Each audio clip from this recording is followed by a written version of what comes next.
This is Twisted Cravings, the Camorra Chronicles, Book 6. Written by Cora Reilly. Narrated by Lucy Rivers and Jason Clark. Trigger warning. Twisted Cravings deals with many sensitive topics such as drug abuse, child abuse, violence, and torture, so please be aware of that. Prologue. Adamo. Blood coated her lips, a streak of color against her pale skin. Even the flaming red of her hair paled in comparison. She lay motionless on the cold stone floor, her wide eyes directed at the ceiling, but unseeing of what lay before her. I dropped the knife. It landed with a clatter, blood splattering around it. For a second, a sliver of my face reflected in the only clean spot on the sharp blade. For the first time in my life, I understood the fear people harbored when they heard my name. Falcone. Today, my expression justified their terror. Bloodshed was in my genes. All of my life I'd fought this craving deep in my veins, had dimmed it with drugs and alcohol, but its call had always been present, an undercurrent in my body that threatened to pull me under. I hadn't let it.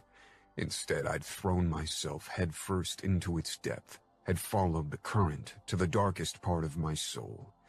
For so long, this day had been my greatest nightmare, a fear beyond measure. But fuck, today felt like a rebirth, like a homecoming to my true self. My palms were sticky with her blood, and it felt perfect.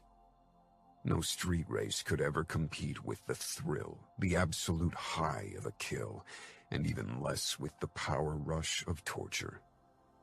Denying one's nature was living a lie. Only drugs in all shapes and forms had made it possible in the past. No more. People finally had a reason for the nickname they gave my brothers and me. The monsters of Las Vegas. My monstrous side had come out to play, but the revelry had only just begun. Chapter 1. Adamo. The sun burned down on the dry earth, making the air flicker, distorting the shapes of almost 24 race cars lined up at the abandoned road stop. It was only the end of April, but not far from Death Valley. The temperatures already reached unbearable heights in the afternoon. I killed the engine of my yellow BMW M4 and got out. Sweat almost instantly broke out on my skin, making my white tee stick to my skin. I was familiar with heat waves, having grown up in Las Vegas, but the unmoving air in this part of the country still often made me breathless.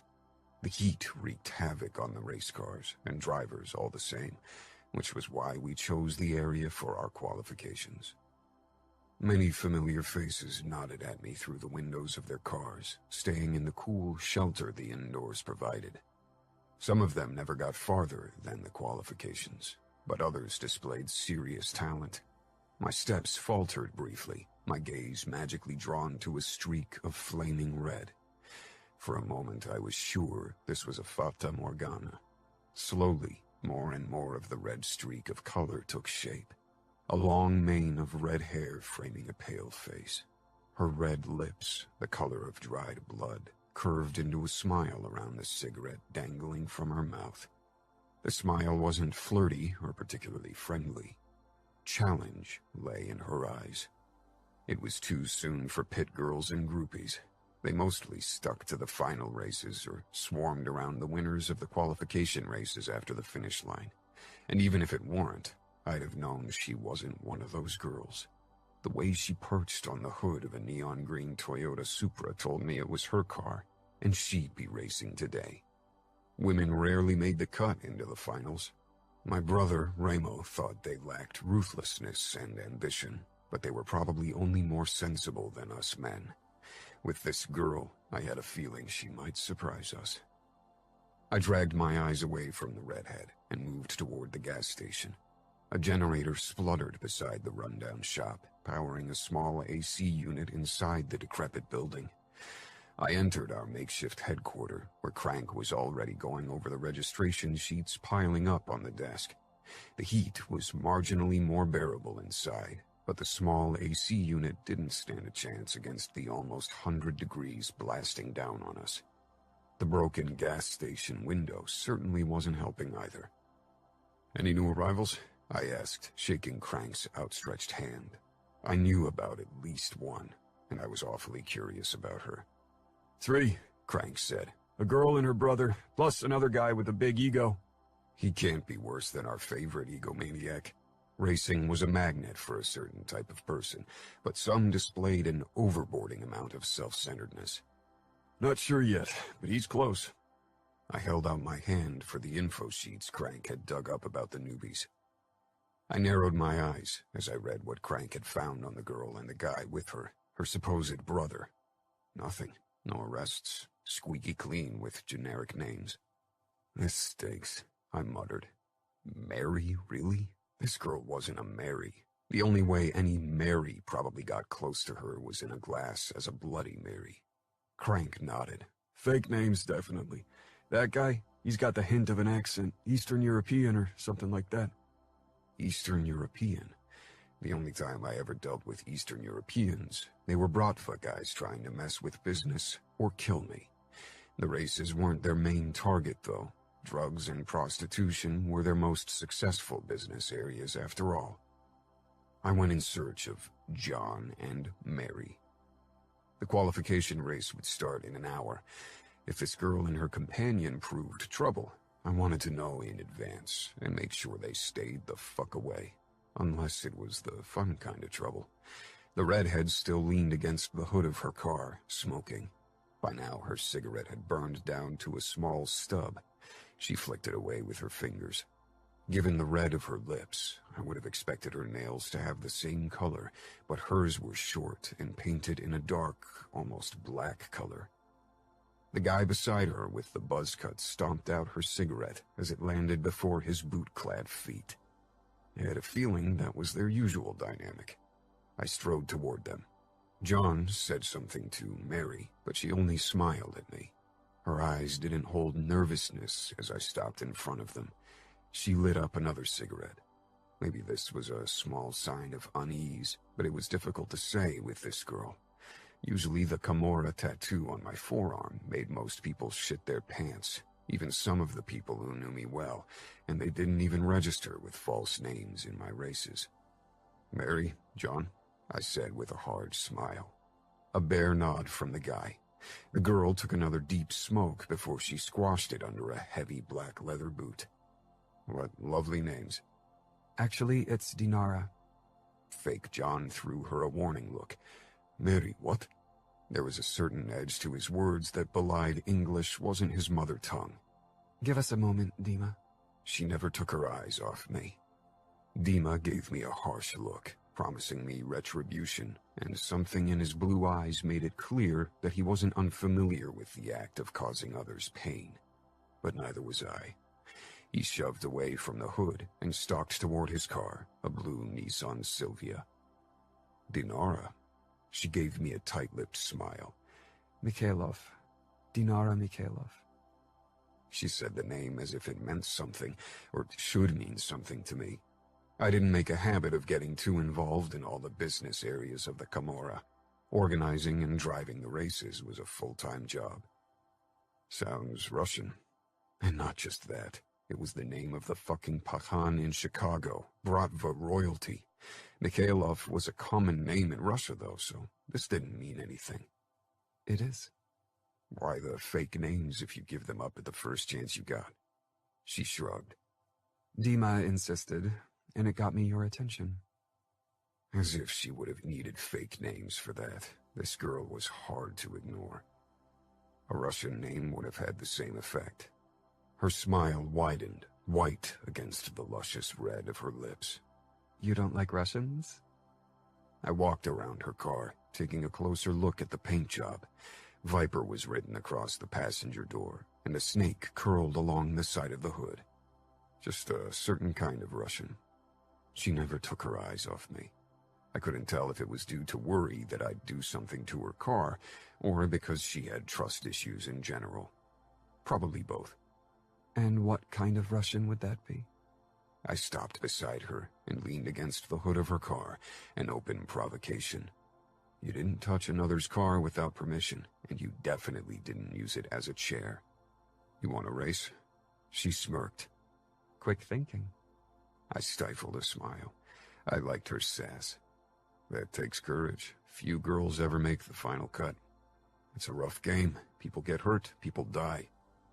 She rose from the hood, making herself taller than me. A flicker of anger lay in her eyes. I'm not like other girls. I have no doubts. I stood, towering over her again. This was my territory, and everything followed my rules. Even this girl would have to learn this. Good luck with the qualification race. Don't get yourself killed. I'm hard to kill. I nodded then with a smirk toward Dima, who hadn't let us out of his sight for a second. I headed back to Crank in the gas station. He'd gotten rid of his t-shirt, revealing his scarred, naked back. Since a car accident last year, the burn wounds marred his back and left arm. And, he asked, looking up from one of the laptops. Wi-Fi could be spotty, but we tried to keep track of incoming bets. Nino and a couple of accountants handled most of the betting, but if things went too slow, it sometimes required us to make the races a bit more challenging to drive up the excitement. As we suspected, not their real names.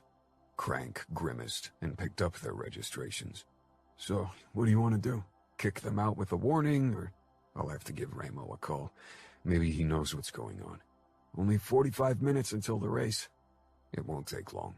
Ramo hates chit-chats. I threw a glance out of the window. Dinara observed me too. If she was involved with the Bratva, she was playing a dangerous game. The days of our truce had elapsed. If she was a spy or wanted to manipulate the races, I'd have to deal with Dima and her. The thought didn't sit well with me, but a time when qualms held me back from doing the necessary were long over. Dinara. I'd done my research on Adamo Falcone. Anything else would have been foolish, but he still surprised me. The photos I'd found of him in the darknet had made him look younger, more sunny boy-like with his unruly, slightly curled hair and the trimmed beard. Like the surfer boys I'd watched during a vacation in Portugal. I'd expected a spoiled brat, who threw around his last name like a grenade, trying to impress. And with a name like Falcone, he would have been certain to succeed. I'd met more than enough men of that type before, but I could already tell he wasn't one of them. I'd seen a couple of videos of him in the cage. There hadn't been many, but I'd had trouble linking those brutal fights to the sunny boy smile photos in the darknet. Now I got it. Something dark lurked behind those brown eyes. I had a feeling he could switch from easygoing to ruthless brutality in a heartbeat. A Falcone, after all. Their reputation carried far beyond their borders. Fear wasn't my strong suit, so I'd never understood the reverence in the voices of so many people when they talked about the monsters from Vegas. I didn't doubt he carried the name Falcone like a weapon if required, but he seemed confident enough to control the racers with his own charisma. I watched him return to the shabby gas station. A couple of pit girls who gathered in the shadow of the roof followed him with their hungry eyes. A powerful name, money, and the aura of a bad boy with the indisputable fact that Adamo had a body few girls would dismiss, drew them in like a moth to the flame.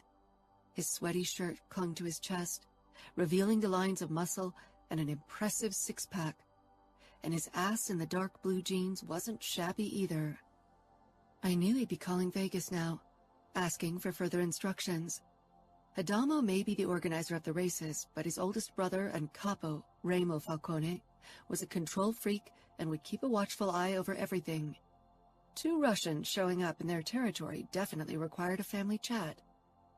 My pulse picked up, thinking of Ramo, but I squashed my anxiety. This wasn't a sprint. It was a marathon. Dima stalked toward me. This is bad. You know that, right? He whispered in Russian. We'll see, I replied, not bothering to lower my voice. Soon everyone would realize we were Russians. Why try to hide it? We should call your father, in case things go badly. I can't protect you alone. No, I clipped. Remember your promise, Dima. I do. And the first oath I ever made was to protect you. We'll be fine. I didn't feel the same amount of confidence my voice conveyed. Adamo hadn't been overly hostile, and I had a feeling Remo wouldn't hurt me. I wasn't completely sure about Dima's safety, but every attempt to make him leave my side had been futile. Torture or death weren't my main concern, though. I didn't want to be sent away. I needed to get to know Adamo Falcone, get him to trust me, so he'd tell me everything I wanted to know. But for that to happen, I had to become part of the race circuit. Chapter 2. Adamo. Remo wasn't answering his phone, so I called Nino. "What's the matter?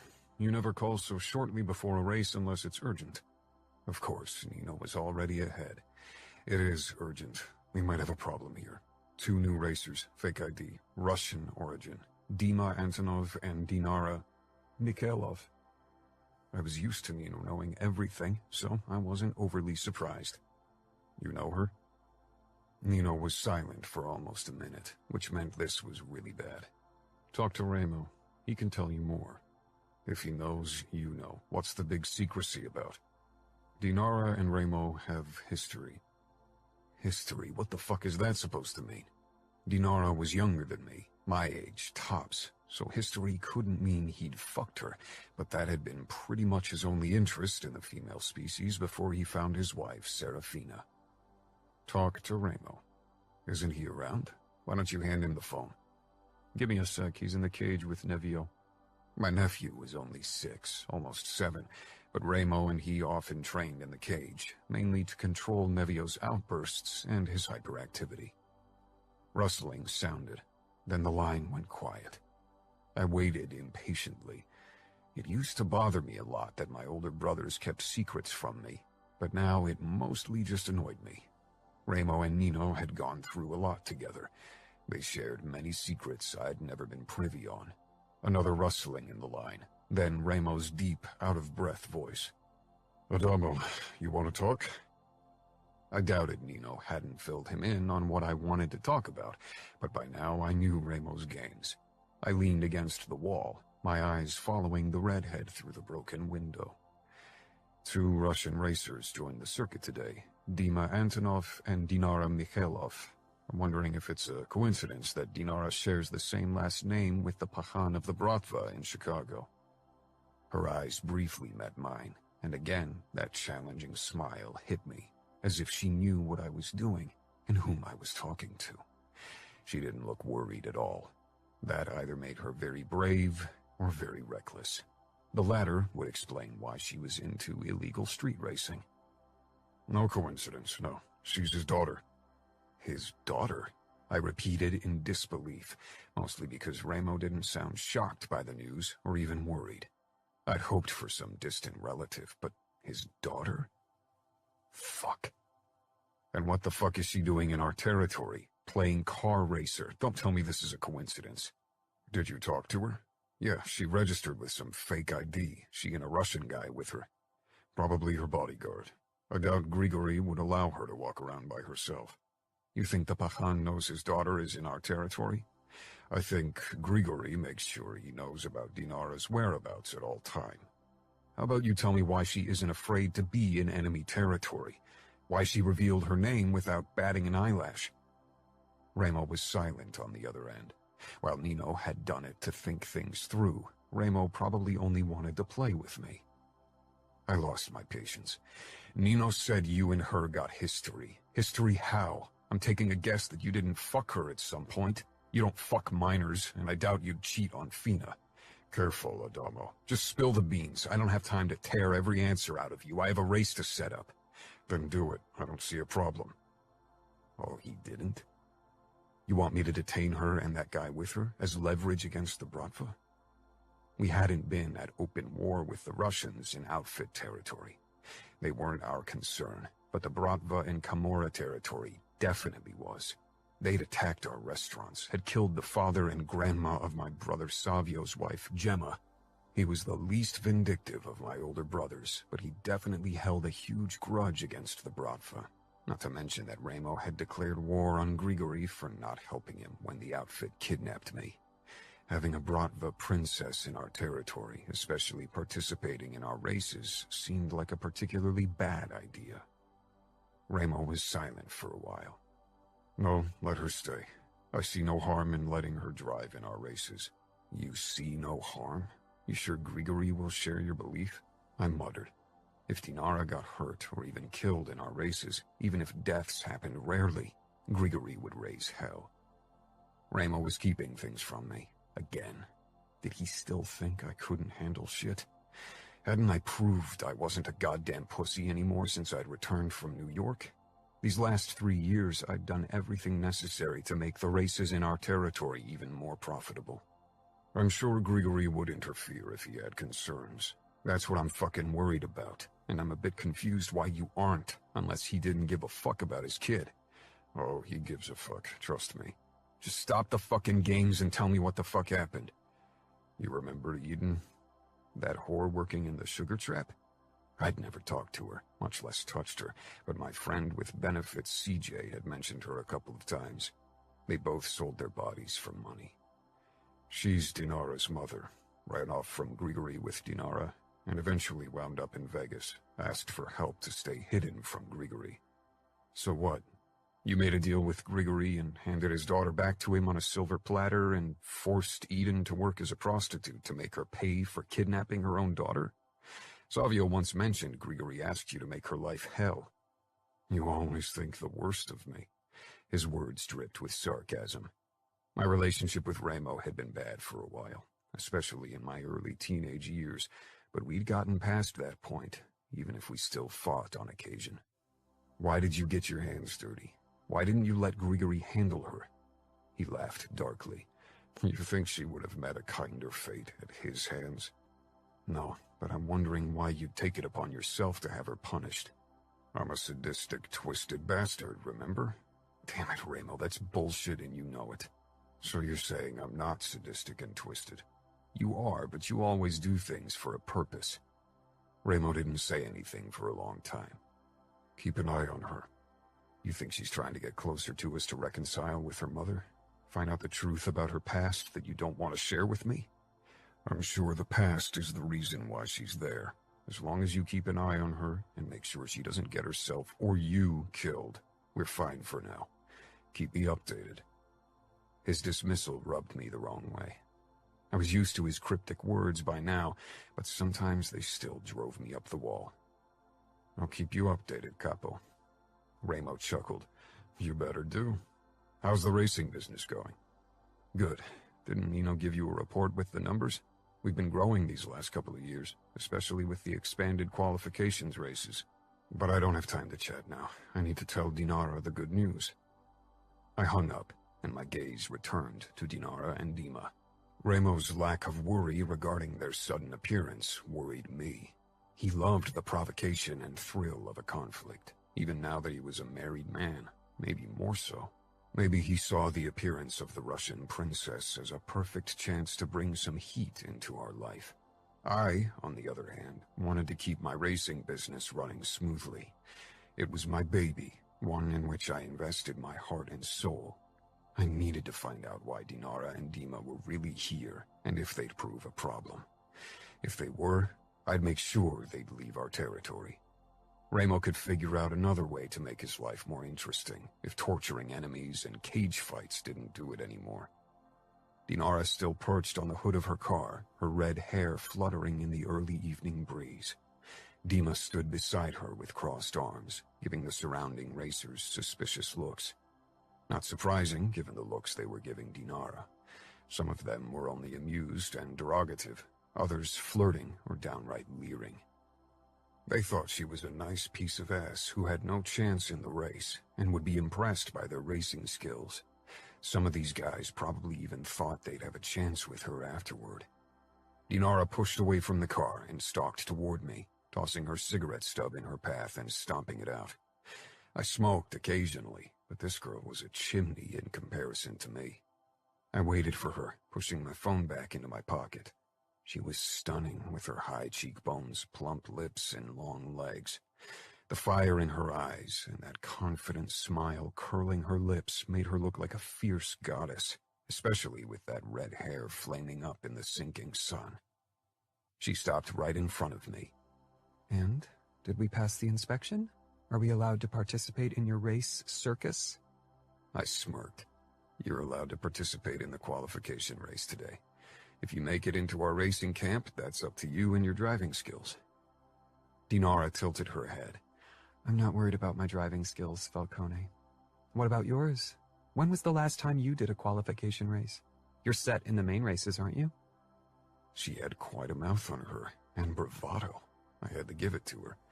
Most people, even in the racing camp, either kissed the ground I walked on or tried to stay clear of my path from fear.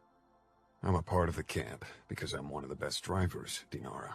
If I'd joined the qualification race, that would only mean that fewer new drivers would get a chance to qualify.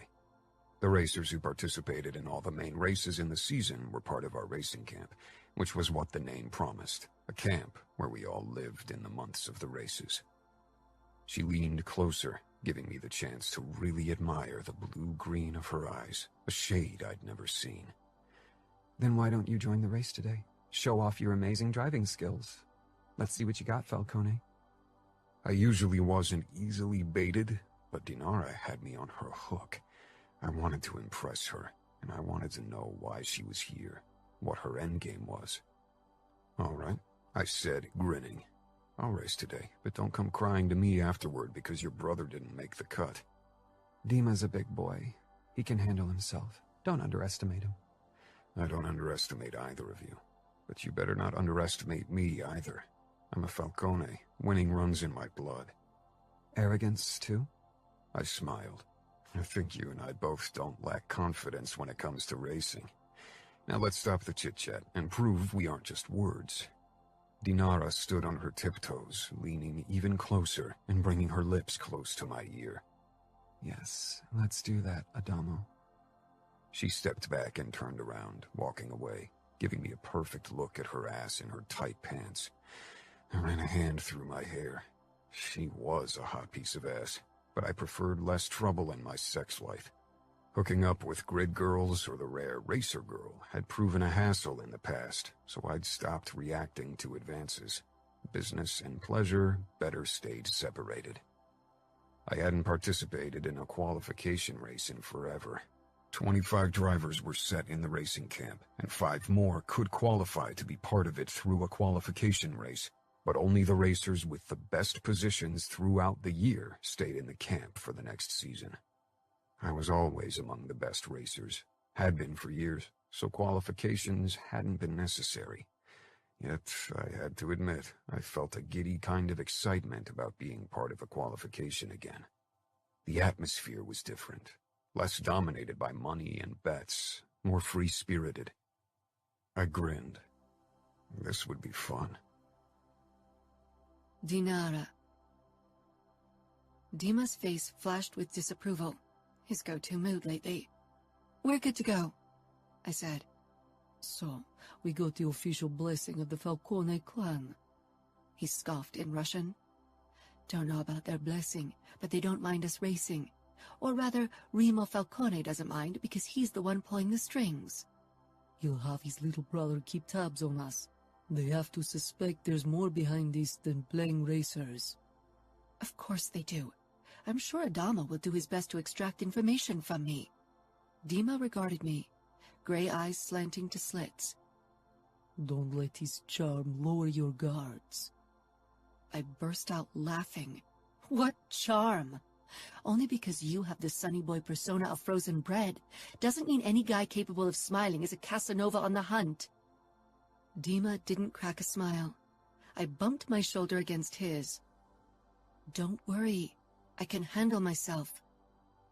I know you can, but don't underestimate the Falcones, not even the youngest. They don't take it lightly if they're being played. And out here, we're in their territory. Grigori would send the cavalry, but it wouldn't go over well with our men. I rolled my eyes. Don't conjure up ghosts, Dima.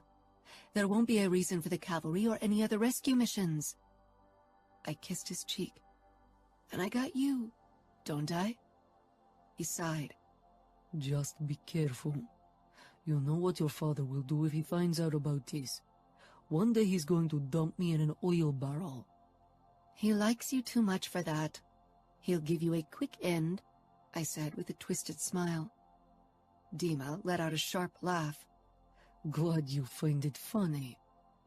Everything will be all right.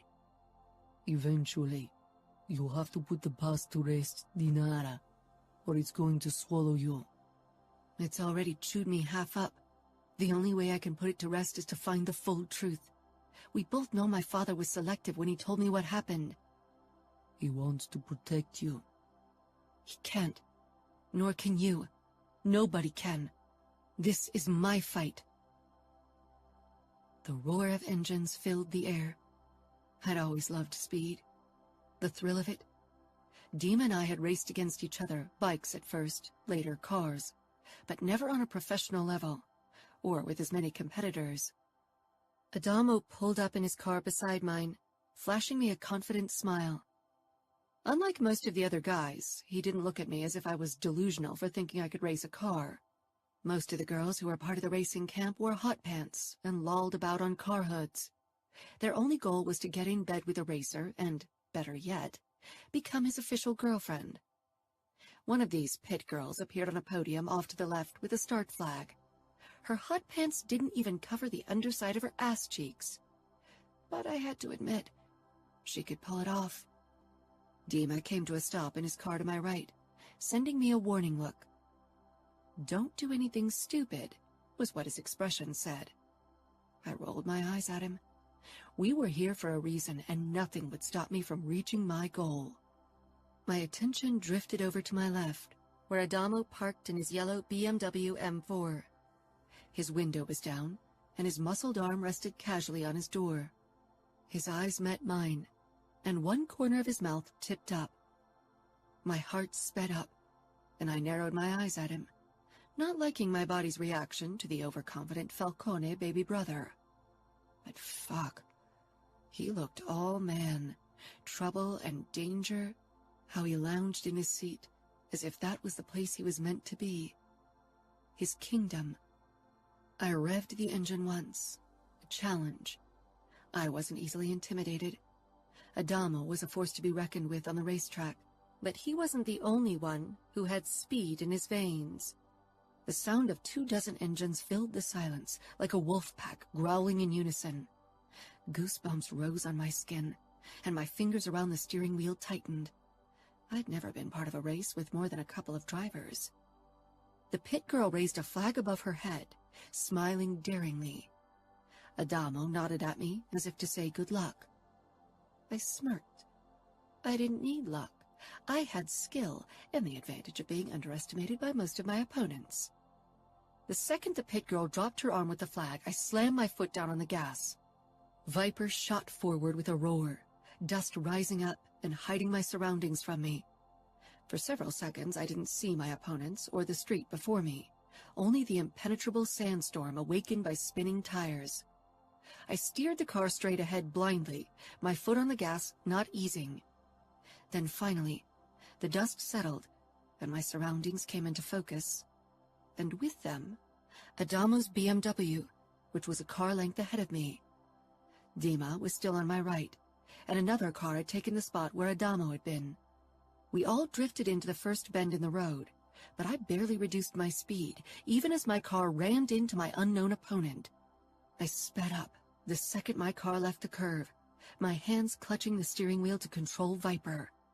Adamo was still ahead of me, but I thought my risky maneuver had brought me closer. My opponent on the left rammed my side, almost sending me flying off the road. Obviously payback. "Fuck you!" I raged. My foot on the gas became heavy from the force of the pressure I put down. Dima let himself fall back, then slid over behind me and positioned himself behind my aggressive opponent. Then he drove into his trunk. Grinning, I returned my focus to Adamo ahead of me. Dima would deal with the vengeful idiot. I was slowly catching up to the BMW when Adamo suddenly slowed until we were hood to hood, and I could see his face. He grinned. I cocked an eyebrow. A sharp curve lay ahead of us, much worse than the one before. Adamo raised his brows before he focused on the street and sped up again. The bastard had slowed to check on me.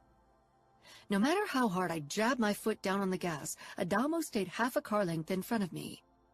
I entered the curve less than a second after him, and my back tires broke out. I held on fast and carefully steered the wheel in the other direction before I sped up once more and catapulted Viper and me out of the dangerous bend. 4 cars were only half a car length behind me, one of them Dima. We'd left most of the other racers behind, but only 5 of us would make it to the final race, and I had a feeling Adamo wasn't going to be on the losing side. He was too good, and his car too damn fast. 20 seconds later, Adamo crossed the finish line first, and I came in after him. I let out a battle cry. Pulling up beside Adamo's parked car beside a makeshift winner's rostrum, I let down my window. Adamo was already getting out of his car. The sinking sun had turned the sky into a fiery blaze behind him. He pulled out a cigarette packet from his jeans. "Nice race, Falcone!" I shouted over the sound of the incoming race cars. His lips twitched around the cigarette, and he strode toward me. Again, I couldn't stop admiring his sun-kissed strong forearms and the outline of his six-pack through his thin white t-shirt. As if he knew what I was thinking, his smile turned cocky. He held out the packet to me through my window, and I gingerly snatched up a cigarette. Shoving the door open, I got out. "You risked a lot," Adamo said. I shrugged, stepping closer to him. "Can you give me fire?" I put the cigarette in my mouth. Adamo leaned closer with the lighter, one of his hands protecting the flame from the breeze. Out of habit, because I always did it with Dima, I guided his hand with mine, so the flame touched the tip of my cigarette. His hand was hot and strong beneath my palm. His eyes met mine, and for a moment, we were both frozen in the moment, in the realization of our sudden closeness. The second my tip kindled, I withdrew from Adamo and took a deep drag. My eyes scanned the other cars, worried about Dima. "He made it," Adamo said, as if my thought process was an open book to him. It was unsettling. "4th.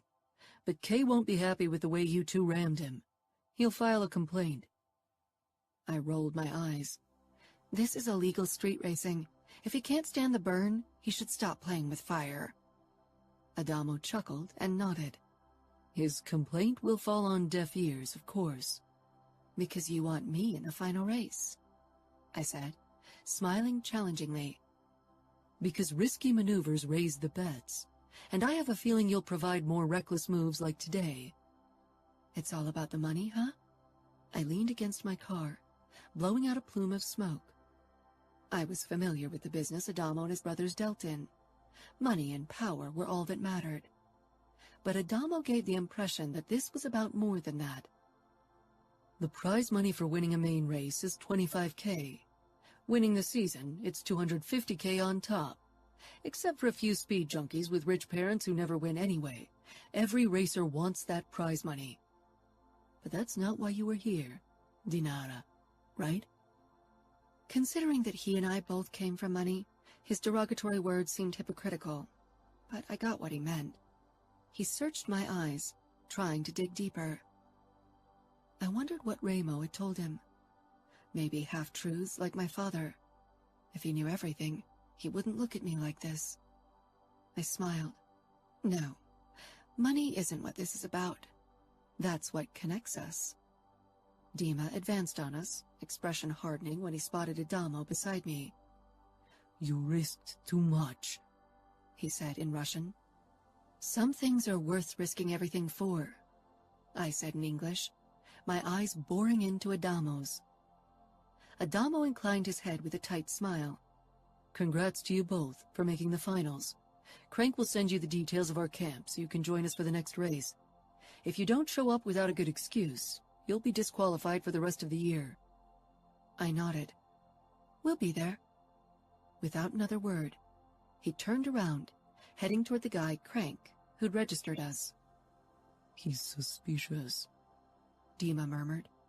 This could be a trap. I bit out a laugh. You're paranoid, Dima. There won't be a trap for us, and I would have been disappointed if you weren't suspicious. This makes for a more interesting game. Dima shook his head. Don't forget what's at stake. I glowered. Nobody knows what's really at stake, except for me. Chapter 3. Adamo. The first race of the season was scheduled almost 2 weeks after the qualification race where I'd met Dinara. We had 40 races in total spread out over the year. Stepping out of my tent, I sucked in a deep breath of the still fresh desert air. Dozens of tents were set up around me, all of them circling a bonfire and barbecue area where the racers and pit girls gathered at night. Our camp always traveled from one starting point to the next. Many racers spent the entire year in our racer camp, their only home. Some compared it to the Burning Man festival, but the rivalry between some drivers made it less of a free-spirited and relaxed place. It was the day before the race, the deadline when all drivers had to appear in camp. My eyes registered a neon green Viper at the very edge of the camp. I stifled a sigh. Dinara was the last to show up, and last night I worried she wouldn't. I wasn't even sure why I cared. Her presence meant trouble. Our camp cook was flipping pancakes on a mobile gas stove, and I grabbed a plate with a stack of steaming pancakes before I headed toward Dinara's car. I didn't see her anywhere, only Dima, who hunched over a cup of coffee, leaning against the hood of his car. I gave him a curt nod, which he barely returned.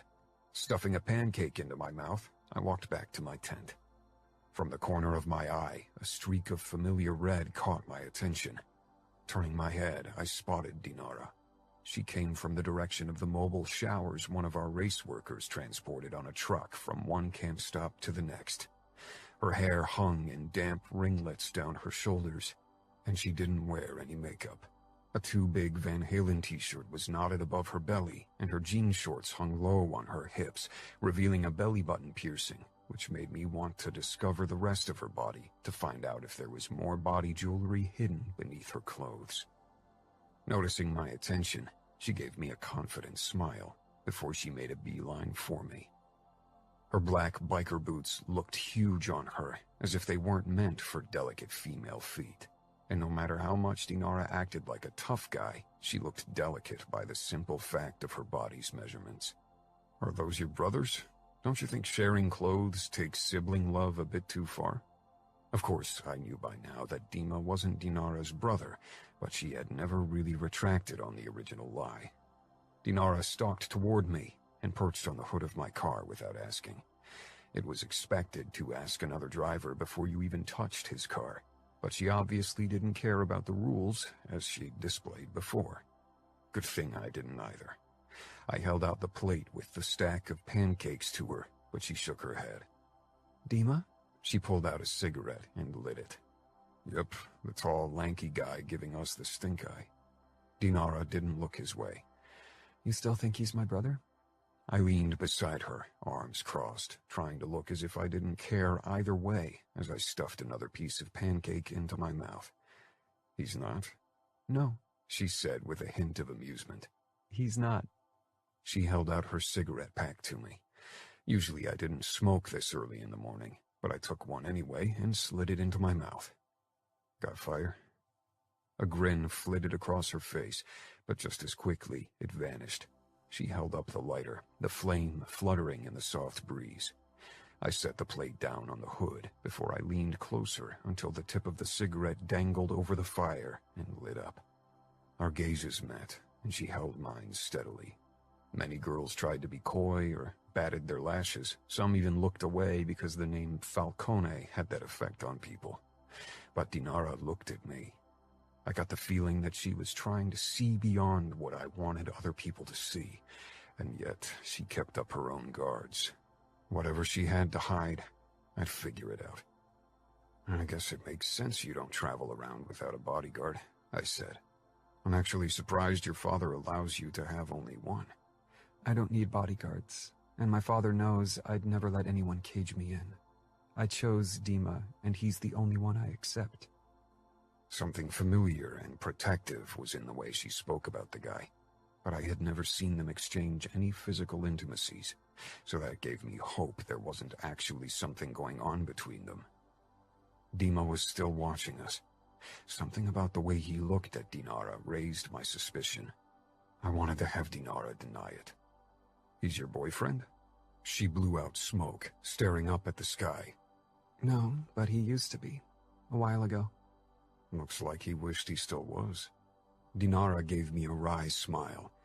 You're awfully curious about my relationship status. I prefer to know everything about the people who drive my races. Even their bed stories? Even those. Especially if they involve the Bratva princess. Intel on you is a high commodity. I bet, she said. Did Ramo ask about me? The way she said his name made me pause. My brother spread fear in the hearts of even the bravest man. Dinara's voice wasn't scared. She sounded as if she were talking about an old acquaintance, someone she wouldn't mind seeing again. They had unfinished business of some sort. Maybe I was her way of getting closer to my brother, even if it really wasn't hard to find him and he wasn't really prone to avoiding people who meant trouble. I wasn't sure how I felt knowing that she might only be seeking my closeness to get revenge on my family, or whatever else her pretty head had in mind. You've read up on my family, I guess, I said. She laughed. As if that's necessary. Your family's reputation isn't really a secret, even in other parts of the country. I narrowed my eyes, trying not to look at her belly again. Even in Russia? She dropped the cigarette and squashed it. In the according circles, of course, but I spent most of my life in the States. I shrugged. We work hard to keep up our reputation.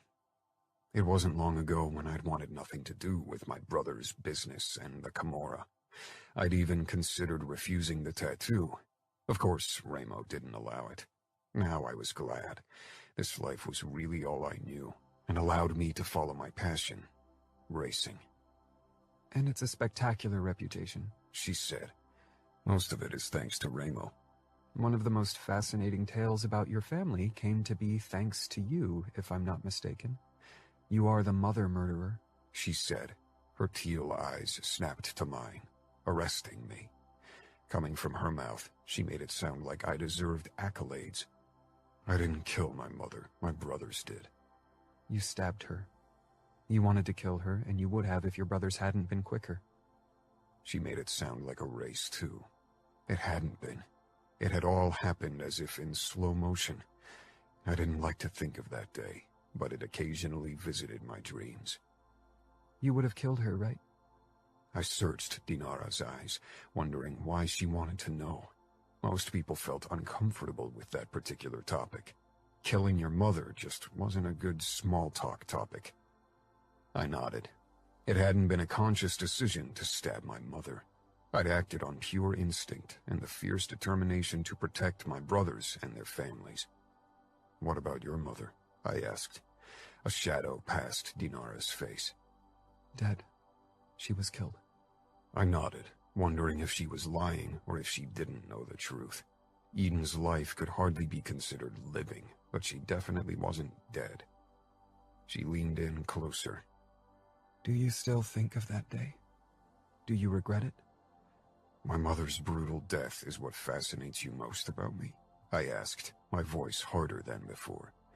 It is fascinating.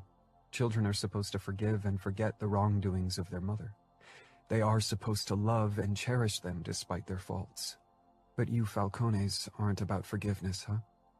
Challenge rang in her voice. I put the cigarette out in my palm, a spot that wasn't sensitive to pain anymore after I'd made a habit out of killing my cigarettes like that as a teen. Dinara's eyebrows rose a fraction. No, we aren't in the business of forgiveness, Dinara. I stood, towering over her. She didn't move from her spot on the hood, only threw her head back to look at my face. That's something you should always remember. She hopped off my hood and pushed past me. Throwing me a dark smile over her shoulder as she strode away, she called, "Oh, I know, Adamo, and I won't forget." I shook my head. She was something else. My eyes followed her to die for body until she arrived at her own car. I had a strict no sex with other racers policy, but I had a feeling Dinara wouldn't stay in the camp for long, only until she realized she couldn't get what she wanted, or I kicked her out. It had been a long time since a woman had caught my attention like this, that I'd felt such a strong urge to conquer someone. But if I wanted to play Dinara's game, I needed to find out more about her and the reason for her appearance. CJ might know more about Eden. They'd worked together for a while, even if they'd never been close. I had been wrapped up in my own problems back then, so I'd never paid much attention to the friendships between the prostitutes. If I wanted to understand Dinara, I needed to find out more about her mother first, and it was clear that neither Dinara nor Remo would be helpful in that endeavor. I was on the road with the race camp most of the year, but we had several family occasions that required me to return to the Falcone mansion in Las Vegas. In the first few months of me living the nomad life, I'd resented coming home where I was still the youngest brother, and would always be, where everyone remembered me as the unstable fuck-up, and would probably always do. I'd enjoyed the freedom of a new life racing had offered me, but eventually, I'd realized I missed my family and our crazy gatherings, even if Remo knew how to push all my buttons. Maybe it was payback for my teenage years. I pulled up in front of the ginormous white mansion, and for the first time in a long time, I almost turned back around and returned to camp. For some reason, I didn't want to be away from Dinara, as if she might vanish into thin air if I left her out of sight. Seeing her drive in the main race for the first time and holding her own, finishing in the top 10 despite the strong competition, my admiration for the redhead had only grown. I wasn't sure what she'd done to wedge herself into my brain like that, and it needed to stop.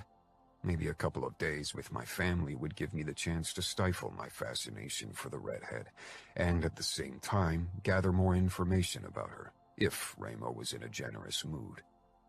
I got out of my car. The front door flew open, and my nephew, Nevio, stormed outside. "Adamo!" he screamed. He barreled toward me and collided with my middle not 5 seconds later. The air rushed out of me from the impact. "Happy birthday," I said, tousling his black hair. He pulled back to look up at me with his dark eyes. Every time I saw him, he looked a little more like my oldest brother, Remo, his spitting image inside and out. I dreaded to think what kind of trouble he'd cause once he got a little older. "Where's the rest of the circus?" I asked.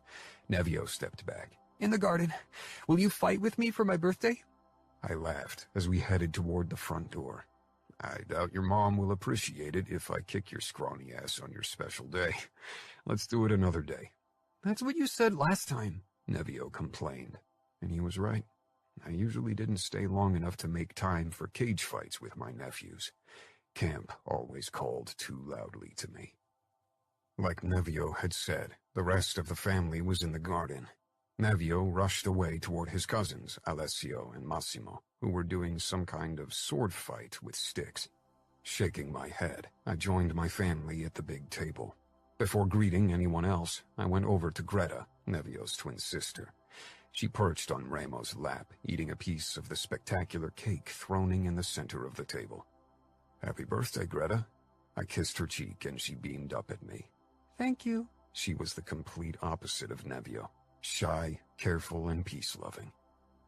"Long time no see, little brother," Remo said, his dark eyes boring into mine as if he wanted to extract answers to unasked questions from me. I had a feeling his curiosity was linked to Dinara. Chiara motioned at the cake that she'd undoubtedly baked. "Chocolate cream. Want a piece?" "I wouldn't miss it," I said, giving her a warm smile. Savio got up and hugged me briefly. Our once tense relationship had improved considerably with distance. "Still in a monogamous relationship with a whore?" Savio asked as his way of greeting, keeping his voice low so Greta and Aurora, who sat on Fabiano's lap, didn't hear. Fabiano narrowed his eyes. Savio obviously hadn't succeeded. His wife, Gemma, punched his belly, but he only grinned and shrugged. CJ and I are friends. Whatever happens behind closed doors isn't your business. I clapped his outstretched hand. That means yes, he said, rolling his eyes as he sank down beside Gemma once more. No, it doesn't, but whatever. Nino stepped out on the terrace. Chiara, I think your lasagna is ready to be taken out. He gave me a nod in greeting. Chiara quickly rushed back inside, followed by Gemma, who often helped her with cooking for bigger family gatherings. They were the best cooks in the family. Serafina and Fabiano's wife, Leona, were usually responsible for keeping the kids in check. Cake before lunch? What kind of anarchy is this? I asked, sinking down on one of the empty chairs between Fabiano and Savio. Nevio's wish. Anarchy is his middle name, Fina said, rolling her eyes. My wish, too, Greta said softly. Fina gave her daughter a patient smile. Yours, too, but we both know you always say yes to Nevio's wishes. Not always, Greta said, even quieter. Too often, mia cara, Ramos said, kissing her temple. Chiara and Gemma came back, both carrying casseroles with steaming lasagna. One of them is vegetarian with antipasti and lemon ricotta, and the other is a more traditional lasagna with pancetta and minced beef, Chiara explained. She and Greta both didn't eat meat, but the rest of us did, even if we'd gotten used to more vegetarian meals since Chiara had married Nino. The food is ready! Sit down! Fina screamed to be heard over the boys' rough swordplay.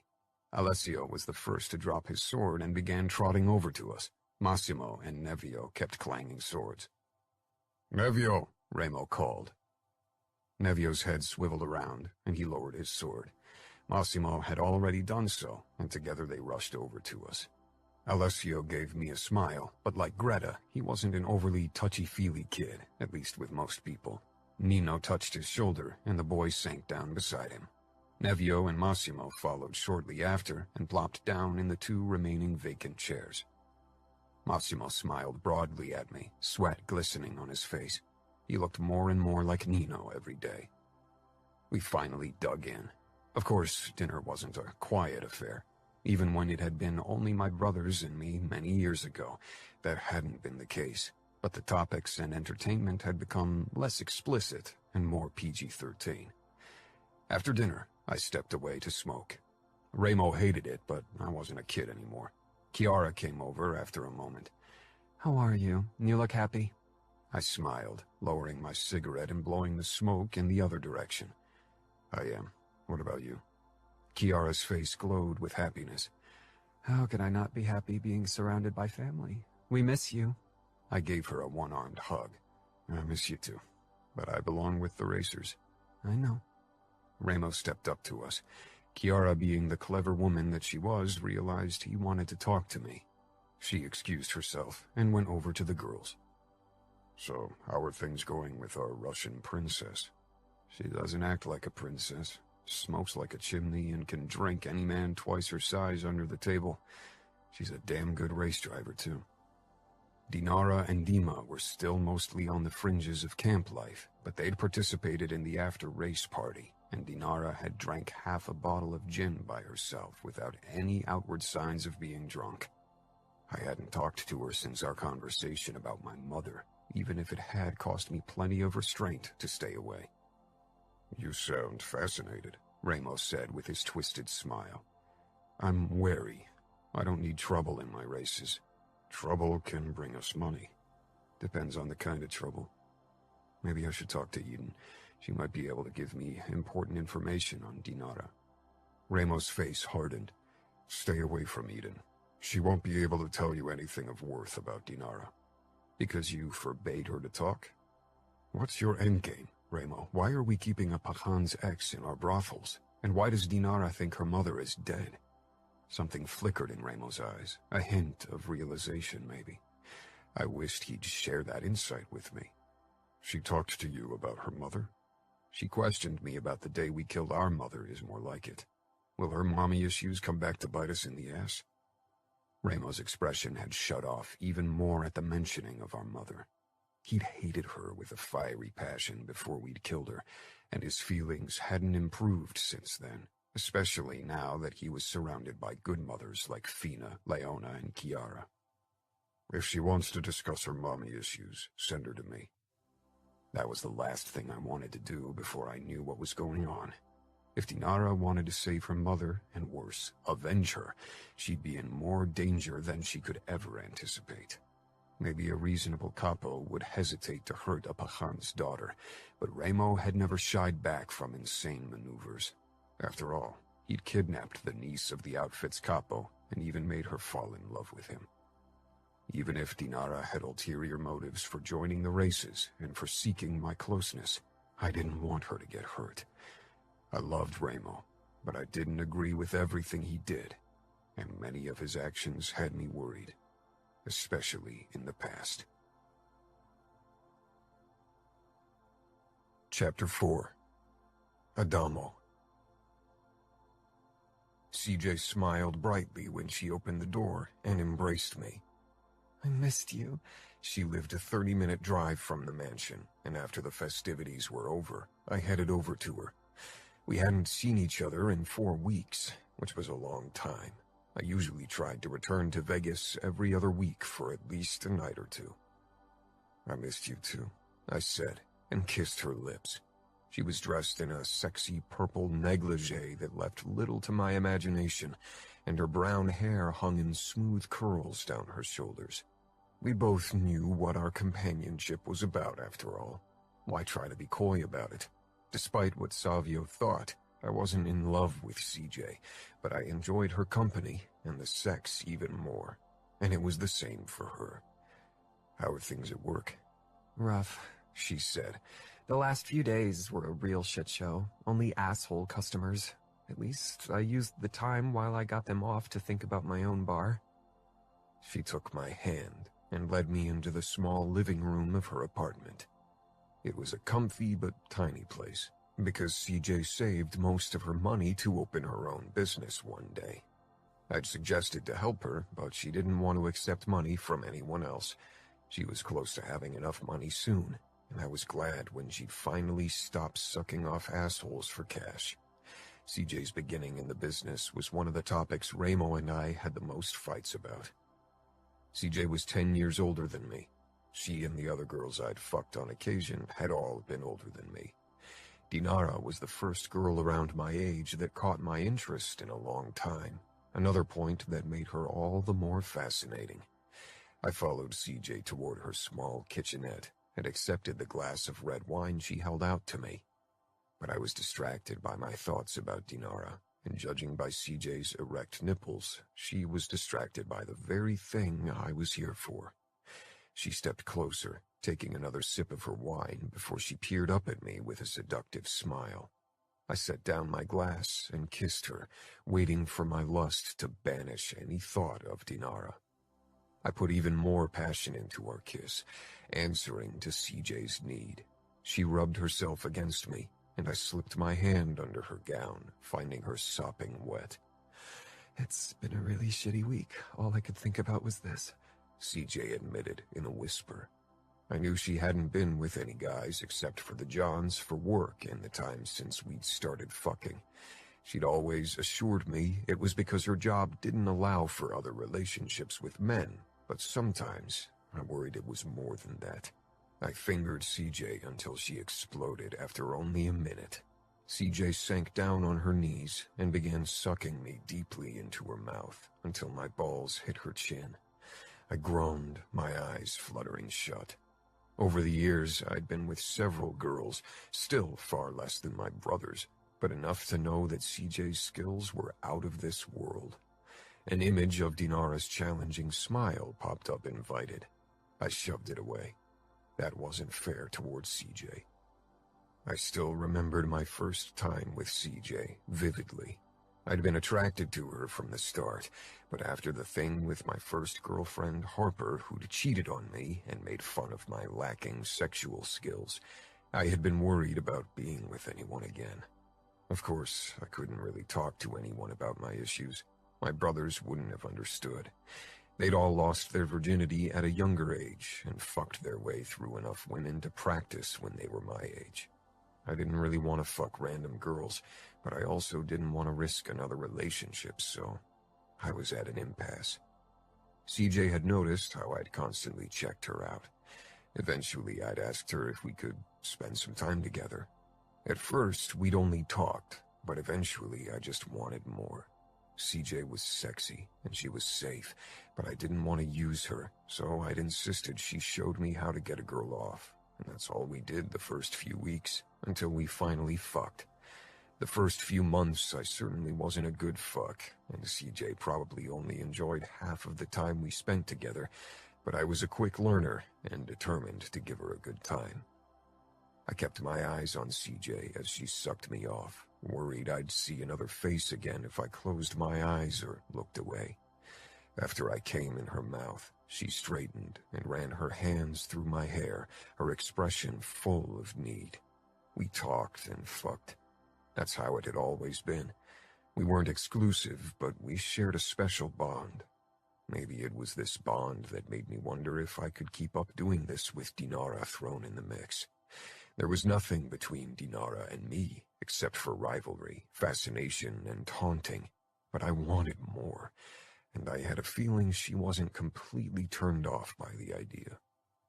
Is something the matter? CJ asked carefully.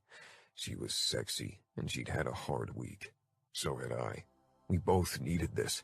She smelled of her vanilla shower gel, not something Dinara would use. I'm fine. I kissed her again, and as before, she answered with passion and need. We fumbled our way to her couch, already shedding the rest of our clothes on the way. I tangled my hand in her hair and gently pulled back, considering to stop this after all. Her gaze snapped up, and her lips pulled into a needy smile. Fuck. I gripped her arms and shoved her onto the sofa. To this day, CJ was the best lay I'd ever had, and much more than that. But these last few weeks, all of my fantasies had revolved around a redhead. I knelt before her and raised her heels onto my shoulders before I plunged into her. As always, when we met after a long time, we fucked all night until we were spent. That's when we started talking about everything that bothered us, but this time I had a more important topic to discuss than race car driving. What do you know about Eden? CJ lifted her head from my shoulder, looking surprised. Eden? Why are you interested in her? I'm interested in her backstory.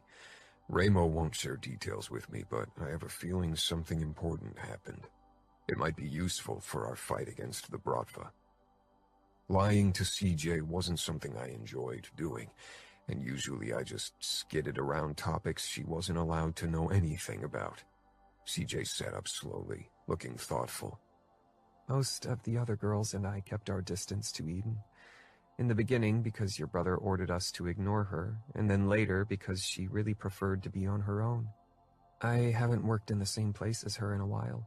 I think she's now stationed in a dingy little club outside of Vegas. You girls talk. Did you never speculate about the whys for her special treatment? Donna was one of the few girls who were there when Eden first appeared in Vegas. She always said that Eden pissed off Ramo majorly. That's what I'd gathered. No new information, really. CJ smiled apologetically. Sorry, I wish I could help you. Maybe you should talk to Donna. She's waiting tables in the Red Lantern if you want to go looking for her. Talking to CJ was one thing, but going around questioning other prostitutes about Eden would definitely make Ramo furious. The more I pissed him off now, the less likely he'd listen to me if I put in a good word for Dinara in case she ever showed up in Vegas to do whatever she had in mind. The next day, I decided to give Ramo another try. I joined my brothers in our gym in an abandoned casino for fight training. Savio had been surprised when I'd asked him if I could drive with him. Nino and Ramo were already inside the fighting cage when Savio and I entered the vast hall. Most people who stepped into our gym, but few were allowed, couldn't stop staring at the chandelier dangling from the ceiling above the fighting cage. Ramo and Nino stopped fighting when they noticed us. Savio and I strolled over to the cage. Fabiano was waiting for his turn and kept himself busy doing bench presses. He sat up. "Hey, stranger." I gave him a short wave. Nino was already climbing out of the cage, making room for Ramo's next opponent. Fabiano rose from the bench, but I gripped his shoulder. "It's my turn," I said. He cocked an eyebrow, then shrugged and sank back down. "Knock yourself out, though Ramo's going to do that." "That's right," Savio agreed, chuckling. I didn't react. I wanted answers, and Ramo had avoided giving them to me. In the past, we'd shared some of our most honest conversation in the fighting cage. I hoped it would be the same today. Ramo's smile widened knowingly when I stepped into the fighting cage. It was difficult to trick Ramo into doing anything. He was a trickster himself, but I wouldn't back down this time. I was sick of fishing around in the dark. "That look in your eyes is a good start for a fight," Ramo said. I didn't bother taping my hands, raising them instead. "You ready to fight?" "Always." I was usually a cautious fighter, keeping my defenses up a long time and not one for risky moves, but today I immediately went into attack mode. Ramo took me up on my offer, and our next few hits bounced off our respective defenses before Ramo landed 2 hard punches in my stomach and 1 in my kidneys. Then I got my first hit in. I raced more than I fought, and Ramo was still the best fighter because he made sure to be in the fighting cage as often as possible, and not just for training. He fought against real opponents for money. If I wanted to keep this fight going long enough for answers, I needed to bring my A-game. 10 minutes later, both he and I were covered in sweat and blood. I was bleeding from a cut in my lower lip, and Ramo from one in his eyebrow where I'd opened up part of his scar, marring one side of his face. We did a water break, leaning against the mesh of the cage beside each other. "Ask," Ramo muttered between gulps of water. "Why does Dinara think her mother's dead?" "Rest is over," he declared, and I barely had time to put away my bottle before he sent a jab toward my face, but I dodged the hit. "Because he thinks he can protect her," Ramo grunted as he avoided my uppercut. "Protect her from what?" "From herself, I assume." Ramo sent me a wry smile. "But we both know protecting someone from themselves is fucking impossible, right?" I hopped out of his arm's length. Ramo had tried to save me from my drug abuse and wrong friends when I was younger. He'd only succeeded when he'd sent me off to New York, away from his protection. Sometimes the risk of falling without a safety net was necessary. That's what Ramo had learned from this experience. "For fuck's sake, why can't you tell me what the fuck is going on?" I growled, sending a hard jab toward his face, which he blocked. Ramo tilted his head with a dark smile. "There's something going on between you and Dinara." I glowered. Ramo always knew more than he should, and he enjoyed it. "It's none of your business, but there's absolutely nothing going on." Yet. Not that I hadn't imagined it. "Some people might disagree with you. After all, Dinara is part of the Bratva through her family. You're fraternizing with the enemy." "Like I said, there's nothing going on, and don't play holier than thou. Fina used to be the enemy too, and now she's your wife." Ramo's smile became more dangerous. "You're right. But I was the one who was pulling the strings when I met her. Make sure you are too." "It would help if you could tell me what I'm up against. Is Dinara out for revenge?" "Once she finds out the truth, definitely." I grimaced. "What the fuck did you and Grigori do? I should tell Dinara that her mother is alive." "Yes, you should." I paused, narrowing my eyes. "What's your endgame, Ramo? I don't want Dinara to get hurt." Ramo shook his head. "You have a complicated taste in women." "That's something we have in common." Ramo chuckled. "Go tell her and see how she reacts." "I don't like this. I don't want Dinara to become a pawn in your war with Grigori." Ramo didn't say anything. I considered punching his face, but he probably anticipated the move. Instead, I gave him a smile in return.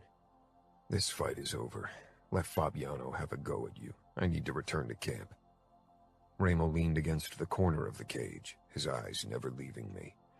"I'm not the villain here, Adamo." My intentions are pure for not telling you."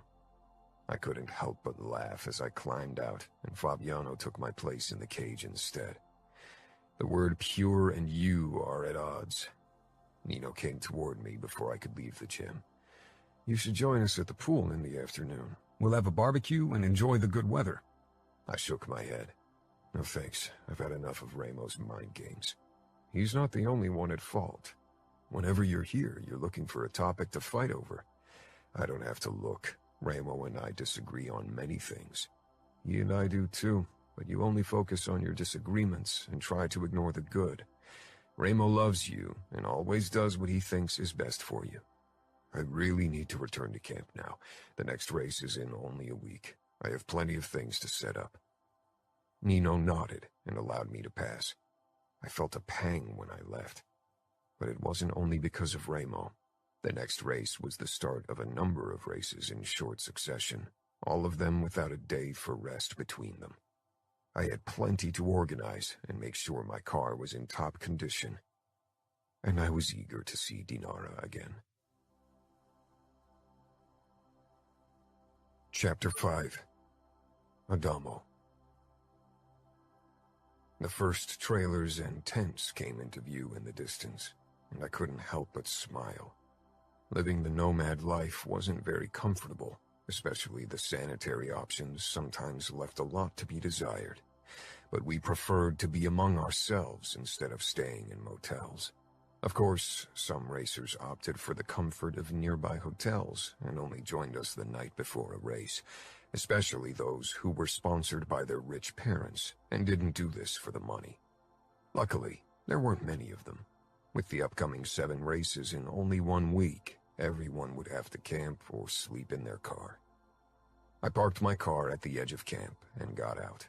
Crank's rustic trailer was in the center with everyone else's makeshift homes set up around it. He was the go-to guy when I wasn't there, and his trailer was often our business home base. It was late in the afternoon, and tomorrow was the last day to get everything in order before our 7-day race, especially drill the rules into the participants. I already knew a few people I'd have additional chats with to make sure they really got the message. A fire burned in the center in preparation for nightfall, and the scent of meat smokers and barbecues filled the air. I set up my tent, a small 2-person thing that I attached to my car. I preferred to keep a close eye on my BMW. Sometimes strange accidents occurred. "How was Vegas?" Dinara asked close behind me, just when I'd zipped the tent up. I turned around to find her standing very close with her arms crossed over a cut-off AC/DC t-shirt, revealing that tantalizing piercing again. It was a tiny red and golden egg. For once, Dinara wasn't in boots but flip-flops, revealing dark red painted nails. "And what happened to your face?" My lip was slightly swollen from Ramo's punch. A friendly grapple with my brother. And Vegas is the same it always is. Loud, flashy, and dirty, I said, tearing my eyes away from her body and meeting her knowing gaze. Dinara seemed perceptive, but even if she weren't, she would have noticed me checking her out by now. It was really difficult not to do so. Her confidence alone drew me in. Dinara's brows rose as she leaned against my car and took a sip from a styrofoam cup. "Someone's holding a grudge against his hometown." I glared off into the distance. She held out the cup to me. "You look like you need it more than I do. Why did you fight with your brother?" I took it without asking what it was and swallowed a big gulp. The bitter burn of vodka bloomed in my mouth and traveled down my throat. I hated this stuff. I'd never understood the reason for drinking it pure. Dinara's lips twitched as if she knew what I was thinking. "Dima brewed it himself." I handed the cup back to her, ignoring her previous question. "You sure it's safe to consume?" My eyes scanned the circuit for her buzz-headed shadow, and of course, I found him beside his car, watching us. "You don't seem like someone who shies back from taking risks." I'm not. I'd just rather not die from consuming homemade vodka. There are far more interesting ways to leave this planet. She took a sip before her lips pulled into a teasing smile. Like dying in a car race or being killed by an enemy bullet? Something like that, yes. I reached into the open passenger window and pulled out a clean t-shirt. I'd been wearing this one on the drive from Vegas, and while setting up a tent in the burning afternoon sun. I dragged my sweaty shirt over my head and tossed it on the hood beside Dinara. She eyed it briefly, but then her gaze moved on to me, definitely checking me out. Her eyes lingered on my abs before she scanned the scars on my body, ending at my marred Camorra tattoo. Seems like you aren't a stranger to dancing with death. I shrugged. I didn't want to talk about the time when most of these scars came to be. I put on a clean white shirt and leaned beside Dinara. Some of the pit girls who shared tents with their respective racer boyfriends or affairs gave us curious looks. A few of them had tried to get it on with me, but I hadn't taken them up on their advances. Dinara followed my gaze. Got your eye on one of them? I chuckled. No, I don't mix business and pleasure. Dinara tilted her head. What an un-Falcone-like thing to do. Why limit yourself when you make the rules? You are kings in your territory. Ramo is king. The rest of us are his vassals. I could have kicked myself at the note of bitterness in my voice, making me sound like a fucking sulking teenager. But I was royally pissed at Ramo for keeping Dinara's past a secret from me. You are many things, but not a vassal. Sounds like you have ambitions to become a regicide to grab the crown for yourself. Fury raced through my veins at the accusation. Even when Ramo sometimes drove me up the wall, he was my capo and my brother. I loved him and would rather chop myself to pieces before betraying him like that. I masked my first reaction, realizing it gave me the chance to figure out Dinara's true intentions. If I left the door open to me betraying Ramo, she might see me as an ally to confide in her possible revenge plans. I stared off toward the horizon, leaving the question hanging between us. Dinara regarded me closely, but her expression was impossible to read. Did you give your brothers a report about the Bratva princess while you were in Vegas? She asked after almost a minute of silence. More and more people were gathering around the fire pit, sitting down on logs arranged around it, and the aroma of smoked ribs now drifted unmistakably into my nose. Music was turned up, a colorful mix of hits from the last few years, because tastes varied greatly in the group. There isn't much to report, is there? She shrugged and fixed me with a look as if she didn't believe me. I don't know why you're here. You're a mystery, and so are your reasons for seeking my closeness. Someone's overconfident. Maybe I just want to enjoy the thrill of racing. Big coincidence that you're joining the racing camp that's in the territory of the Camorra. You have history with us, and so does your father. What do you know about my history with the Camorra? She whispered harshly. For the first time, a crack in her beautiful mask showed. She hadn't been overly emotional so far. I was taken aback by her outburst, but I kept my cool. I shrugged. I know that your mother works as a whore in one of our brothels. Dinara froze, slowly lowering the cup from her lips. Blatant disbelief played across her face. My mother's dead. Her voice sounded terrified and elated at once. No, she's not. She is alive and in Las Vegas, working for us. Dinara tore her gaze away, frowning. She emptied the cup and set it down on the hood. I wished she would allow me to see her eyes, but she kept them carefully turned away, not willing to let me see her emotions.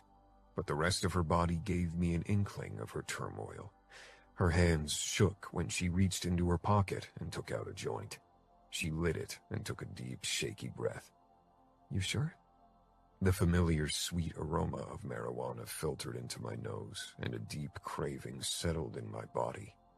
I'd given up on harder drugs during my time in New York after Luca broke a few of my ribs when he found me drugged, but giving up joints was harder, especially because many people smoked them at the after-race parties and barbecues. Maybe I should have backtracked, but Ramo wanted me to tell her for whatever insane reason. Was I risking his life or Dinara's by telling her? But it was too late to back down now. Yes, I've met her several times over the years. That was an exaggeration. I'd never actually talked to her, only seen her in passing. I didn't remember much about her, not even if she'd been as beautiful as her daughter. She was a hazy shadow I couldn't focus on. Fucked her too, if she's one of your whores? I grimaced. No. Dinara rolled her eyes. Don't play indignant. I know how things work. Mobsters often seek the services of whores, and many of them even lose their V-card to one. I'm familiar with the business. The Bratva and the Italian mob aren't that different when you break it down. The way she said Bratva, I almost developed an appreciation for the word. I didn't fuck your mother, Dinara. I'm not in the habit of sleeping with every available pussy. I couldn't speak for my brothers, though. Ramo had definitely fucked her in the past. I wasn't sure about Nino and Savio, but the latter had dipped his cock into anything before Gemma tied him down. Dinara nodded but didn't say anything. She looked upset. Dima had pushed away from his car and was slowly coming closer. A true protector. I wanted to kick his stupid Bratva ass. His expression wasn't that of a bodyguard, and not a brotherly friend either. She jerked to her feet and dropped the joint before stomping on it. I felt a pang I tried to ignore. I need to leave the camp and return to Chicago. I shook my head and stood as well. Tomorrow evening, the first race of the 7-day circuit starts. You need to be present in the afternoon to set up everything. If you miss the first race in the circuit, you can't join the race at a later point. Every race builds up on the previous, and if you miss 7 races, your chances of staying in camp are close to nil. I didn't want Dinara to disappear so soon. I wanted to keep her close, to find out more about her history, and her. I'll be back in time. She clipped and started to move away. I touched her arm. We're almost 1,400 miles away from Chicago. She gave me a sardonic smile over her shoulder. Don't worry, I won't miss tomorrow's race. We aren't done yet, Adamo.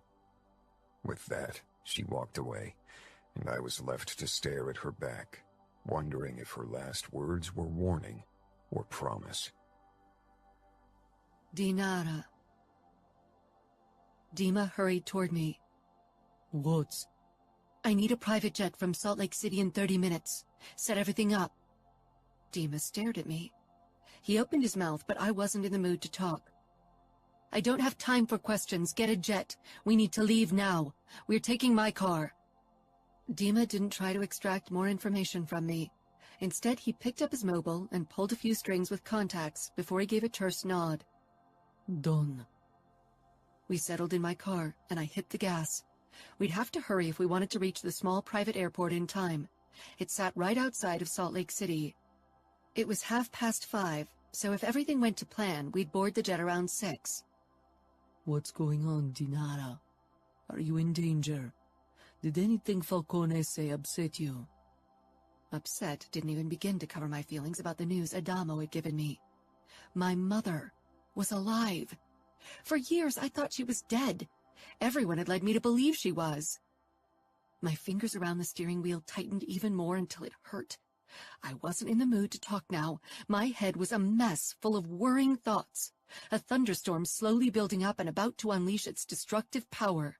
Deep inside of me, my dark craving began its enticing chant, a siren's call I'd resisted for 10 months now. Dima gave up on talking to me for the rest of the drive, and when we pulled up at the airport with only 5 minutes to spare before the scheduled departure, I breathed a sigh of relief. After Dima and I had boarded the private jet and settled down on seats facing each other, the stewardess served us drinks and snacks.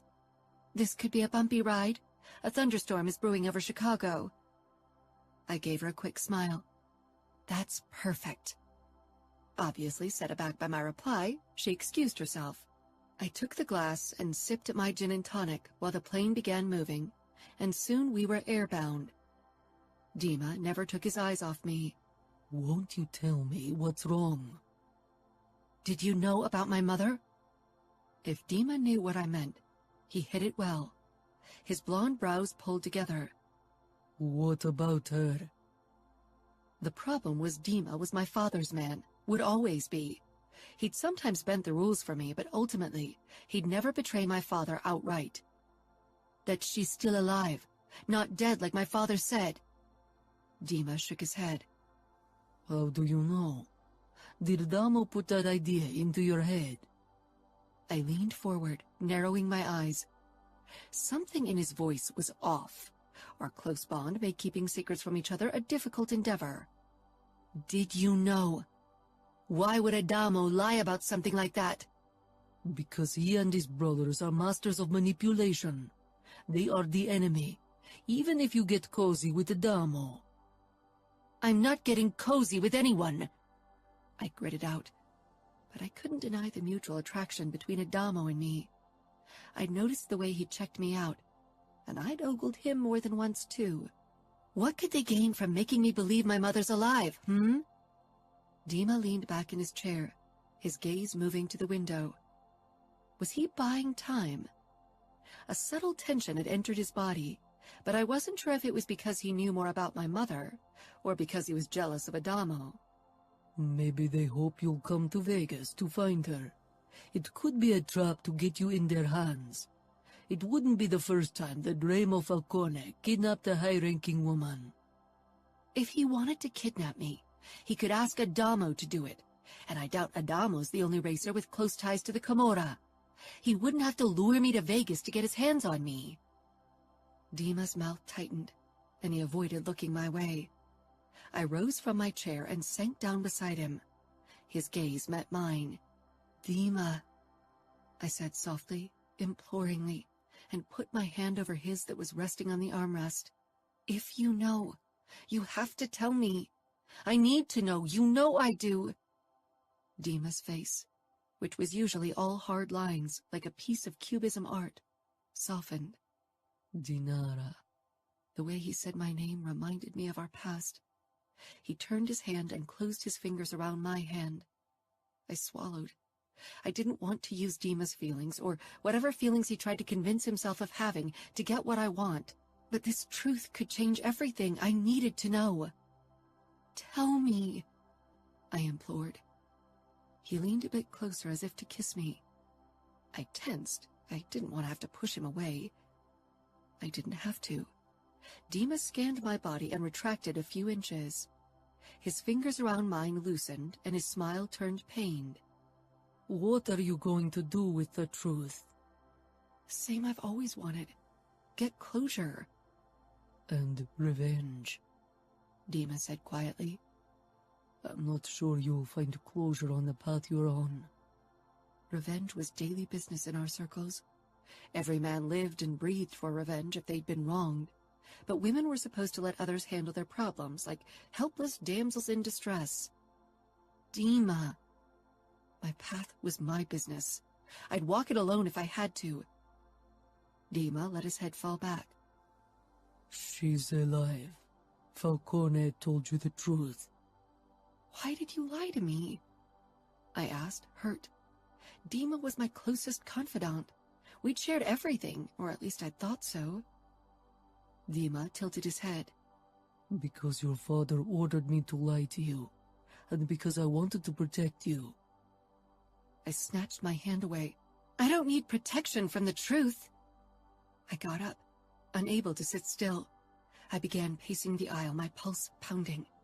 A tiny part of me had remained doubtful after Adamo's words, but now the truth glared brightly at me. It was my turn to accept it and decide how to proceed. It's my right to decide what to do with the truth. My fucking right. Dima nodded.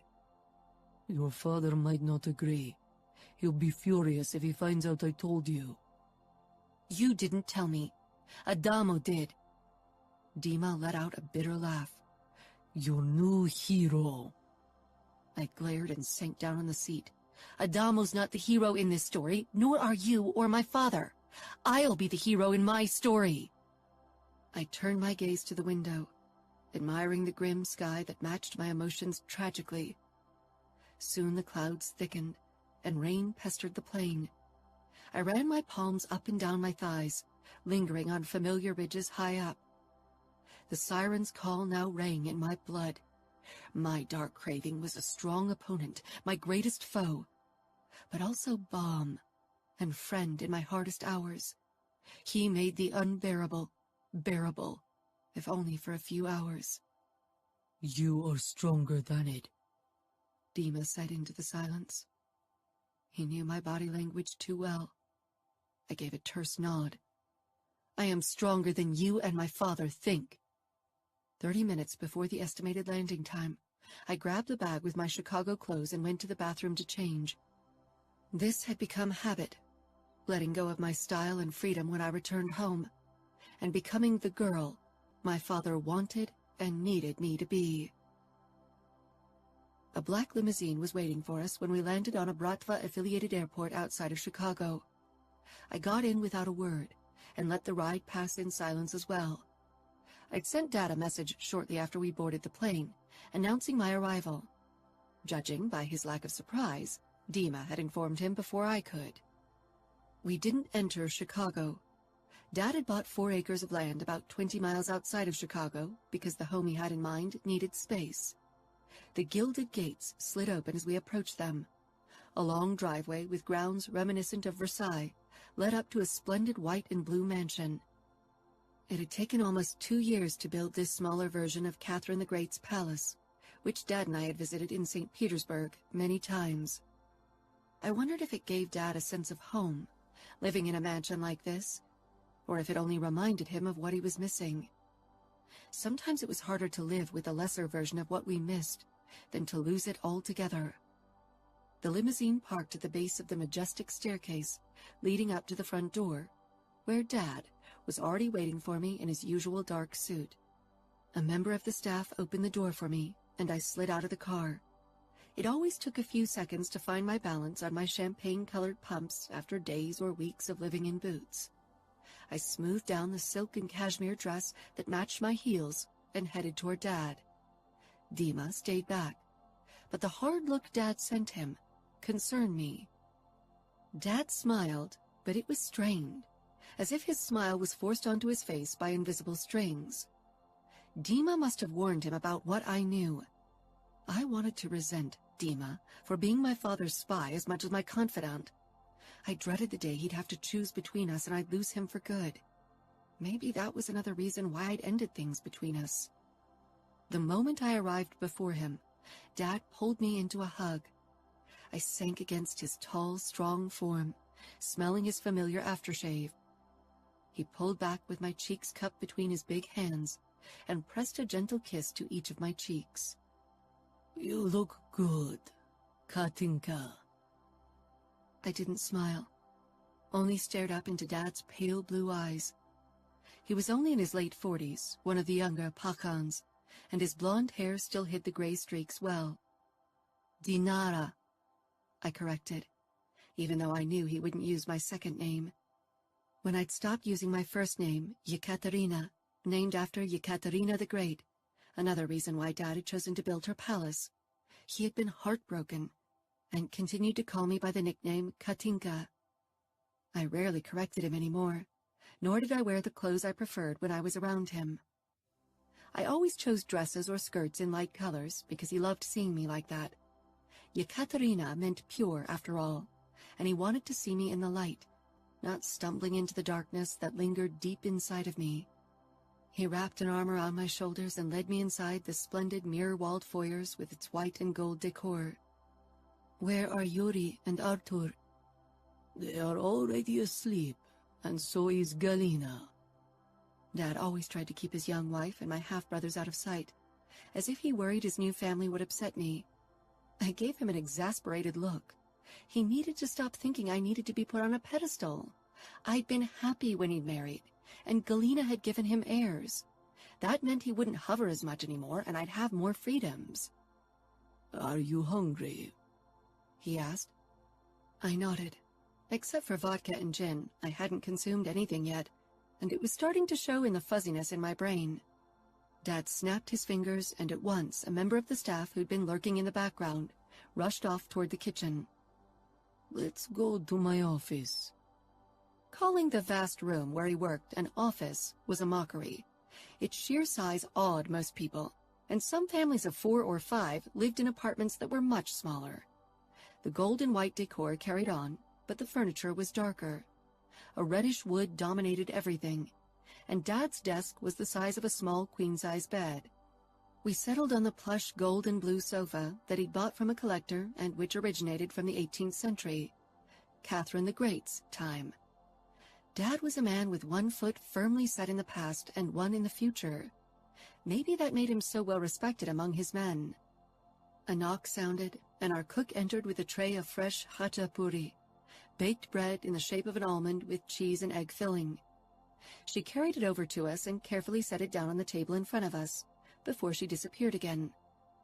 I reached for a hachapuri, wincing as it burned my fingertips, but too greedy for the delicacy of Dad's childhood. The runny egg yolks spread on my tongue, mingling with the saltiness of the cheese and comforting denseness of the dough.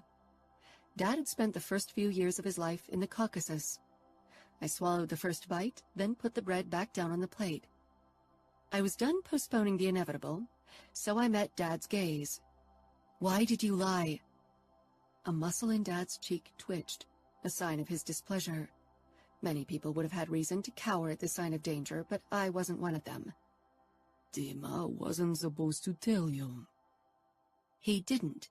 Adamo Falcone did. And then I didn't leave Dima a choice but to admit he knew the truth.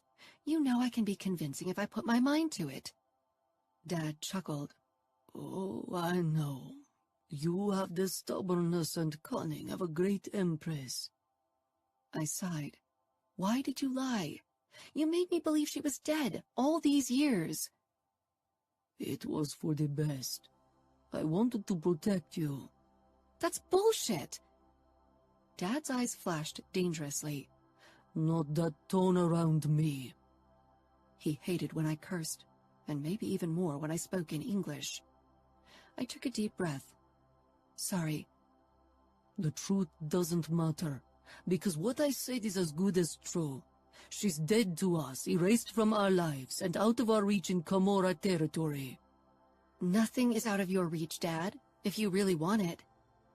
He dragged his wife, Galina, out of the furthest corner of the Caucasus, a small village where her parents had hidden her away from my father, despite it being under the control of the enemy.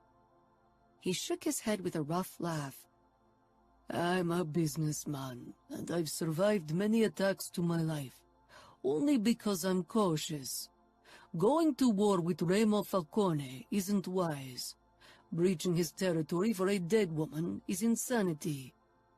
She's not dead, I whispered harshly. He cut my hands. She is to me, and she should be to you too. Forget she exists. She's the past, and we've left it behind us. Haven't we, Katinka? Maybe he had. Maybe he could. But I saw her in my dreams almost every night. A ghost from the past. I had to see her again. Face to face, even if it meant offending Adamo Falcone and risking war with the Camorra. Chapter 6. Dinara. We were cutting it closer than I liked, but Dad had insisted I stayed until the morning to grab a few hours of sleep before I took the private jet back to Salt Lake City. He tried to convince me to stay altogether. He knew I was taking part in the races, and maybe even why, but he had trouble caging me in. Not because he didn't have the means to do so, but because he worried what I'd do without my freedom and a purpose. He trusted I'd eventually return home, not able to go through with my goal. It was almost 1 p.m. when Dima and I raced back toward camp. Dima hung in his seat. The right side of his face was swollen and blue, and those were only the marks I could see. Dad had him beaten for admitting to the truth about my mother. Guilt burned a fiery path through my insides. Next time you don't come back with me. That'll only postpone my punishment. Then don't do things that'll get you punished for me. Maybe it would be best if you didn't follow me on this path anymore. Stay away before my father punishes you worse. His expression was wounded. I'll protect you, Dinara. It's my job, my desire. I sighed. We'd had that conversation before when I'd first decided to join Adamo's races. Dima could be almost as stubborn as I. We arrived at the camp. Most racers were busy tinkering on their cars, some of which were already set up in a sort of starting formation. 10 rows of 3 cars each. Last time, Dima and I had to start in the last row because we were newbies, but due to our good results in the last race, the first race of this circuit, we were bumped up into one of the middle rows. I hadn't bothered reading up on the point system and rules in detail. I always wanted to be first, and for that, I needed to drive fast and risk everything. Easy peasy. Adamo's car was in the first row, naturally, together with a completely black car I'd butted heads with in the last race. Its owner was an obnoxious, tall, rich kid from the suburbs of San Francisco. I parked my car next to Crank's trailer to ask for my exact position before I weaved into the grid. Dima heaved himself out of the passenger seat, clutching his left side with a groan. "Are you sure you can race?" I asked worriedly. "I won't leave your side." "Looking like you do. I doubt you can keep up with the top drivers today. Seeing as tonight's rest stop and tomorrow's starting point is different for every car, depending on the distance they put behind them in the 10 hours of driving, you probably won't get the chance to stay near Dinara," Adamo explained as he stepped down the stairs from the trailer. His dark eyes scanned Dima from head to toe, assessing every injury.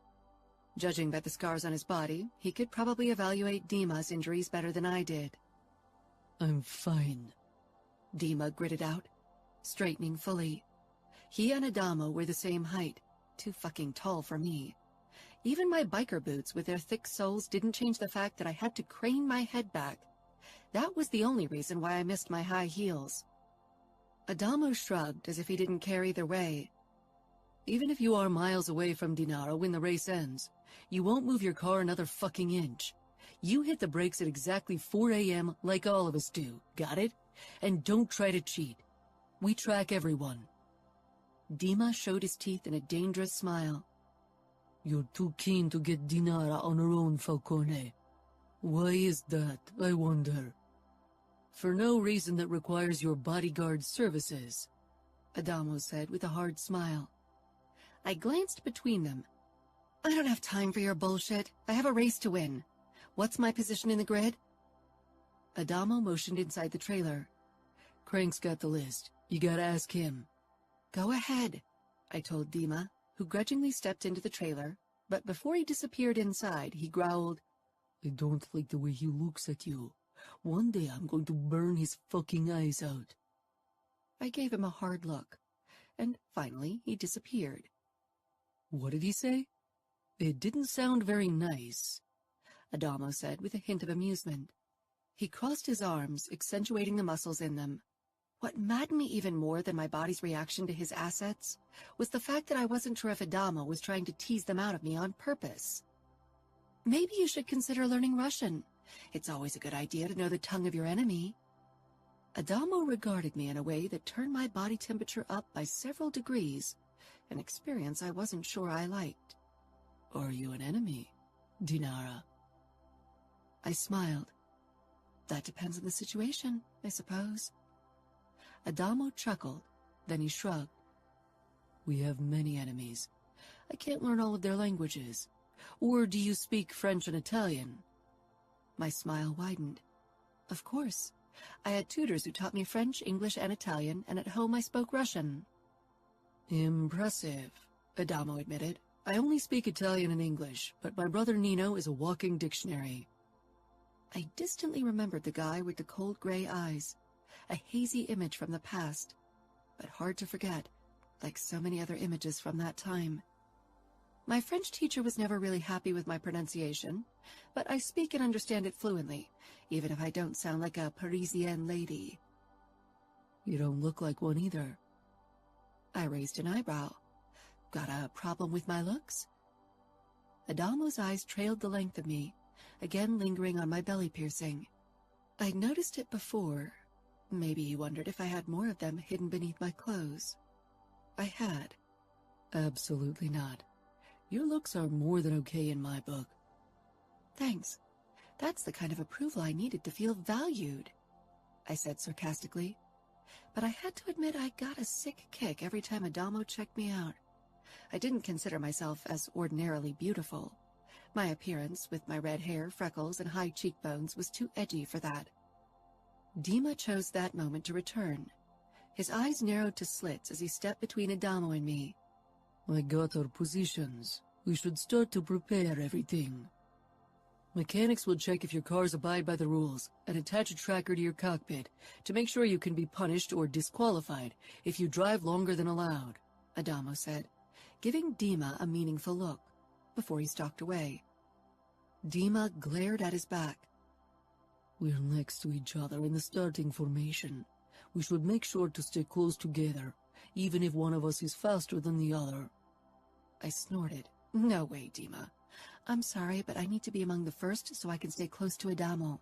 I need more opportunities to extract information from him. Dima leaned closer, searching my eyes. Is this really only about extracting information? I'm not blind. Tend to your wounds, or ask someone from the medical team for help.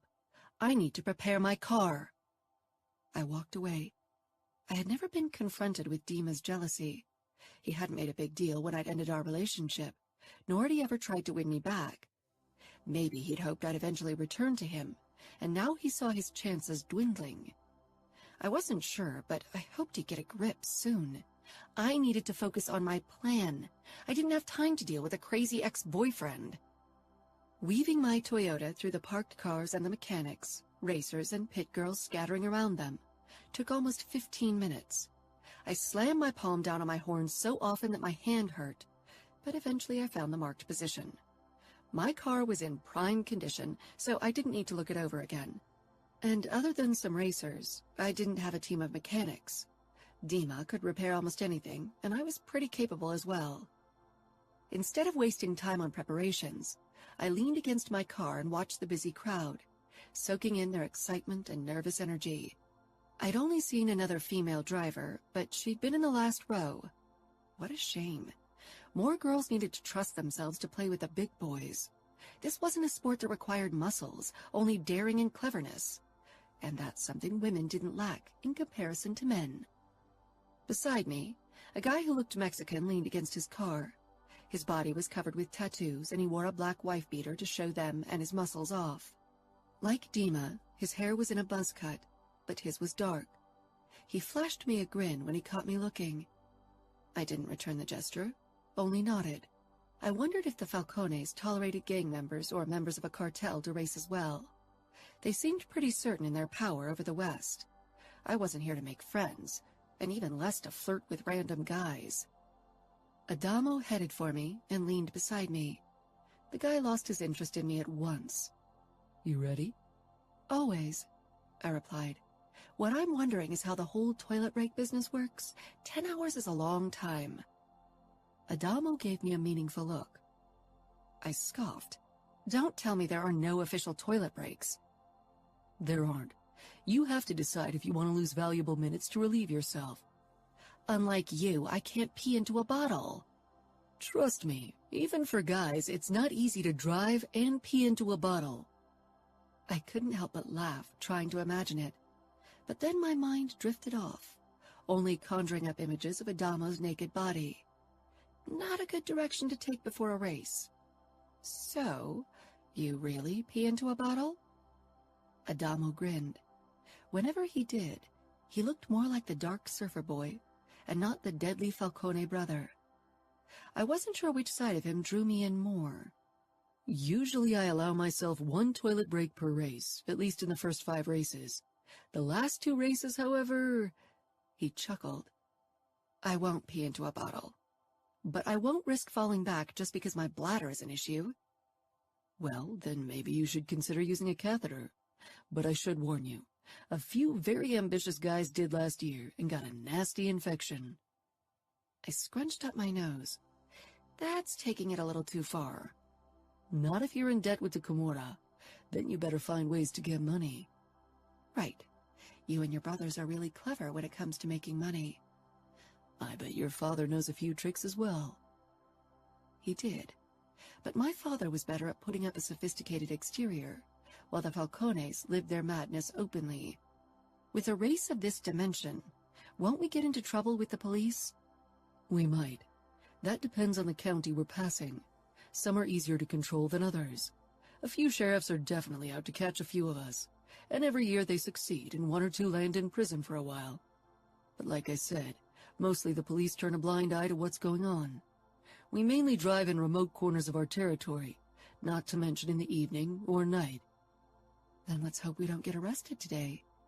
I pushed away from the hood when Dima's car rolled toward us.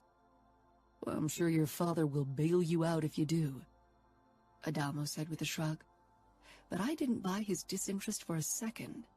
He was trying to figure out how much my father knew of me, racing in Camorra territory. I don't like to rely on others to save my ass, I said. Dima was stuck behind a crew of 5 mechanics who were taking care of a car. I wondered how much funds you needed to have a team of that size around you. Money wasn't an issue for me. Dad's Black American Express paid for everything, and he never asked why I spent too much money. But I wanted to earn my expenses with prize money. Adamo followed my gaze to Dima. His ribs are cracked from the way he moves. He won't be able to stick to your side if you don't slow down for him. He'll need brakes. Dima is tough, and he knows I won't slow for anyone. I can protect myself. If you drive as fast as last time, you won't have to. You'll be at my side, and I can keep an eye on you during the rest hours.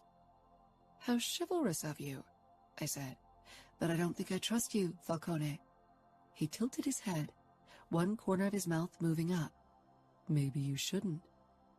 I generally didn't trust easily, even if Adamo didn't strike me as a danger. For me, at least. I headed for the trunk of my car and pulled out a half-empty bottle of vodka and opened it. Drunk driving might make you reckless, but not necessarily faster, Adamo commented. I'm not getting drunk, but hard liquor dehydrates my body and makes me pee less. I won't waste time on a toilet break. Adamo shook his head. You stop at nothing to reach your goal. That's right. For a moment, we stared into each other's eyes. Then Dima broke the moment as he got out of his car. Adamo strode away to the front of the grid, where his car was. My fingers around the steering wheel became sweaty as the minutes until the start trickled by. I'd never driven such a long race. It would be exhausting, and explained why every year drivers crash their cars without outward influences. Even a straight street can become a challenge if you're too tired to keep your eyes open. From my position in the middle of the field, I couldn't see the pit girl with the flag, but as long as the cars in front of me didn't move, I was locked in anyway. It would take a while to reach a better position with more room. Soon the roar of engines rang in my ears, and Viper vibrated under me. Dima gave me a warning look. He was worried, but he had no reason to be. I could handle my car. Dust rose up before me, cloaking the cars ahead as they drove off. My foot hovered over the gas, and the second the brake lights of the car in front of me died, I slammed my boot down. Viper roared like a wild beast, and then we were off. I had to slow almost instantly or risk bumping into the car in front of me. A start surrounded by all these cars was madness, even worse than the last row. Time lost its meaning as I fought my way past car after car.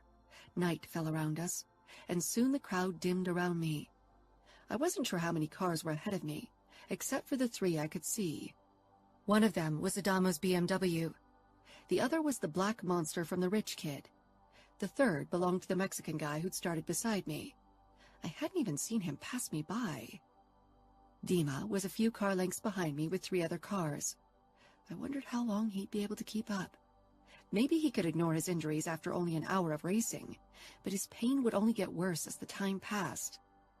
My assumption turned to reality after 5 hours on the road. Dima started falling back, and then he stopped. I thought he might need a toilet break, but instead I watched through the rearview mirror as he bent over and threw up. For a moment, my foot on the gas eased, but then my gaze focused ahead again on Adamo and the 2 other drivers in front of me. Dima was tough. He had been a member of the Bratva for almost 10 years. He wouldn't give up easily, and a few cracked ribs were nothing. After 8 hours, even the cup of vodka and my lack of hydration didn't stop my bladder from feeling full. My eyes burned, and the road became blurry on occasion. The deep blackness where the headlights didn't touch my surroundings only added to my body's need for rest. But the distance between me and the 3 cars in the lead had grown, and a break would put me even farther behind. Not to mention that it would allow my two pursuers to catch up, or worse, overtake me. Gritting my teeth, I tried to ignore the pressure in my bladder. To banish my exhaustion, I turned on the radio, blasting my favorite playlist of classic metal from the speakers. Welcome to the Jungle by Guns N' Roses awakened my senses, as usual. Even music wasn't helping anymore, as the last 30 minutes of the race trickled by. My need to pee had turned to a painful throbbing in my lower body, and my back and ass were completely stiff from sitting. I hardly felt my fingers anymore. All I could think about was peeing and sleep. My attention turned to one of the cars in the lead, which was slowly falling back. When the last minute of the racing time counted down, it was only a car length ahead of me. Adamo's car. He'd actually slowed down to spend the night at my side. I wasn't sure if I was flattered or annoyed. The damsel in distress wasn't my favorite role. On the other hand, his company hadn't been unpleasant, but so far we'd never been completely alone. And I realized that's what we'd be tonight, alone, as I stopped the car at exactly 4 a.m. Chapter 7. Adamo. I didn't plan to slow for Dinara to spend the night at her side. It was a spur-of-the-moment thing when I noticed her car not too far behind me. I didn't lose too much time to the other cars in the lead by letting her catch up with me, nothing I couldn't make up for in the races that followed. And even if I didn't finish the 7-day race in number 1, that wasn't a problem. I didn't need the money and would still earn enough points to stay in the race camp. Dinara opened the door of Viper the same time as I turned off my engine of my car, which I'd positioned right beside hers. She barely glanced my way, and instead rushed into the darkness.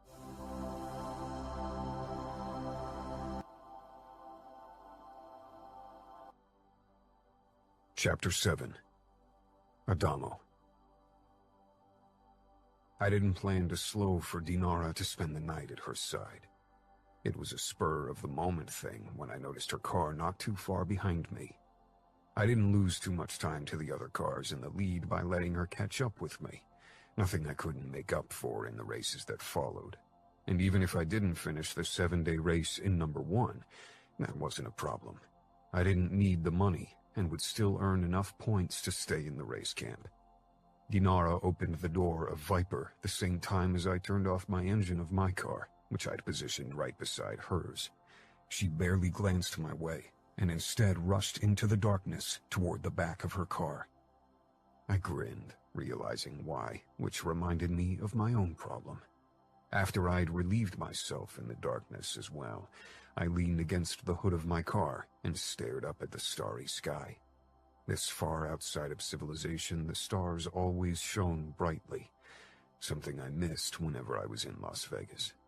I'd always considered myself a city person until I started living long stretches of time in camp in the middle of nowhere. Dinara advanced on me and propped up her hip against the hood. You shouldn't have done that. I made an innocent face, but she narrowed her eyes. Grinning, I said, I prefer your company to the company of the two assholes in the lead. And with you, I won't have to sleep with one eye open to make sure no one manipulates my car. Dinara scoffed. Who says I won't try to cut through your brake cable?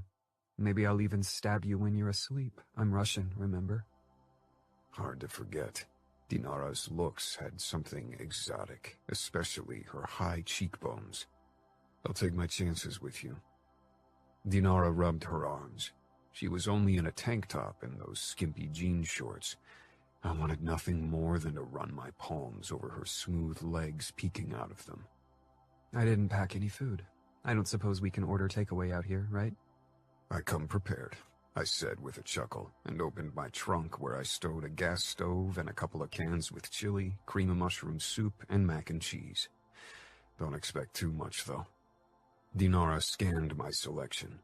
I've never had mac and cheese before. I gave her a disbelieving look. How can you live in the States without trying it? Our cook is Russian. She cooks recipes from my father's home, and I didn't really eat dinner with American families. We stayed among our own. That sounded familiar. My brothers and I had always stayed among ourselves, too, and my brothers still did.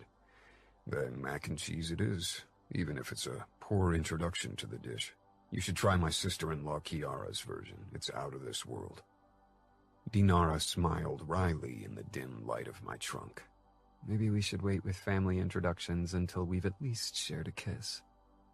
My pulse picked up, my eyes darting to Dinara's plump mouth, still smiling in that confident way. Fuck. I hadn't considered kissing her tonight. Now it would be all I could think about. There'll be a kiss? I asked with a slow smile, as if I hadn't imagined doing much more. Dinara took the gas stove out of the trunk and set it down between our cars so it was protected from the breeze before she grabbed a leather jacket and used it as a blanket to sit on. Do you have a lamp as well? I don't want to keep my door open. I smirked, picking up the can and a gas lamp, and plopped down on the cool ground. Once it cast its eerie light around us and the mac and cheese was bubbling, I said, "You never answered my question." I handed Dinara a fork before I turned down the gas flame and poked my own fork into the searing hot mac and cheese. Dinara did the same and tasted a bite after blowing on it for a while. She chewed a couple of times with a frown. I don't know what the fuss is about. Our cats get better food. I laughed. Sorry, my provisions aren't up to your standards. She laughed too. I'm not even a picky eater, but this is really bad. I don't know if I'll give this another chance. Trust me, if done right, it's delicious. Maybe one day your Kiara can convince me. She put another forkful into her mouth. Kissing would be a very bad idea, considering who we are. I met her gaze. In the dim light from the gas lamp, the luminous teal of her eyes appeared like the dark green of fir sprigs. Opponents? That, among other things. It would be a fateful liaison that's sure to stir up shit in the Bratva and Camorra. I grinned. I like trouble. Dinara shook her head and leaned back on her elbows while I finished the food. Why did you really seek my closeness tonight? And don't say to kiss me. If you hope to extract information from me, I should warn you that I'm very good at keeping secrets. I'm very good at extracting them, I said, leaning back as well so we were at eye level. Dinara tilted her head. Are you the wolf in the sheep's hide, Adamo? Do I look like a sheep to you? I asked, mildly offended. I think you hide your Falcone madness better than your brothers do. I bet those surfer curls and charming smiles trick quite a few people into believing that you're the nice guy. Maybe I am. Dinara shifted her weight to one elbow, resting on her side, bringing us even closer. She peered into my eyes, and for a moment I was certain she saw everything.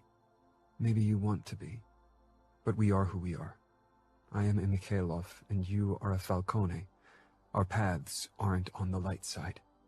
That's the Russian soul being melancholic. That's the realist.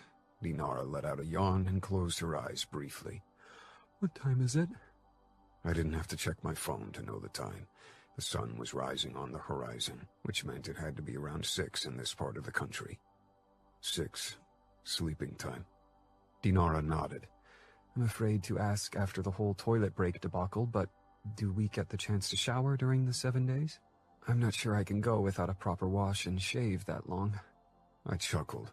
We have 2 sanitary trailers with showers that drive around.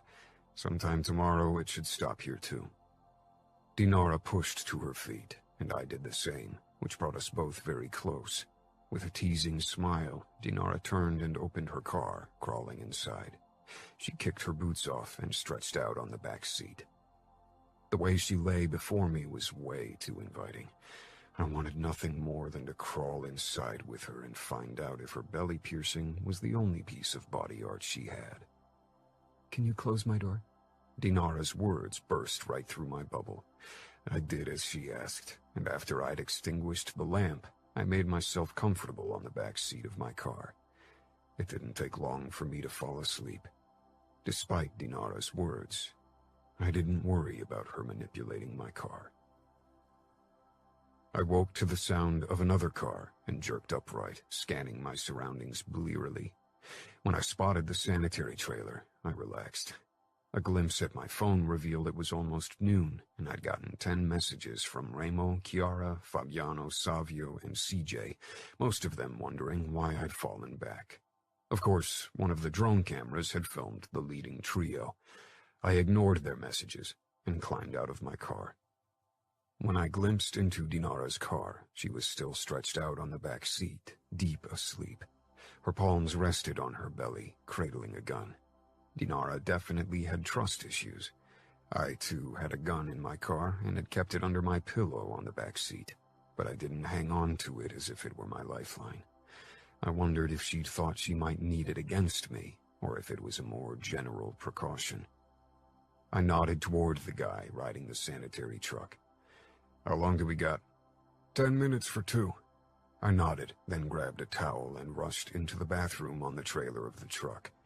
I didn't wait for the water to get warm, not wanting to waste too much time. Dinara probably needed a bit more time, considering her longer hair. That's something I'd learned living in the Falcone mansion with my brother's wives. I resisted the urge to wank off while imagining Dinara taking a shower. The cold water helped with that, and instead hurried through the shower. I towel-dried myself hurriedly before I slipped on boxers and black jeans. The shirt in my hand, I stepped back outside. In the 3 minutes it had taken me to shower, the temperature seemed to have increased ridiculously. Dinara must have woken by the constant hum of the truck engine, because she waited in front of it with fresh clothes and a towel in her arms. She yawned. Some of her mascara had smudged under her eyes, and her hair was all over the place, but she still looked eye-catching. A dot of color and excitement in our barren surroundings. Endless sand and stone and dusty roads. I was starting to wonder if I needed to join you for the shower before the time was up, and I didn't get a chance to clean up. It took only 3 minutes. That gives you 7 luxurious minutes. After hearing her suggestion of showering together, I regretted not having prolonged my session. Dinara moved past me with a small smile. Thank you. I don't think showering with you would have been a good idea anyway. With that, she disappeared inside and closed the door. I pressed out air, unsure how to handle Dinara's flirting, because I wasn't sure if she really meant it or was playing with me. Maybe both, but every day I cared a little less about the latter. 2 could play a game. I let the hot midday sun dry my hair, even if that increased my curls. Women loved them, and I preferred that they made me look different than my brothers. The driver had already put a bag with provisions on each of our hoods, and I grabbed mine and took a bite of the chocolate muffin as I waited for Dinara to emerge. When she finally did, I almost choked on my bite. She was dressed in her usual jean shorts, boots, and tank top, but for the first time since I'd known her, her top was white and clung to her body. Her hair was dripping water down her shoulders and front, slowly turning the fabric transparent. After a wave at the driver, Dinara headed toward me. My eyes were magically drawn to the outline of her perky breasts through the sheer fabric and the piercing in her left nipple. Dinara grabbed her breakfast and propped herself up against the hood of my car. The corners of her mouth twitched with amusement. If it bothers you, wait for the sun to dry my top. It won't take long. I'd never be able to unsee Dinara's nipple piercing, nor stop wondering how it would be to play with it. I could only imagine how much more sensitive it made her breasts. "It's a pleasant sight," I said with a smirk once I'd torn my eyes away from her chest. Dinara let out a laugh before snatching her own muffin and taking a large bite. "Did it hurt worse than the belly button?" I asked eventually, unable to stifle my curiosity. Dinara nodded. "Yeah, it hurt like hell, but I've had worse, and I really love the result." When I risked another glance at her left breast, I realized the piercing had gemstones on both ends, but the fabric didn't allow me to make out more. The sound of a drone camera made us move apart, and Dinara slipped inside her car. She'd avoided being interviewed so far, and didn't seek the cameras at all. That didn't change over the next few days. She and I spent 3 more nights in the same place, but the longer the race lasted, the less we talked. Exhaustion was too prominent. But even just sitting beside Dinara in front of the blue gas flame felt right. I enjoyed her company, maybe because she treated me like a normal guy, no reverence or respect. I had a feeling she wouldn't hesitate to kick my ass if I pulled some shit. I waited for her to bring up her mother or my brothers again, but she didn't. Maybe it was tactic, and I definitely was still wary of her. She had a reason to be here, and yet I couldn't stay away from her. On the last 2 nights, however, I made sure to keep up with the leading duo. Dinara and 2 other cars followed us not too far away. I finished second. Maybe I could have won if I hadn't decided to spend a few nights at Dinara's side, but I didn't regret it. She managed to finish in 4th place. Dima, whose injuries had hindered him as expected, came in as one of the last. He looked royally pissed during the awards ceremony, especially when my name was called as second. He stepped up beside Dinara, who watched everything with crossed arms. There were 7 days until the next race now. When I stepped down from the winner's rostrum with a bottle of champagne, Dinara headed my way. I shook off a few of the pit girls who came to congratulate me and find out if my stance on fucking them had changed. It hadn't. You're not just words and a big name, Adamo. You can race a car. I gotta hand it to you, Dinara said. I grinned. Thanks. It's not my only talent. Dinara raised one eyebrow. Maybe one day you'll show me your other talents. I took a swig from the champagne, then held out the bottle to Dinara. Whenever you want. Dinara took the bottle and drank a few gulps before handing it back to me and leaning close. Maybe after the next race. Until then, I'll have to head back to Chicago. Next race, I promised. Her lips brushed my stubbled cheek. I'd cut my beard yesterday because it had become too untamed. Her eyes captured mine, and fuck, I was a goner. I wanted to drag her toward my car, set up a tent, and devour her. I hadn't seen CJ in a couple of weeks, and I would have stayed in camp and not returned home after the 7-day race if I didn't know I had to settle things with her as soon as possible. It didn't feel right to have her in the background when my mind kept revolving around someone else, even if she and I weren't in a relationship. The promise of a kiss and more had lingered between Dinara and me these last few days, and I definitely wanted to make good on that promise. The moment I stepped into CJ's apartment, she made a move as if to kiss me, but I grabbed her shoulders, stopping her. There's someone, she said immediately, smiling knowingly. The hint of hesitation flickered across her expression. She took a step back. As usual, she was only in a negligee, and for a moment I considered taking my words back. I owed Dinara nothing, and CJ and I weren't exclusive. Yet I cared too much about CJ to keep her in the dark. Not really. Not yet. Maybe never. She motioned me inside and closed the door. But your interest is piqued. I think it's so un-Falcone of you to not sleep around, even when you're still unsure about the girl.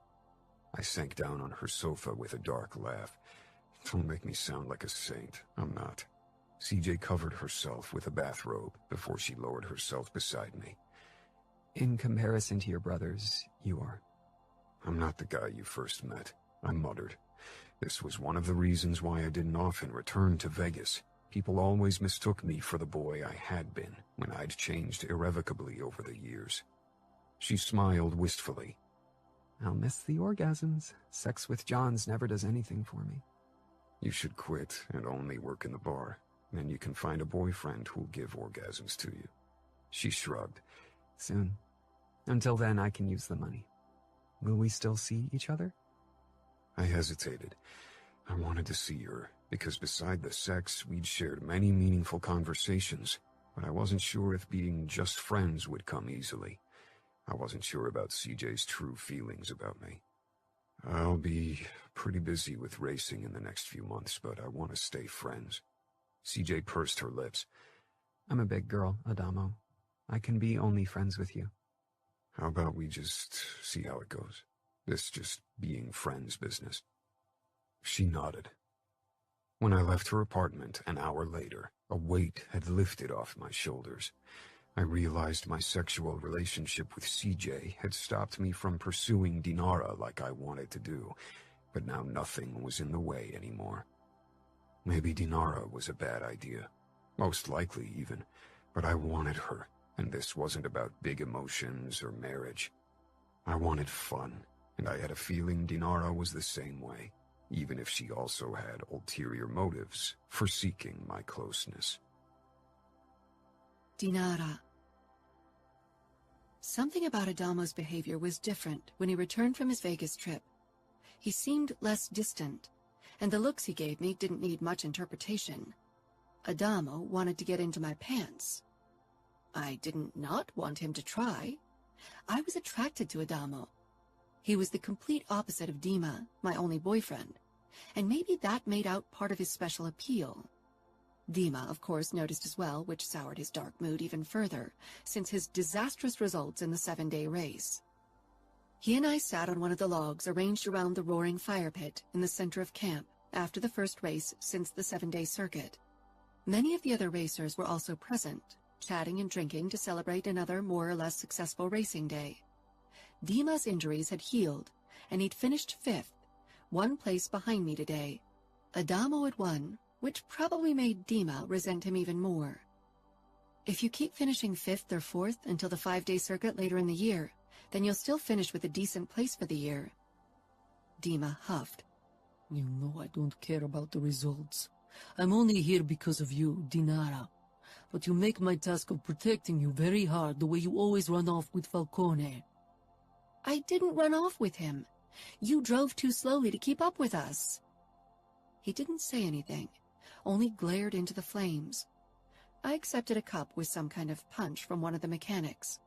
It was too sweet for my taste, but the other racers and especially the pit girls seemed to love it. Half a bottle of vodka might have made it tolerable. My eyes followed a tall form as it approached the scene. Adamo sank down on a log across from me with the fire between us. Our eyes met, and a pleasant shiver raced down my back at the look on his face. His dark eyes appeared black in the firelight as they traced my body. I had never felt like this, as if a simple look could light me on fire. I wasn't sure I appreciated the sensation of my body doing what it wanted. Adamo raised his cup, toasting me. I did the same, and we both took a gulp, and grimaced simultaneously. I couldn't help but laugh, and Adamo's face flashed with an answering grin. Dima cursed low under his breath and shoved to his feet. I'm off to bed. We don't have a race tomorrow. You don't need to get your beauty sleep, I said, even though I kind of wanted him to leave, so I could interact with Adamo without Dima's surveillance. Even if I didn't owe Dima anything, flirting in front of him felt wrong. Dima nodded in the general direction of Adamo. I'm sure he'll keep you company. He turned and headed into the darkness. I sighed, but didn't follow him. Soon a shadow fell over me. Is that spot beside you occupied? I peered up into Adamo's handsome face and shook my head. It's yours. He sank down, closer than Dima had been, and our arms brushed. Goosebumps rose all over my body. The drinks aren't much better than the food, I said with a nod toward the punch. Adamo shrugged. This isn't a luxury cruise, he said, and don't tell me vodka is such a gourmet treat. Vodka wins against this sweet atrocity. And what do you know about Russian cuisine? Name one Russian dish. Adamo narrowed his eyes in thought. Borscht? That was a lucky guess. Have you ever had it? No. Beet isn't really my thing. But mushy pasta with fake cheese sauce is? Adamo propped his elbows up on his thighs, his bicep flexing distractingly. My eyes strayed to his marred Camorra tattoo. The handle and tip of the dagger were still intact, but the area of the blade, where the watchful eye had been, was disfigured by burn scars. I knew the general story of how it had come to look like this. The outfit, an opposing Italian mob family in Chicago, had tortured him, but I was curious about more details. Asking for details might prompt Adamo into asking more personal questions, though, and that wasn't something I wanted. He leaned a bit closer. What Russian dish would you have me eat if we ever went on a date? My heart beat a bit faster. I braced myself on my thighs as well, bringing our faces even closer. Pelmeni or piroshki? Nothing better than sinking your teeth into warm dough to discover a tasty, sizzling filling within. My voice was low, seductive, not a tone I usually use to describe food, or at any other time. I didn't mention my favorite, khachapuri, because that felt too personal. Adamo nodded, and a slow smile spread on his face. I can't wait to get a taste. My core tightened, catching me by surprise. Our eyes stayed locked together, and if possible, our faces had gotten even closer. The laughter from a pit girl made me pull back. I didn't want people to see us get cozy. This place is too crowded, and I need a decent drink. How about you join me for a vodka at my car? I wasn't sure what I was doing. This had never been part of my plan. Adamo tilted his head. Lead the way. I rose to my feet, feeling an unpleasant sense of nervousness. I didn't wait for him and stalked to my car. It was parked at the very edge of camp, cloaked by complete darkness. Dima's car was gone. Maybe he'd parked it somewhere else out of anger, or he'd gone in search of a bar where he could drink himself into a stupor for once. He'd be looking for a long time. I grabbed the half-full bottle of vodka from my trunk and sat down on the hood of my car. Adamo leaned beside me. After a swig from the bottle, I handed it to him. Our shoulders brushed, and my body reacted with a flood of sensations, most prominent and surprising. Desire. I swallowed. Adamo held the bottle out to me. I took it and downed an even longer swig. Vodka is starting to grow on me. Maybe I have a thing for Russian delicacies. I tilted my head toward him. They are the best. I need proof. Adamo cupped my neck, startling me, and pressed his lips to mine. My first reaction was to shove him away, even as my body screamed for more. My fingers curled around his strong shoulders for the shove, but instead I dug my nails in and leaned even closer. Adamo's other hand gripped my hip as his tongue parted my lips, tasting me. His kiss was dominance and fire, and it set me aflame in unexpected ways. The way our tongues teased each other, and our lips perfectly molded together, felt as if this was more than a chance meeting. Adamo's hand slid up from my hip, stroking along my ribs, spreading even more fire in its wake. My nipples puckered against my t-shirt. I hadn't bothered wearing a bra because the fabric was loose and my breasts weren't very big. Adamo's fingertips stroked the underside of one breast before his thumb brushed over my nipple, discovering my piercing. Heat and wetness pooled between my legs at the spike in pleasure. I stifled a moan, trying to rein in my body's overwhelming reaction. His thumb flicked my piercing, and a gasp of pleasure burst from my lips. He seemed to control my body with only a few touches. My body yearned for more. My brain demanded control. Control. I needed it. I jerked free of Adamo's hold and his intoxicating kiss, panting and tingling all over. Chapter 8. Adamo. For a moment, Dinara looked almost frightened, but maybe it was the distant firelight throwing dim shadows across her face. It was difficult to make out details so far away from the only light source. Dinara's red lips pulled into a daring smile that went straight to my dick. I thought you didn't mix business and pleasure. Her voice was throaty and breathless. My heart was pounding in my chest, and my cock was already pressing uncomfortably against my jeans. I hadn't felt a desire this strong in ever. I don't, usually. It wouldn't be the first rule I broke. I had a long history of things I shouldn't do. Dinara seemed a good reason to add another one to the list. I took out the cigarette package from my back pocket. What about you? Do you mix business and pleasure? Dinara didn't say anything. The fall and rise of her chest were unmistakable, even in the dim light streaming from the distant fireplace, our only light source.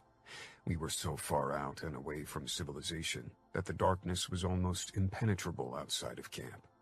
The headlights of the surrounding cars had all been shut off when their owners had gone to sleep or joined the campfire. Dinara pulled out a joint, her fingers shaking. I couldn't interpret her physical reaction to our kiss. She lit up the joint and put it in her mouth, causing my mind to create more explicit associations. It glowed brightly as she sucked in a deep breath. After another drag, she handed the joint to me, and I took a deep inhale, feeling its effects hum in my veins. I dropped my cigarette packet on the hood for an after-sex smoke I'd hopefully require. Sex and drugs had been my favorite combination for a while. You didn't answer my question.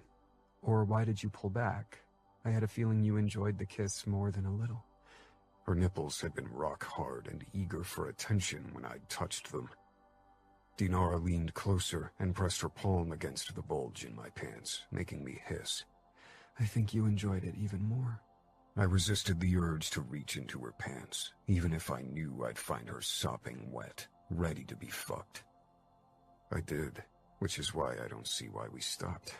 Because I like things to go by my rules, Dinara said cryptically and hopped off the hood. I thought she'd leave, but instead she grabbed my hand and dragged me toward my car, which was even further outside of camp and cloaked in darkness. I followed her and let her push me against the hood of my car.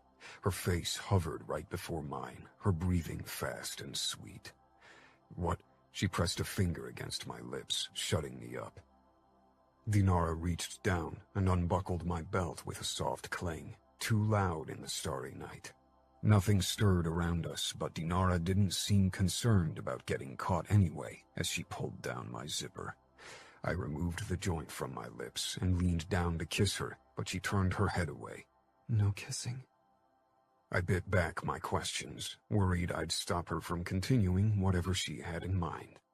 My cock was already eager for her next move.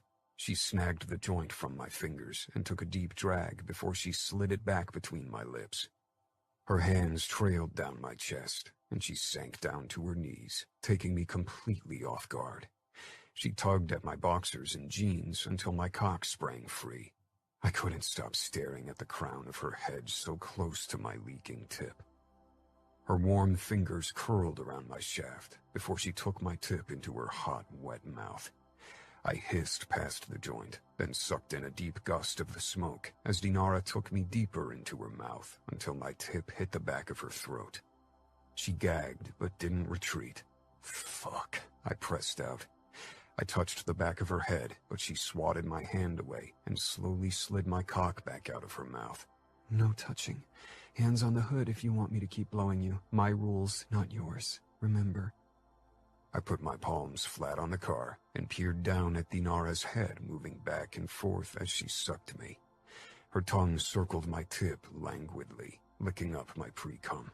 I wished I could see more of her than the scheme of her head. I wanted to see her gorgeous red lips around my tip as she sucked it. This felt like a dream, but even my best drug-induced hallucinations hadn't been anywhere as good as this. Fuck, her lips on my cock felt like paradise. I moaned when Dinara started massaging my balls as she worked only my tip with her lips and tongue. When she started massaging the sensitive area behind my balls, pleasure radiated through my body, and my balls started to tighten. I wouldn't be able to hold out long if she kept it up. I'd been fantasizing about her too long and wasn't prepared for this surprise blowjob. She pulled her head back, smacking her lips. I groaned. I'm close. Dinara gripped my hips and rose to her feet. In the dim light, the curl of her lips mocked me. I know, Adamo. She leaned forward and pressed a kiss to my cheek. Even a Falcone needs to learn patience. She took a step back. I was frozen, my balls still pulsating, my cock desperate to spurt out a load. With a last smile, she turned around and walked off. I stared at the sway of her hips until her body merged with the shadows, and she was swallowed by the dark. The inside lighting of her car flared up, illuminating Dinara, a tantalizing sight that now taunted me. She slipped into the back seat, and before she closed the door, she glanced back at me. Then the darkness absorbed her again. I hadn't been left hanging, or rather standing, since my first sort-off girlfriend, Harper, many years ago. Fuck, she was toying with me. Blood still filled my cock. I was too fucking turned on to hope my erection would disappear anytime soon. I clutched my cock angrily and rubbed hard, almost painfully. If someone came by, they'd get a show they wouldn't soon forget. It didn't take long for me to shoot out my load all across the dusty ground. I shoved my dick back in and zipped up my pants before I kicked dirt over the spot where I suspected my cum had landed. I reached for the cigarette package on the hood, but touched cold metal. Fuck, I growled. Not only had Dinara left me standing here with a fucking boner, she'd also stolen my cigarettes. I was done handling her with kid gloves. In the next race, she'd get to know the real Adamo Falcone on the racetrack. And next time, she'd be the one with a dripping pussy. Dinara. My spine tingled with animal fear as I turned my back on Adamo, my muscles taut with anticipation, ready to take flight or fight. It wasn't that I expected Adamo to rush after me, grab me, and force me to finish what I'd started, but my body preferred to expect the worst. That way people had a hard time catching you off guard. No steps rang out, nor did Adamo call me nasty names. I meandered my way past the other race cars until I reached my Toyota. I opened the door. Then I couldn't resist to risk a glance over my shoulder at the man I'd left with a raging hard-on. Adamo, too, was looking my way. Even in the dim light, I could tell that he hadn't bothered closing his pants yet. I didn't think it would be this difficult to walk away from Adamo, from sucking his dick no less, but I'd enjoyed the play of power, had gotten high on it. If there was one thing I had trouble resisting, then it was a good high. I hadn't expected it to be like this with Adamo, but he filled me with an explosive energy only drugs or racing had done so far. I climbed into the back seat, kicked off my boots, then threw the door shut, cloaking myself in darkness. I locked the car, reached for the Glock under the front seat, and put it on my belly as I stretched out on my back. Sleeping in the car wasn't comfortable, but sharing a tent with Dima seemed unwise after our recent argument. I didn't even know when he'd be back, or if he'd be back at all. Maybe once things had calmed down. But I actually preferred to keep an eye on my car, even at night. Many racers had a lot to lose when they didn't make the podium. The money up for grabs meant salvation for them, a way to pay off their debtors, probably also Camorra, or maybe Bratva, or post bail for a family member. Despair made people do foolish things. I wouldn't give them the chance to slip my tires or cut my brake hose. I was still wide awake, though, so I peered out of the window. Adamo kicked the ground before he, too, climbed into his car. He was pissed. I couldn't help but smile. I wondered what a pissed Adamo would look like, how he'd race. My body longed to return to him, to continue what I'd begun.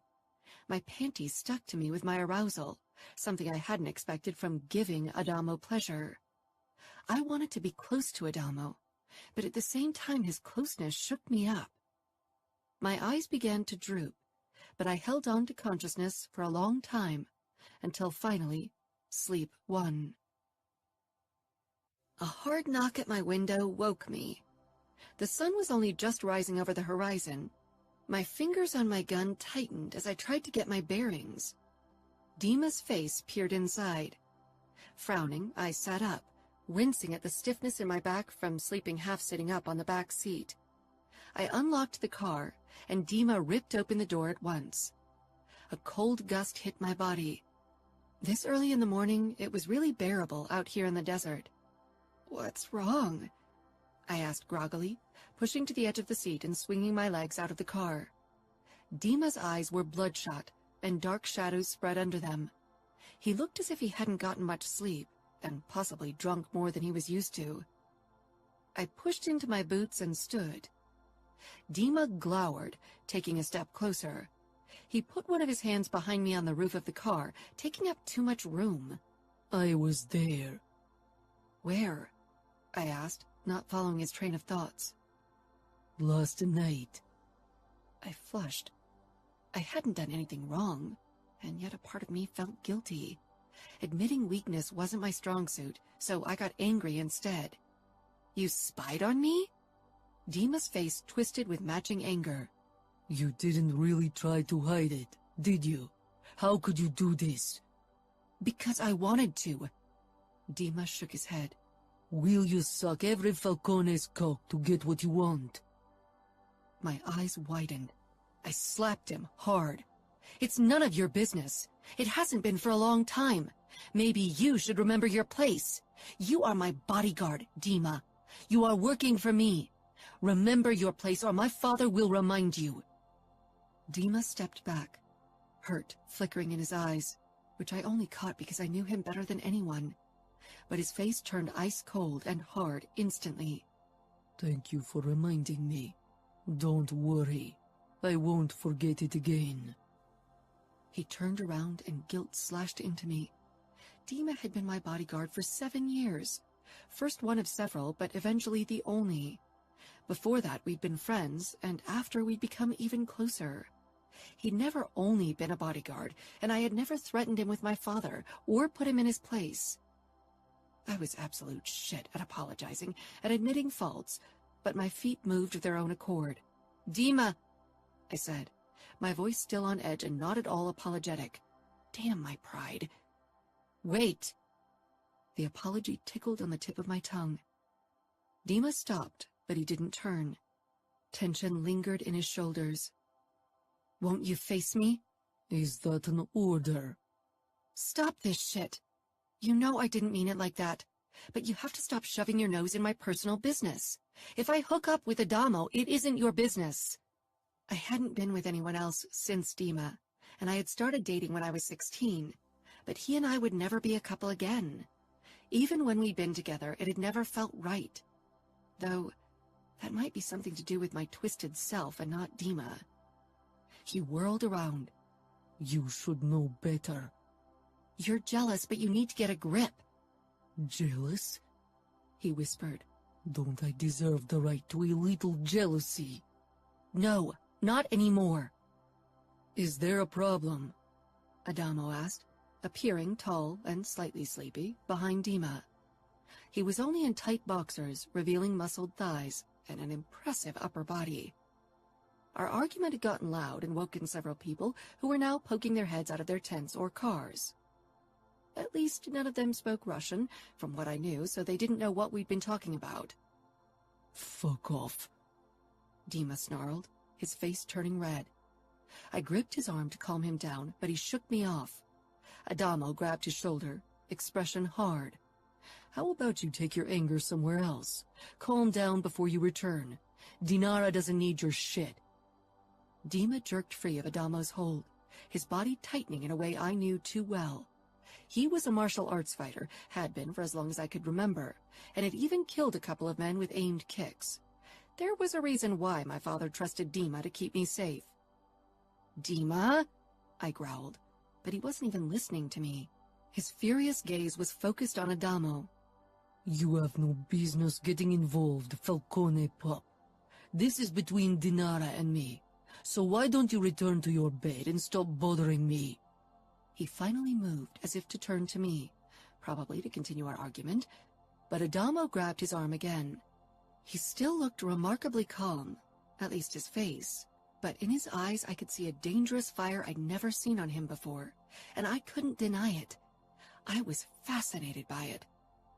Dima whirled on him, trying to land a punch in his face, but Adamo must have anticipated the move. He sidestepped the attack and sent a punch into Dima's left side. After that, all hell broke loose. I stumbled back a few steps to avoid becoming a casualty of their testosterone battle. The videos of Adamo's fights I'd watched hadn't nearly done him justice. Seeing him in action right before my eyes, seeing the sweat glittering on his forehead and abs, Witnessing the lethal focus in his eyes and the determined precision of his kicks and punches was a completely different matter. It was the difference between seeing a beautiful Fabergé egg on a photo or holding it in your hand, seeing the intricate work put into it up close. Adamo wasn't as breakable as my favorite art piece, but he was a masterpiece all the same, and his art of fighting had taken just as much effort, dedication, and talent. I'd always thought Adamo was a reluctant fighter. In videos, it had sometimes appeared that way.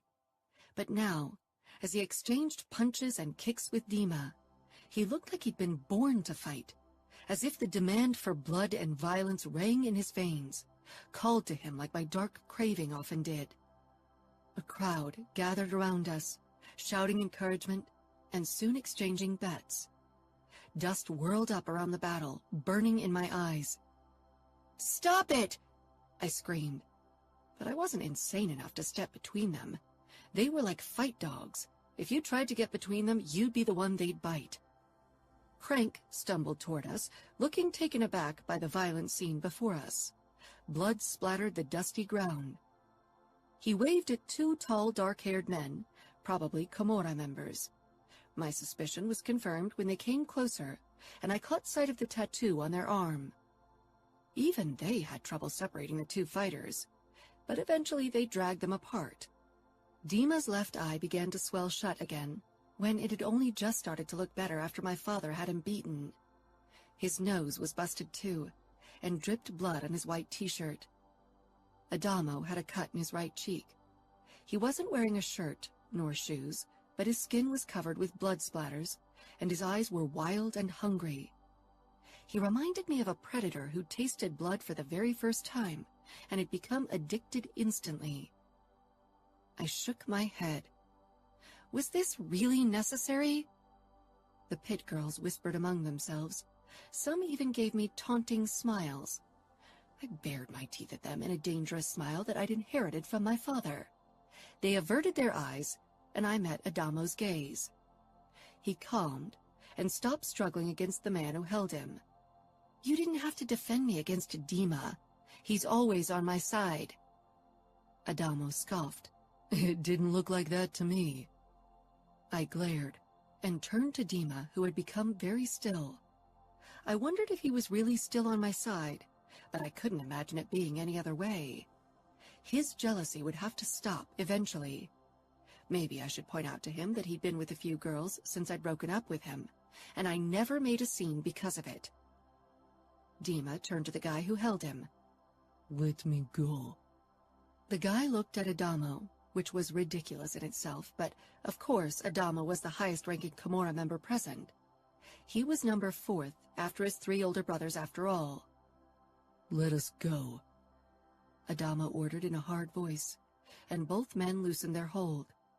Dima stepped back. "Don't worry about my interference again. I'll attend to business in Chicago from now on." I doubted he'd really leave me out of sight. He'd stay close so he could intervene if anything happened, but I'd call my father just in case to tell him I'd sent Dima away. Dad would be pissed off and try to convince me to return home, no doubt. "Dima, let us talk once you've calmed down, all right?" He didn't say anything, only stalked off toward his car. "If you miss a race, you risk disqualification," Crank called, but Dima didn't react. He got in his car and drove away. I sighed.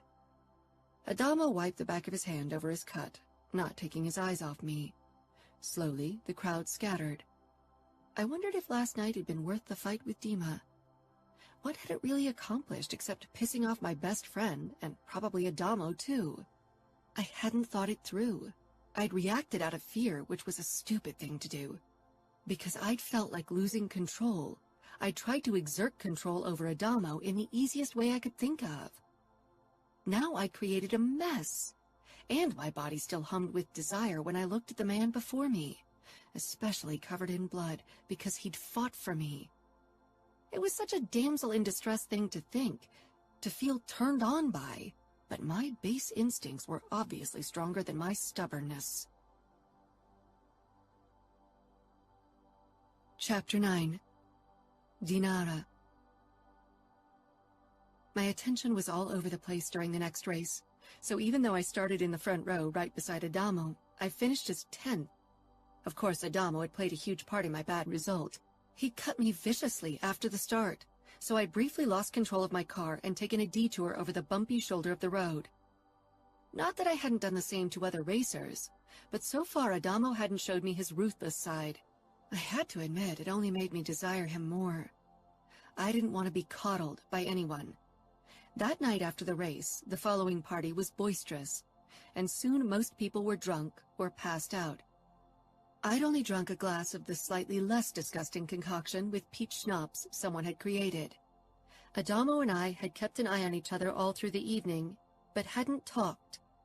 Now that Dima wasn't my shadow, many other racers came by to chat, and many of them were more interesting than I'd given them credit for. As the crowd dwindled, I got restless. Something in me called to seek Adamo's closeness, but I resisted. To my surprise, he sought me out when I was heading back to my car. "Already leaving?" he asked, close by, making me jump. I threw him a glance over my shoulder. Nothing kept my attention. Adamo caught up with me. "Maybe I can. I bought a bottle of the best vodka I could find in the last liquor store we passed by.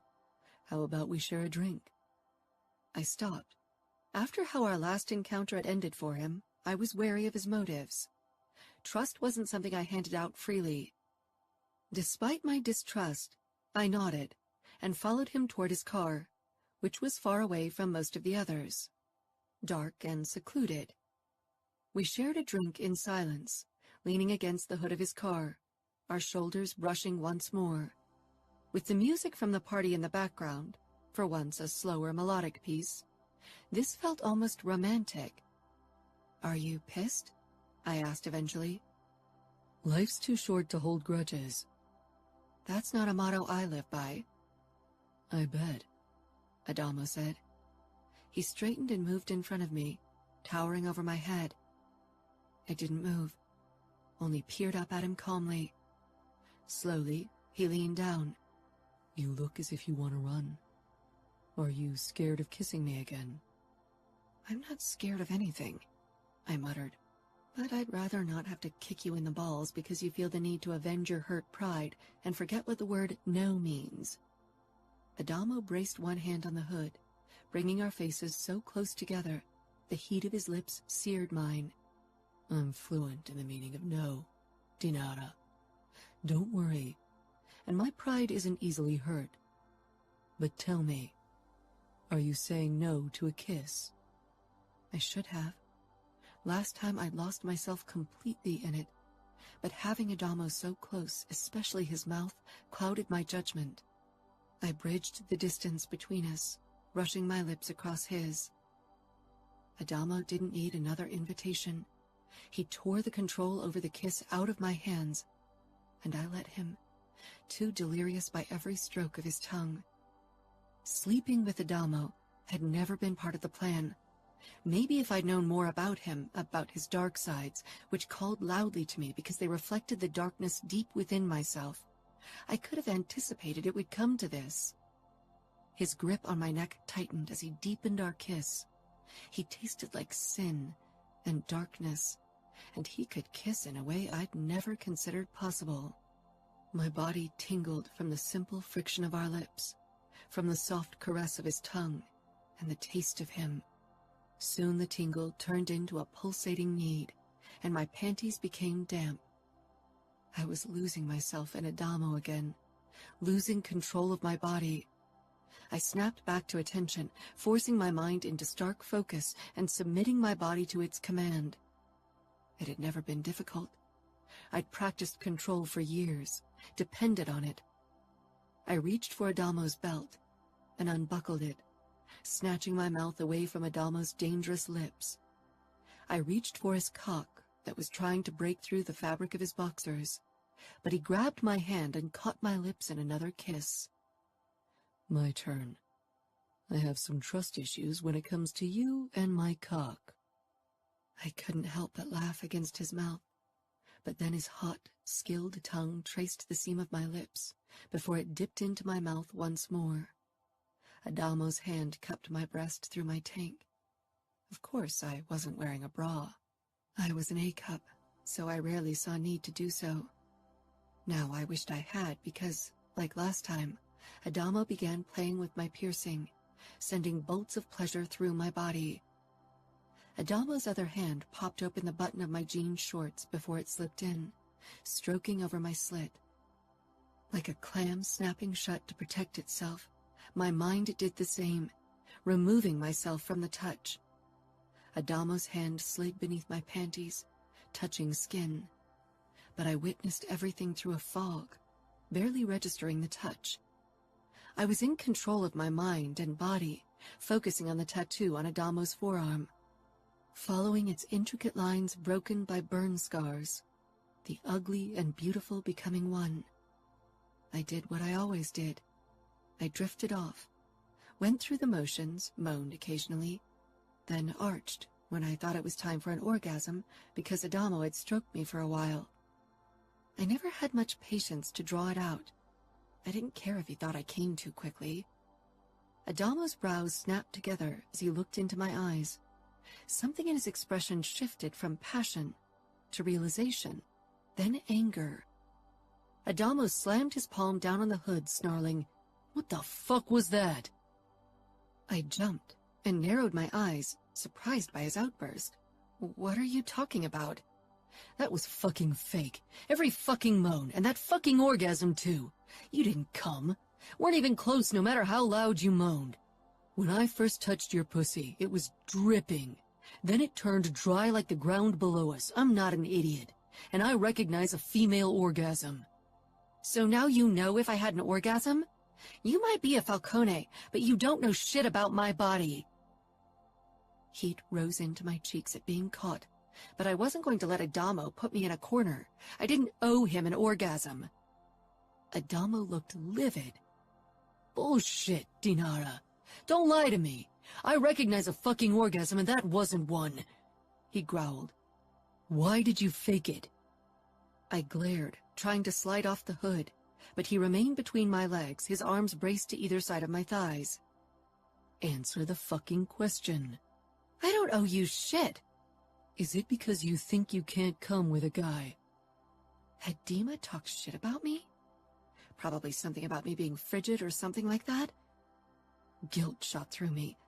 Dima wouldn't badmouth me, and he definitely wouldn't talk about sex with Adamo.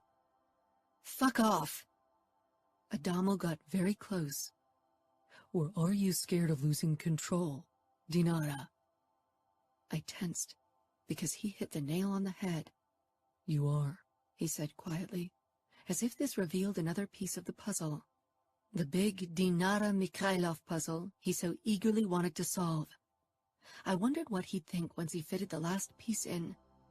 I wasn't a masterpiece anyone would show off in a frame. I was a messy thing people kept in the garage or basement.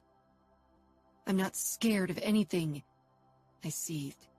I'd lived too many fears to bow to them. Adamo shook his head, seeing through me like no one ever had. He tilted his head, seeking more of that darkness I tried to bottle up. He wasn't a stranger to horrors, knowing his family history, but some things were beyond what people felt comfortable with. I worried that he'd realize I was one of those things. This wasn't part of the plan. He was a means to an end. "Get a grip."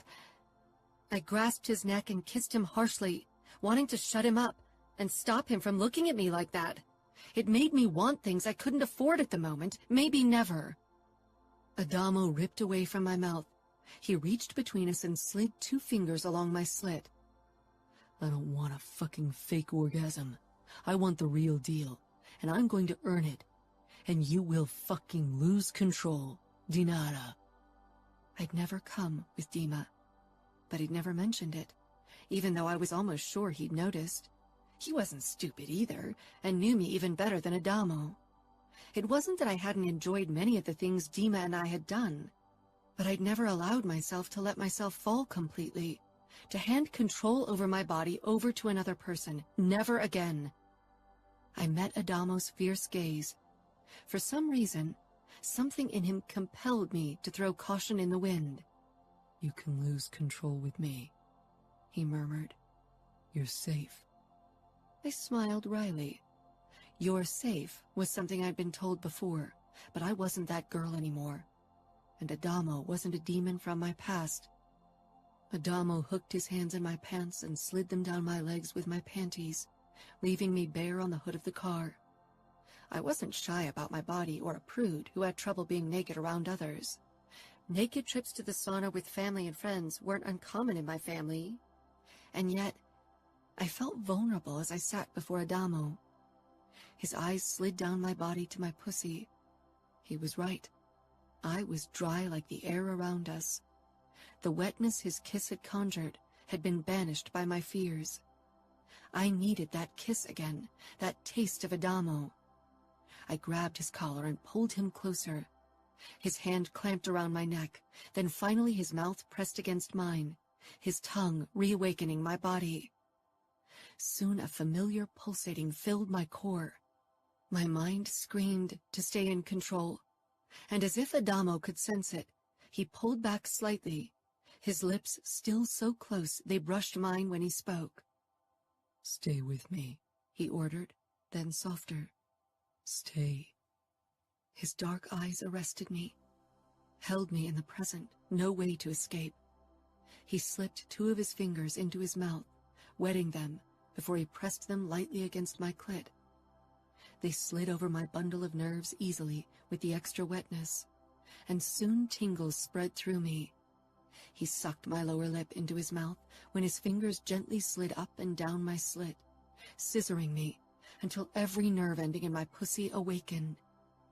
My breathing came faster, my body becoming tenser. A knot was being tightened dangerously with every stroke from Adamo's fingers, and he was the only one who could release it. He controlled my body, every delicious sensation I experienced.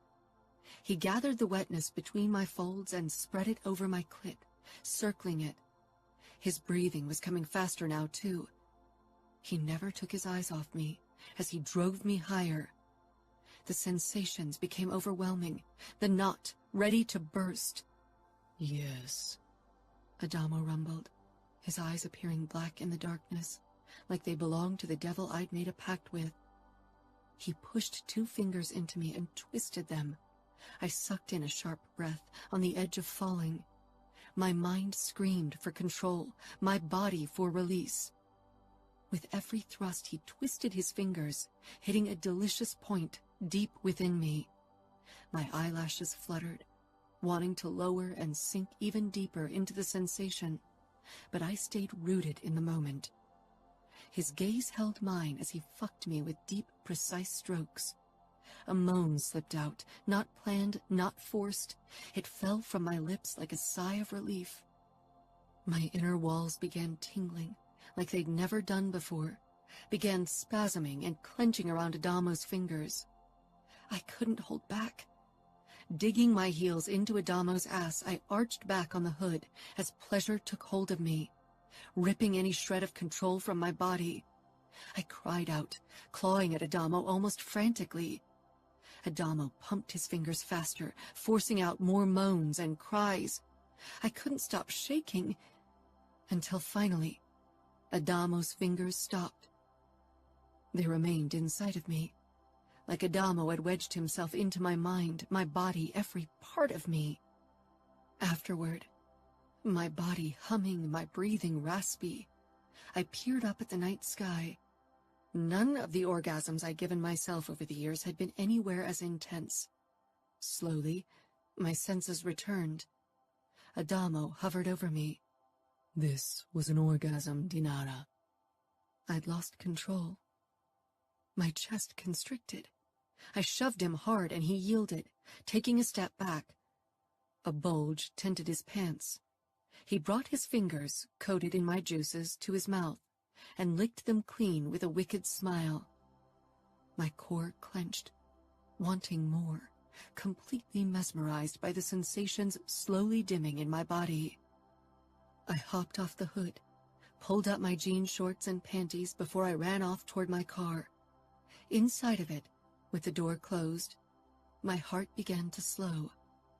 Adamo still stood in front of the hood of his car. I'd left him with a hard cock once again.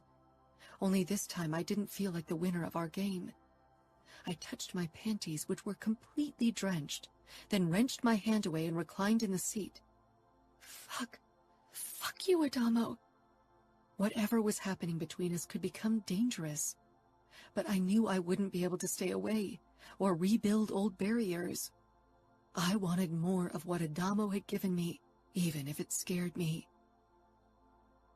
I wasn't a coward, hadn't been raised to be one, and wouldn't allow myself to become one, so I didn't avoid Adamo like part of me wanted to do after my flight. Instead, I sank down beside him on the log the next evening and held out an unopened cigarette pack to him. It was my peace offering. He accepted it. It took even more courage to hold his gaze, because he gave me the feeling as if he could see even more in my eyes than the day before. Every day he unraveled another piece of me, and I was still chipping away uselessly at his barriers. We didn't talk, only listened to the makeshift band a few racers had thrown together. One of the pit girls had an amazing voice, which filled the night with more warmth than the fire. It was long after midnight when most people had gone to sleep. "You have more of that vodka from yesterday in your car?" I heard myself say. "I drank some of it out of frustration yesterday, but there's still enough left," Adamo said in a low voice. We straightened and strode over to his car. People had started talking about us. Rumors made the rounds. We were a small circle, and gossip was impossible to suppress. I didn't care. My reputation was my least concern. This wasn't my home, and those weren't friends or family. Before Adamo could reach for the bottle, I sunk my fingers into his shirt and tugged him closer. He didn't resist, but he didn't lower his head either. Instead, he peered down at me. "Not done playing?" "I'm not playing. At least not the game he might suspect." "Last time you left me standing there with a boner." "I did, but I won't do it again." He leaned closer. "You sure about that? My palms are getting callous from jerking off." I laughed, but without warning, Adamo's kiss slammed me against the car. Passion exploded between us, wiping away any sense of caution. We tore at each other's clothes. Adamo ripped the door open, already pulling down my jean shorts and with it, my panties. I shook them off, a moment before I pushed Adamo onto the back seat. I needed to be in control. Adamo's cock stood to attention as he rolled down a condom over it impatiently. I sank down on it and sucked in a sharp breath at the feeling of fullness. It had been more than a year since I'd been with Dima, and that had been very different. Adamo's fingers dug into my hips, and I started moving my hips. My lips crashed down on his as I rode him. He thrust upward, driving himself even deeper, trying to make me relent control. My nails dug deeper into his chest, a warning. Adamo gripped my ass cheeks, then flipped us over. Falcone's never relinquished control. He pushed me into the back seat with his much stronger body and slammed into me. Every thrust of him ripped away another sliver of control. With him on top of me like that, I had no way to win it back. Losing control. Out of control. My throat tightened immediately. I clenched, and pleasure turned to pain. Adamo touched my cheek, and my eyes cut to his. Concern swam in his dark eyes. He saw deeper than he was supposed to, saw things no one should. He wasn't supposed to. "Don't stop," I bit out, not wanting to appear weak. I wasn't breakable or vulnerable. I didn't want him to treat me as such. My lungs constricted. My body was stronger than my iron will. Adamo rolled back over, taking me with him, so I was once again on top of him. After a moment to get a grip, I dug my nails into his chest and twisted my hip, driving his cock deeply into me. I bent down, kissing him fiercely, my eyes clenching shut against his inquisitive gaze. His palms cupped my breasts, and his fingers tugged at my piercing. I gasped, my eyes flying open. "I love that piercing." My lips fell open when he flicked it again, and my pussy clenched tightly around him. I was getting closer and closer with no way to stop, and for once I didn't try to grapple for control over my body. I let it loose, even if it scared me. Adamo's hips drove upwards as I twisted my hips. I clutched his shoulders, my eyes ripping open as a wave of pleasure tore through me. I couldn't stop it, could only submit to its force. I cried out, my belly constricting, my nipples hardening even more. I almost blacked out when Adamo's cock expanded under his own orgasm. Overwhelmed, I fell forward, my face pressed against his chest as I drew in sharp breath after sharp breath. Adamo's hand slid over my back gently. The caress felt good, gave my tumultuous insides an anchor. I allowed myself to enjoy his touch and our still intimate connection. I could have stayed like this forever, listening to his racing heartbeat, but eventually I sat up. Adamo was still buried in me, but he was slowly growing soft. I lifted off him and scrambled backwards and out of the car. Adamo didn't try to stop me. He didn't say anything at all, only removed the condom and knotted it. I fumbled for my clothes in the near dark and awkwardly put them on. They were dusty and stuck to my sweaty skin. I looked at Adamo, and again part of me wanted to stay, to crawl back into his car and stretch out on the back seat beside him. I trusted that side of me even less than I trusted Adamo. I wasn't sure what to say. I'd never screwed someone I wasn't dating, and I didn't know how to handle Adamo or my feelings. Eventually, I just turned around to walk away. Before I was out of earshot, Adamo said, "Good night, Dinara." Chapter 10. Dinara. Until I saw Adamo again the next day, I wasn't sure how I'd react, if I'd try to bring our relationship back to a less intimate state. Yet the moment he joined me in the morning with his own bowl as I ate my oatmeal and quietly ate beside me, I knew I didn't want to take a step back. I wanted more. "Are you okay?" Adamo asked eventually. I narrowed my eyes. Why shouldn't I be? Adamo shrugged. "I thought you might avoid me now, but it seems I was wrong." "Would you prefer if I ignored you?" "I'd prefer if you'd join me at my car tonight again." I stifled a smile. "Deal." Adamo and I didn't waste much time when I arrived at his car. We kissed as if we were long-lost lovers with limited time to enjoy each other. Maybe that wasn't too far from the truth, because time was definitely not in our favor. I was Russian, he was Italian, and even if the racing camp might have blurred some lines, our families were at war. Adamo moved us backward toward his car and hoisted me onto its hood, never ceasing his kiss. His fingers found my piercing, then he tugged the shirt over my head and pulled out of the kiss, only to lower his lips to my breast. His tongue teased my nipple, flicking the piercing back and forth. I released a sharp breath, my legs parting out of their own accord. Adamo pressed a palm against my crotch. I wondered if he could feel my wetness, even through the layers of fabric. My fingers pressed into the hood, my breath coming in short bursts. Every muscle in my body tightened, and my heart pounded wildly in my chest. Adamo stepped back, and I almost protested until my pride snapped my mouth shut. Adamo opened the button of my jean shorts, then slid them down together with my panties, and squatted in front of me. He looked up at me. His face was shrouded in shadows, but I knew he was waiting for me to give my okay. After yesterday, his actions had been more cautious. I didn't want him to hold back. I wasn't fragile. My throat was dry, too dry to speak. I parted my legs wide. I wouldn't half-ass this. I was sopping wet for the man before me. His tongue traced a wet line along my inner thigh, raising goosebumps and making me shiver. I wondered if he could feel the ridges from the past on my skin. So far, he hadn't mentioned them. A man with as many scars as he had might have learned to not ask questions about other people's marks. The night air felt cold against my sopping wet center.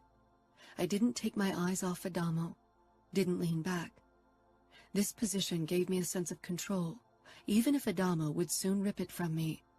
He moved on to my other thigh and dragged his tongue along my sensitive skin there. "When are you going to lick me?" I asked, but my voice lacked the sarcasm and bravado I'd wanted to put into it. I wanted to feel his tongue on me, in me. "Soon," Adamo rasped, and his following exhale ghosted over my wet pussy. I bit my lip, tense with expectation and anxiety. The idea of losing control like last time still tightened my chest, but my body was calling for more, louder than any doubt and anxiety. And then Adamo's tongue swiped over my slit, slowly, tracing around my clit before he nudged apart my folds with just the tip of his tongue. My teeth sunk into my lower lip as his tip caressed my sensitive flesh, slowly delving deeper until he reached my entrance. My head fell back for a moment, my eyes wide in awe at the sensation Adamo created with a brush of his tongue. He circled my opening, his breathing now more audible. His lips closed around my sensitive folds, sucking, and I inhaled sharply. "Do you like it?" Adamo murmured after a while, his voice heavy with desire. As if to emphasize his question, he swiped his tongue upward and nudged my clit. "Don't talk," I gritted out. "Lick me." His fingers cupped my ass cheeks and he really dove in, less gentle, louder. His tongue parted my folds, seeking my entrance, diving in. He flicked up and down, awakening every nerve ending. My lust trickled out, and Adamo lapped it up, making me moan. "Do that again," I whispered, almost delirious from the sensations. Adamo parted me wider, and slowly ran his tongue along my opening. My fingers tugged at his hair, as I watched him draw out more of my juices and feasting on them. My hips shifted restlessly. Adamo looked up, meeting my gaze as he kept eating me out, his lips shiny with my lust, and his eyes hungry for more. My grip on his hair tightened further, as my core began to spasm. Adamo closed his lips around my clit as he pushed 2 fingers into me, and a tremor barreled through my body, taking any semblance of control with it. I cried out, shoving my pussy harder against Adamo's face, who accepted the invitation with a growl, sucking harder and plunging his fingers even deeper into me. I rode his fingers and face, almost weeping from pleasure. I didn't care who heard, didn't care about anything but this sense of freedom I felt. I fell back, completely exhausted. I ran my fingers through Adamo's tousled hair, gentler now as he peppered my pussy with kisses. I blinked up at the sky, wondering what this was. Adamo appeared in my line of vision. I swiped my palm across his beard, which was wet with my juices. His expression brimmed with lust, and the bulge in his pants was impressive. "Turn around," Adamo said. I didn't protest. Instead, I rolled over until my stomach rested on the warm hood of the car, and my ass propped up for Adamo. He stroked my ass cheeks before he rubbed his tip over my opening. I arched against him. "Fuck me, Adamo. Fuck me like you mean it." Adamo leaned forward, tracing the bumps of my spine with his tongue. His fat tip dipped into me.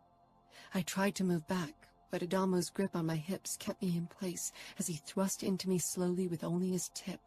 "Deeper?" I gasped. "Patience. I make the rules." I reached back, cupping his balls and squeezing. He hissed low in his throat. "That's how you want to play it?" He growled. "Yes," I rasped as he kept teasing me with his tip. Adamo retreated, and then without warning he slammed all the way into me, filling me to the very brim. I cried out at the stretchy feeling, on the verge of being painful. Adamo was incredibly thick and long. His tip nudged the sweet spot deep within me. Is that what you want? Adamo asked in a raspy voice. I twisted my head around to look at his face. I want you to fuck me until my legs give out and I come all over your car. His eyes flashed with raw lust, and then he slammed even harder into me. His car shook under our fucking, and for once I lost all sense of control, and it didn't scare me. Adamo. On occasion, I thought I'd figured Dinara out, but then something happened that threw me off completely. Like her panic attack when I'd been on top of her when we fucked the first time. We hadn't talked about it, and it hadn't happened again in the 2 weeks that followed, even though we fucked every night. I was never on top, though, or the fine scars on her upper thighs I first felt with my fingertips, then my tongue. When her shorts rode up and the sun hit her skin right, I now saw them too. Dinara was an enigma I was desperate to understand. I hadn't asked Remo for more information again. For some reason, now that Dinara and I got closer, it would have felt wrong to prod around in her past without her permission. She obviously didn't want to share things with me. Maybe she would, eventually. The heat in the tent was almost unbearable. The sun had been relentless during the day, and even the night hadn't delivered much reprieve. Dinara rolled off me and stretched out on her back, breathing harshly. Our bodies were covered in sweat from sex and the heat. Will you ever tell me why you're really here?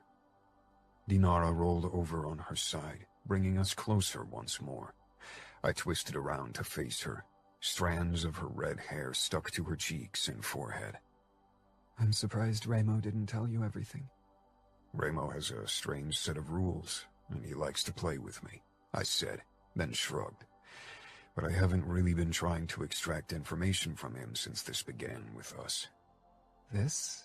Dinara asked, tracing my disfigured Camorra tattoo. She did so every time after sex, obviously fascinated by its looks, or maybe just the story behind it. She cast her eyes up. What is this between us? You tell me. I think only you know what you really want. What do you want, Adamo? I pushed up on my elbow and traced her cheekbone. She let me, for once not pulling away, not seeking the safety of her own car after we slept together. I want to get to know you better. Not just your body, but your mind, your past, your darkness. Dinara smiled bitterly. No, you don't. Not if you like the version of me you've met so far. Let me decide that for myself. I doubt there's anything that could make me see you in a different light. And if it's darkness you harbor, I have more than enough of my own, so I don't shy away from it. Dinara looked up at the tent ceiling. I stroked her belly and played with her piercing. What exactly is it? She gave me an appalled look. Don't tell me you don't know what a Fabergé egg is. It's a Russian egg. She shook her head in exasperation. It's art and history, intricate design. I bent over her belly to take a closer look at the tiny egg dangling from her piercing. It was red with gold decor. This is an original? It was custom made for me by the same manufacturers who create the bigger Fabergé eggs. But why did you choose that for a piercing? Her brows crinkled. It's part of my history. My father gifted a Fabergé egg to me every year since my birth, and I keep them in a glass cabinet in my room. I'd never pegged you for an art enthusiast, especially this kind of traditional art. You seem more like the Andy Warhol or Jackson Pollock kind of girl. You're wrong. Because you don't tell me enough about yourself. You aren't exactly an open book either. I inclined my head. What do you want to know? There are so many things, it's difficult to pick only one. She said, but then her gaze darted to my forearm. Your burn scar. Why didn't you have it lasered and your Camorra tattoo redone? Dark shadows from my past took shape. I held out my arm so she could see my tattoo, the knife with the eye and the Camorra motto in Italian. But most of the words were unreadable, twisted and distorted by the burn marks just like the eye. That day changed me. It awakened a side of me I thought didn't exist. The tattoo in its disfigured state is my reminder and also a warning of what lurks beneath. In the first few weeks and months after my capture and the torture, I'd woken with nightmares every night. I'd never had my power stripped from me like that before, rendering me at the mercy of someone else. Before that day, I'd thought I was at Ramo's mercy and subject to his moods, but afterward, I realized how wrong I'd been. Ramo never meant to hurt me. He took care of me in his own twisted way. It took being in the hands of the enemy to realize it. Did you never seek revenge for what's been done to you? The pain inflicted on you? The outfit targeted you to punish your brother. You were still young. It didn't surprise me that Dinara knew details. After all, Grigori knew all about it, and he obviously didn't mind sharing information with his daughter. Maybe Russian mob bosses didn't coddle their daughters as much as Italians did. I had occasionally dreamed about revenge, especially in the beginning. I'd spent hours imagining how it would be to have one of my tormentors in my hands and do to them what they'd done to me. But eventually, I had stopped obsessing over revenge. I left the past behind me. I don't need revenge. I don't care what happens with the outfit. Nino and Ramo deal with them. I don't think revenge helps anyone. I can't believe you aren't furious, she whispered.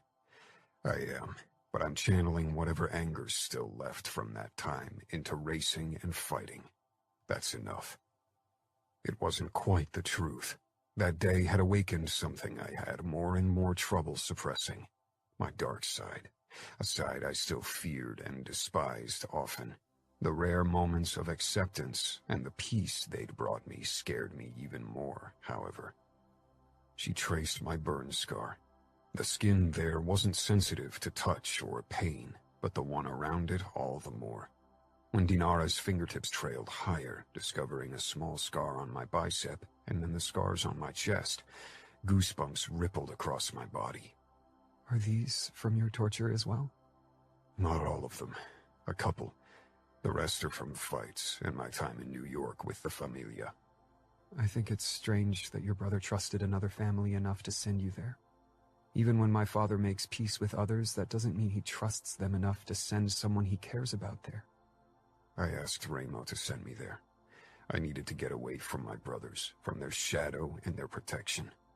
In New York, I wasn't treated special in any way. I was a nobody. I had to do the dirty work, and their capo punished me when I messed up. No matter where you go, you are never a nobody, Adamo. Even if you're away from your brothers in Vegas, your name carries weight, like mine does.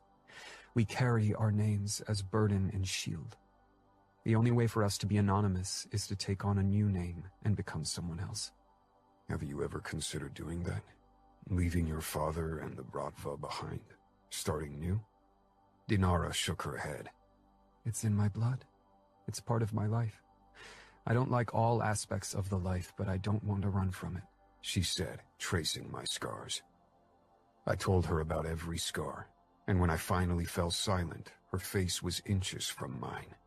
I ran my palm over her upper thighs, and the thin scars there, a silent question. Dinara sighed, turning her face to the ceiling once more. Sometimes we are our own worst enemy. I nodded, because it was a truth I'd learned in the past. I'd suspected the ridges were self-inflicted. They reminded me of the scars some of my junkie acquaintances had had on their wrists from cutting. Why? I asked. I took drugs to cover up old pain, but they made me numb in every sense, and so I tried to feel something, even if it was pain, as long as I decided what it was. Something about Dinara reminded me of myself when I hadn't been clean for very long. Drugs were a thing of her past, like they were in mine, but I wanted to know the reasons for her addiction. What kind of old pain? Her expression closed off. The truth about me that your brother hides will change the way you look at me. But tell Ramo I gave him permission to share it with you, if that's what he needs. Ramo never asked for permission, not from anyone. I doubted that was the reason why he'd been holding back the truth from me. Dinara climbed on top of me, letting her hair curtain my face. One day, you'll have to take me to Vegas with you and show me your city. You mean lead you to your mother? Dinara's lips brushed mine. And if I said yes? I don't think it's a good idea. Not unless Ramo allows a meeting. He won't be able to keep her from me forever. I sighed, raking my hand through Dinara's hair. I fear you're using me against my brothers. You should know that I'm loyal to them. I know, she said simply, and kissed me. I pulled back. You won't be able to sway me, even if part of me wants to do whatever you ask. Shut up, Dinara murmured. I allowed her to silence me with her lips. I wasn't sure what secret Ramo would reveal about Dinara. I hoped it wouldn't make me waver, wouldn't make me want to help her even against Ramo. My brother had done some twisted shit in his life, and I feared the thing with Dinara's mother was another on that list. I often disagreed with what my brothers did, but I stood by them. What if Dinara's secret made that impossible? Maybe that was why Ramo had kept the secret to himself, and maybe now that I was closer to Dinara, he'd reveal it for the very same reason. To test my loyalty. Chapter 11. Dinara. My father hated my mother. Every time I brought up her name, loathing edged itself into every hard line of his face. He wanted her dead. No, he wanted her to suffer and die. A simple death wasn't enough for him. As Pakan, he had the means to kill almost anyone, to make their last hours as excruciating as possible, and he certainly didn't have qualms about it. But my mother was in Camorra territory, at the very center of it in Las Vegas, under the watchful eyes of none other than the Camorra's capo, Adamo Falcone. Adamo Falcone was only a distant memory of a young girl, and he was what stood between me and my mother. Impossible to bypass without help. My father wouldn't help me, not unless Adamo handed him my mother so he could kill her himself. And Adamo? Maybe Adamo could help, but would he?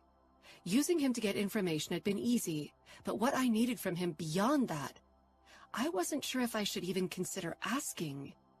But did I have a choice? This was too important to let emotions get in the way, especially when I wasn't sure about their extent. Could anything between us even last? But unlike Adamo, I couldn't let the past rest. It didn't let me. And not pursuing revenge? Impossible. The past was my burden. Sometimes at night, the memories were fresh, and I woke with the scent of my mother's sweet perfume in my nose, my skin covered in sweat. I hated those nights, those dreams that made me feel small and weak, destroying everything I'd worked so hard for. The past. "Come on, Mandy," my mother said, as she dragged me out of the car and toward a brick building. I didn't like that name, but maybe it wouldn't last. My last 5 names hadn't. I missed my real name, Yekaterina, or Katinka, how Dad always called me, but it was bad. "Mandy, hurry!" Her voice was tight with fear. Men had taken us with them, away from the house we lived in for weeks now. They had put us into a car and driven us to a place with a big neon sign above its entrance. A woman's legs flashed in bright colors, and between them the words "Sugar Trap" blinked. I didn't fight her hold, only trudged after her. I lowered my gaze to the floor, how I had been taught when we walked through a bar. It smelled of alcohol and smoke, but above all, of a heavy perfume, even stronger than the one Mom wore. I almost stumbled when we headed down steep steps, but a man with gray eyes caught my arm. He released me, and Mom pulled me even closer. We arrived in a room without windows. Another man waited inside. He was very tall, with dark hair, and stood with his arms crossed. His expression terrified me. It promised trouble. But I knew that even a smile didn't mean anything. Pain often followed sweet words and kind smiles. His eyes were almost black, and so was his hair. He only briefly looked at me. Then he narrowed his eyes at Mom and her boyfriend Cody. Cody had a bloody nose. I didn't know why, but I wasn't sad. He was a bad man. A different kind of bad than Dad. Worse, even if Mom didn't see it. Mom hated Dad. She said I needed to hate him too. You know who I am? The tall man asked. His voice was deep and confident. Mom tightened her hold on my hand. I glanced around. The gray-eyed man leaned against the desk, watching me. He didn't smile or glower. He didn't do anything. Only looked as if he could see below my skin to the dark parts of me. I stared down at my dirty feet in my flip-flops. Of course, Cody said. His voice trembled. My head shot up and I looked at him. I'd never heard that tone from him.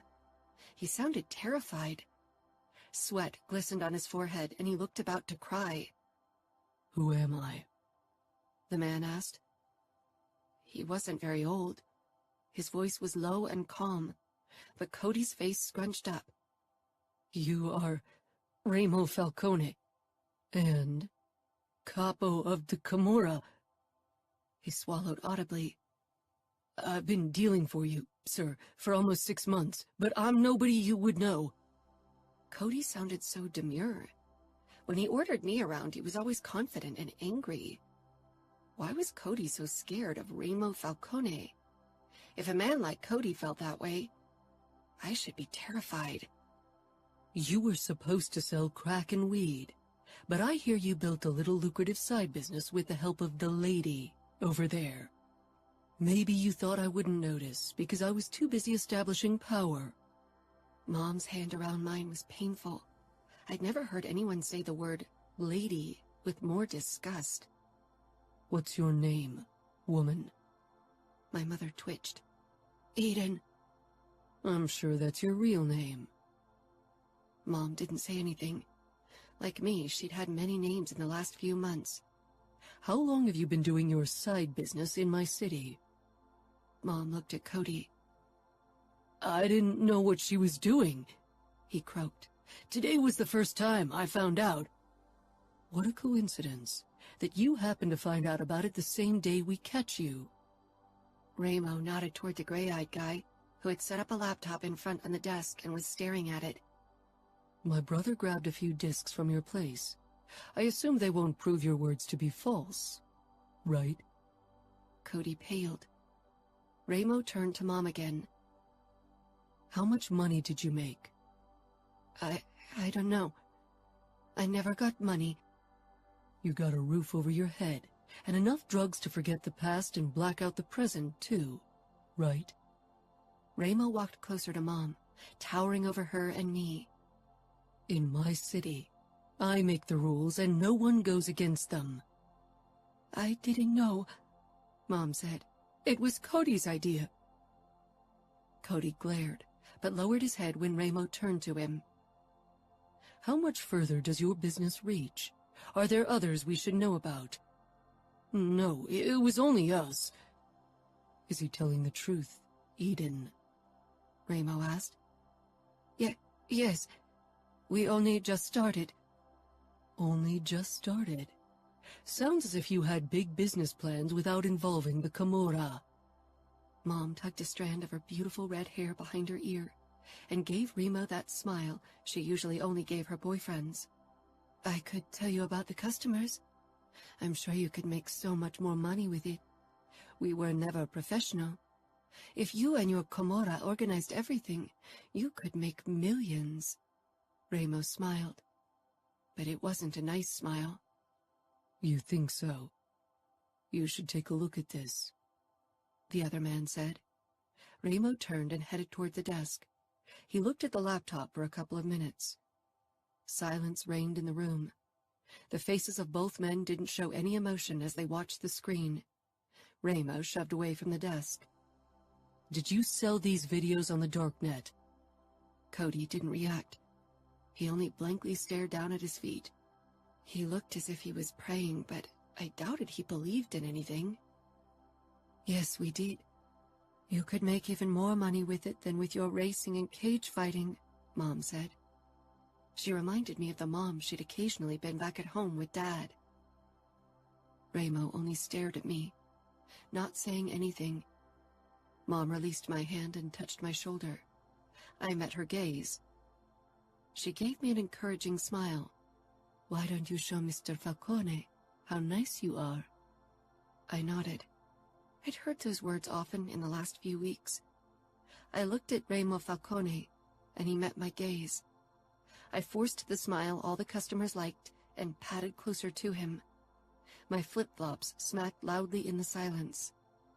At first I hadn't wanted to do it, but it had only made things worse.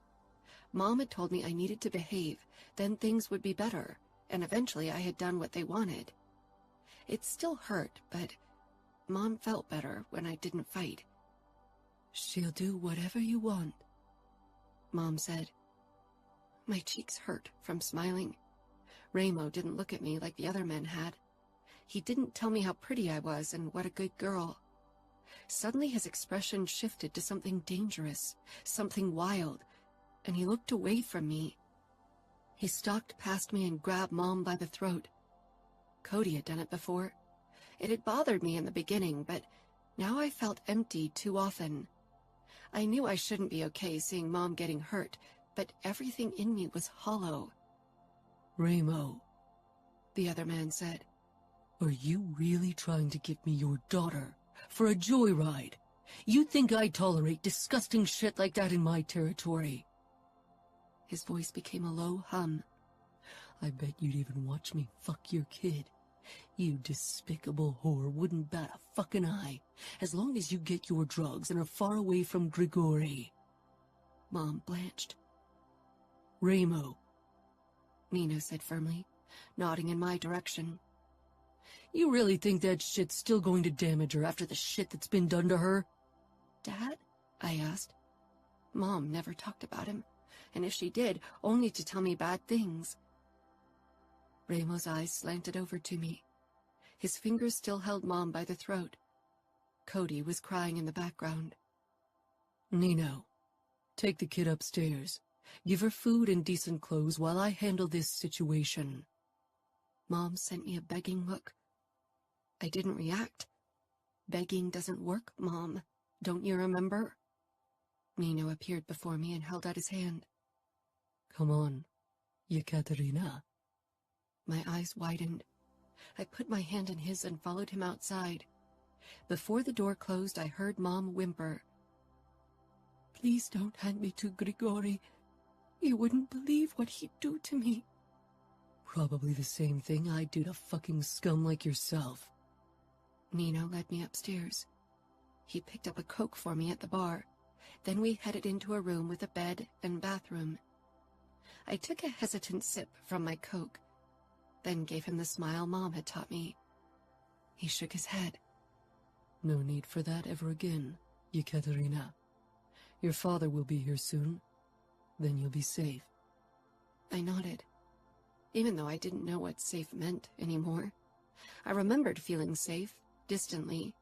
I remembered lying in Dad's arms as he read me Russian fairy tales. Mom didn't allow me to say anything in Russian. "You can take a shower, and I'll ask one of the girls to bring you clothes." I nodded again. He nodded too. "You're not going to run, are you? I don't want to lock you in." "No," I whispered. I didn't want to run anymore. Ever since Mom had taken me with her, things had been bad. I wanted them to return to how they used to be. He nodded. Then he walked out. I looked at the bed, remembering the bed I'd been in less than an hour ago. A bed in Cody's basement. I shivered.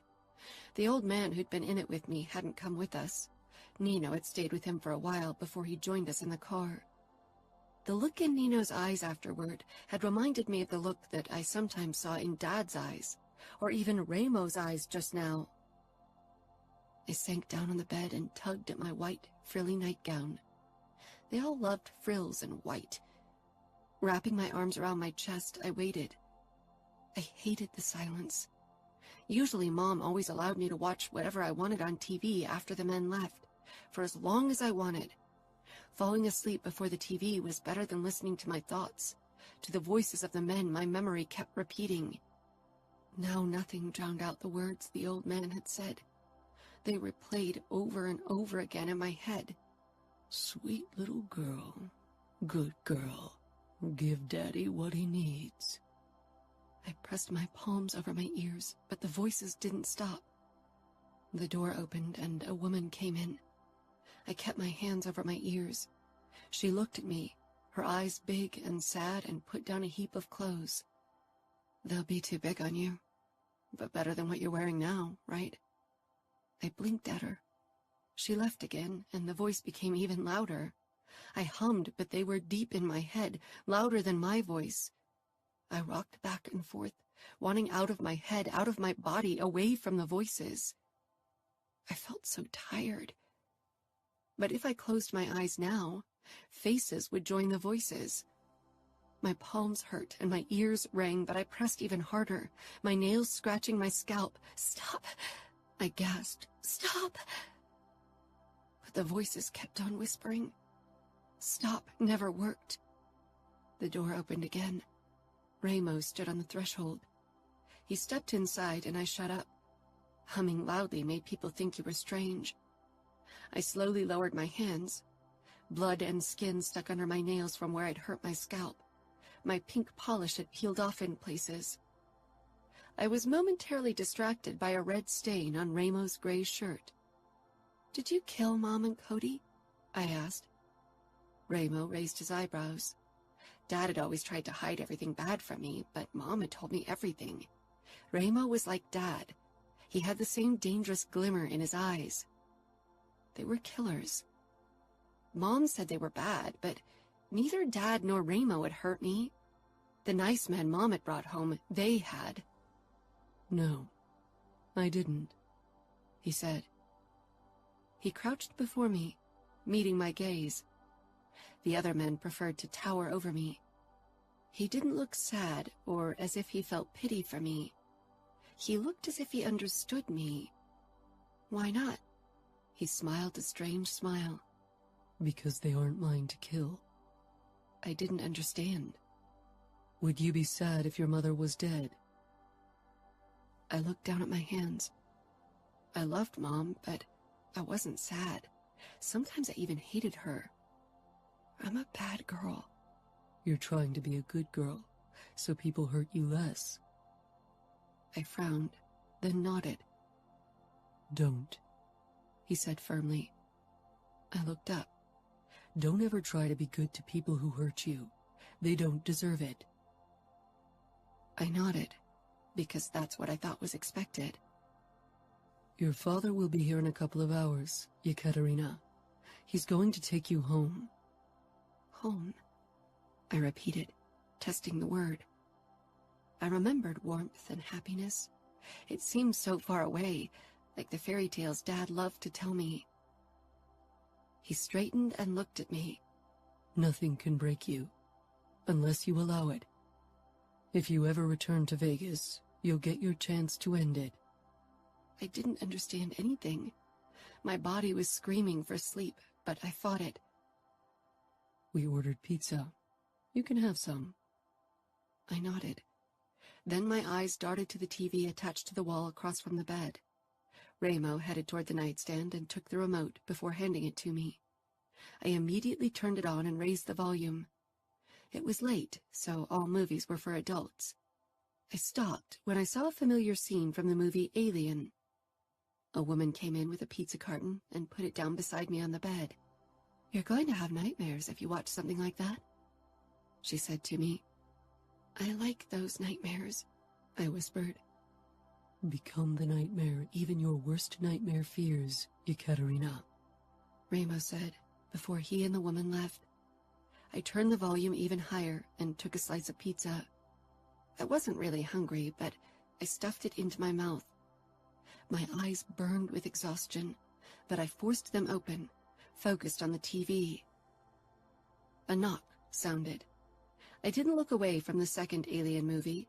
They were doing an Alien movie marathon, and I felt like only if I kept my eyes on the screen would the voices and images stay away. "Katinka," Dad said softly.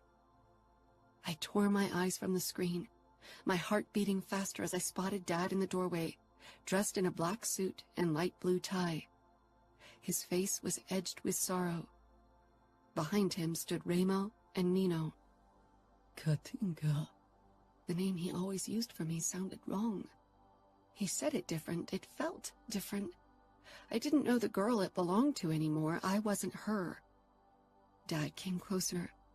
He looked at me different too, as if he thought I was scared of him. Mom had said Dad was a bad man, that he hurt people, killed them, that he'd eventually do the same to her and me. But Dad had never hurt me. Not like the men that Mom had brought home so I'd be nice to them. I dropped the remote on the floor and stormed toward him.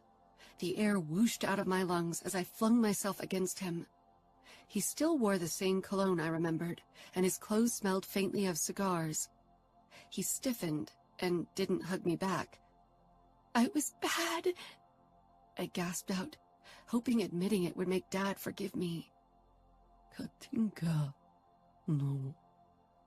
He murmured, and then his arms wrapped tightly around me, and he lifted me off the ground, clutching me against him. I buried my face against his throat. I felt like crying, but I had stopped crying a while ago. Now I couldn't do it anymore, no matter how sad I was. He cut the back of my head and rocked me like he'd done when I was really little. He didn't know what I'd done. If he knew, he'd be mad. Mom had told me over and over again that Dad would be mad at me, not just at her. He would think I was dirty and bad for what I had to do. He turned with me in his arms and carried me out of the bar. A black car with Dad's men waited in front of it. Before he walked toward them, he turned to Remo, who had accompanied us. "You better keep your promise," Dad said in a voice that held violence. Remo smiled. Men never smiled when Dad used that voice. "It's not a promise I made to you, Grigori. That promise is for Yekaterina." I peered at him, wondering what he was talking about. Dad shook his head. "My daughter won't ever set foot on Vegas ground again. I'll make sure of it. Eventually, you'll have to let me dish out my revenge. Dish out revenge on that scum in your trunk. The rest will have to wait for her. She won't ever be touched by violence or darkness again, Falcone. I'll protect her from it until my last breath. You can't protect her from something that's festering inside of her. Tell her what's waiting for her. Let it be her choice." Dad didn't say anything, only held me tighter. He turned and headed toward the car. Dad's men didn't look at me. They'd always tried to make me laugh in the past. I hunched on the back seat, and Dad took the seat beside me, helping me buckle up before he wrapped an arm around me. He gave me a look that reminded me of the one time I'd broken my favorite porcelain doll. Our housekeeper had fixed her, but after that she was too fragile to take her out of the shelf ever again. Eventually I couldn't look at her anymore because when I did, I was only reminded that I couldn't play with her. She made me sad. What happened to Mom? "She's dead, and so are the men who hurt you." I ducked my head. He knew. "I'm sorry."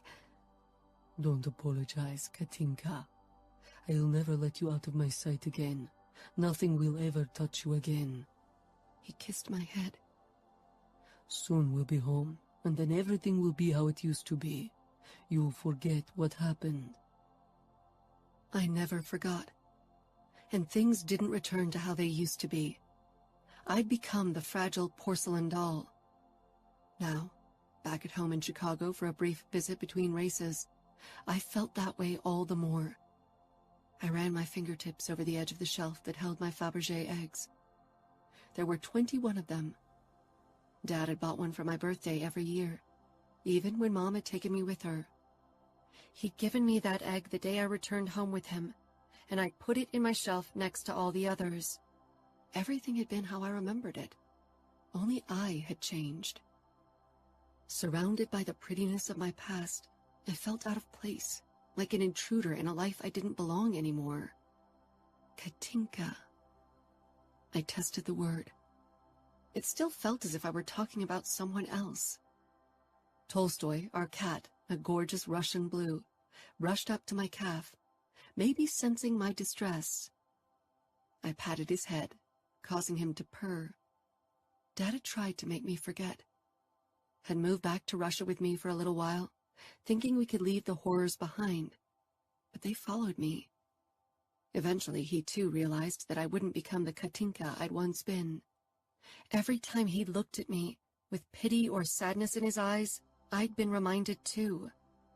Now he didn't give me that look anymore. I was stronger than I used to be. I didn't need anyone's pity. I wondered if Adamo would look at me differently too, once he found out what had happened. Chapter 12. Adamo. My ride back to Vegas was accompanied by a sense of foreboding. Dinara's past obviously held horrors, possibly created by my brothers. She was worried I'd see her in a different light once I found out, but I worried that old resentments for my brothers, especially Ramo, would rip open.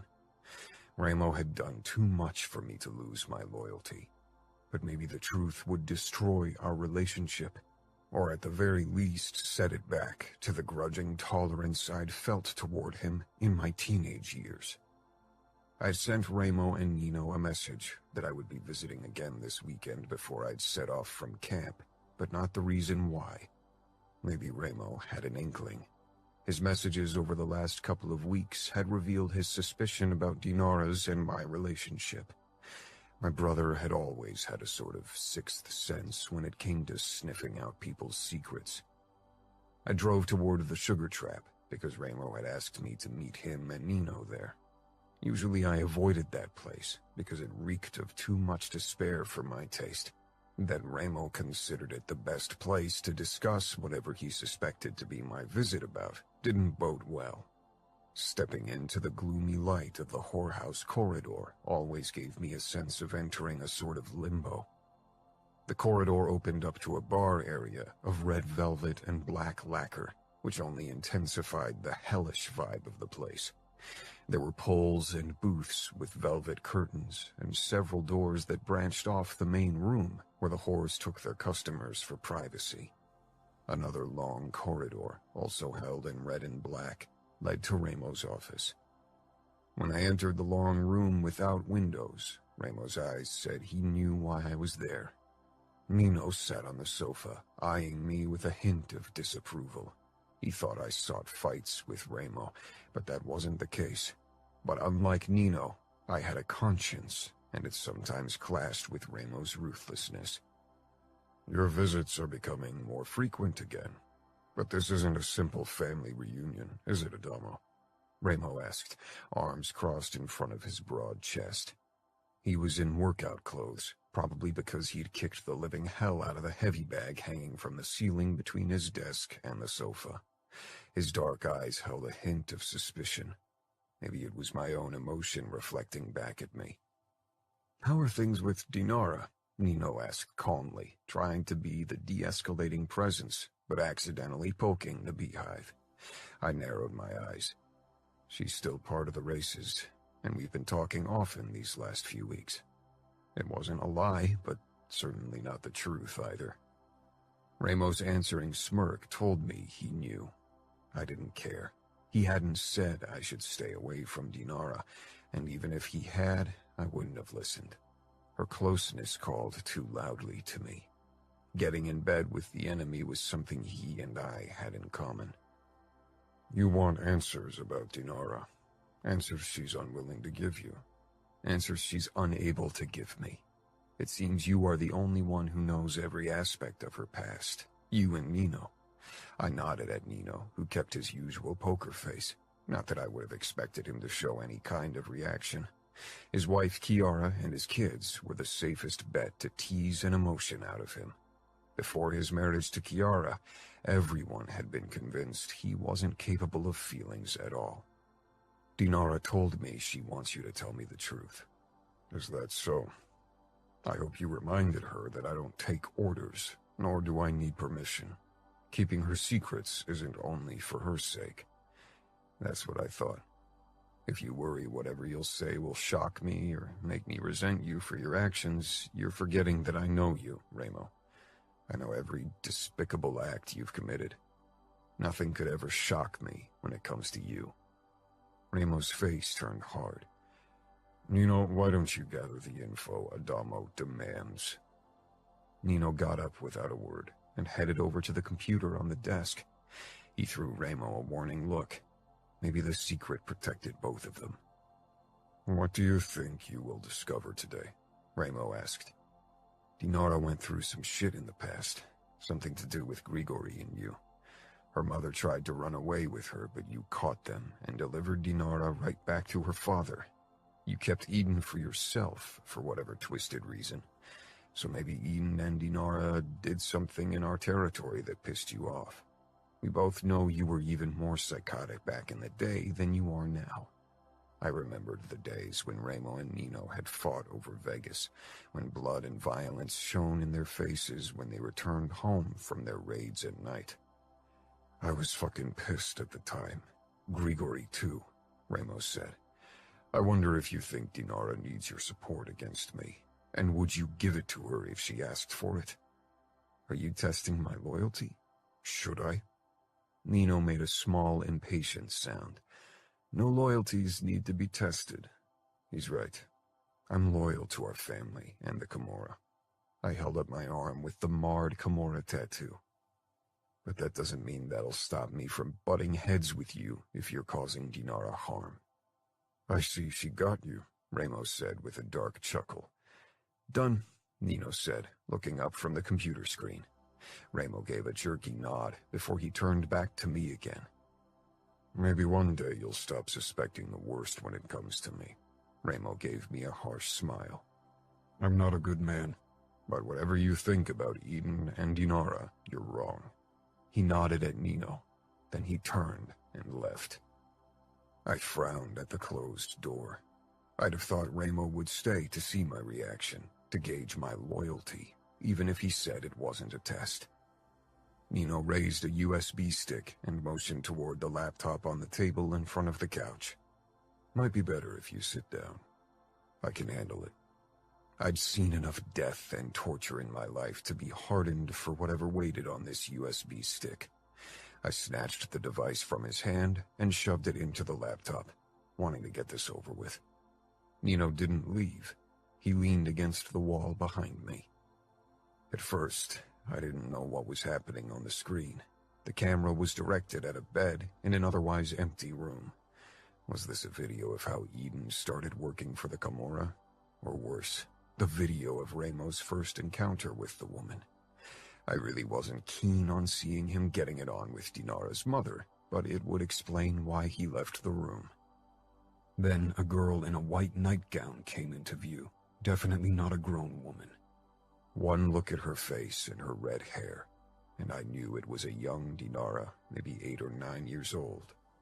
A fat guy in only underwear with a mask covering most of his face followed her, and my stomach turned, fearing what would come next.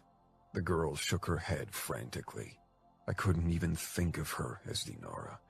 Then a woman came into view, the same red hair and distantly familiar features. Eden.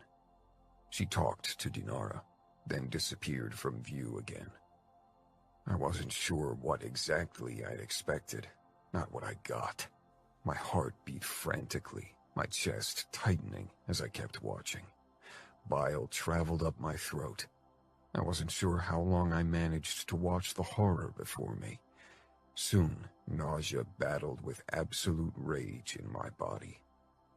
I grabbed the laptop and threw it against the wall, smashing it. The screen finally turned black, and the horrible sounds died. My breathing was harsh, as if I'd run or fought a battle, and the spike in adrenaline indicated the same. But I was still sitting in the same spot on the couch. My fingers dug into my thighs, shaking with the need to rage and destroy. Ramo and I had found out that the Bratva was looking for Grigori's wife. We got a tip that she was in town, so we went looking for her, hoping to blackmail them. What we found wasn't what we expected. Eden and her boyfriend produced these kinds of videos with her daughter, and they sold them on the darknet. We informed Grigory and handed his daughter back to him. I stared blankly at the destroyed screen. It wasn't enough. The need to destroy more, to rage and hurt, was almost impossible to suppress. It was a familiar craving, one I'd felt on occasion over the years. Never this potent, this all-consuming, though, and had always ignored. I had barely watched 3 minutes of the video, had to shut it off before it really began, unable to see the horrors that Dinara had lived. She hadn't been able to stop them. I'd imagined so many horrors, but nothing came close to what I'd watched. I always wondered if I'd ever see that look in your eyes. I dragged my gaze toward Nino, my blood rushing in my ears and pulse throbbing in my temples. What look? I barely recognized my voice. It was laced with venom, not directed at my brother. Nino briefly glanced toward Remo, who must have entered while I'd been absorbed in the horrors on the screen, before he said, "A look I usually only see in Remo's eyes. The hunger for blood and violence. The need for death and destruction. As a baby and younger child, you looked exactly like Remo. And on occasion, a similar temper would shine through." I'd seen photos of my younger self, and Nino was right. The older I got, the more I'd tried to be different from my brothers, especially Remo. In our time in boarding school in England, I'd gotten the first glimpse of normal people, of their values and their family dynamics, and soon those became goals I wanted to achieve. I thirsted for normalcy, even as my own nature often called for another direction. I wanted to be better, wanted to forgive instead of avenge, to sympathize instead of condemn. I could feel compassion, unlike Nino and even Remo. That made my desire to torment others, even if they deserved it, so much worse. "I guess it's the Falcone blood, right?" I said quietly. "It can be curse or blessing, depending on your viewpoint," Remo said with a twisted smile. He raised a stack of CDs and held them out to me. "We confiscated these when we found Eden and her daughter." I pushed to my feet, and for a moment I worried my legs would give in. Then I walked over to him and took them. I met my brother's gaze. "You put a stop to it." "Of course," Remo said.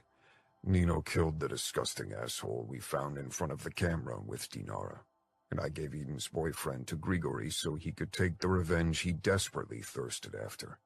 I nodded numbly. "Why didn't you give him Eden? She deserved death after what she did to her daughter." Remo's mouth twisted cruelly. "She deserves worse than that. But whatever that is, isn't for you or I or Grigory to decide." Slowly, I began to understand. Remo's messed up logic played out, influenced by our own mother issues. I regarded the stack of CDs in my hand with dread, knowing every one of them stood for a painful moment in Dinara's past, horrors that explained so much, but not everything. Not how that girl on the screen could grow up to become the strong woman I loved to spend time with. "So they all show Dinara with different abusers?" "Yes," Nino said. "Some of them are on more than one recording. There are 10 guys in total, and 1 woman." My lips twisted with disgust. It was difficult to rein in my emotions. In the past, the yearning for a reprieve in the form of drugs would have overwhelmed me in a situation like this. But now the only thing my body called for was blood. Plenty of it, and as brutally withdrawn as possible. I wasn't sure if I could quell it this time, if I even wanted to try. "Her abusers, did you kill them as well?" 6 men, and the woman are still alive, Nino said. "We only made sure they would keep their hands to themselves." "Why didn't you kill them?" But I knew, for the same reason why Remo hadn't killed Eden and hadn't allowed Grigory to do it either, because that wasn't their right. "Tell Dinara," Remo said. "We know the name of every person on the recordings and their whereabouts. If she wants them, we can give them to her." "Not to me, though," I said wryly. And fuck, I got it. For the first time, Ramo's twisted psychologic made sense to me in all its brutal enormity. If he gave me their addresses, I'd pay a visit to each of those fuckers and torture them to death, wanting to be better than my brothers, than my nature. Impossible. What if Dinara wants to talk to you? Then she can talk to me in person, no phone calls. I narrowed my eyes. Dinara will be safe in Vegas. The words didn't come out like a question as I'd intended, but more like a statement with a threatening undertone. Ramo tilted his head. If I wanted to harm her, I would have done so in the months since she started racing in our territory. I'll blame your disrespect on your emotions for the girl. What are you going to do now? Nino asked.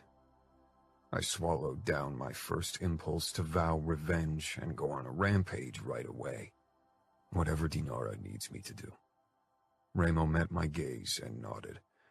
What she needs will take you on a path you swore to never wade on. It's a path all of us Falcones are well acquainted with. It's paved with blood and death, and once you've walked it, no other path will ever suffice.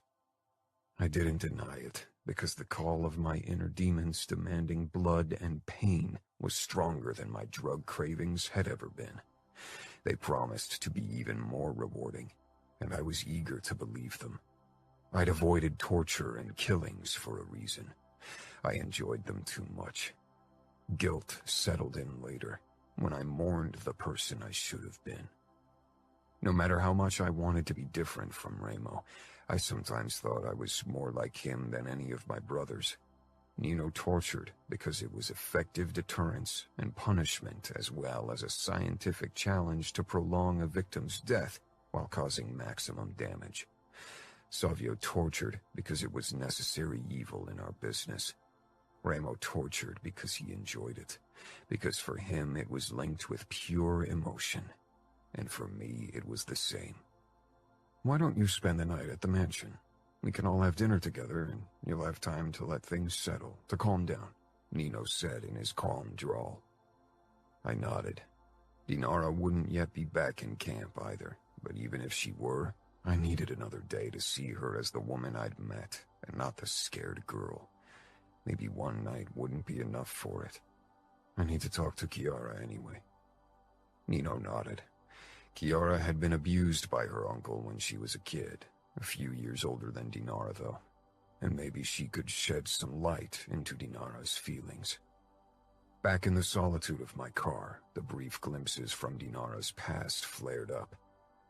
I'd seen Eden as a victim of Grigori's and Ramo's cruelty. One man scorned by his woman, and another with a hatred toward most women. It had seemed the logical explanation. When the mansion appeared in front of my windshield, I breathed a sigh of relief.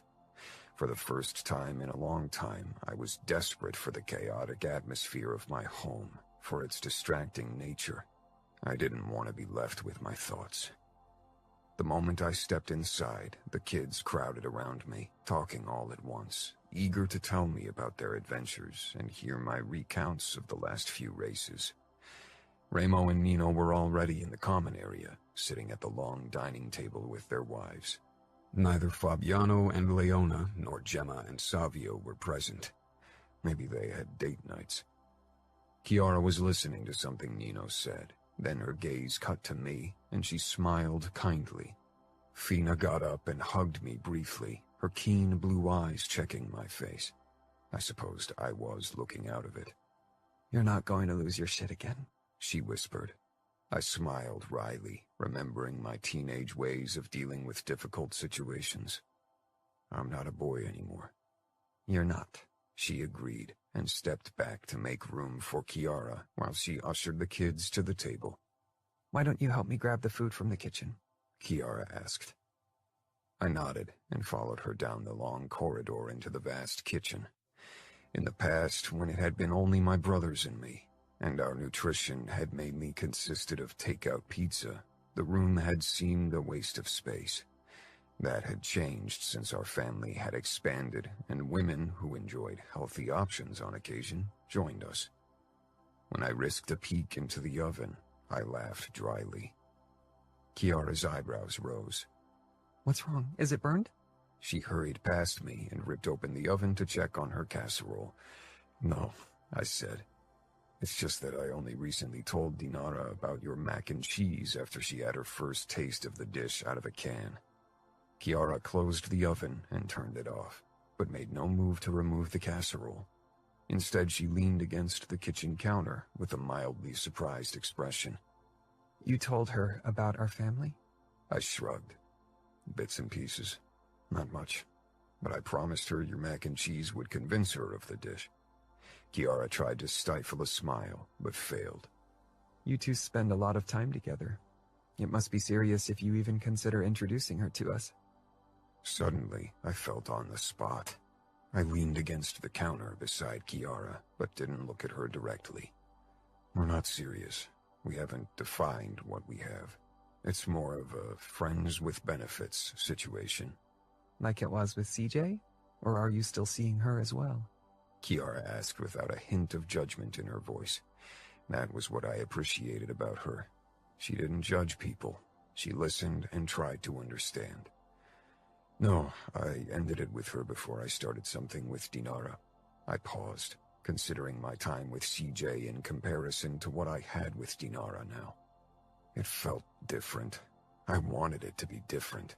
With CJ, I'd never considered a future together, never wanted to spend every waking moment with her. But with Dinara, Kiara touched my arm. The look on your face tells me it's more than just friends with benefits. I chuckled. Considering the reason why Dinara sought me in the first place and what I know now, I'm not sure she would agree with your assessment. You think she's being with you to find out the truth about her past and get in contact with her mother? The hint of protectiveness in her tone teased a smile out of me. Kiara tried to protect every member of the family. She didn't know her mother was alive when she joined the races, but she definitely hoped to gain information through me, I said. But I don't think that's why she spends every night with me. She and I both share a drug history. It's like we're connected on a deep, inexplainable level. I shook my head with a grimace. Fuck, I sound like a goddamn horoscope. You're in love, Kiara said, her eyes alight with amusement. My alarm bells rang. Falling in love was something I'd tried to avoid since Harper broke my stupid, naive teenage heart. Hurting my feelings wasn't as easy now. No one had been close enough to even try. I don't know. But even if that were the case, Dinara is a Bratva princess. Her father is our enemy. I doubt Grigori or Remo are keen on making peace. And after the thing with Gemma's family, it would cause a shitstorm in the Camorra if Remo as much as tried to establish a truce. Kiara nodded slowly, her expression sympathetic. She touched my arm. It's not like Remo cares about other people's opinions. If he thinks peace with the Bratva is a tactical advantage, he'll do it, shitstorm or not. She flushed. It was always funny to watch Kiara say curse words. It was obvious she felt uncomfortable using them. And you know he'd do almost anything for you, Adamo. I sighed. Yeah, I know. Remo was a family man. He'd lay his life down for any of us. But I was getting ahead of myself. Dinara and I weren't really dating yet. I wasn't sure what she wanted, now less than ever. Did Nino tell you about Dinara's past? I asked carefully. I was worried about bridging the subject of sexual abuse with Kiara, reluctant to open up old wounds for her. I still remembered how submissive and fearful she'd been when she'd first joined our family, and it made me furious to think about the horrors both she and Dinara had been submitted to. He mentioned it, yes, and he told me you found out today. I saw a few minutes from one of the recordings those disgusting perverts did of her. I swallowed, my pulse beginning to pound savagely again. Talking to Kiara had calmed me, but now the fury from before showed its ugly head again. Remo gave me the CDs with the recordings. He told me he has the names of everyone involved. He wants me to give both to Dinara. Kiara didn't look surprised. In the past, this conversation would have caused her tremendous anxiety, but now her only reaction was a subtle tension in her body and her fingers kneading the dish towel. Ramo has his own way of thinking. I think he wants Dinara to get revenge. For him, it's only natural that she'll want to see her abusers dead, even her mother. I wasn't entirely sure what I felt about this.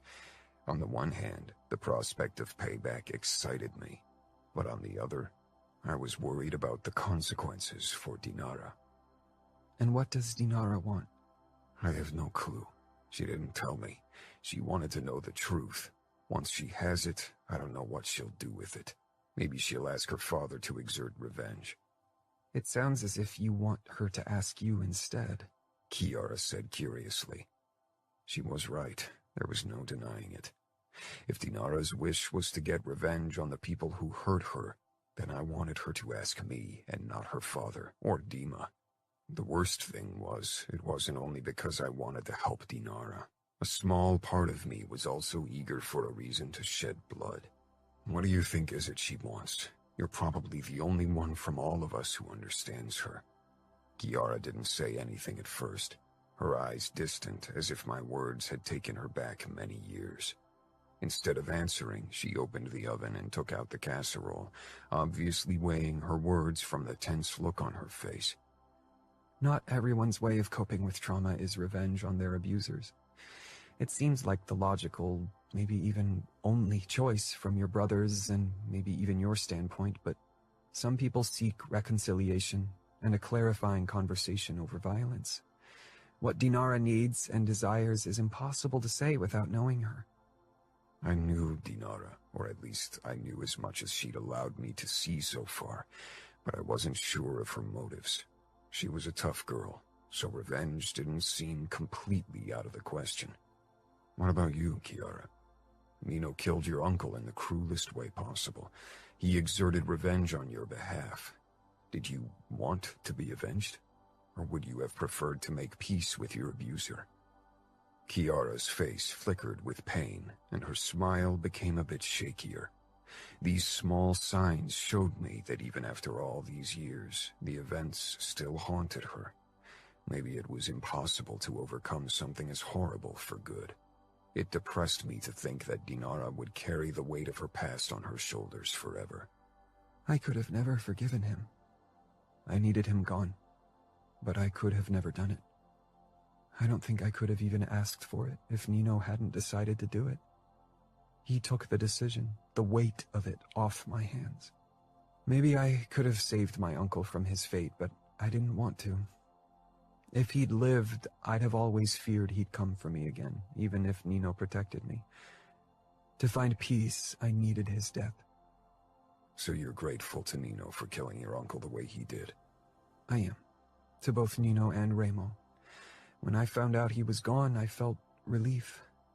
I never felt guilty over it. It was a necessary step for me to heal. Do you think Dinara wanted me to find out the truth so I'd exert revenge for her? I don't know. She isn't helpless like I was back then. She's got her father and his men as support. From what Nino said, her father knows what happened, so Dinara isn't burdened to keep it a secret. She could ask her father to kill her abusers, and he'd do it, right? He'd do it, no doubt, but he'd risk Ramo's wrath and retaliation if he shed blood on Camorra territory. Ramo wants revenge to happen. He wants it to happen the way he wants it.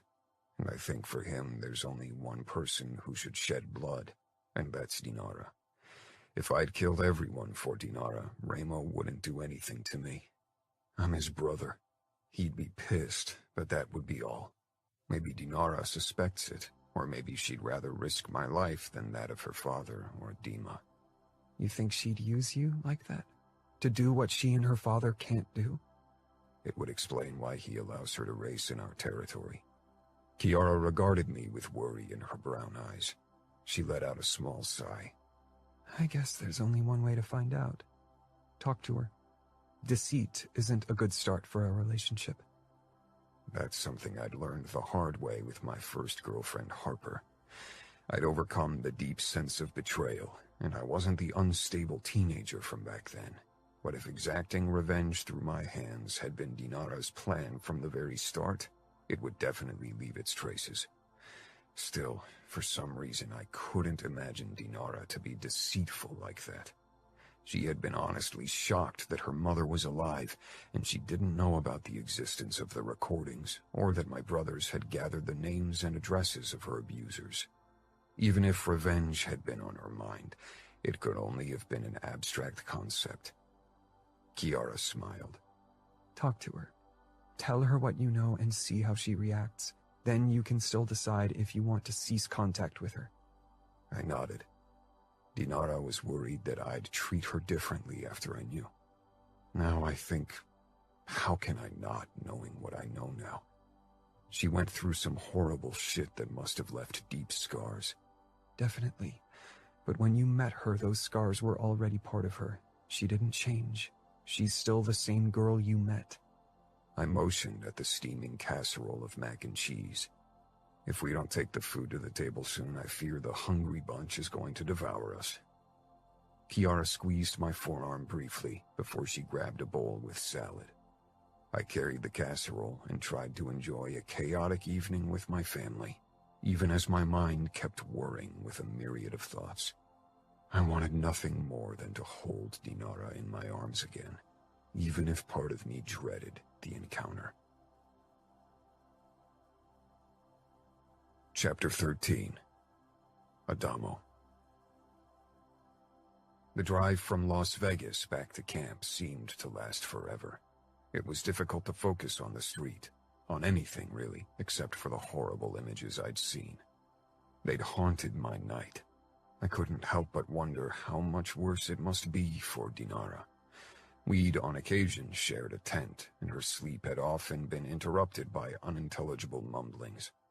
Whenever I'd asked what she'd been dreaming about, she'd evaded a reply. It was impossibly difficult to link that helpless, cowering girl with the fierce and confident woman I'd been spending so much time with.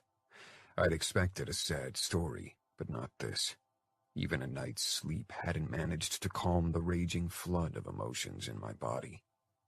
When we'd last seen each other 2 days ago before she'd left for Chicago and I had driven to Las Vegas, she'd been worried I'd view her in a different light once I knew about her past. I'd thought she was exaggerating. I had been confident nothing could change my opinion of her. Now I wasn't sure. Dinara's reaction in the car when I'd laid on top of her, her need to stay in control of her body at all times. It all made sense now. Even before I'd found out the truth, I'd considered her strong. Now her strength seemed almost inhuman. When the first tents of camp came into view, my chest tightened. I was fucking nervous about seeing her again, about doing what I'd promised not to do, about seeing her in a new light. And not just that, a small trickle of doubt about her motives remained. Maybe she would be disappointed if I returned without having killed her mother and everyone else. A quick scan revealed Dinara's Toyota at the very edge on the west side of camp. I steered my car in that direction. The moment she spotted me, Dinara headed my way from where she was talking to one of the pit girls. This was the moment of truth. Dinara. I'd been anxiously awaiting Adamo's return from Vegas, wondering if Remo had revealed my past to him. Part of me wanted him to know, because it would make things easier. Adamo might be more willing to help if he knew why I was doing what I did. On the other hand, I'd enjoyed our time together, the sex and conversations, the way he treated me like his equal. He didn't consider me breakable. I'd proven my strength to him. But once he knew about my past, none of that would matter. People only saw that one aspect of myself once they found out, as if it was all that defined me. The molested child, the rape girl.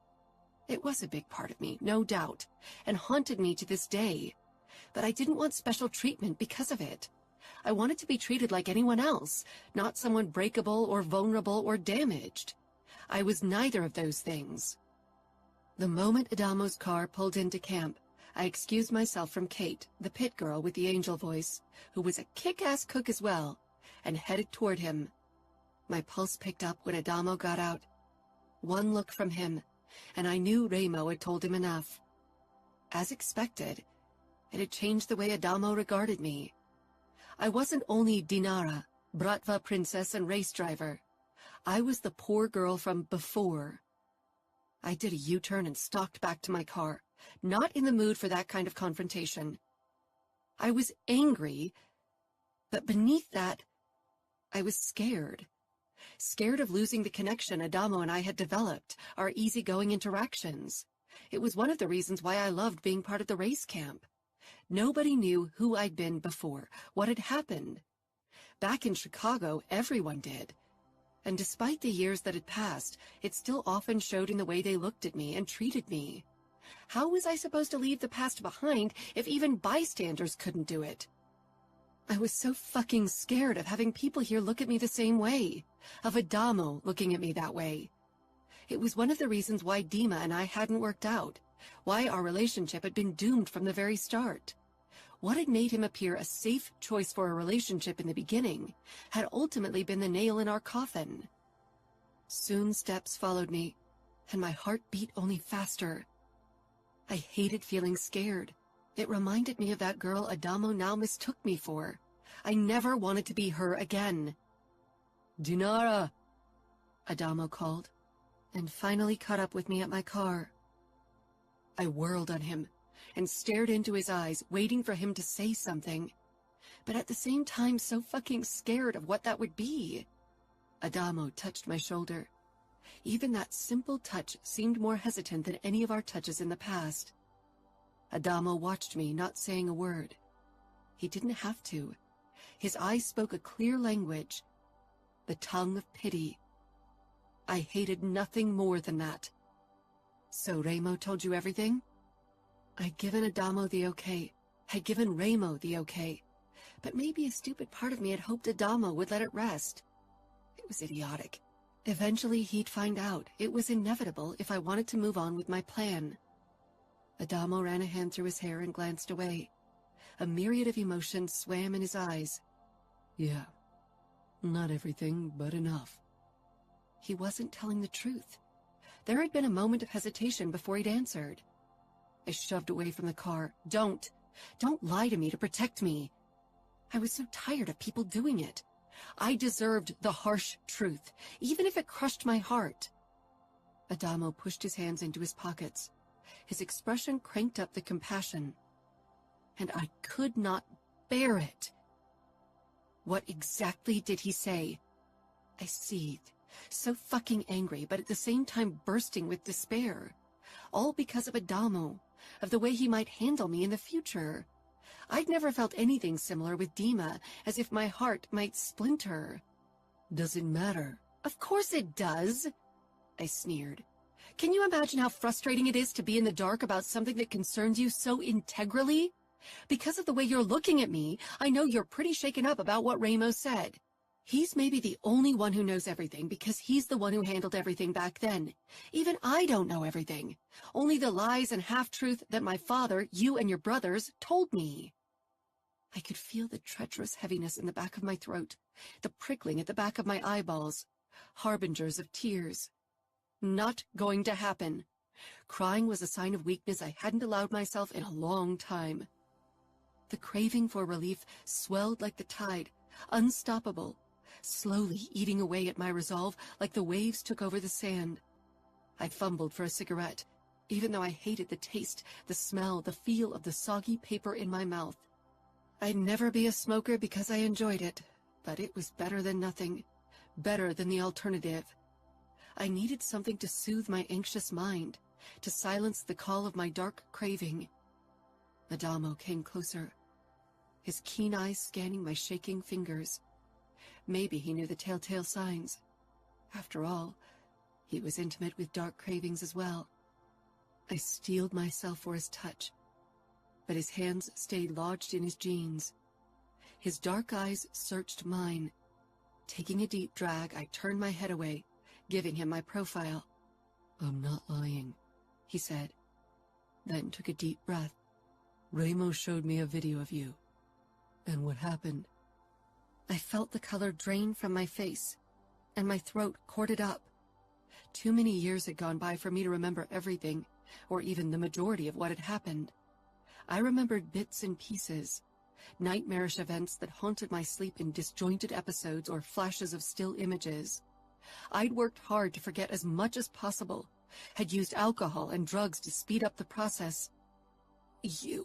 My vocal cords froze up, and I couldn't say more. Anger battled with horror and frustration in my body. Again, others knew more about me and my life than I did. Adamo came even closer, so very careful, as if he feared I'd take flight. Running had never solved a thing. I hardly watched anything. Only a couple of minutes until I realized where it was heading. I couldn't bear to watch further. I glowered. You couldn't bear to watch? I lived through what you couldn't even watch. I wasn't even sure why I was angry about that. A big part of me was glad he hadn't seen more of my horrors. A tiny part was still ashamed when I thought of what had been done to me. It was an ugly voice even years of therapy, drugs, and distractions hadn't silenced. Adamo nodded, his expression kind and solemn at once. I wanted to punch him as hard as I could. Instead, I balled one hand to a fist and took another deep drag from my cigarette. My fingers were shaking, letting the smoke rise up in an erratic zigzag course. I know, he murmured in a voice like silk. I shouldn't have watched it at all without asking for your permission first. This was taken in your personal space. I scoffed. Trust me, nobody cared about my personal space back then. I shivered as remnants of memories flickered at the back of my mind. Words, scents, images that had left permanent marks in my subconscious. Dinara, He released a breath. I met Adamo's gaze. Say whatever you have to say. I'm not breakable, Adamo. What happened back then didn't break me. Whatever happens now and in the future won't break me either.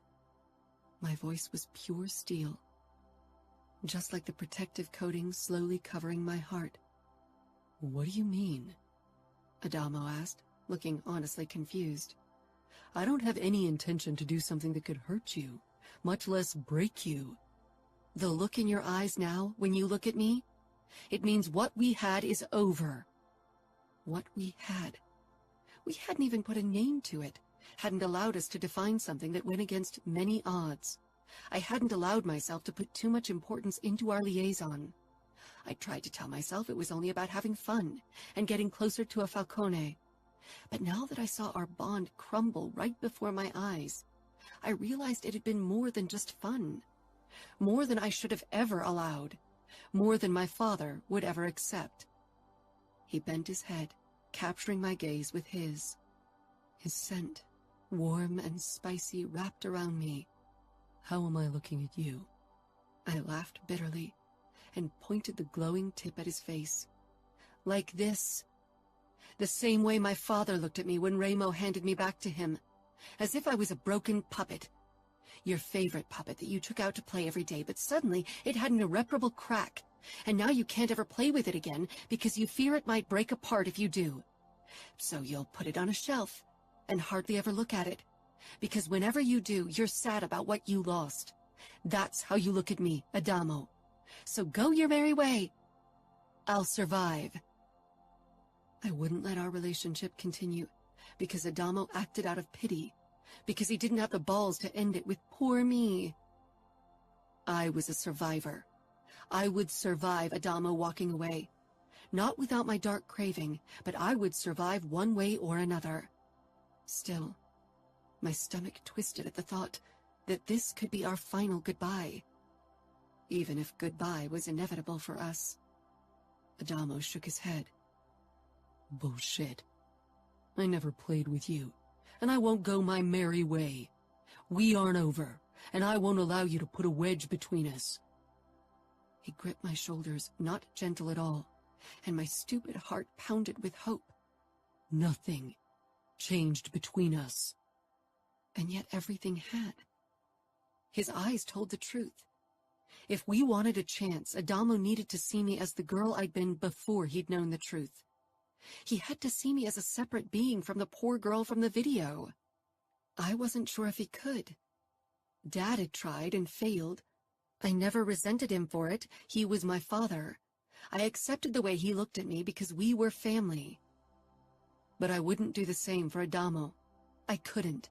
I needed this part of my life to be only for Dinara, and not poor abused Katinka. Then fuck me, Adamo. Fuck me like you would have 2 days ago, and not like I'm breakable.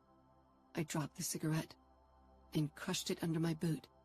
Or can't you do it now that you feel pity for me? Adamo cupped my neck, heat and anger battling in his eyes. I don't pity the girl in front of me, Dinara. I pity that girl from the past. But you are tough as nails. You don't need my fucking pity. I nodded, as much to confirm his words as to convince myself that I'd really left every bit of that little girl behind.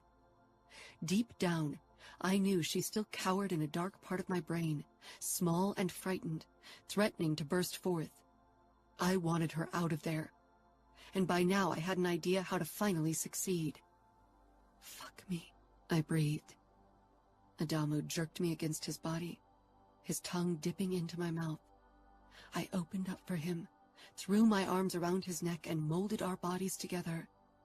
Adamo squeezed my breast through my tank, then tugged at my pebbled nipple. I raked my fingers through his wavy hair, bit down on his lower lip, only to soothe it with my tongue a moment later. He pressed his palm against my crotch, and I arched against him, wanting to feel his touch on bare skin. "Get a room!" someone called. I was too disoriented from our kiss to know who it was. Adamo grabbed my hand and tugged me along. I followed him, my heart pounding wildly in my chest, my center tingling with need. Adamo dragged me into the old gas station, past a surprised Crank. "Get out," Adamo snarled. And Crank did with a muttered curse. Then we stumbled into the back room with its old freezer and scattered boxes. The stench of moldy cardboard and something rotten clogged my nose. Adamo threw the door shut and pressed me against the edge of the freezer, his hands making quick work of my zipper. He didn't bother pulling my shorts down, only shoved his hand into my panties and thrust his middle finger into me. The heel of his palm rubbed my clit as he fingered me hard and fast. Our eyes stayed locked, my lips parted as Adamo drew moan after moan from my mouth. My arousal soaked my panties, making Adamo's fingers slide in and out easily. He added a second finger and slammed even harder into me. The desire in his eyes seared every inch of my skin. No sign of pity, only lust. I screamed out my release, but Adamo hardly gave me time to recover before he shoved down my shorts and hoisted me on the freezer. He pushed my legs apart and took a few deep licks, making me shudder and cling to his hair. Then he straightened and pulled out his cock. He gripped my ankles and propped them up on his shoulders before he dove into me in one hard thrust. He didn't give me time to adapt. Instead, he slammed into me. He leaned forward, bringing my legs closer to my body and changing the angle so he went even deeper. I sucked in breath after shaky breath, my toes curled tightly under the force of the sensations. Fury and desire had replaced pity, and I became Dinara again, as I lost myself in Adamo's gaze. I dug my nails into his shoulders, my hips meeting him thrust for thrust, and then my lips tore open for a cry as I came again.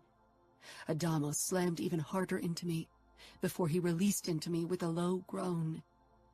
I closed my eyes, panting. I didn't want this to end. Not today, not tomorrow. Maybe never. Adamo made me want to lose control to him. He made me feel as if I could lose control to him without fear.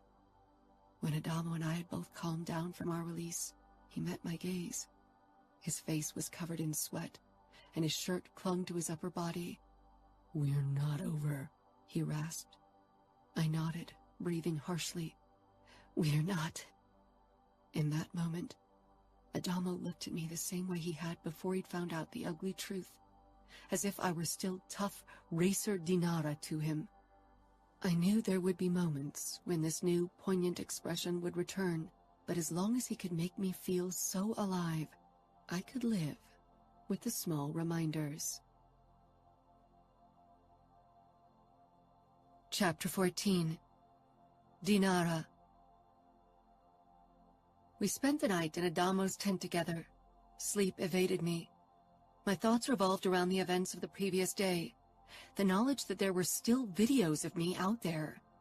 Now that I knew, I remembered the camera always pointed at me. It had faded into the darkness of my memories over the years. Other images had been more prominent. Adamo's warm scent engulfed me, one of his arms thrown over my waist. His closeness provided the solace I'd never admit I needed. I peered up at the tent ceiling, even if it was mostly shrouded in darkness. Only the hint of light drifted over to us, maybe from the fire or one of the cars. The low murmur of voices told me others couldn't sleep either. Can't sleep? Adamo's drowsy voice rang out, making me jump. Too many thoughts, I admitted. Adamo nodded, his nose brushing my cheek. Whatever you need. I'm here. I know there's a reason why you joined the races, why you sought my closeness, and once you're ready to divulge your reasons, I'm here to listen. I swallowed, hearing the hint of suspicion in his voice.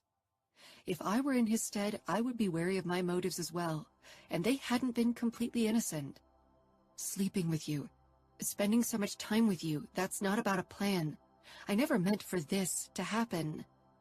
I just wanted to get to know a member of the notorious Falcone clan, to cast some light on my past, at least into the corners that my father kept purposely dark. I thought you'd be the best option.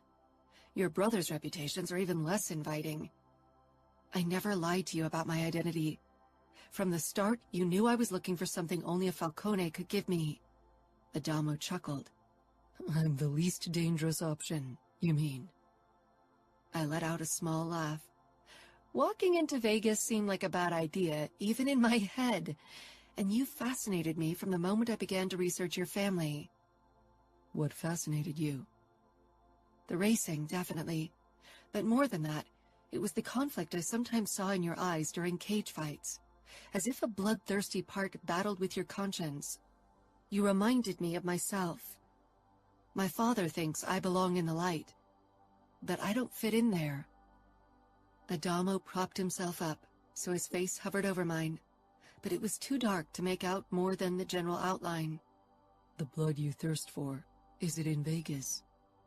I didn't say anything. Over the last couple of months, my goal had shifted. I'd wanted to find out more about my past, and I knew only Ramo could tell me what my father wouldn't. I didn't have much hope that he would divulge any information. Maybe if my father and he would still cooperate, but now that their relationship has turned hostile, I knew the chances were slim. But I had to take my chances. Part of me hoped you'd know what I wanted to know. What do you want now? My heart sped up whenever I tried to determine what exactly I wanted. Deep down, only one option sounded satisfying. I need to do what I'd originally planned. Find out everything before I can really decide what I'm going to do next. I have the CDs in my car. Do you want them? I quickly shook my head. Not yet, I whispered. One day I'd try to watch them, but not now. Even if they'd show me the cold, hard truth in every disgusting detail, I wasn't ready for that confrontation. Adamo cupped my cheek. You want me to take you to Vegas? To meet Ramo, right? I'd imagined meeting the man who'd saved me from possibly years of abuse, countless times over the years. My father had never talked in very favorable words about the capo. Now I guessed the reason for it was that Ramo had kept my mother, and not allowed my father to kill her. I wasn't sure why. It seemed unlikely that Adamo Falcone had qualms about ending the life of a woman. Yes, Adamo's silence filled the darkness between us. I know you're loyal to the Camorra, and I'm not asking you to betray them.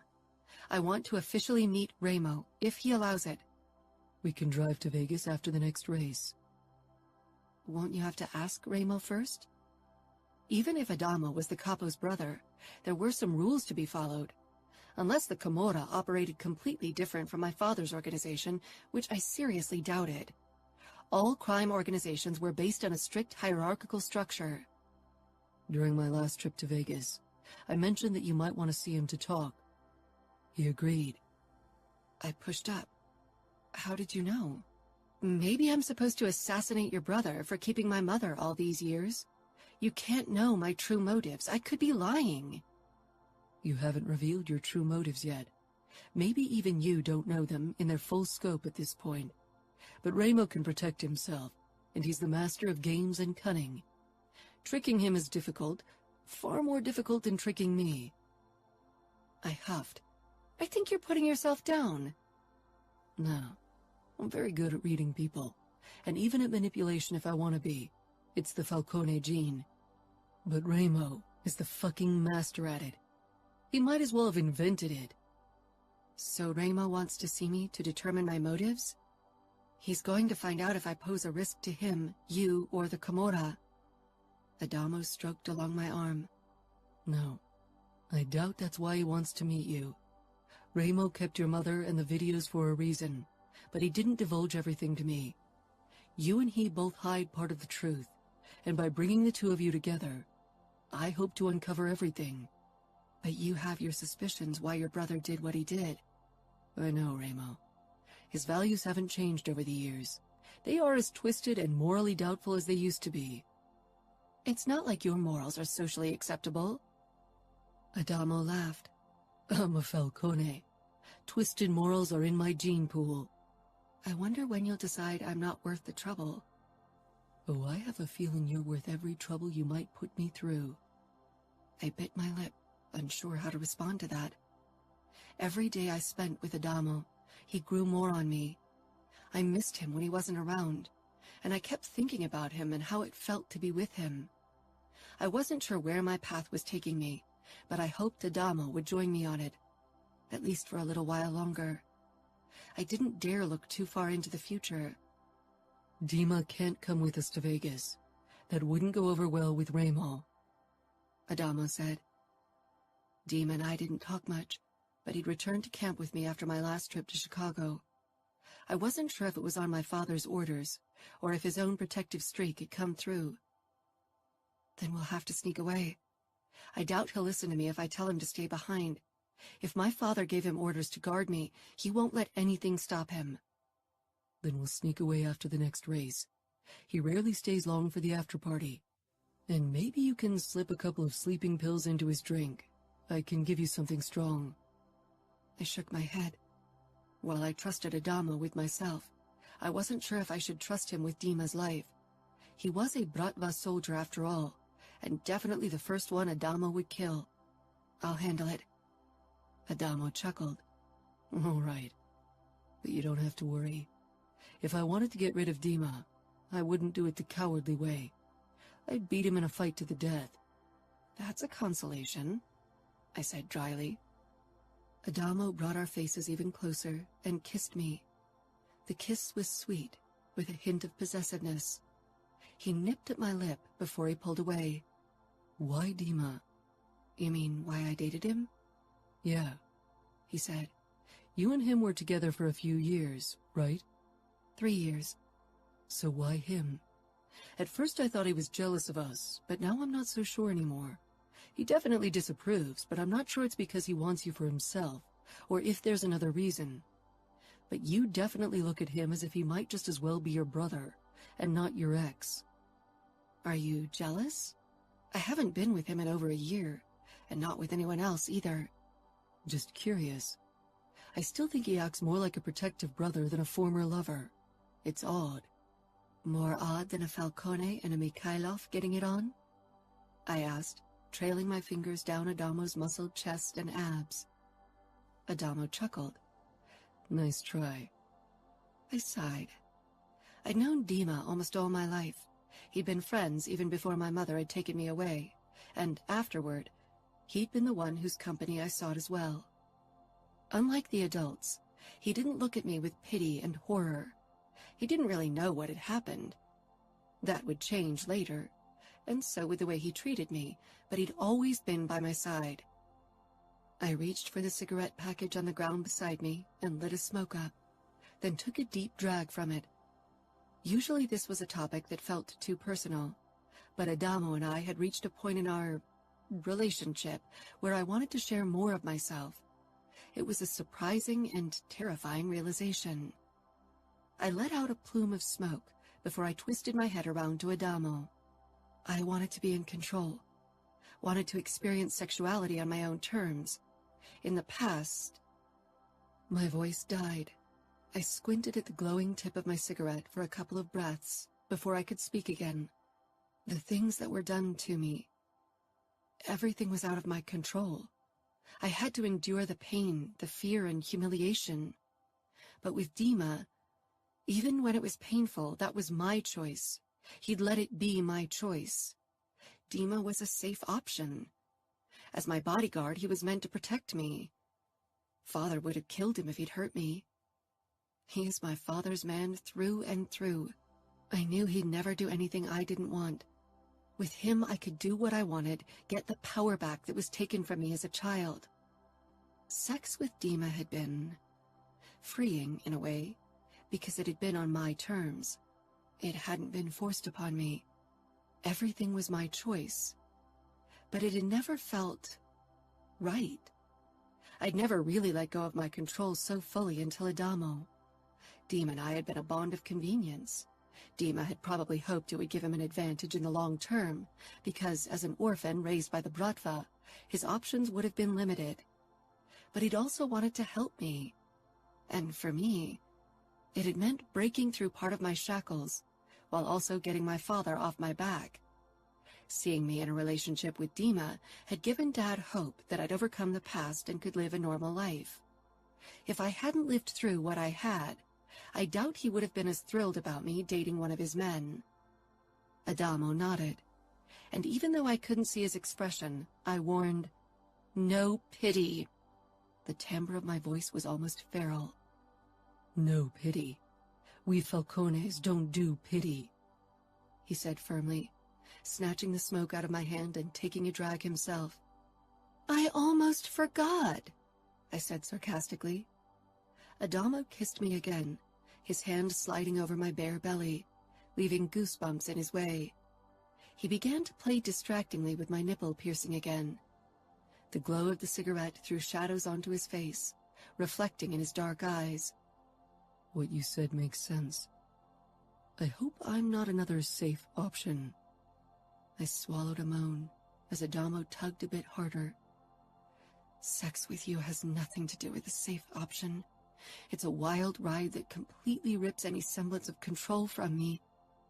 Adamo kissed the corner of my lip and squashed the cigarette. "So this is only about sex and dirty orgasms?" It wasn't. Not anymore. Even if my body constantly yearned for his touch. I raked my fingernails over his chest and abs. What else would it be about? I really enjoy all the dirty orgasms. You never complained. Adamo bent over my nipple. "No complaints whatsoever. Every dirty orgasm your skillful mouth and pussy milk out of my cock are very appreciated." He flicked my nipple with his tongue, then moved lower, his warm breath ghosting over my belly. He buried his face in my pussy, licking up my lust for him. "I don't hear your pussy complain either." "Shut up," I gasped. And he did, while his mouth and tongue played my pussy like an instrument. Losing control had never felt better. During the race the next day, I had a hard time focusing. One reason was lack of sleep, because Adamo and I had kept each other busy until the early morning hours. The other were thoughts of my upcoming meeting with Ramo distracting me. I'd be closer to my mother than I'd been in over a decade. The only time I'd ever really seen her had been in nightmares. Would reality be worse? I wasn't sure if I wanted to see her. When I'd thought she was dead, I'd always wished for a chance to confront her. But now that the option was real and in my reach, my chest constricted at the mere thought. Even if the past still haunted me on occasion, I had it under control most days. What if seeing her would rip open wounds I couldn't close again? I finished the race in 15th place, my worst result so far. But despite my ambition, Even that barely registered. All I could think about was that we'd head out to Vegas early in the morning. Dima didn't join the party after the race, and instead hid in his tent right away. I went after him. I wanted to check on him, and I still needed to give him the sleeping pills so he wouldn't get in the way of our plan to head to Vegas. I really didn't need an escort of my father's men at my side. That wouldn't make Ramo give up any of his knowledge. He'd kick us out with blazing guns. "Dima?" I called. I couldn't really knock at his tent. A form shifted inside, and eventually the flap opened and Dima poked his head out. He was only in his boxers, a sight I'd seen countless times before, but it felt awkward now. The tattoo of the crossed Kalishnikovs branded his chest, the sign of the Bratva. "What do you need?" I held up the 2 cups with vodka. We didn't share a drink after the race. "No reason to celebrate, right? We both didn't do well today." Dima had never much cared about succeeding in the races. He'd stayed for me. Vodka is right in any situation. To commemorate, to celebrate, and just because. The flicker of a smile ghosted across Dima's face before it disappeared. I handed him one of the cups, and he accepted it as he stepped out of the tent. The dose wasn't too high. It would make sure he fell asleep soon, and would sleep until the morning. His light slumber would otherwise prove tricky. We bumped cups before we emptied the vodka in one gulp, followed by a hiss. I grinned. It was a homemade vodka from Dad's cook, and stronger than the stuff you could buy in stores, especially in the States. Widowmaker was one of its nicknames among Dad's men. Dima scanned my face. "I'm worried about you, Dinara. Since you found out about your mother, you pulled away from me. I feel like you don't trust me with your plans anymore." I scoffed, even if it hit the nail on the head.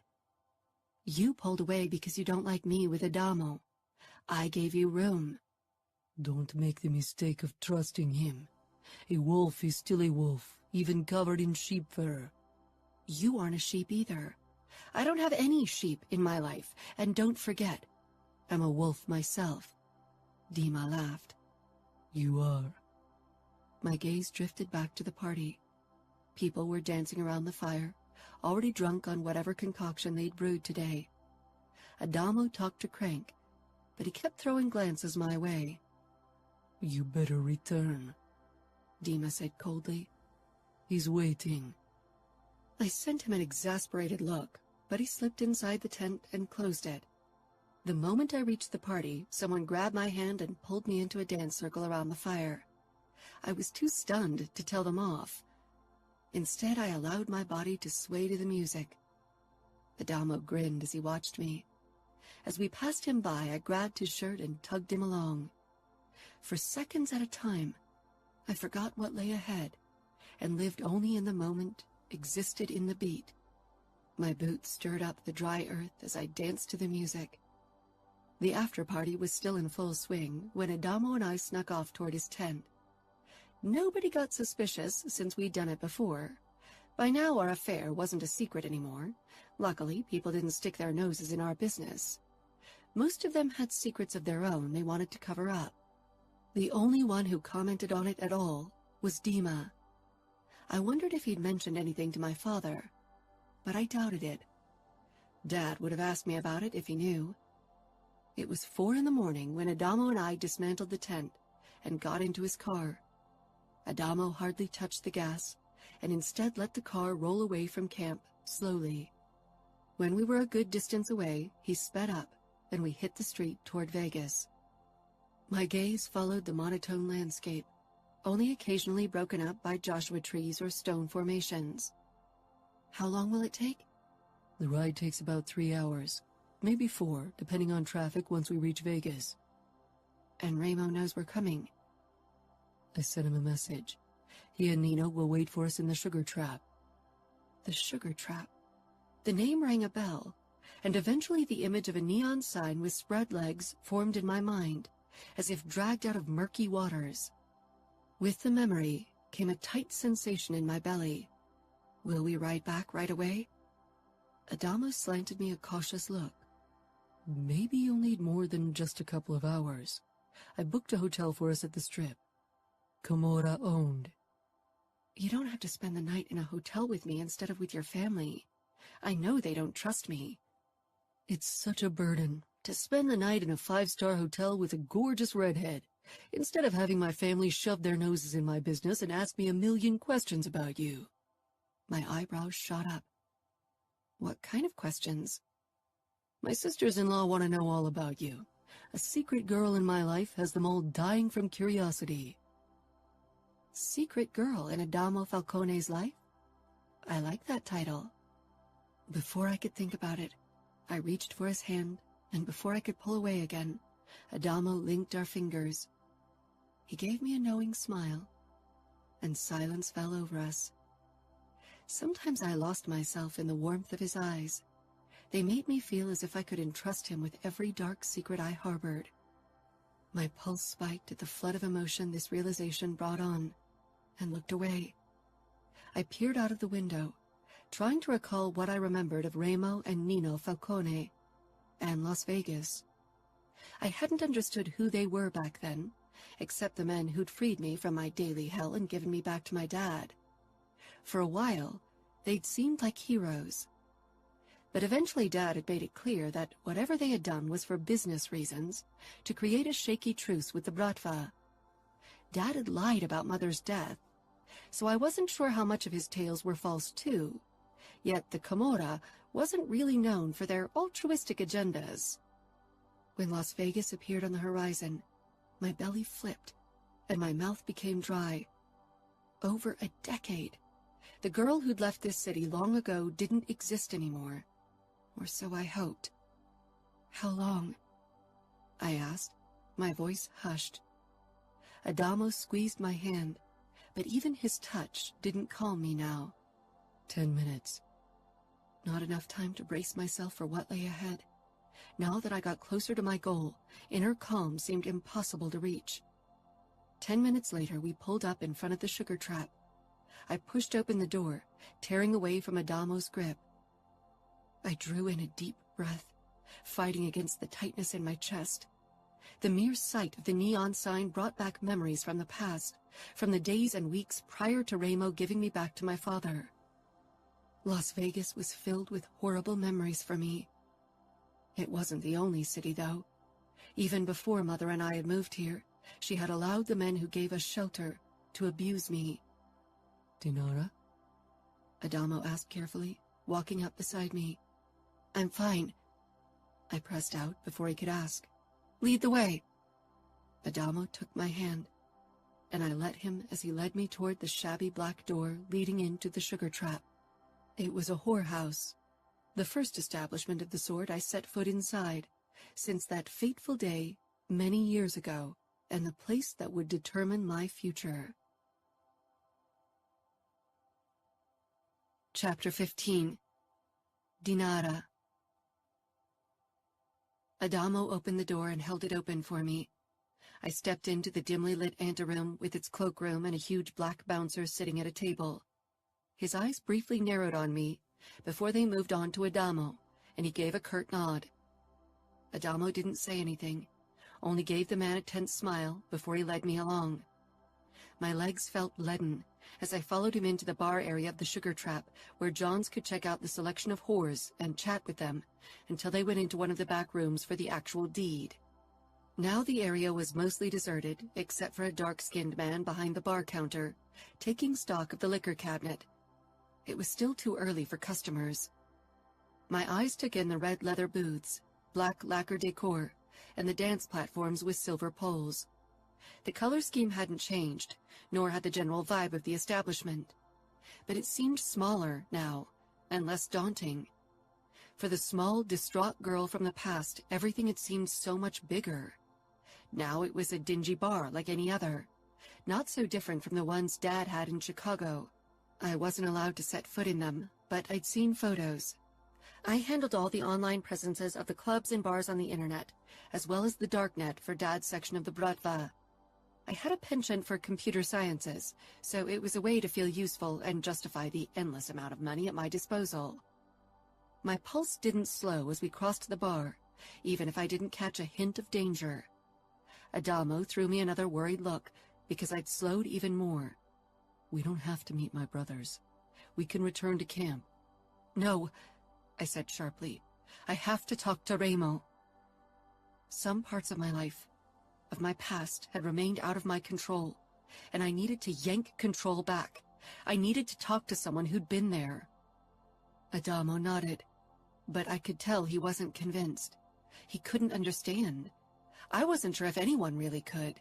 He'd gone through some messed up shit, especially with his mother, but what he'd done, attacking her, had been a spur-of-the-moment thing when it was his brother's lives or hers. My deepest desires went so much further. Let me talk to my brothers before I take you to them, all right? He said. Why don't you grab something to drink? I'm sure Jerry will gladly give you whatever you want. Jerry looked up behind the bar and gave me a quick smile, all white teeth in his dark complexion. I released Adamo's hand and he disappeared through the back door. I headed for the bar, but didn't sit down. Do you have vodka? Jerry grinned. Of course, and a good one if I might say so. He poured me a generous glass of Moskovskaya, definitely not the worst vodka. I took a sip, my eyes returning to the door where Adamo had disappeared through. By now, Dima would have noticed my disappearance and would have alerted my father. That was why I left my cell phone in my car in camp. I didn't want Dad to track me to this place and send his soldiers to save me when I didn't want or need saving. At least not the kind of saving he had in mind. The door swung open and Adamo stepped through, followed by two tall men. In my memory, both Remo and Nino Falcone had been giants, but now I realized that Adamo was their height. They had seemed so much taller for a little girl. I emptied the glass in one quick gulp, enjoying the burn and the resulting warmth. Remo's mouth twitched when he followed my actions. His eyes held recognition and the hint of dark amusement. No sign of pity. His brother Nino's face was completely void of emotions, just like I remembered it. I didn't wait for them to approach me. Instead, I walked in their direction, my head held high. I was aware of their reputation, and Adamo's protection would only go so far. They were his brothers, and even if he enjoyed my company, his loyalty lay with the Camorra and his family, as it should. I held out my hand to Remo. It's been a long time. Remo nodded, with another twitch of his mouth, and briefly shook my hand. Indeed. You changed. Adamo positioned himself at my side and touched my hip. I briefly glanced his way, surprised by his closeness and his open sign of our togetherness. I couldn't deny that it warmed my chest more than the vodka had done. Both Nino and Remo glanced at Adamo's move, but didn't comment. Dad would probably have attempted to kill Adamo at this display of affection. Haven't we all? I said. Change is inevitable. Nino inclined his head and shook my hand. How about we continue our conversation in the office? That sounds reasonable, I said.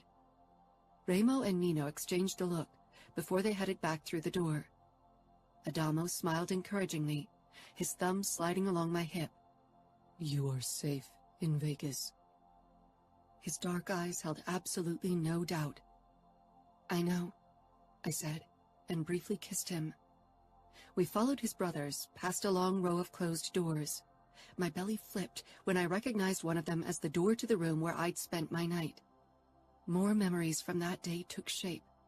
Cody's face, which had been shrouded in darkness up until this point, manifested before my inner eye, and with it came a wave of revulsion. Remo threw a look over his shoulder before he opened the door to what I assumed was his office. He scanned my face, and I steeled myself, remembering Adamo's words about his brother's talent to recognize other people's weaknesses and darkest emotions. When I entered the office with the boxing sack, desk, and sofa, my breath briefly caught in my throat as the events from a decade ago appeared in my head. Cody's horrified expression, Mother's attempts to bargain with the capo, and his fury over it. Adamo closed the door with a soft click, but I jumped anyway. I could have kicked myself for this sign of distress because it didn't go unnoticed. All 3 men registered my jumpiness. If I didn't get a grip, they'd see me as the sheep among the pack, not another wolf. Adamo rubbed my waist again, and while I appreciated his support and would eventually tell him so, I needed to show strength. I hadn't come this far to cower like the girl I had been in the past. I'd moved beyond her. I had changed. I gave him a strained smile before I stepped out of his reach and approached Remo, who leaned against his desk, watching us with keen eyes. I wondered what Adamo had told him about our relationship and what the capo thought of it. Over the years, I made sure to stay up to date on your life, Remo said cryptically. I didn't show a reaction. As the daughter of the Pakan, who loved to live a flashy life, I was in public more often than I preferred. I'd never hidden, and Dad wouldn't have allowed it either. He wanted me in the spotlight, dressed in pretty dresses for the world to see. Few people dared to speak of the past, even if rumors had spread after my return. So did I. You and your brothers have kept things interesting over the years. Remo's eyes flashed with amusement. Why would the capo of the Camorra have any interest in the daughter of his enemy? My life didn't provide the same excitement as yours. Adamo and Nino watched our conversation, but didn't intervene. I wanted to see if I was right in my assessment of you. I narrowed my eyes. What assessment? If you'd prove as strong as I considered you to be. I scoffed. I was a scared child who allowed people to use and abuse her. I wasn't strong. I'm not the same person I used to be. I changed. Remo pushed away from the desk and moved closer, towering over me, which caused Adamo to tense. I met Remo's gaze unwaveringly. Maybe it was foolish of me not to fear him, but I could only see him as the man who'd freed me from my tormentors. Even back then, I saw your strength, even if you couldn't. That you are here today shows I was right.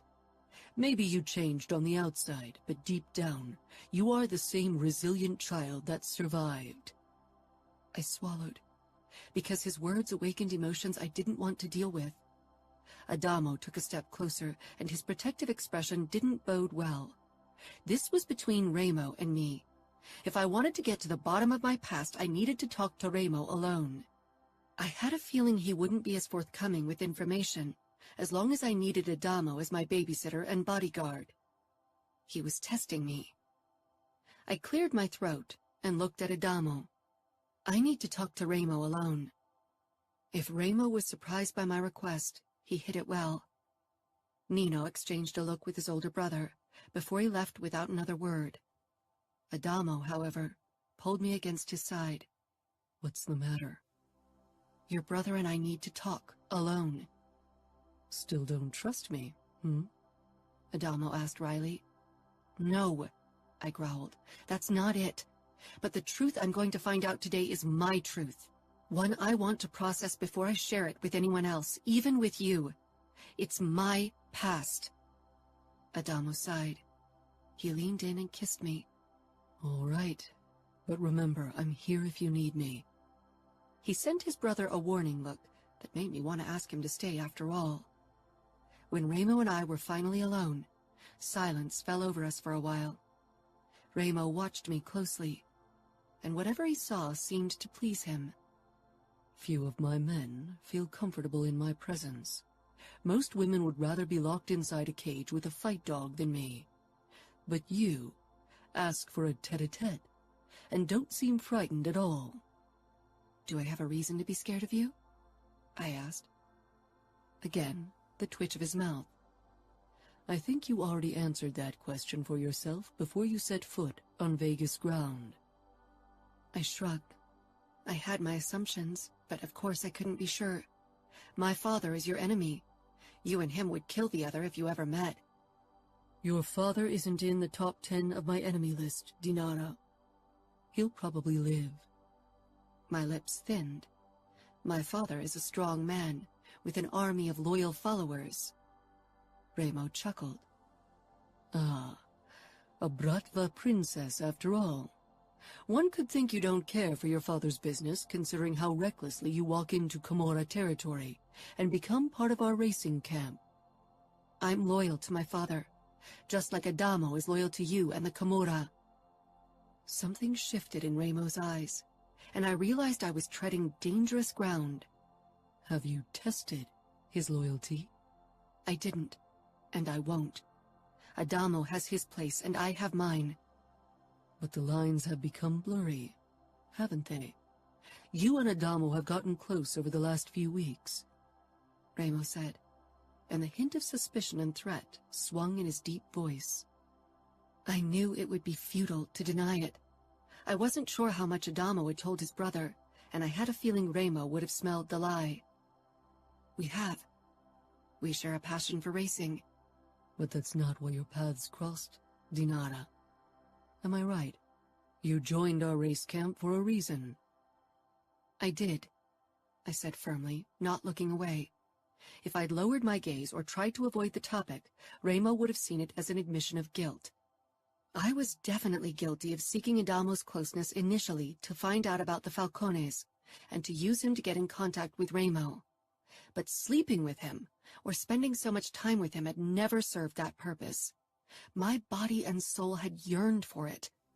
When I was with Adamo, I rarely longed for the rush of drugs that had haunted me for so many years. He was my drug of choice.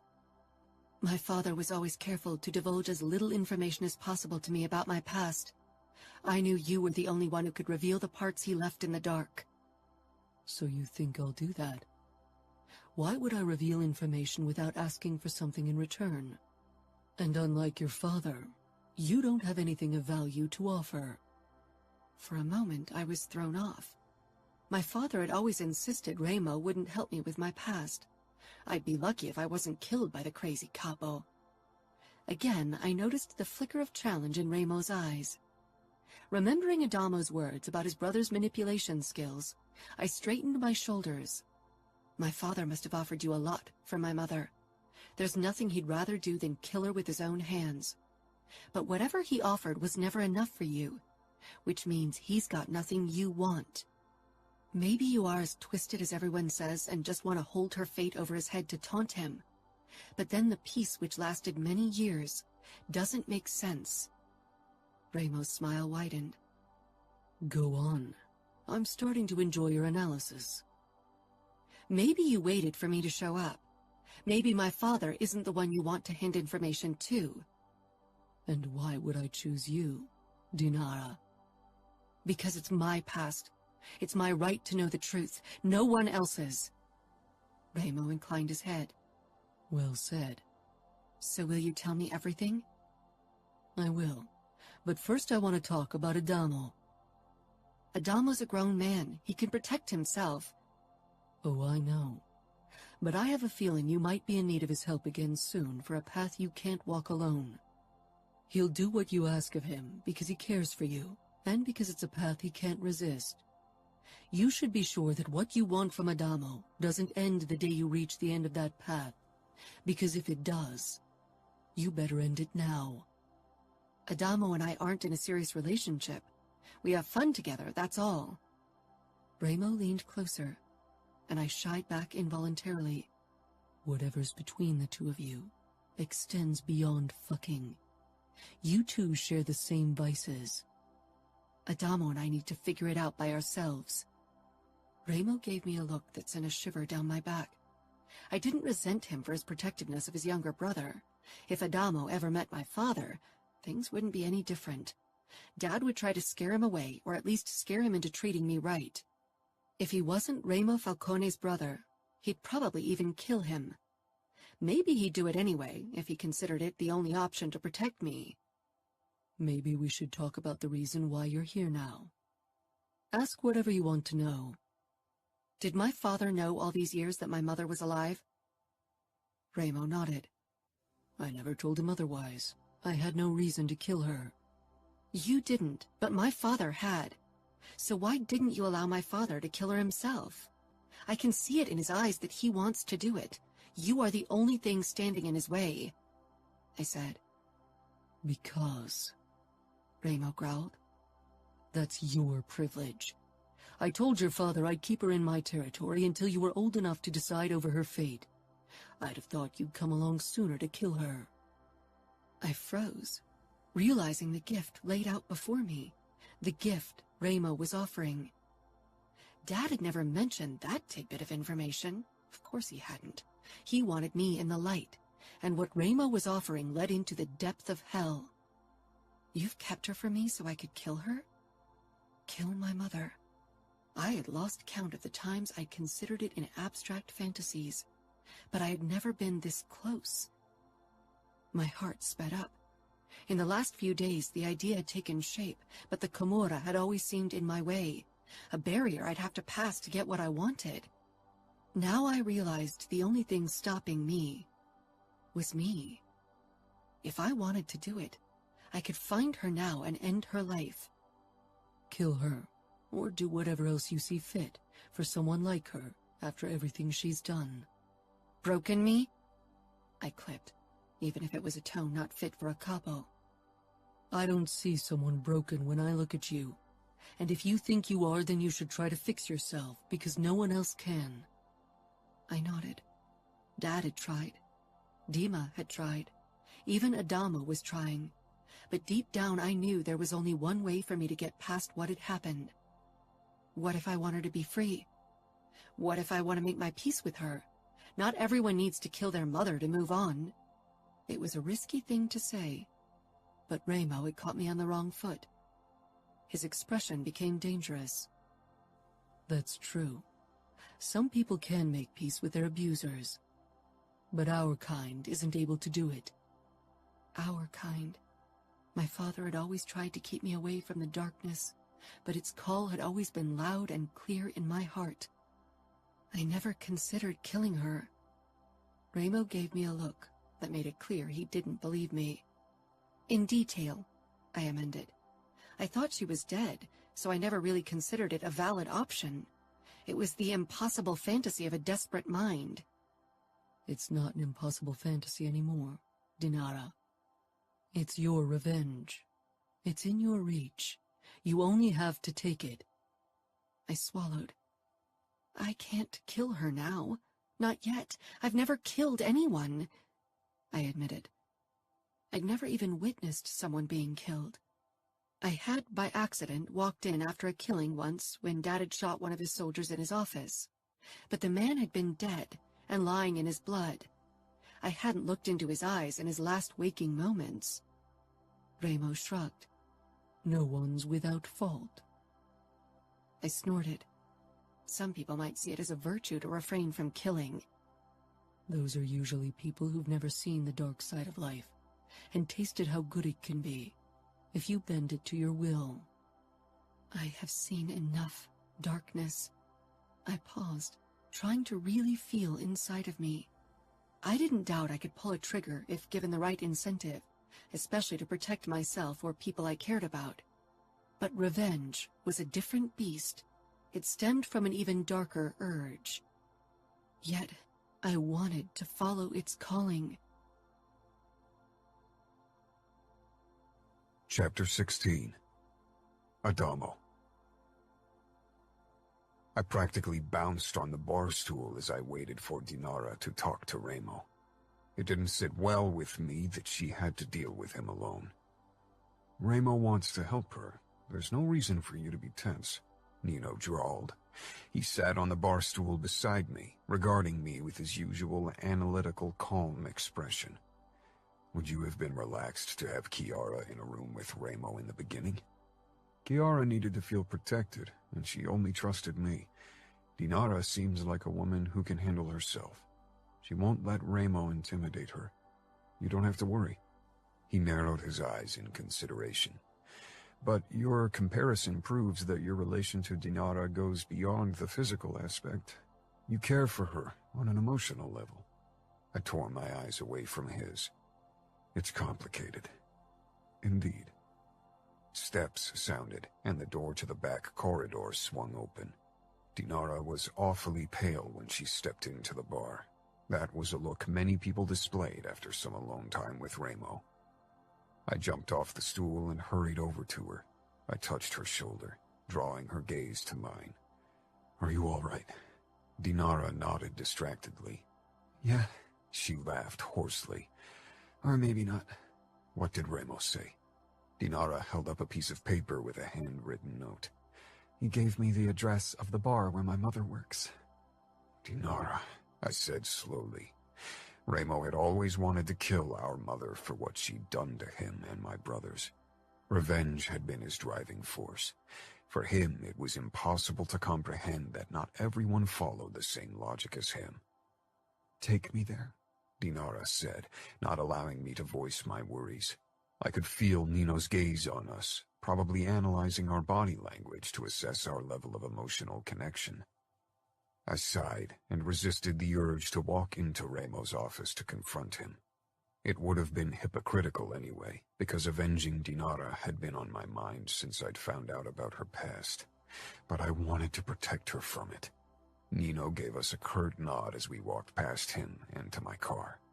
Dinara was tense beside me as I headed toward the address. I'd been to the bar only once before. It was one of our shabbier whorehouses, not a place I enjoyed spending time in. "What will you do when you see your mother?" I asked. I remembered seeing my mother for the first time in years when I was a teen. She was in an asylum, a seemingly broken woman who wanted peace. Back then, I'd wanted to move beyond my brother's constant need for blood and death. I wanted to be better. Instead, my desperate attempt to change fate had only thrust me deeper into my predetermined path. Dinara turned to me, her teal eyes wide. "I don't know." "I assume Ramo gave you permission to kill her." "He did. He gave me permission to do to her whatever I want. He called it my privilege." That sounded like my brother. "You don't have to do it. You have options." "What options?" Dinara whispered harshly. "It's not that I haven't considered killing her. Every night since I found out that she's alive, I've been dreaming about how I'd see her die. Your brother didn't put the idea in my head. It's been there all along." She tipped against her temple. I took her hand, linking our fingers. "Did you imagine killing your mother before the day you stabbed her?" She asked. For a long time, I believed killing my mother wouldn't change anything. Part of me even hoped we could make peace with her and become at least a dysfunctional family. I wasn't born when she hurt my brothers. I'd always only heard the stories, and even those were sparse. Ramo tried to keep the horrors of the day that my mother tried to kill them away from me. But I needed to realize the horrible impact she had on our family for myself. Nino had once recounted how our mother had cut his wrists, drugged baby Savio, and tried to cut Ramo as well before she set the room on fire. Ramo saved Nino and Savio from a cruel fate. Our mother had still been pregnant with me then, and if she'd succeeded with her devious plan, I would have never even been born. I realized I'd been silent for too long, lost in my thoughts, and so I continued with my story. When I saw her that day, trying to kill everyone I cared about and smiling while she did it, I realized what she was, that she was the root of my brother's problems, of all of our struggles. Our father hadn't been better than her, but he at least was dead and couldn't cast his dark shadow over us anymore. In that moment, I wanted to kill her, and I never regretted it. I'm glad my brothers did it, though. It was their privilege. "Did it help your brothers to see her dead? To kill her themselves?" I considered that. I had never really talked about it with my brothers. The topic of our mother's death had been buried with her corpse. She was gone. Maybe my brothers talked about it with their wives, but definitely not with me, and I'd never dared to talk about it. Putting the past to rest had been a huge step in finding happiness for me. I'm not sure it helped them. It didn't change them. By then, we all were already too messed up to find our way back onto a different path. But maybe it gave them peace of mind for a while. Dinara swallowed. "Peace of mind was what I wanted when I sought you and the truth. I wanted to uncover the ghosts of my past that kept haunting me. Wanted to confront them and put them to rest. But I didn't know so many of them were still around." You mean your mother and your abusers? She nodded. I pulled the car into the half-empty parking lot of the whorehouse and killed the engine, but made no move to get out because neither did Dinara. She slanted a cautious look toward the front door of the establishment. It was a simple steel door in a brick building without any windows at the front. I squeezed her hand. I'm here. Dinara gave a more resolute nod and shoved open the door. I released her and got out of the car, following her toward the entrance of the whorehouse. She froze in front of it and turned to me, her eyes frantic. She reached for my gun holster, but I stopped her with a gentle touch. You can't shoot her in the middle of a bar. If you want to kill her, you need to do it somewhere private. Dinara pulled her hand away, looking lost for a moment. Will you give me your gun when I need it? I don't have any weapons on me. Can you shoot? Dima taught me. You can have my gun if you need it. I still thought Dinara looked too out of it to make this kind of monumental decision so shortly after having the option handed to her on a silver platter. It's my decision. She clipped, her eyes becoming more focused. My past. My decision. Don't try to stop me. I won't. I promised. She took a deep breath before she stepped into the building, followed closely by me. The air was thick with smoke, spilled beer, and sweat as we headed into the dimly lit bar of the whorehouse. A couple of men sat at the bar, chatting with prostitutes, and half a dozen booths were occupied as well. In some of them, the whores and their customers had already moved past chatting. In our better establishment, any kind of touching was limited to the back rooms, but here, things were handled a bit more openly.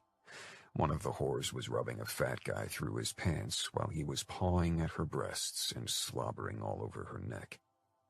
Dinara didn't seem to notice. Her eyes scanned the room, and I did the same, but didn't spot anyone who could be eaten. Let's go to the bar counter, I said.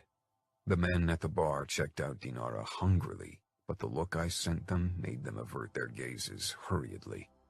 The barkeeper, a lanky blonde guy in his 20s, came over to us. Mr. Falcone, he said with a reverent nod. What can I do for you? 2 vodka, and you can tell me where Eden is. She's in a back room with a customer. Do you want me to get her for you? No, Dinara said quickly. The barkeeper gave me a questioning look, and I nodded. We'll wait for her. Let her finish her business. But get us those drinks. We'll be over in a booth waiting. With a hand on Dinara's back, I led her toward a booth in the corner. We made ourselves comfortable, and a moment later a waitress delivered our drinks. Dinara looked around, her face hard. This place is disgusting. Are your father's whorehouses better? Most of them aren't, no. But he's got a few more luxurious establishments as well. Dinara nipped at her vodka, then set it down again. I slid closer to her, seeking her gaze. Thank you for being at my side, she murmured. You have every reason to mistrust me or to mind your own business, but instead you chose to help me, even when I'm being a bitch. You aren't a bitch. You are stubborn and strong-willed. A slow smile spread on her beautiful face, but it dropped rapidly. Her eyes snapped toward the bar, and I followed her gaze. A woman and a man had just stepped back into the bar through the back door. The man had his arm wrapped around her waist, and she was leaning into him, giving him a flirty smile. Her hair was colored a burgundy red, and her skin was tanned, but her cheekbones were unmistakable. Dinara froze. It's her. She sounded small and terrified, like that girl in the recordings. I ran my thumb over her hand, hoping to give her strength. I narrowed my eyes at her mother, who was still all over her customer. Hatred burned in my veins. Hatred and a hunger for revenge on Dinara's behalf. I wished she'd ask me to handle the woman for her. I wouldn't hesitate. Pretending otherwise would have been a fucking lie. I wouldn't even have qualms about it. Eden kissed her customer one last time before he walked off. Then her pleasant smile fell, and she scowled at his back before she turned to the men at the bar with a seductive smile. She hadn't noticed us. I need to go. Dinara pressed out. Now. She jerked to her feet, her eyes haunted. I stood, grabbed her hand, and led her outside as fast as I could. I wasn't sure if Eden saw us, and even if she did, would she even recognize Dinara? Dinara was hyperventilating when I pushed her down into the passenger seat and squatted before her. I touched her thighs. "Hey, look at me. I'm here. I can protect you." "I know," she said between gasps, and slowly her breathing calmed and her eyes really focused on my face. "But I need to protect myself. Instead, I lose it as if I were still the little girl from back then. I should be strong, but I'm not." The despair in her voice and eyes cut me deeply. "You are," I said firmly, "but you have to give yourself time. You went from thinking your mother was dead to seeing her in flesh and blood. You need time to work things out." "Take me back to camp," Dinara whispered. "I need to get out of Vegas. She shook her head. Just take me away." I leaned in and kissed her before I closed the door and got in behind the steering wheel. For the first time since I'd known Dinara, she looked like the frightened child she didn't want to be perceived as. I could see her struggle to be strong, but the girl from the videos, a shadow from the past, lingered in her eyes. Dinara was awfully quiet on our drive back to camp. I couldn't forget the haunted look in her eyes when she'd seen her mother. By now, her expression was controlled and her eyes closed off. This was almost worse than before because I didn't know what was really going on inside of her. After I parked the car at the edge of camp, neither of us moved. "You're not thinking about running back to Chicago for good, are you?" I realized how much the idea of losing her upset me. I couldn't let her go. Dinara didn't look at me, her gaze directed ahead. "No, I'm not. I won't find what I need there." Dima stalked in our direction, as if he was on his way to execute me. My hunger for blood still called loudly to me, so part of me wanted him to try. "Great," I growled. "Let me handle him. Stay back, please." Dinara got out, and I followed quickly despite her words. Even if I let her deal with him, I'd have her back. Dima said something in Russian, but Dinara ignored him. She walked past him without a word and headed toward her car. That was her way of handling him. I was about to follow her, not wanting her to be alone in the state she was in, but Dima barred my way. "Where the fuck did you take her?" "That's none of your business." He grabbed my shoulder, and I shoved him away, narrowing my eyes. He was starting to seriously piss me off with his disrespect. If it weren't for Dinara, I might have given him a taste of my knife. Maybe that would have stilled the call for blood in my veins. I had to get a fucking grip. "You took her to Vegas, didn't you? I told my Pajan. He's pissed at your brother." "I'm sure my brother will be heartbroken to hear it," I said sarcastically. Dima glowered and leaned closer. "The last time she looked this freaked out, she had a relapse and almost died. If something happens to her, I'll kill you." I got into his face.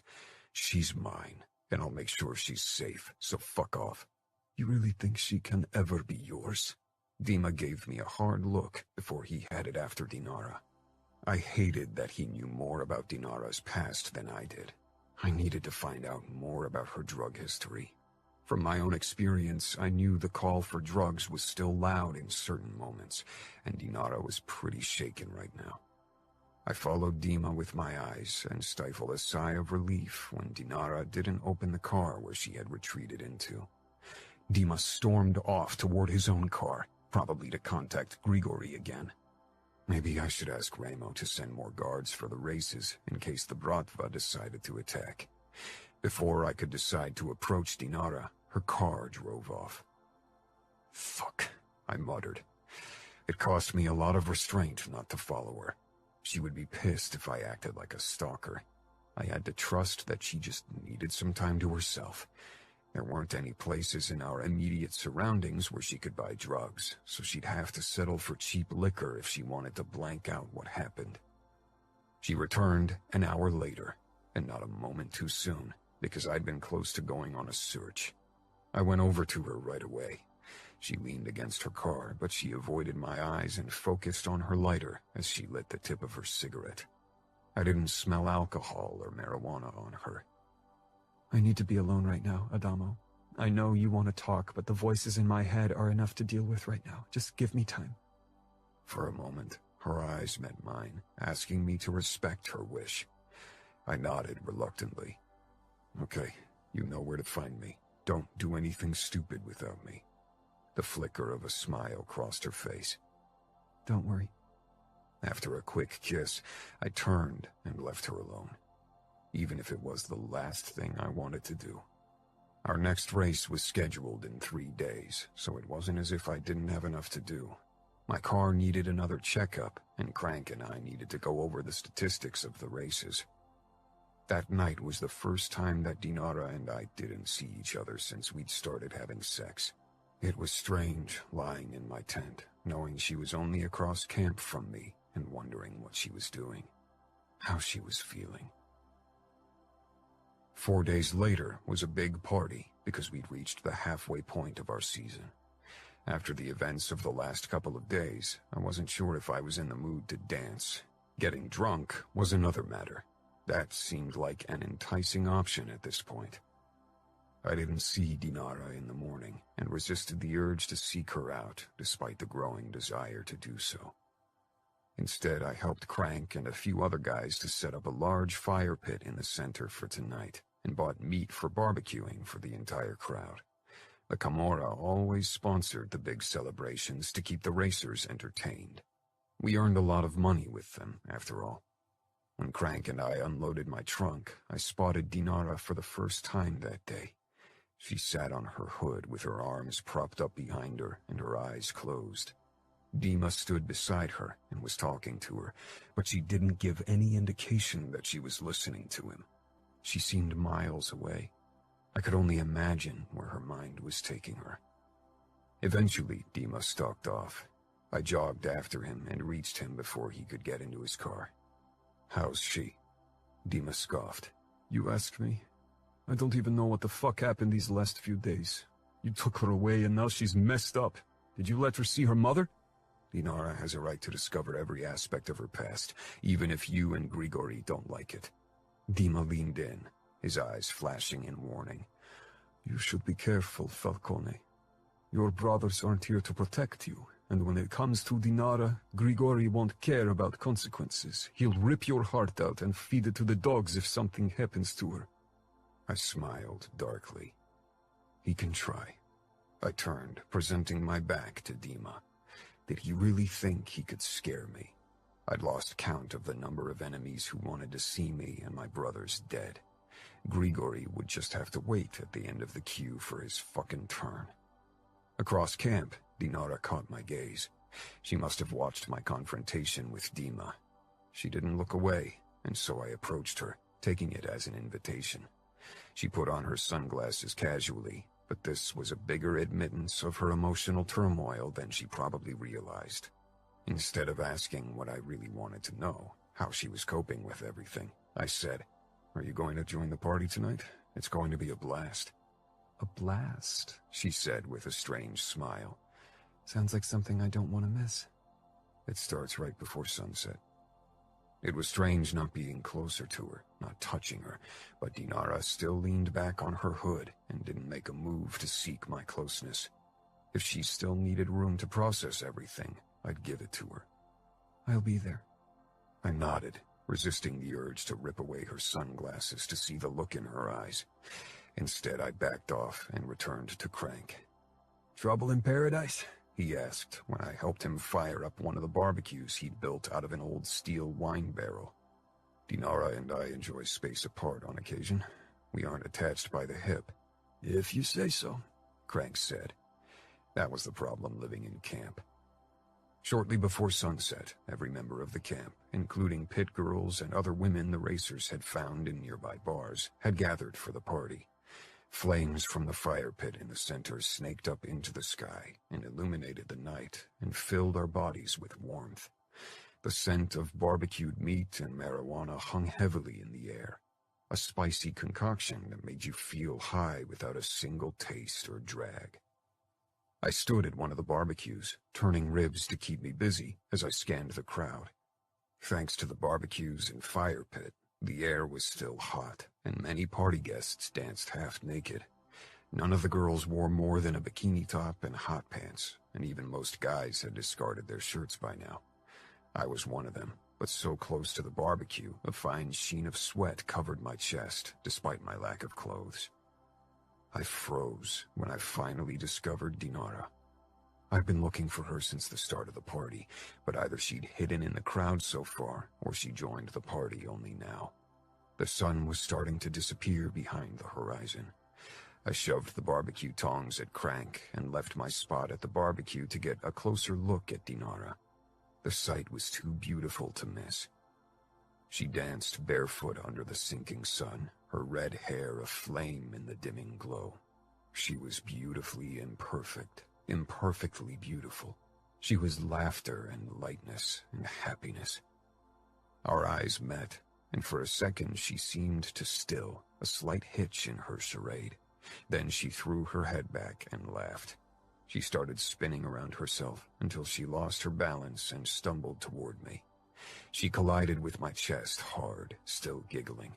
Her eyes glowed with forced happiness. No one saw the darkness lingering just beneath. "Fake it till you make it," she breathed, then crashed her lips against mine. Kissing, we tumbled to the ground under the cheers of the crowd. I rolled onto my back, taking her with me. She straddled my hips and let out a battle cry. I smiled. Fake it till you make it. I could do that for her, if this was what she needed to get past her demons, past her despair. Her breath smelled of alcohol and marijuana, but she wasn't drunk or high enough to explain her sudden cheer. She wanted to forget, to be happy, and she was determined to force it. The crowd began to dance in a circle around us, and Dinara leaned down again for a lingering kiss. She was usually less open with public displays of affection, but I took her up without hesitation and kissed her back, wanting everyone to see that she was mine, now and for however long she let me. "Dance with me. Help me forget tonight," she rasped, her eyes almost feverish with despair. "Let's just be us tonight, not anyone's daughter or brother. Let's be in the moment, no past, no future." I clapped her ass in response, causing the crowd to roar with delight. Dinara's eyes flashed with indignation, then eagerness. I grabbed her hips and sat up. Just us. I kissed her harshly before I nodded at one of the female dancers.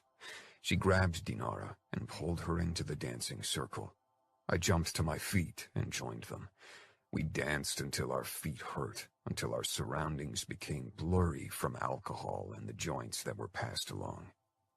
Dinara never strayed from my side, our bodies molded together as we danced to the beat. Feeling her body pressed up against mine and seeing the fire in her eyes, desire for her flamed up in me, and soon my cock dug against her belly. Her eyes lit up with lust. I leaned down, kissing her ear. "I need to fuck you now, Dinara." "Then fuck me," she said. I lifted her off the ground, and her legs wrapped around my hips as I carried her away from the party. Hiding wasn't an option anymore. Everyone knew about us by now, and I wanted them to know. I wanted the whole fucking world to know about Dinara and me. Even the Bratva and her murderous father. The next afternoon, Crank approached me as I was on my way to take a shower. My head was throbbing with a headache. Dinara and I had kept each other awake until the early morning, and even returned to the party in between our alone times. I couldn't even remember the last time I'd been this shit-faced.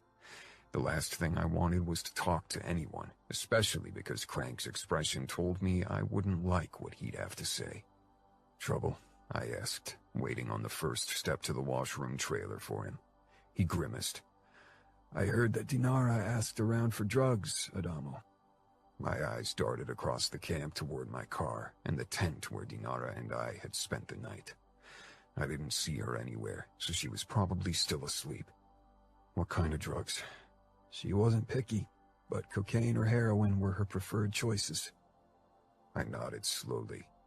There wasn't a rule against drugs during the races. Several racers were loyal customers of the Camorra's drug dealers, mostly ecstasy and LSD, though, and I knew that many people had been high on more than weed last night. I didn't get involved in this side of our business. It was too risky for me to be around harder drugs, even if I'd been clean for many years. I'd learned not to trust easily, least of all myself. I thought you might want to know, Crank said. Did anyone sell her shit? I growled. Crank gave me a crooked smile. Nobody dared to do it before asking you for permission, seeing as she's your girl. I didn't contradict him, even if Dinara probably hated being branded as mine, or anyone's for that matter. Good. I'll go talk to them to make sure they keep their drugs under wraps. After a quick shower, I went to one of the racers who also worked as our drug distributor and told him to make sure no one in Camorra territory dared to sell anything to Dinara.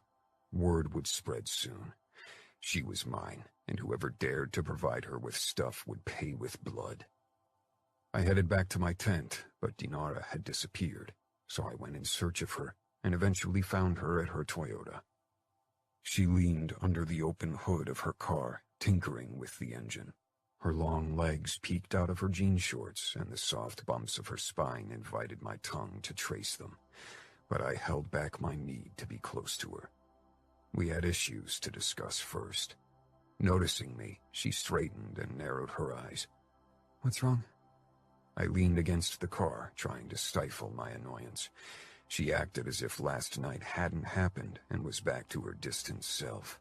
But the paleness of her skin and the way she squinted into the light revealed the truth of last night's revelry. This is my race, and people tell me things. Nobody deals with drugs unless they have the okay from the Camorra. I know. That's why I asked someone if they could buy me stuff. I anticipated that I'd have a hard time getting anything myself because people seem to think you can decide what I do or don't do. You didn't come to me. You wouldn't have sold me drugs, or would you? Judging from your pissed look, I'll get a lecture now. I'm really not sure if I have the brain capacity after last night. No, of course I won't let you buy drugs. I took the shit myself. Heroin, cocaine, even crystal. I know what it does to the body. It ruins you. Your body, your mind. Everything. Dinara. I laughed bitterly. I have danced with the devil before. I know what it does. Part of me was glad for Adamo's concern, but the bigger part felt caught and defensive.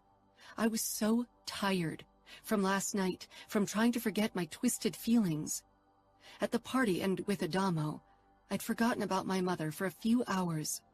But this morning, everything had slammed right back into me. I couldn't escape reality. At least not for long, not without my old vices. How long have you been clean? I closed the hood and sighed. Almost a year now? Worry and frustration battled in Adamo's eyes. And now you want to throw it out of the window? For what? I thought the exact same thing the first night after our return from Vegas, alone in my tent after everyone had refused to sell me stuff. For a moment, I considered driving to the next big city, a place where nobody recognized me, much less knew that I was Adamo's girl. How everyone around here called me.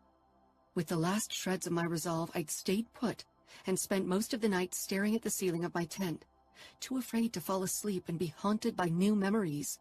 Awakened by my recent trip to Vegas. Becoming clean and staying clean had been a struggle. This was the longest I'd succeeded to stay away from drugs since I was 14, and I'd almost thrown it all away because of my mother. She'd ruined my life once, and I'd almost given her the power to do it again. I was furious at myself, but as usual, too proud to admit it. I glared. You can't even imagine what kind of images my mind's been replaying since I saw my mother. So much buried shit has come up. It's eating away at me. And I know the only way to stop it is to knock myself out with drugs. Adamo moved closer. I could tell that he wanted to touch me, maybe even hug me. And I wanted him to, but still I didn't move. Last night our bodies had joined, fueled by passion and exhilaration. Now every touch would be filled with emotions I didn't want to deal with. The memories come back twice as bad once the effect wanes off, Dinara. You can't escape them. I tried too. Fuck, it took every ounce of restraint not to fly into his arms. I wanted to be held by him, but I didn't want to look weak, though it was probably a little too late for that. In Vegas, I'd completely lost it. Seeing my mother had twisted my insides, had made me feel like a little girl. She'd changed so much over the years since Dad didn't pay for her beauty treatments anymore, and she worked as a cheap whore. But my mind had pulled up past images. What am I supposed to do? I asked quietly, moving a bit closer to him. Whatever it is, I'm there for you. But you don't need drugs, Dinara. You don't know what I need. You can't. Not until you've lived what I have. The only thing that makes the pain go away for a while are the drugs. It doesn't have to be that way. He was right. I'd fought too hard to get where I was now. Adamo touched my cheek and I leaned into him. We'll figure out a way for you to move past this shit. Together. I nodded. Together. Chapter 17. Adamo. Dinara joined me in my tent that night, but she was restless. Can we go somewhere else? Somewhere away from everyone where we can sleep outside without our tent? I feel like everything's closing in on me. Her voice was hesitant. Of course, I murmured. We packed everything and drove my car about a mile away from camp. Tomorrow wasn't a race day, so it wasn't a problem. We set up our sleeping bags and pillows on the ground until we created a spacious bed under the stars. For a while, we sat beside each other, staring off into the darkness. In the distance, lights from camp illuminated the horizon, but soon those would die as well. I'd set up the gas lamp behind us on the smallest possible flame to create just enough light so we could see our faces. I've been thinking about watching the recordings you gave me, but I'm scared. If seeing my mother already unsettled me so much, what will seeing all those guys and what they did do to me? She snapped her mouth shut, regret passing her face. In the months since I'd known Dinara, I'd learned one thing about her. She hated admitting weakness, or what she perceived as weakness. I linked our fingers. If you want, I can be present when you watch it, I said, even if the thought of seeing Dinara's abuse turned my stomach over. Watching a few minutes had already been too much, but for Dinara, I'd do it. She twisted her head around to me. I don't think I want you to see me like that, not more than you have already seen. She shook her head. Fuck, this is so messed up. I could burn them for you. If Ramo hadn't given them to me, you would have never known they exist. Just pretend you never found out. He wanted me to have them so I can see my abusers and decide over their fate. Your brother is all about Judgment Day, isn't he? I chuckled. Not in a religious sense, but an eye for an eye is definitely his style. Though he wouldn't settle for an eye, he'd take the eyes, the tongue, and at least one organ before he'd consider it even. What would he do to my abusers? Probably the same thing I'd been fantasizing about. It was ironic that I'd spent most of my life trying to be better than Ramo. Torture them until they beg for death, until every part of their body is broken, and their mind, too. He'd make sure the other abusers would find out what's happening, so they'd piss their pants knowing they were next. He'd work his way up from the least guilty fucker to the number one, keeping the best for last. My voice rang with eagerness and dark hunger. I raked a hand through my hair, my blood pounding in my veins. Dinara regarded my face. Sounds like you gave it plenty of thought. I smiled twistedly. I'm a Falcone. Twisted shit is in my blood. She scooted closer and leaned over me, pushing me back. Her hair curtained our faces as she straddled my hips. She became serious. There's only one other thing that can help me move on. Not drugs, and definitely not forgiveness. Tell me. But deep down I knew what she wanted, what she'd ask of me, and with the same certainty I knew I wouldn't deny her. Fuck, I wanted it to happen. I shouldn't want it so much. Help me kill her. Help me kill every single one of them. She kissed me harshly, then reached between us and rubbed me roughly through my pants. Gripping her neck, I returned the kiss with even more force. With a growl, I flipped us over and shoved down her shorts before I unzipped my pants. Sliding her panties to the side, I slammed into her in one hard stroke. She arched up with a moan. We locked gazes, and in hers lay trust and an emotion we both couldn't admit to. Only our pants and moans filled the emptiness as our bodies joined. More than the physical aspect, I could feel how this moment brought us closer on an emotional level. Afterward, we lay beside each other, both of us silently watching the starry sky. Dinara took out a cigarette and lighted it, then took a long drag before holding it out to me. I'd been trying to stop smoking again, but today wasn't a good day to begin this quest, and I doubted the next few weeks would be better. I took the butt and inhaled deeply. And? Will you help me? I blew out a plume of smoke, blacking out the beautiful night sky. Yes. There was no hesitation in my voice, not a flicker of doubt in my mind. Dinara rested her head on my shoulder, and I wrapped my arm around her. I've never killed anyone, not even really hurt anyone. I couldn't say the same. As a Falcone, it had fallen upon me to become accustomed with violence from an early age. If you can't do it, I can do it for you. Dinara propped her head up. No, I don't want to use you as my assassin. That was never the plan. Fuck, when I came here to find out more about my past, I didn't think it would end with me making a plan to go on a killing spree with you. I searched her face. I couldn't detect a hint of a lie in her voice. But you were curious about me and my brothers killing our mother. Of course I was. If you meet someone who's stabbed their mother, it's bound to be the most interesting thing about them, even if your life probably entails many interesting incidents. Your father is Pahan. Your life certainly hasn't been boring either. Dinara's mouth pulled into a tight line. Dad tried to give me the life of a princess, or rather, life of a tsarina. My wardrobes are filled with more dresses than I can ever wear, and I own jewelry that's worth many millions. There's staff for every little demand in our home. I attended balls in Russia and parties in Chicago. I lived a boring life. It sounds like you lived the life of someone else. I can't imagine you in a ball gown exchanging pleasantries with stuck-up people. I felt like an imposter. Then why did you do it?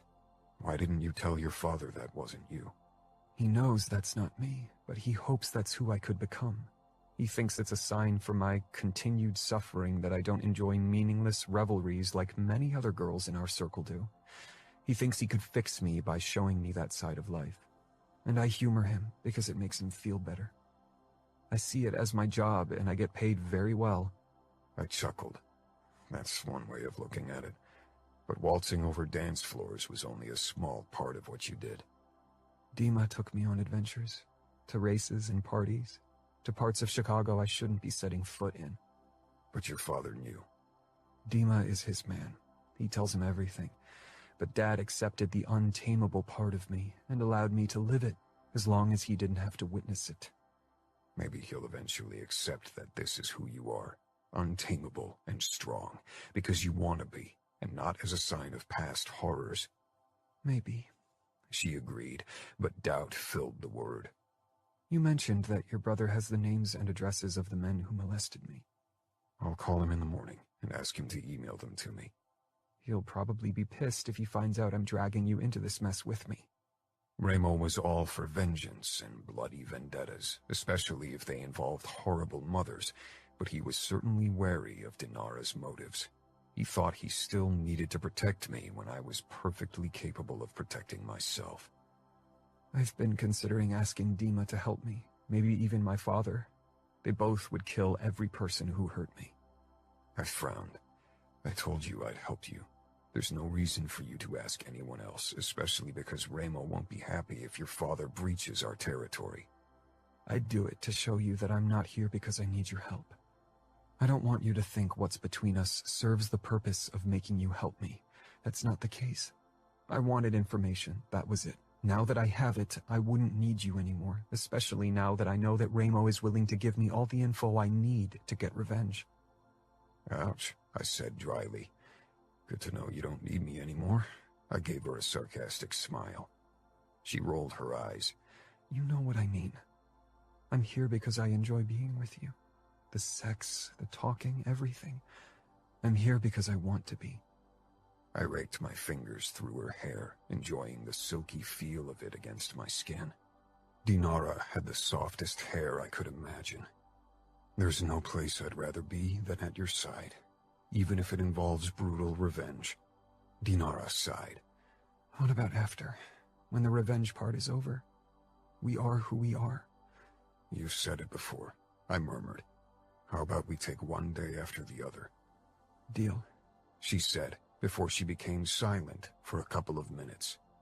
The tension entering her body told me her thoughts had drifted back to the past. I think we need to make them watch the recordings when we confront them, before we deal with them. That serves two purposes. They'll be reminded of their sins, and you'll be angry enough to exact revenge. Dinara huffed out a dark laugh. Do you think I'll need further encouragement to kill them? If you've never killed, maybe. The first kill is always the hardest. Was it for you? It was during an attack to save my own and my brother's lives, so I didn't have time to think. I just pulled the trigger. My hardest kill was the one after. The one Ramo had me do to become a Camorrista. He made me angry at the guy before I had to shoot him. It made things easier. I suppose it does. I don't think anger will be an issue, but what if I freeze up like I did with my mother? What if I become this helpless girl who can't do anything? I'll be there to shake you out of it. If you really want to kill them, then I'll make sure you can do it. Fuck, we're both twisted. You realize it, right? I made my peace with it, I said with an ironic smile. Have you considered how you want to kill them? With a gun, quick and easy, or with a knife, more personal, and given that you don't have experience stabbing someone, more painful? You'll probably need a few stabs to kill. Do you want to torture them in advance, or do you have another death in mind? Dinara pressed her forehead against mine. Maybe it's a bad sign that none of what you just said freaked me out. If me saying it would already freak you out, then we don't have to hunt your abusers down. Yeah. Dinara breathed out slowly. I think shooting our first victim would be best. That way I can get my first time over with quickly. I don't think I could just shove a knife into someone, much less several times. Maybe I'll consider it for the later kills. I can show you how to do it. We could practice on the corpse of the first victim. Dinara laughed. Now I'm a bit freaked out.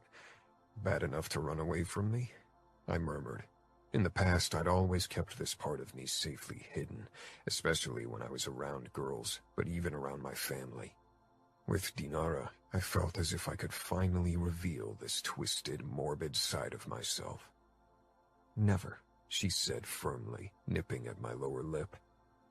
Eventually, Dinara fell asleep in my arms, and like so often before, she mumbled and twisted in her sleep.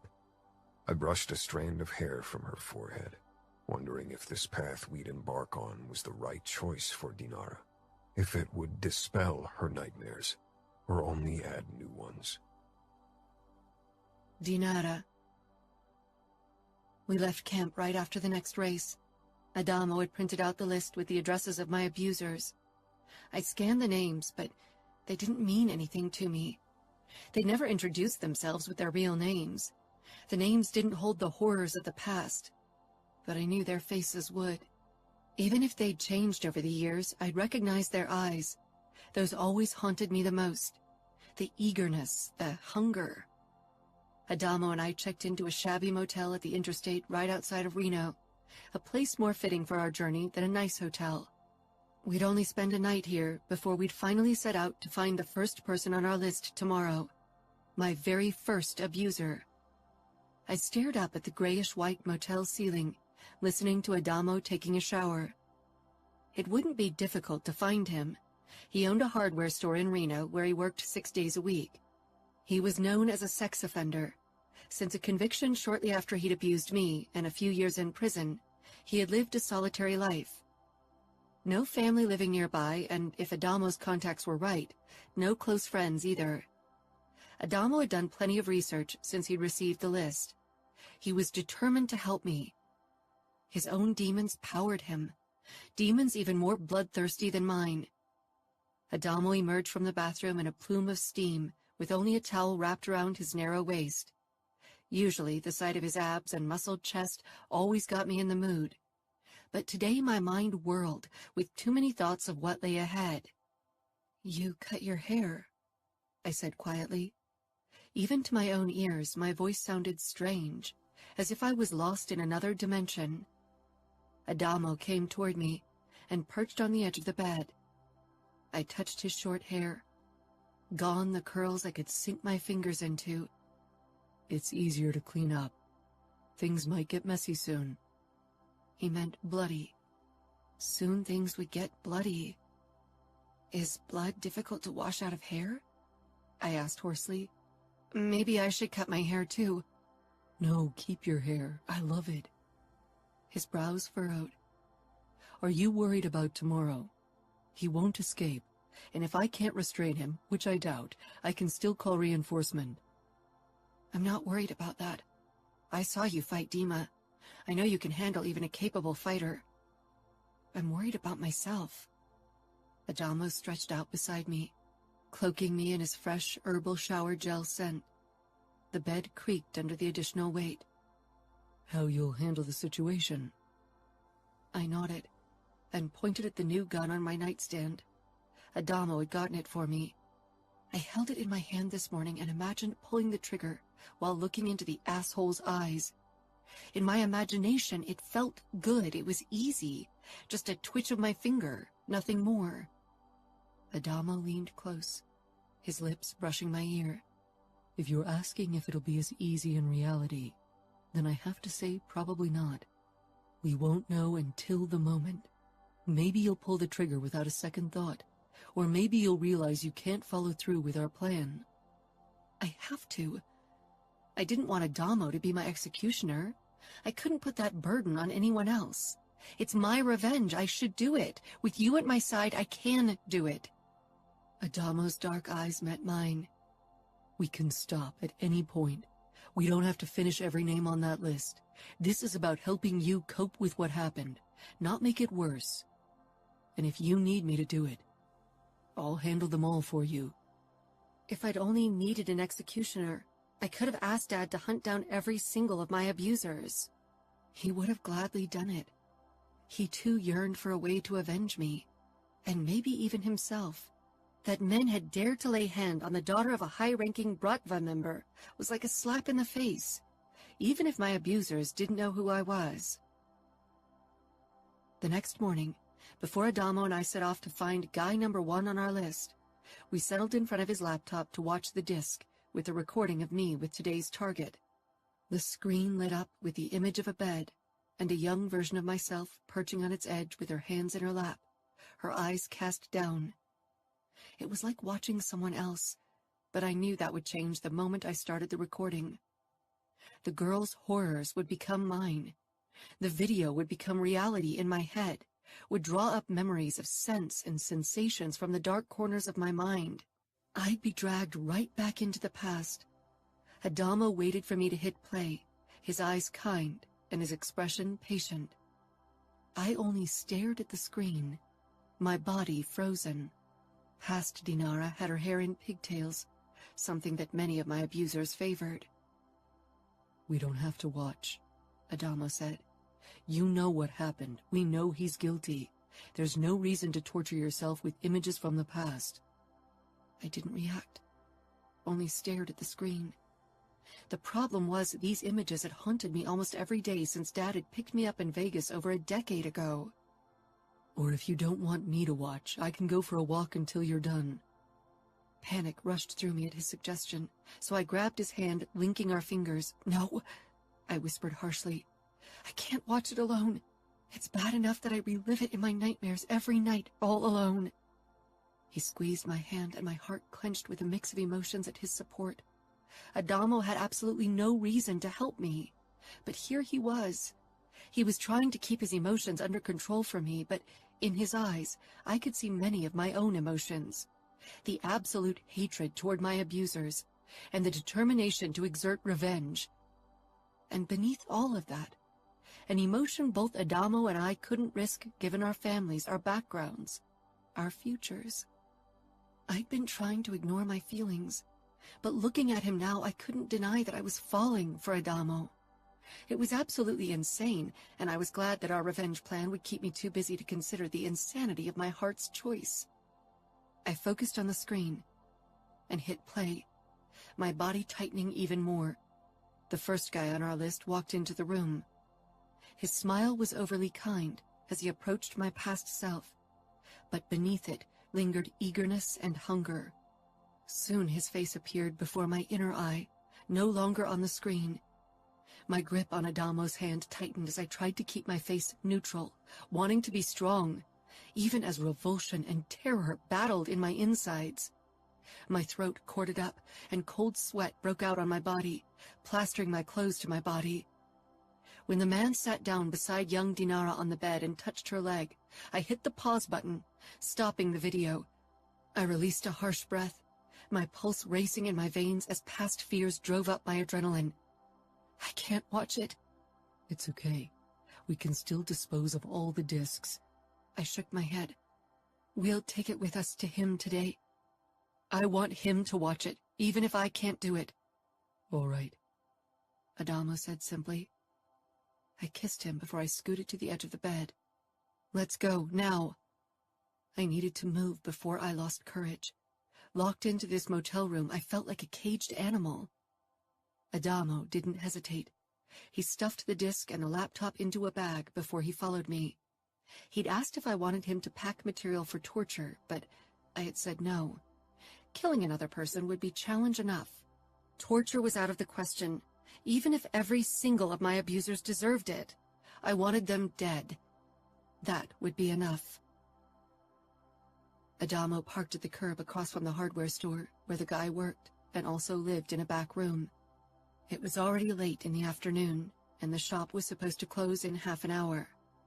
We didn't talk as we sat together in the car. Adamo had grabbed a bag with donuts, but I couldn't force more than a bite past my corded-up throat. My heart hadn't stopped pounding since we'd watched the first few minutes of the video. I felt as if I were the prey, and not the hunter. My hands were clammy, and I was glad for Adamo at my side because he looked remarkably calm.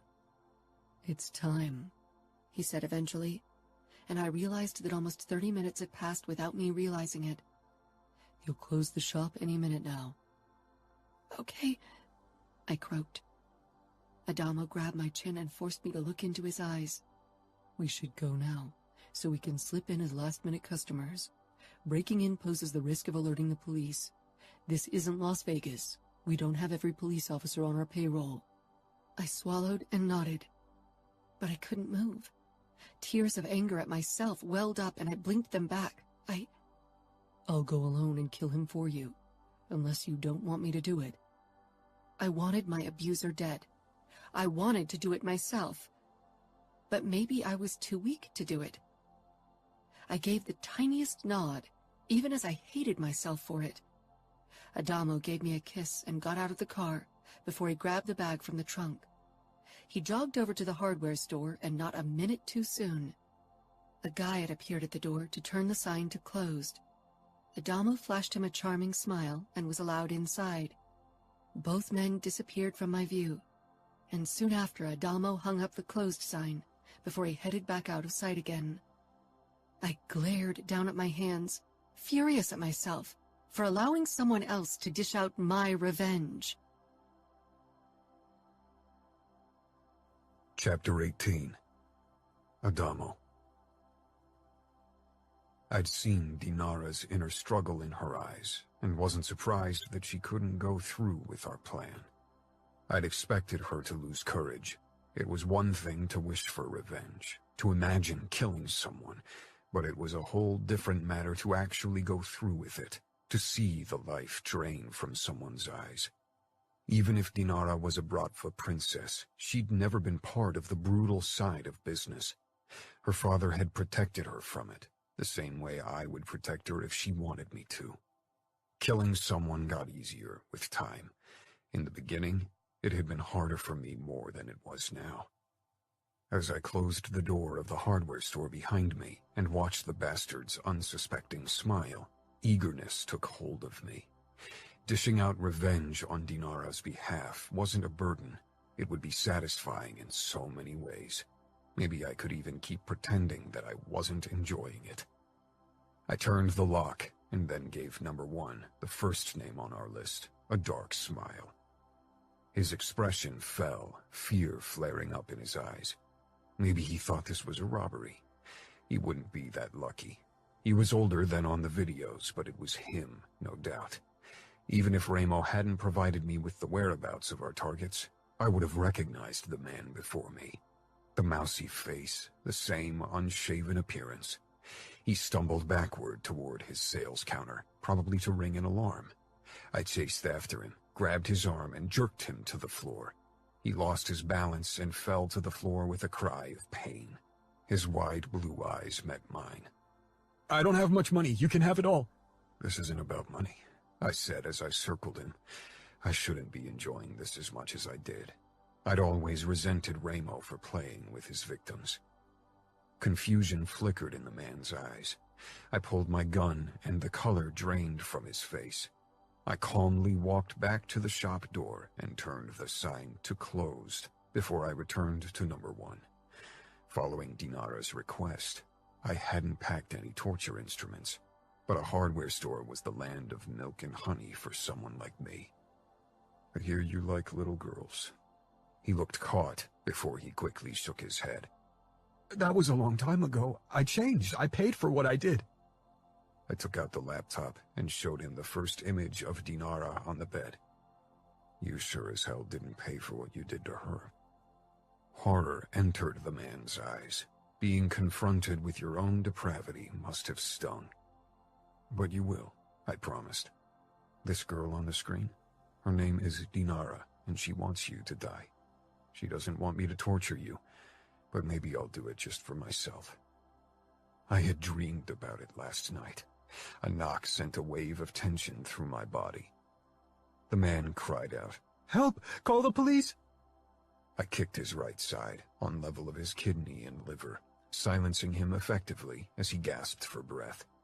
When I spotted Dinara at the door, I relaxed and went over to her. I unlocked the door and let her in. A brief glance down the street told me that nobody had noticed anything yet. She stepped in hesitantly, still a spooked look on her face. I wasn't sure if it was a good idea that she was here. It was fucking selfish, but I was worried she'd change her mind and spare the asshole. Her eyes moved past me to the man on the floor who was holding his side, crying. His teary gaze settled on her. Please help me. Slowly, Dinara moved toward him and stopped right over him. Do you remember my face? She whispered. The man shook his head frantically. That's funny, because I see your face and every revolting inch of your body every night when I close my eyes, Dinara said, her voice cracking. I'm sorry, I swear I changed. I was a bad person back then, but I don't do this anymore. I paid for my sins. I was in jail for hurting other girls like me, Dinara said. Girls whose nights will forever be haunted by nightmares. I stepped up beside her, touched her shoulder to show her my support. She trembled under my touch. Please don't kill me. Don't I deserve a second chance? I gritted my teeth, wanting nothing more than to smash his face so he'd shut up. I could see the hesitation in Dinara's face. It took all of my control not to try to talk her into killing him. This was her decision. I had no right to force her in a certain direction, only because I was a twisted fuck who wanted to torture and kill the guy before me. Dinara tore her eyes away from the man. Do you think he says the truth? Do you think he changed? I doubt it, I said. Do you want me to search his living quarters? Maybe we can find something. Dinara gave a small nod. I wasn't sure if new proof would really matter. This was an internal battle for Dinara, one between her dark side and her good side. I fought the same battle. I handed her my second gun.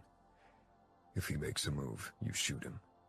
I wasn't sure if she would, but from the look on his face, the asshole believed she was capable of killing him, and that was all that mattered. I headed to the back rooms of the store that he used as his apartment. I didn't want to find proof of his continued depravity, because it would mean more girls had suffered. But at the same time, I wanted to find something that would convince Dinara to continue with our plan. Something that would tip the scale in favor of her dark side. After 20 minutes of searching, I found images on his computer that left no doubt that he still harbored the same disgusting desires from the past, even if he wasn't in the photos. They looked as if he'd downloaded them from the darknet. I went back into the store. Dinara stood a few steps away from the man, the gun trained on him. Her eyes darted to me, and I gave a nod. I found photos. Another almost imperceptible nod. Number 1 glanced back and forth between Dinara and me. They're just photos. I never touched a kid since I came out of jail. The kids in those photos were touched by other perverts like yourself, so you could wank off looking at those photos. I growled.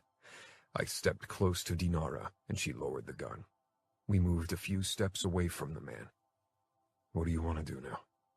Dinara swallowed audibly, conflict dancing across her tense features. I want him dead.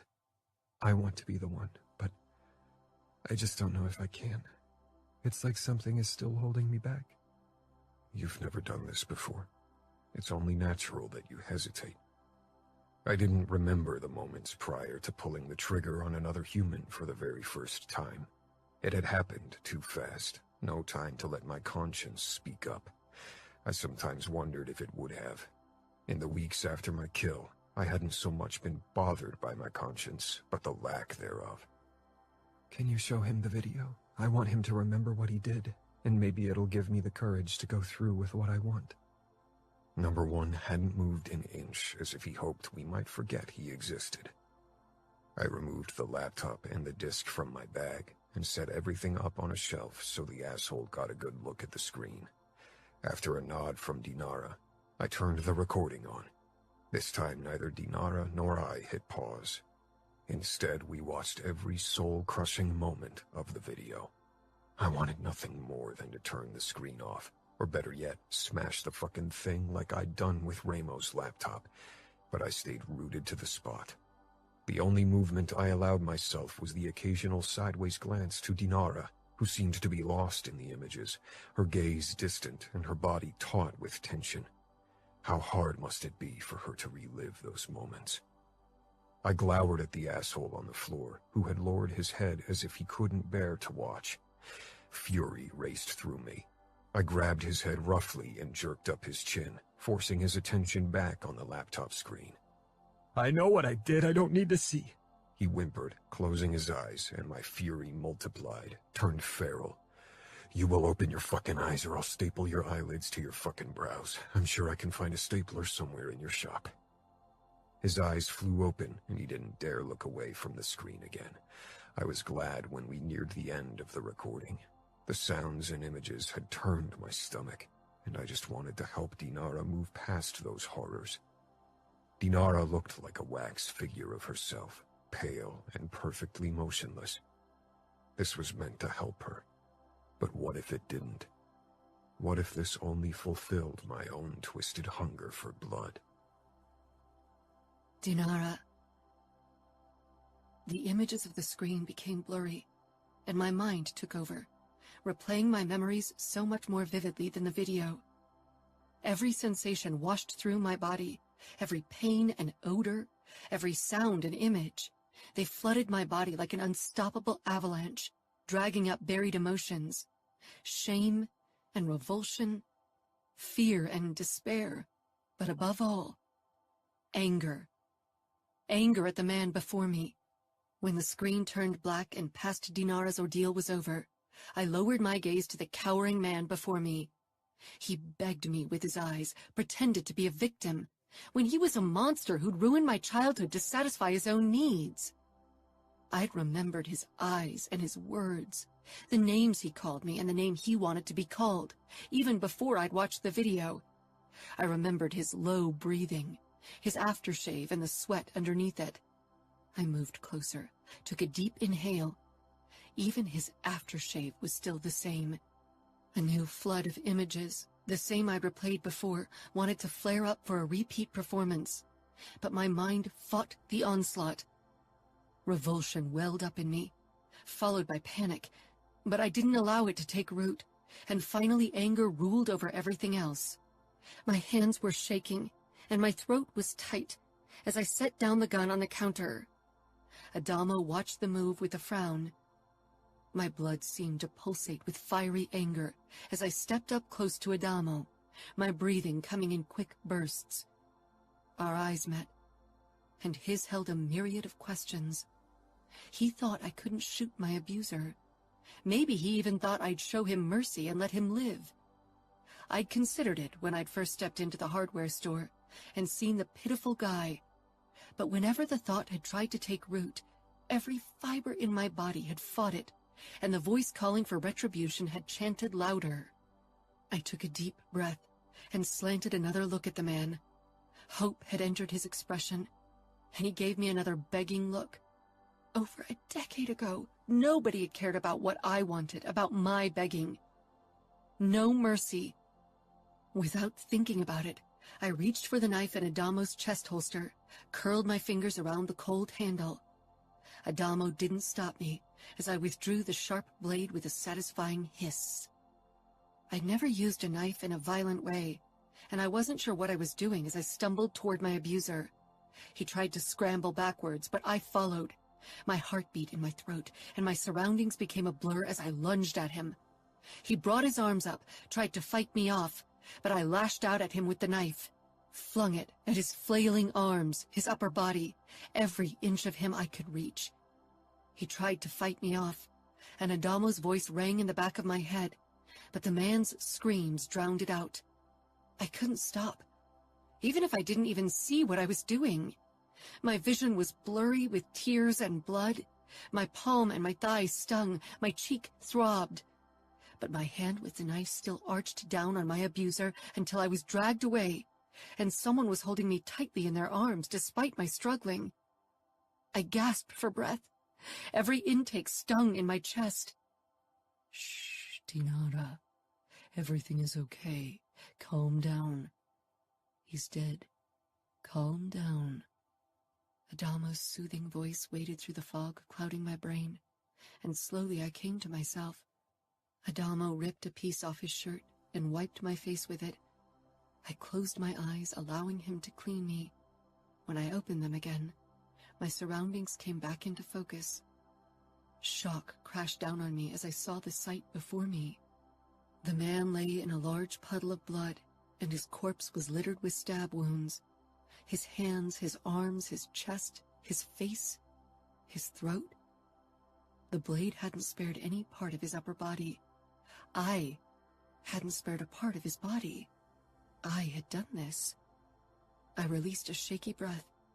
Slowly, I looked down at myself. Adamo's arm was still wrapped around my waist, and I sat between his legs, his warm chest pressed against my back.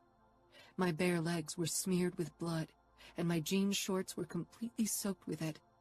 I raised my hands, also covered in red. The knife clattered to the floor, and the sound made me flinch. My shirt, my hair, everything was covered in blood.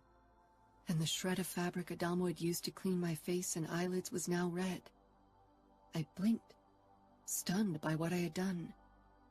"Why did you stop me?" I said, but my voice sounded distant, as if something was blocking my ears. Maybe more blood. I shuddered. Adamo took my hand and turned it, so I saw a long but shallow cut in my palm. Then he pointed at another, deeper cut in my calf. You cut yourself in your state, and I didn't want you to seriously injure yourself. He's been long dead. I nodded. I don't know what got into me. I just lost it. Adamo pressed his cheek against mine, even though I was a mess. Maybe this is a start. Maybe this is your way of releasing the pain you have bottled up. There was no pain now. No memories, no fear or anger or hatred. Only numbness. and a blissful calm. What do we do now? I have to call our local cleaning crew so they can come over and take care of this. I laughed hollowly. I guess it's a good thing this is Camorra land. It makes things easier. Vegas would be even better, but our men will clean this up and dispose of the body. Nobody will be able to trace anything back to you or me. Adamo got up, then held out his hand. I took it and allowed him to pull me to my feet. My legs felt shaky. Now that the first wave of adrenaline waned off, my palm and calf throbbed where I cut myself. The realization that my blood mingled with the blood of my abuser sent a new wave of revulsion through me, and I couldn't suppress a violent shudder. Adamo touched my arm, seeking my eyes. Dinara. I have to shower. I need to get rid of his blood. I sucked in a deep breath, realizing I was close to panicking, something we really couldn't use right now. You could shower in the back. I shook my head jerkily. Just the idea of using the same shower my abuser had used made me feel even sicker. In our motel, I pressed out. Okay, Adamo said slowly, as if he was talking to a frightened child, and maybe that was exactly the impression I gave off. I need to call the crew first, and we need to clean up a bit and find something to cover our bloody clothes with. We can't cross the street looking as if we'd bathed in blood. I nodded, even if my desire to flee was getting stronger by the second. Adamo picked up his phone for 2 quick calls before he appeared in front of me again. I was busy staring at the remains of my abuser. I was worried I couldn't kill someone. Worried I wouldn't be able to pull a trigger. Instead, I slaughtered him with a knife. This is so much more messed up than shooting someone. Adamo stroked my cheek. It's more personal. What this man did to you was very personal, and you paid him back in a personal way as well. It's not that strange if you think about it. I think most people would disagree with you. Nothing we do is normal. Who cares? Yeah, I whispered. 30 minutes later, we left the hardware store. Adamo, who looked less like a bloody mess, had gotten the car and parked at the curb right in front of the hardware store. His cleanup crew was already busy sorting out the mess I'd caused. They'd even brought me new clothes to wear, instead of my own, for the ride back to our motel. I'd awkwardly freed my hair from the blood in the sink of the customer bathroom, but my skin was itching all over. I needed to shower as soon as possible. The moment we entered our small motel room, I headed right into the bathroom and closed the door. I needed a few minutes to myself to process everything that had happened. As the hot water streamed down my body, I closed my eyes and let the tears I'd held back stream down my face. For a long time, I didn't move, and with every passing moment and every tear I shed, I felt a little lighter, as if the murder had lifted a weight off my shoulders. There still remained plenty of ballast on my soul, but it was a beginning. Chapter 19. Dinara. After my shower, I chanced to glance at myself in the mirror. I'd missed a spot of dried blood near my temple. I reached for a towel and rubbed it away. My eyes were calm, not full of adrenaline or haunted. No sign that I'd killed a man in a bloodthirsty rage less than an hour ago. Turning away from my reflection, I stepped out of the bathroom, my hair still damp and only a towel around my body. Adamo was on the phone, nodding as he listened to what the person on the other end had to say. All right, thanks. Good work. Adamo looked up and rose from the bed before he approached me. He cupped my cheeks in his warm palms, his eyes searching mine without saying a word, for what felt like forever. I let him, found inner peace as I lost myself in his gaze. The brutal events of the day hadn't left a trace in his eyes either. You okay? I searched inside myself for a feeling of unease, of a deep unsettling sensation, but I was calm. I shook my head and pressed myself against Adamo. I'm fine. That's good. The crew got rid of the body and cleaned every inch of the store. Nobody will suspect anything. It'll take a while before anyone will notice he's gone, and hopefully the police will just think he moved away to avoid the rumors. I nodded, but my mind had already moved on from the man I'd killed. to the next name on the list. Adamo pulled back. Let me take a shower, then we can talk some more. He headed into the bathroom, but unlike me, he didn't close the door. I stretched out on the bed and turned my phone on. I turned it off since yesterday to avoid calls from Dima and my father. As expected, my mailbox was overflowing with messages from both of them. As if Dad could sense my phone being turned on, he called again. Taking a deep breath, I picked up. Dinara, where the hell are you? Are you all right? Do you need help? The words were fired at me rapidly, making it difficult to understand them. I'm fine. I don't need help. I'm dealing with matters. What kind of matters? Nothing for you to worry about, Dad, honestly. I'll be back in Chicago soon. Just give me some time and space. The more time I spent with Adamo, the less I wanted to return to Chicago. I felt out of place there, now more than ever. And while I missed Dima, he and I had moved apart over the last year. I have been giving you plenty of time and space recently. Few men in my position would allow their daughters to walk around in enemy territory. That's where you still are, right? Yes, but you know I'm not in danger. Do I? You're hunting the past, and that's never a good thing. Nobody holds grudges better than you do, Dad. And nobody clings more stubbornly to the past. I get that from you. He made a displeased sound. Dima should be at your side. You aren't meant to be alone. I'm not alone, I said. Dad scoffed. You think a Falcone is going to protect you? Don't make the mistake of becoming too friendly with them, Dinara. It's a slippery slope. What did Dima tell you? I saw a video of you and the youngest Falcone dancing and kissing. The last was said with blatant contempt.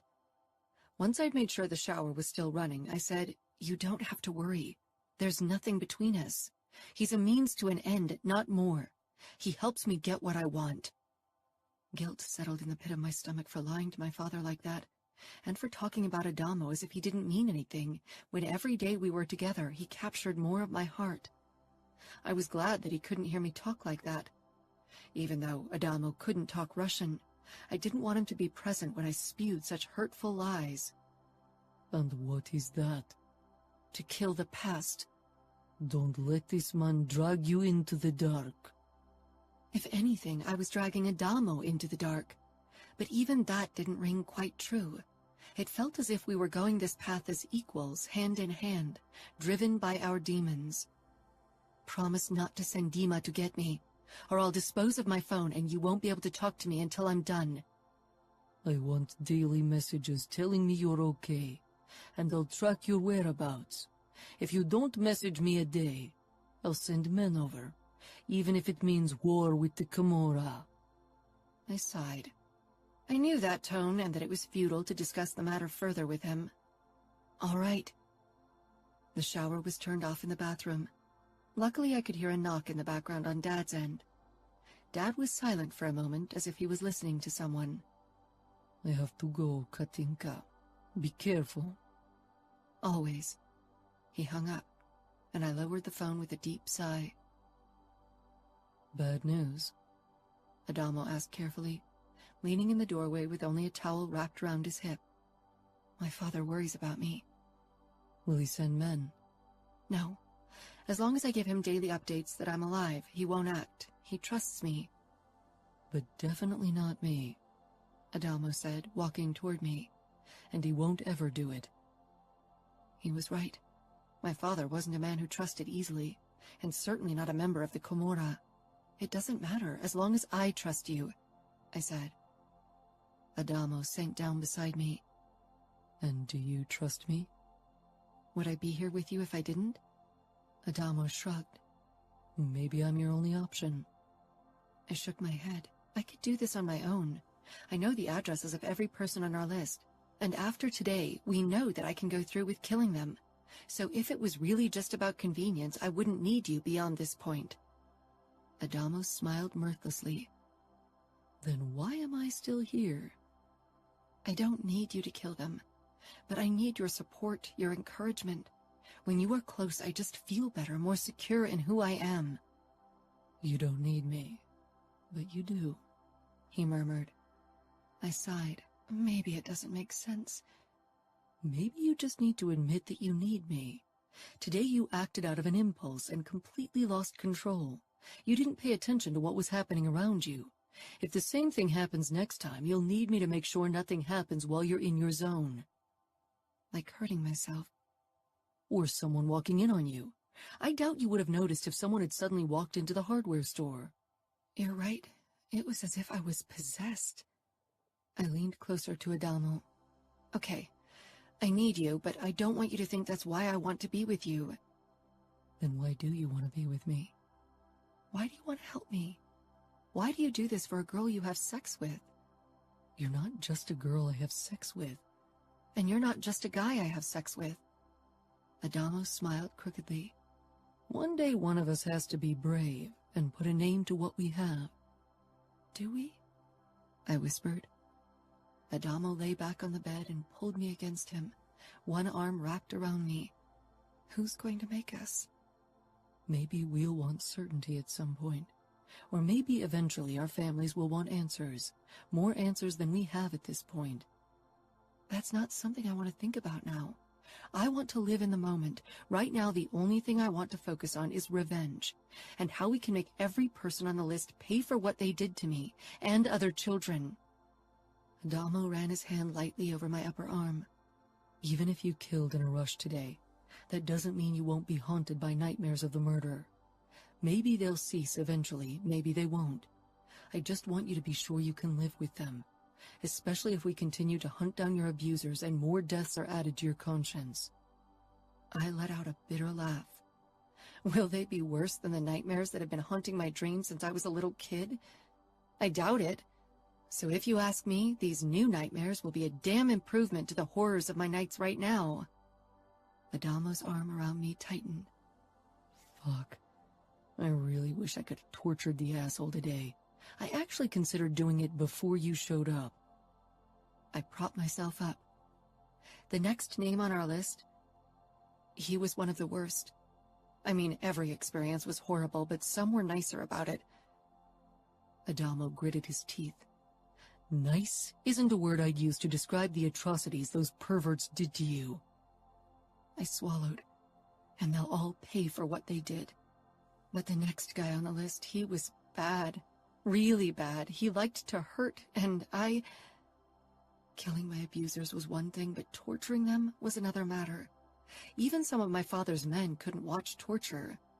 Could I? And not just watch, could I torture someone myself? Adamo tilted his head to catch my gaze. You want to torture the asshole? My lips parted, but a wave of nerves washed through me. I want him to suffer before he dies. He will if you want it. I can do it. I should at least be part of it. This is my revenge, and I don't want to be a coward. It's not about being a coward. Torturing someone takes a lot out of you. It's different than the act of killing. You have to face the victim's despair, pain, and begging, have to relish in it, and use it as another tool of suffering for them. How many of you tortured? I know Remo and Nino are famous for their special talent, but I didn't hear any stories about you. I tried not to get involved in torture, except when it was absolutely necessary. Both Nino and Remo wanted me to gain some experience, but eventually they stopped forcing me to participate in these sessions. If even Adamo, who was a Falcone, couldn't bear to torture someone, how would I be able to do it?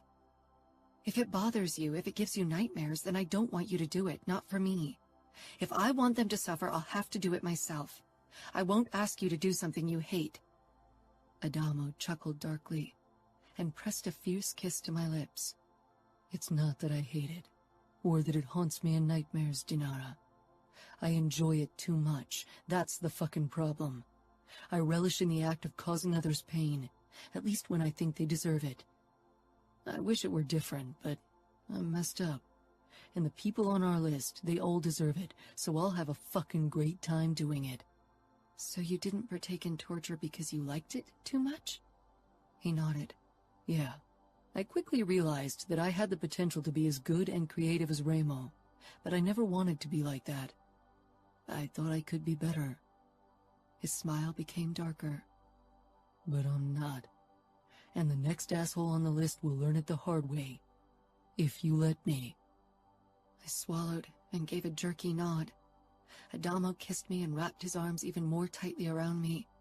I could hardly breathe, but I only hugged him back with the same force. After the events of the day, after everything we'd just discussed, my body rang with the need to be as close to Adamo as possible. I didn't care if it made me look weak or needy.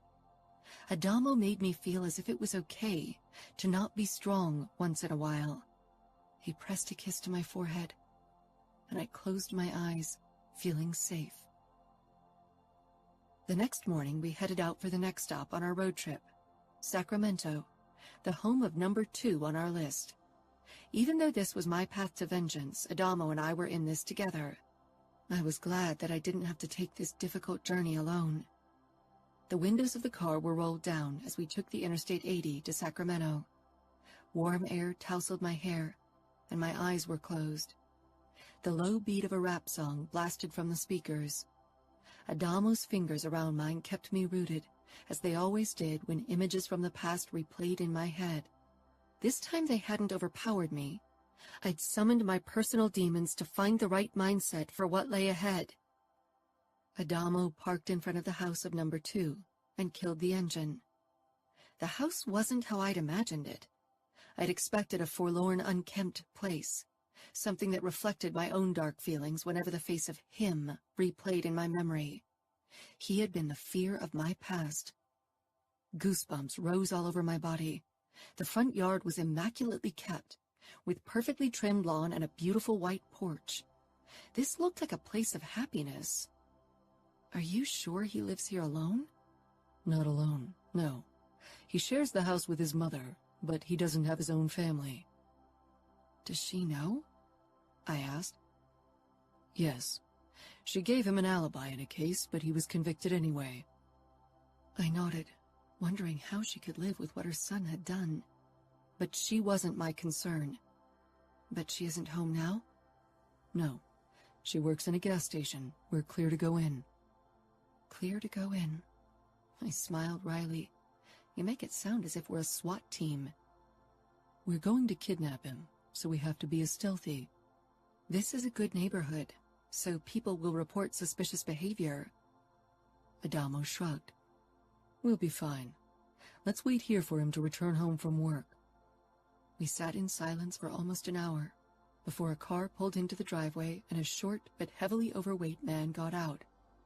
His hair had thinned and turned gray, but even from afar, his face sent a shudder through my body. My fingers clamped around my knees and my breathing became uneven as my pulse sped up. I was torn between the urge to run and the desire to attack. Dinara, Adamo said softly. I dragged my eyes away. Adamo's brows furrowed. You are safe. The roles have switched. You aren't his victim. You will be his judge. I know, I said, and the words said aloud banished the fear from the past into the darkest corner of my mind, where little Katinka still cowered helplessly. Today, she'd get justice. Chapter 20. Dinara. My fingers shook with nerves and excitement when Adamo dragged the struggling man into the basement of a Camorra storage. Considering that his death wouldn't be quick, Adamo had chosen the place for its remote location. The walls were thick and would contain my abuser's screams. I had never hurt someone on purpose before Adamo and I started our vigilante journey. There had never been a reason to do it. I wasn't someone who enjoyed seeing people in pain. It didn't give me a kick or even fascinated me. Adamo was different. I occasionally caught the flicker of eagerness in his dark eyes when we discussed possible torture methods that we could try on number 2.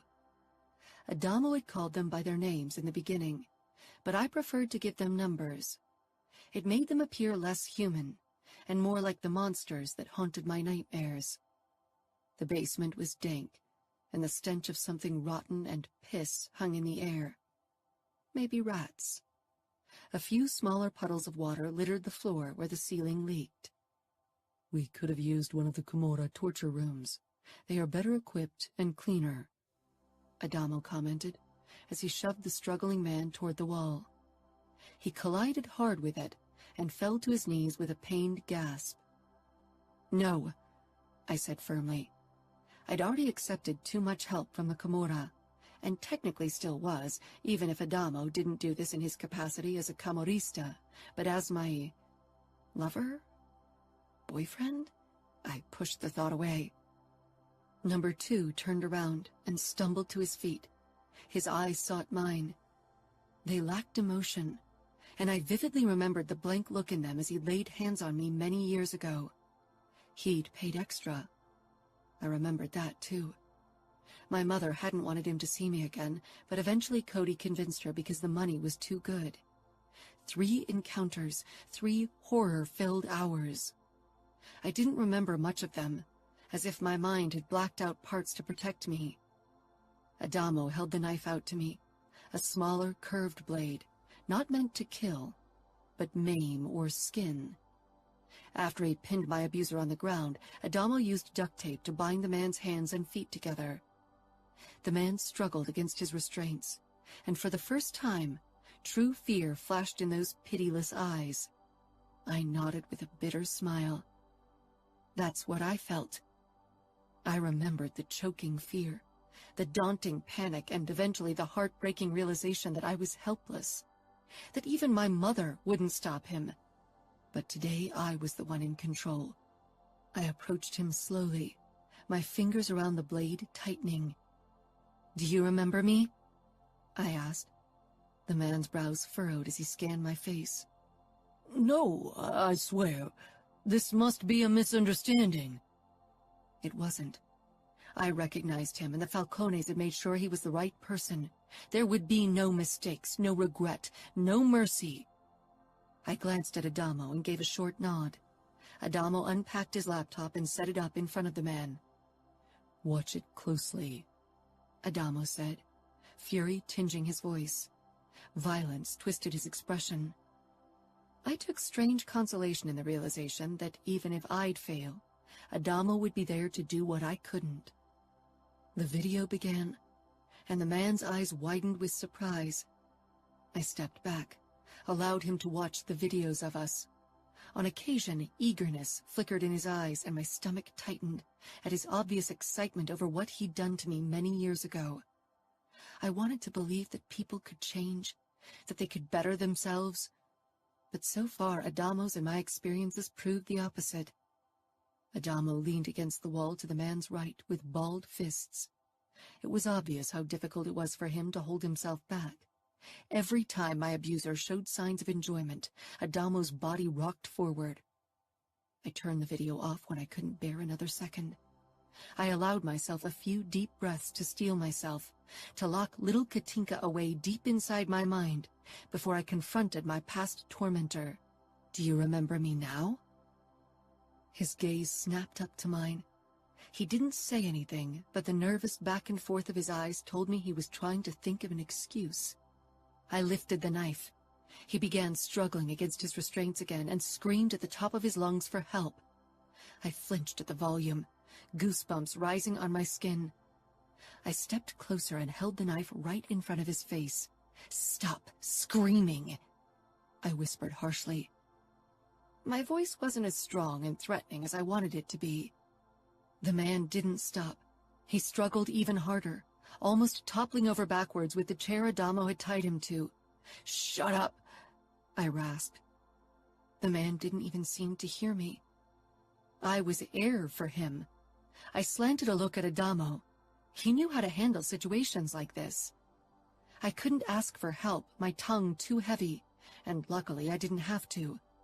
Adamo pushed away from the wall and pulled his second knife.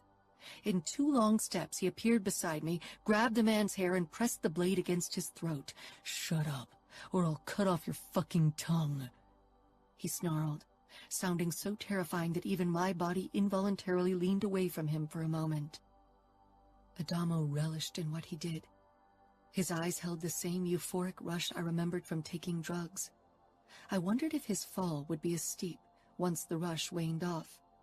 I remembered the bleak, depressing hours afterward, and the increasing yearning for the next fix. When would Adamo need his next fix? Adamo's gaze slanted to me, frantic, eager, hungry. He's yours. Mine. Mine to judge, to torture, to kill. I lifted the knife, scanned the sharp blade. Holding my breath, I jabbed the knife into his thigh. My eyes widened, my knuckles turning white around the handle, shocked by my own actions. The man cried out harshly, eyes wide and agonized. Blood soaked the fabric around the blade, which was still buried inside his leg. "Twist it," Adamo murmured, voice compelling. I tightened my hold, but didn't move. Adamo covered my hand with his. "I can help." I nodded.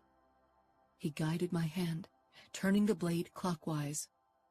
The screams escalated, buried themselves in my head and raised goosebumps. My body revolted against my actions. I shook my head and Adamo released my hand. I jerked it away from the knife. "Do you want me to do it?" Adamo asked. I took a step back. I didn't look at number 2, only at the man I was falling for more every day. He wanted to help me, but beyond that, he thirsted for the violence. He wanted this, needed this, maybe as much as I did. "Yes," I whispered. Adamo fixed number 2 with a bone-chilling look, a hunter ready to tear into his prey. Adamo ripped the knife out of number 2's leg before he sliced it across his abdomen, creating a shallow cut, painful but not lethal. I backed away and watched, fascinated and terrified by Adamo, by his focus, his eagerness, his skill. I couldn't help but wonder if I was the reason for the awakening of his bloodlust, if my request had broken through his walls and unleashed an unstoppable hunger.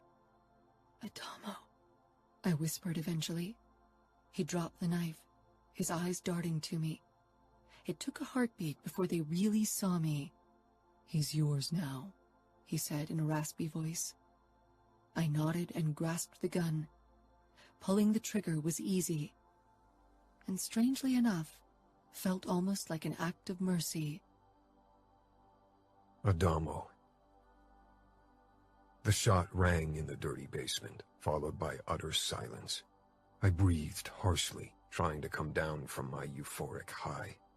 My pulse was pounding wildly in my veins, and I felt almost invincible and overall exhilaratingly alive. Slowly, I became aware of Dinara's presence again.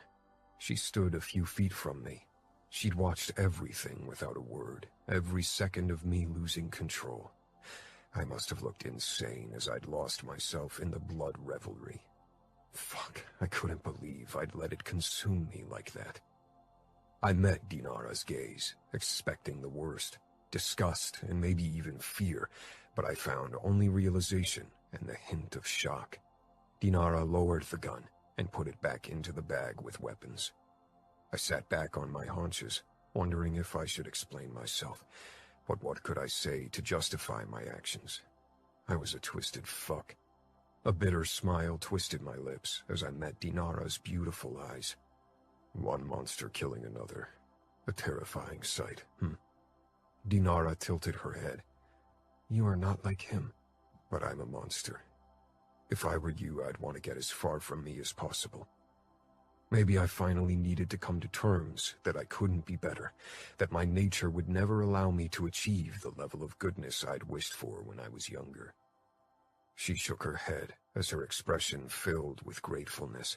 No, you do this for me. That's something I won't ever forget. And I sure as hell won't go anywhere, Adamo. I do this for you, yes, but a small part also does it for me because I want it. That's okay. I laughed hoarsely. Okay. Yes, because even if you enjoy it, ultimately you do it for me. If that isn't proof for... She trailed off, looking almost embarrassed.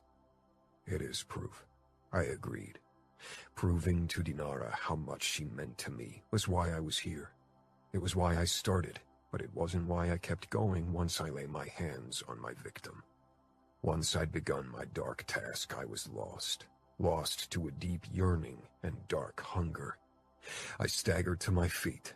My legs felt unsteady, as if I'd ridden a roller coaster too often. This after-torture sensation came closer to a drug rush than anything ever had, and anything ever could. Dinara grabbed a towel from my bag and handed it to me. I took it. My hands were coated in blood, and my clothes were soaked. They were ruined. I remembered when Remo and Nino had returned home like this, and I'd feigned disgust when I'd really felt fascination. Dinara watched me calmly, and I wondered what she saw. I remembered the sick fascination I'd felt when I'd first seen Remo and Nino in action. Even back then, part of me had wondered how it would feel to lose myself in something as depraved, but I'd fought it, had resisted for as long as I could. Dinara scanned the remains of number 2. If the sight unsettled her, she hid it. Once my hands were clean, I touched her arm, drawing her attention back to me. I'm fine, she said quietly. I'm glad you did what you did. He deserved it, but it's not something I can do. I realized that now. You don't have to. I can if you want me to. I wanted to feel this high again. Dinara could probably see it in my face. I don't want to be the reason why you lose control, she said. A dark laugh burst out of me. I touched her cheek. You really think it's your fault I'm like this? That's the Falcone gene and my bloody upbringing, not you. Dinara pressed a soft kiss to my lips. Let's get out of here. I don't want to give him another second of my life. He got what he deserved. He's the past now. After calling the cleanup crew, Dinara and I headed back to our motel. It was better than the dump in Reno, but definitely not a place that invited you to stay longer. Dinara sat cross-legged on the bed when I emerged from the bathroom after a long shower. She was staring down at the list with her abusers. She had already crossed off number 2. I sank down beside her. I wonder how I'll feel once we can cross off the last name. That was her mother's name. We hadn't discussed her end yet. Dinara avoided the topic. No matter how much she hated her mother, killing her would be different to every other kill. You'll feel freed, I said. It was the outcome I hoped for. How do you feel? Dinara asked, changing the topic as usual when we discussed the end of our vendetta. I scooted closer to her and wrapped an arm around her shoulders as I considered my feelings. I didn't feel guilty, not even slightly. He'd deserved everything I'd done. Good. Back to normal. Dinara raised her eyebrows. Normal isn't a word I'd use to describe you. Ditto, I said with a grin, but I became serious when I saw the honest concern in Dinara's eyes. This is about you, not me. We're doing this so you can bury your past and find peace. What I'm feeling isn't important, but I'm not lying. I feel fine. The better question is how you feel. Dinara frowned as if she was listening into herself. It's surreal, all of this. For so long, these people haunted my nightmares, and I could do nothing. But now I'm no longer the victim, and it feels good. I want to keep going. We will keep going, but I think it's good for us to have a break for a few days before we move on to Vegas. When Dinara and I first had made the list and discussed our revenge plan, we'd agreed to return to camp after the first 2 kills to drive 2 races before we'd head to Vegas where the rest of the abusers lived. It would give us time to cool off and would keep the speculations in camp to a minimum. I know, Dinara said. But now that we've begun, I hate to stop. You don't want time to doubt our actions, I guessed. Dinara shrugged. Maybe. I can't imagine my conscience becoming a problem, not with the way I'm feeling now, but She sighed. I don't know. I don't want to risk it. I want all of them to get what they deserve. They will, because my conscience sure as hell won't become a problem. Dinara smiled strangely and kissed me. To think that I'd ever fall for an Italian mobster. She snapped her lips shut, eyes going wide. The high from the torture was nothing to what I felt now. I opened my mouth, but Dinara clapped her hand over my lips. Don't say anything, not now. My eyes crinkled in amusement. Kissing her palm, I nodded my agreement. Slowly, Dinara lowered her hand. I never thought I'd fall for a Bratva princess either, I rushed to say. Dinara kissed me hard. Shut up. I don't want to talk emotions, not now. Not yet. After everything we've done and everything we plan to do, you're scared of emotions? I teased. Her eyes begged me to shut up, and this time I did. Instead, I pulled her against me and showed her with my body what I felt. No words needed. Chapter 21. Adamo. Dinara and I returned to camp and participated in the 2 following races, but our hearts weren't into it. The list occupied our thoughts. It was futile to pretend otherwise. We headed for Las Vegas the morning after the 2nd race, unable to push our vendetta off further. We were both antsy. We paid for another shabby motel on the old part of the Strip. A place like that felt more fitting to our quest than a 5-star hotel. We wouldn't be returning to camp until every last name on our list was crossed off, no matter how long it took. The races could wait. The next few kills went smoothly, without torture. Easy kills that Dinara executed with a gun. I held back my own cravings for blood, allowing her to do this on her own terms. Worse than resisting my thirst for blood was watching the recordings. Every minute burned itself into my head, and sometimes even followed me in my nightmares. Dinara lay stretched out on the bed beside me after we'd crossed off number 6, completely naked and gorgeous beyond words. Seeing her like this and remembering the recordings I'd seen of her was difficult to put together. Dinara had survived horrors I couldn't even comprehend, and she'd become fierce and determined, but also kind. So many people would have turned jaded after what she'd gone through. We hadn't discussed our emotions again, had skidded around the topic carefully, but watching her now, the desire to express my feelings was almost irresistible. Dinara's eyes told me she knew what I was thinking. Not yet, she whispered. I smiled wryly. When? Not yet, she simply said. Torture made my blood sing. I was still high, euphoric, but no longer lost in a trance. Dinara had captured my full attention. The way she'd unleashed her pain. The last few kills had been almost emotionless.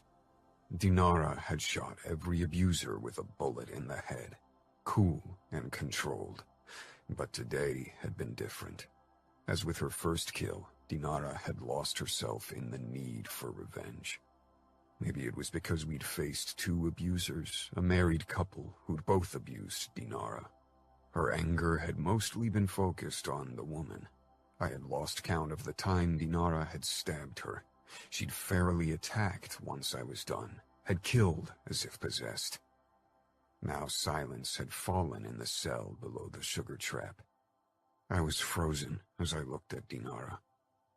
Blood coated her lips, a streak of color against her pale skin. Even the flaming red of her hair paled in comparison. She lay motionless on the cold stone floor, her wide eyes directed at the ceiling, but unseeing of what lay before her. I dropped the knife. It landed with a clatter, blood splattering around it. For a second, a sliver of my face reflected in the only clean spot on the sharp blade.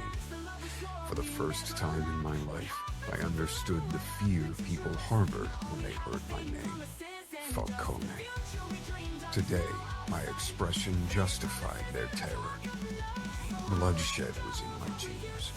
All of my life I fought this craving deep in my veins, had dimmed it with drugs and alcohol, but its call had always been present, an undercurrent in my body that threatened to pull me under. I hadn't let it.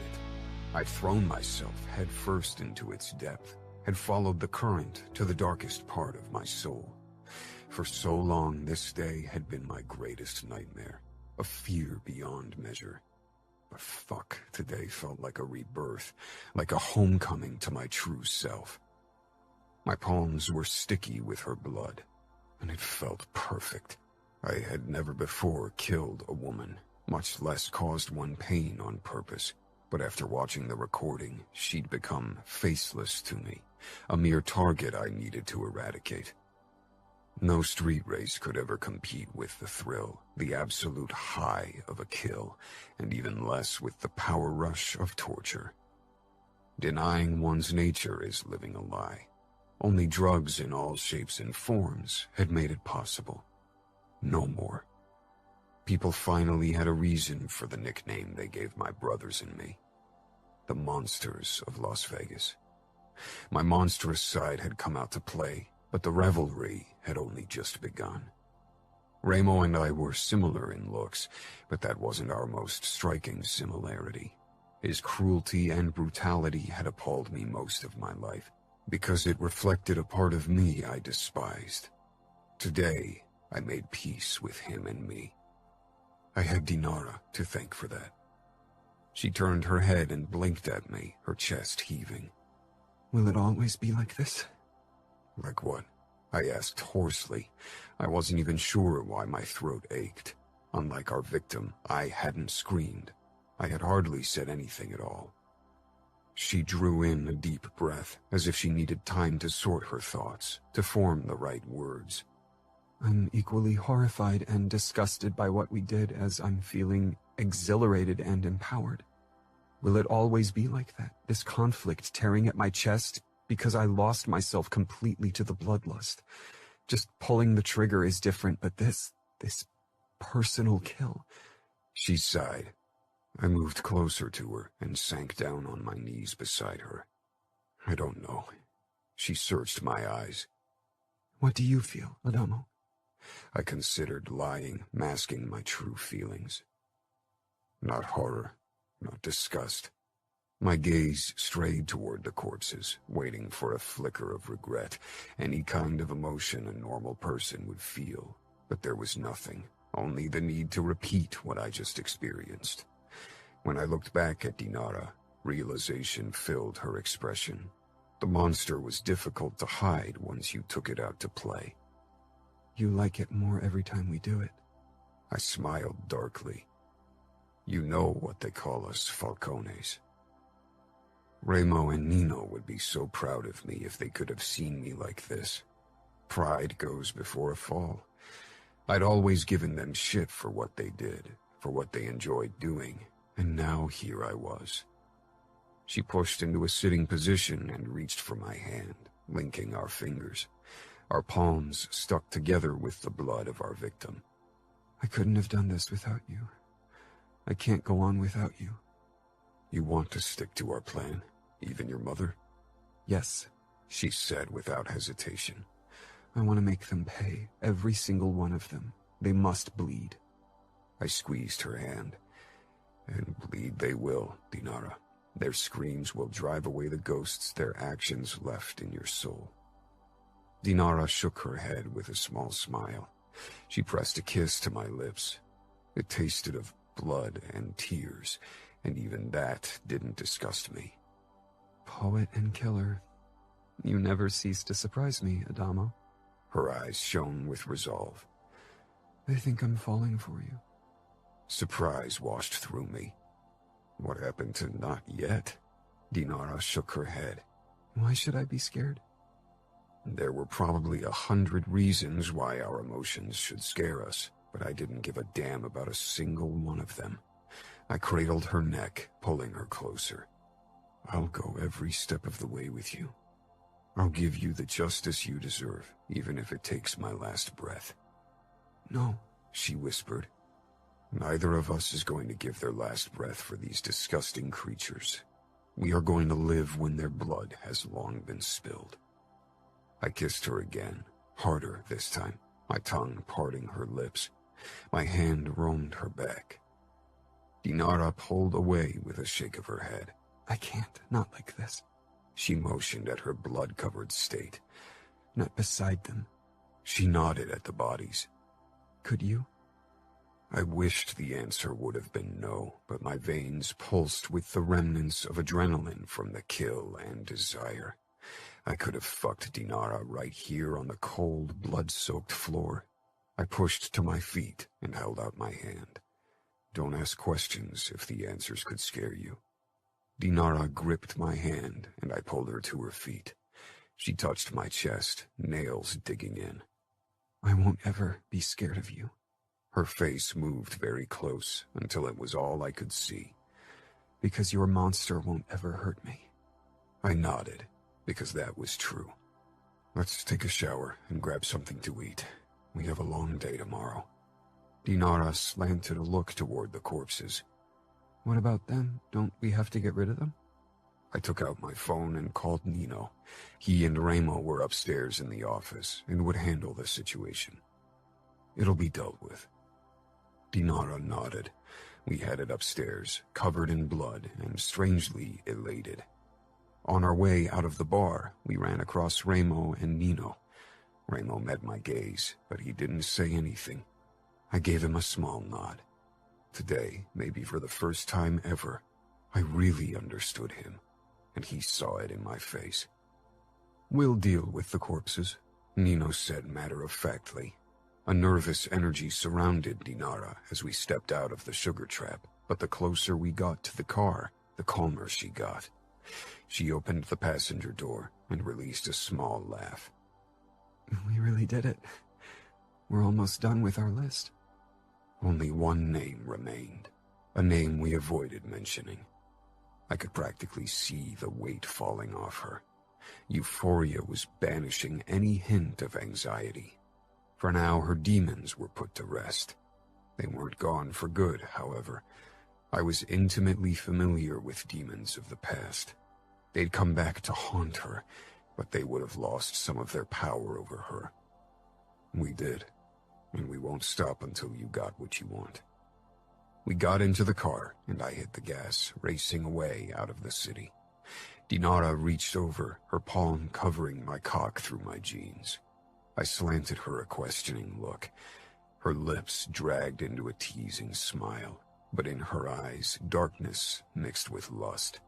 Fuck, and it turned me on. I would have fucked her right there with the dead bodies. She rubbed harder. I slowed the car, wanting to pull over. She shook her head. Keep driving. Fast. I chose side streets that were less crowded at this time of the night. My foot pressed down on the gas again.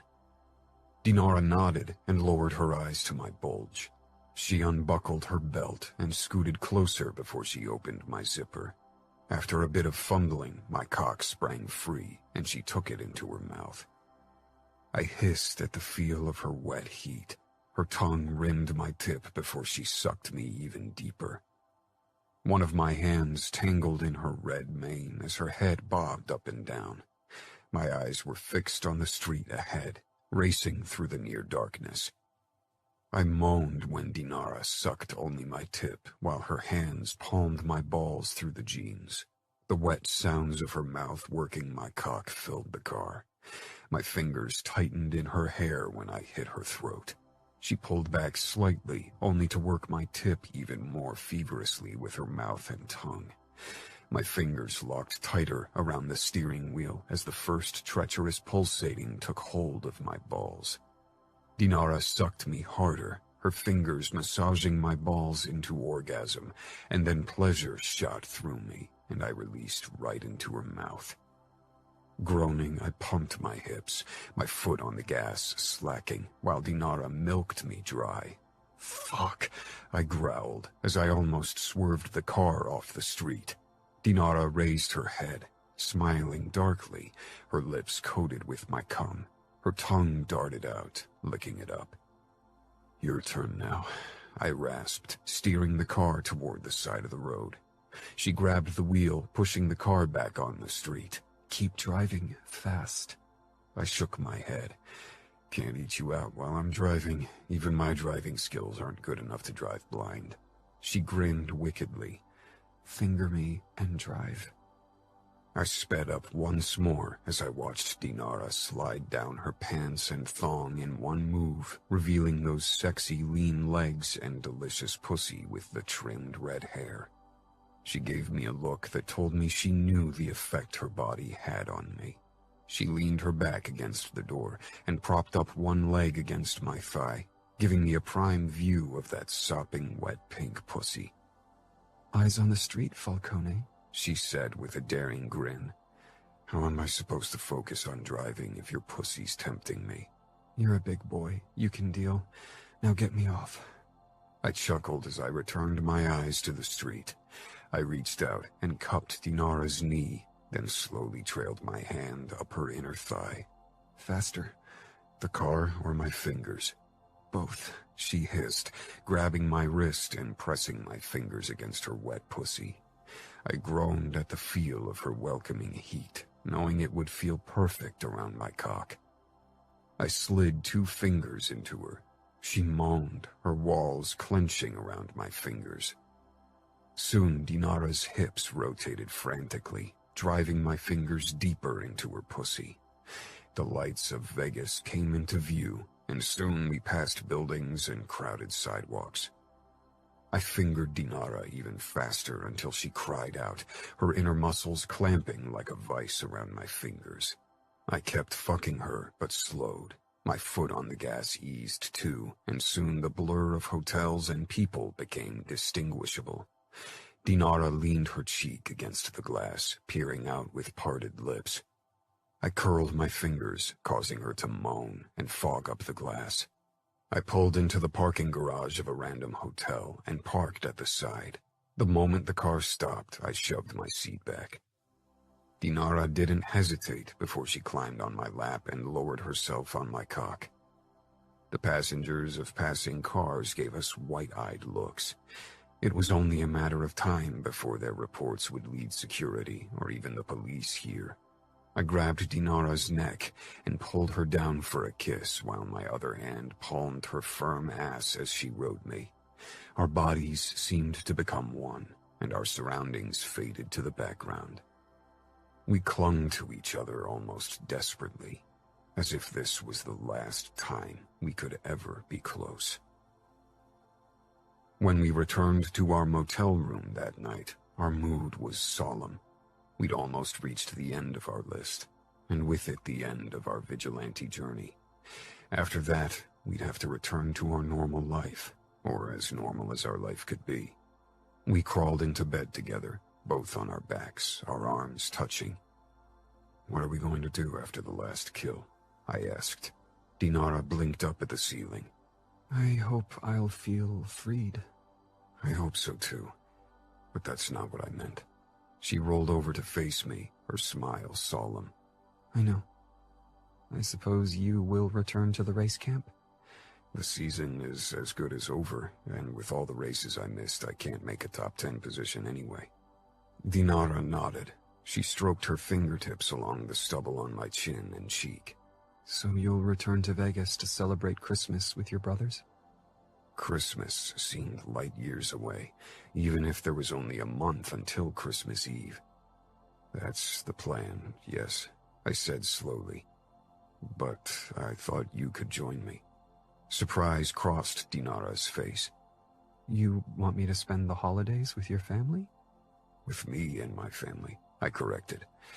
"Does it really come as such a shock to you that I want you at my side, even during the holidays? We've spent night and day together over the last few months, and to be fucking honest, despite all the brutal shit our adventure entailed, it was the best time of my life." "Then you should reconsider your life choices," she said with a wry smile, but her eyes held tenderness. "It says a lot about me and you that it was also the best time of my life. We're fucked up." "So what?" "Once we're done with the list, you'll still be a Camorrista and I'll still be the daughter of the Chicago Pajan. Is there a way this can work?" Her lips brushed mine, and her eyes held hope and anxiety. "If we wanted to." "My father doesn't want war with the outfit.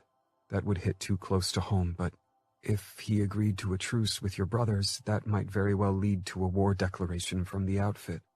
We don't fight over the same territory, I said. Your father rules over the Great Lakes. We don't have to declare truce to ignore each other's existence. You think ignoring each other's existence is enough for you and me to be an official couple? Where would we even live?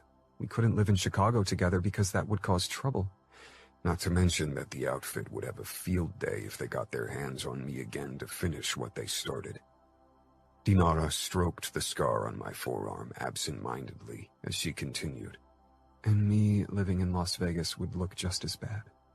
No matter what we said, people would consider me as part of the Camorra and suspect a truce between your family and mine, which would have the same result. War between the Bratva and the outfit. The outfit had strong ties to the political elite in Chicago and Illinois. Even if the Camorra and Bratva fought together to an attack, it would mean a lot of unwanted attention. That wasn't something we wanted or needed.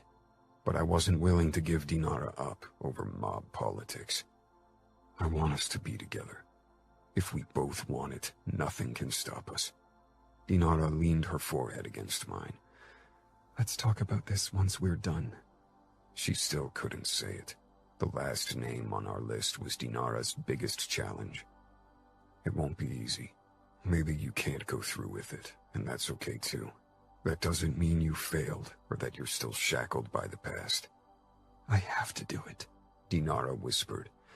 I have to kill her. I kissed her temple. Whatever it took to help Dinara, I'd do it. Dinara. Before I could go through with killing my mother, I needed to return to Chicago. Adamo was reluctant to let me leave, but ultimately he understood and accepted my need to talk to my father. I stepped into the foyer of our mansion. For a moment, I only inhaled the familiar scent. I'd hated living in this golden cage, and yet I always missed it. Or maybe I just missed Russia. Dad waited in his office. Even the Tsar couldn't have had a more magnificent workspace. Dad looked up when I entered. Bloodshed was his profession. I had no illusions regarding the atrocities he was capable of. If you wanted to become anything in the Bratva, you couldn't afford a conscience. But I'd always been his little girl, a precious doll he wanted to keep away from the terrors of his business. Now I'd shown my true colors. I'd tortured and killed. I was a Mikhailov. He didn't get up from his chair, only leaned back, regarding me closely. You worked with the Camorra to dish out the revenge I could have dished out for you. Why would you ask the enemy for help, but not your own father? Disappointment and anger rang in his deep voice. His eyes hit me with the full force of his disappointment. I walked toward him, my high heels clicking on the parquet. The Russian lady costume barely hid what truly lay beneath. A broken, messed-up murderer. Because you would have never allowed me to be part of the killings. My only chance to dish out revenge was to seek other allies. Dad hit the desk with his palm and shoved to his feet, towering over me. Because I didn't want blood on your hands. I wanted to protect you from the evil of this world. And the fucking Falcones throw you right into the abysm of hell. I met his furious gaze.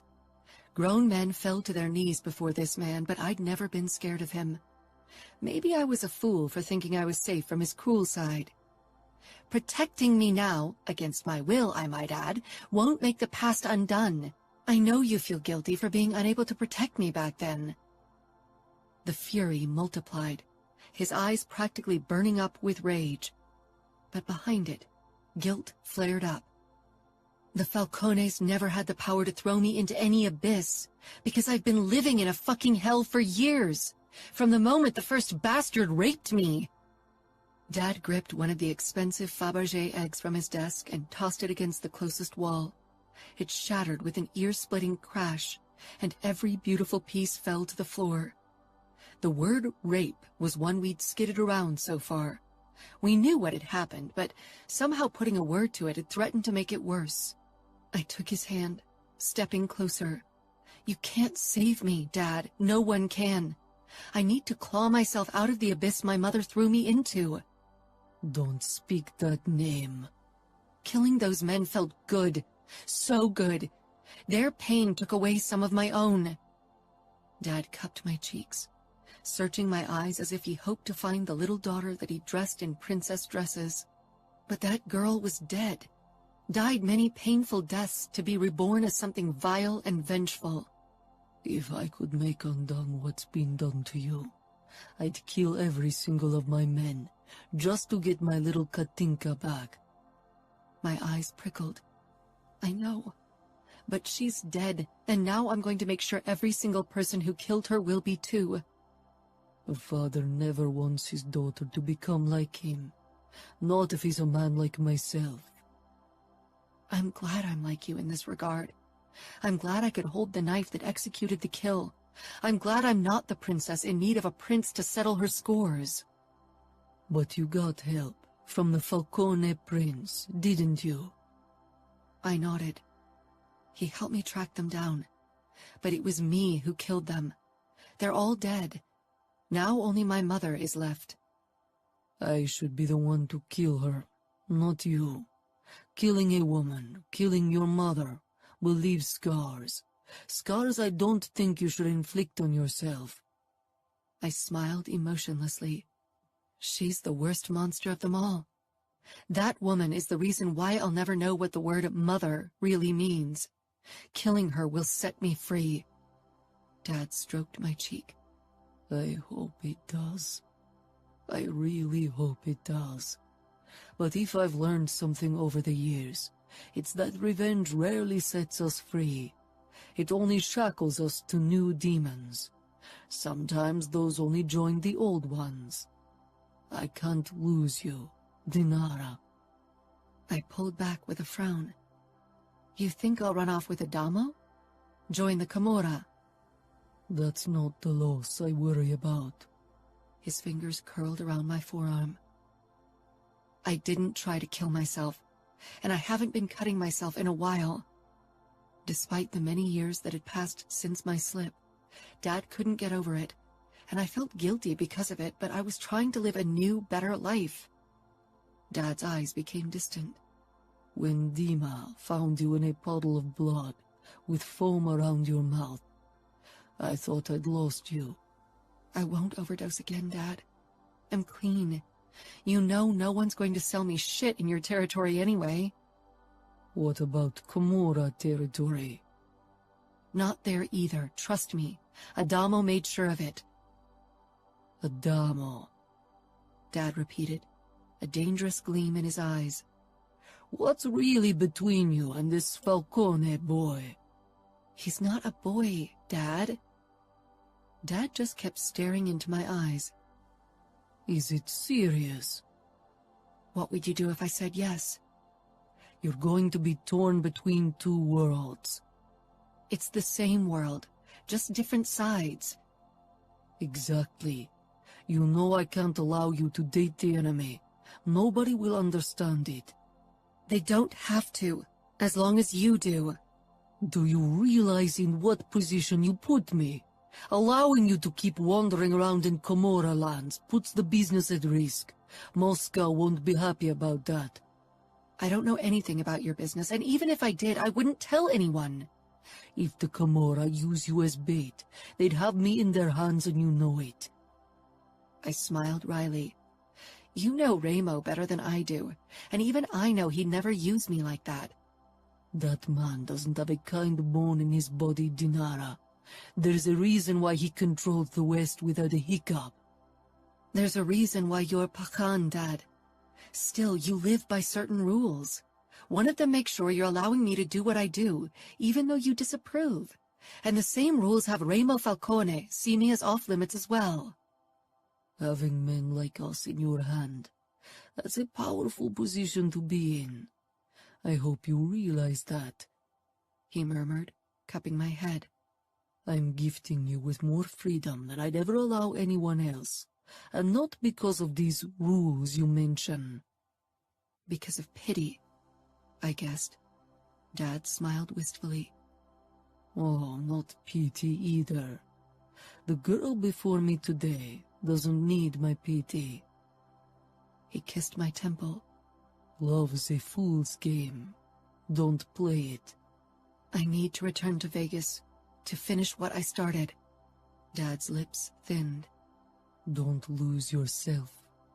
Don't give your mother any power over you. She deserves to die and be forgotten. Chapter 22. Dinara. The last few killings had been easy, easier than they should have been. But maybe killing lay in my blood, like Adamo always claimed it lay in his. Today was different, though, and nothing about it would be easy. I felt even more nervous than before the very first kill. Adamo squeezed my hand, his gaze seeking mine, trying to determine if I was okay. I wasn't sure what I was feeling. My emotions tumbled all over themselves, and I'd thrown up what little I'd had for breakfast. This was the summit I had to climb. Every kill until this point had been mere preparation for this day. When I talked to Dad yesterday, he'd offered to kill her if I couldn't go through with it. Adamo, too, wouldn't hesitate to take this burden off my shoulders. But I couldn't allow either man to kill for me. This was between my mother and me. She was the one who'd sold me to the highest bidder, who'd ripped me away from my home and my father because she wanted freedom. Dad had never revealed the details of their relationship until last night. He'd met her as an escort, but their sexual encounters had ended in my mother becoming pregnant with me, and my father insisting she kept me. Later, he forbade her to work as an escort, sent her into a rehabilitation clinic, and forced her to live in his mansion, so I had a mother. He'd wanted me to have parents, but my mother had never wanted to have me, to be a mom, to be clean. She wanted her life back, and when it became clear my father wouldn't give it to her, she used me as a means to punish him and to get what she wanted. Dinara, Adamo asked, worried. I snapped out of my thoughts. We were parked in front of the apartment building where my mother lived. She tried to run away yesterday after she must have found out about the murders, but a Camorra soldier had kept watch over her place. Now she waited for us to arrive.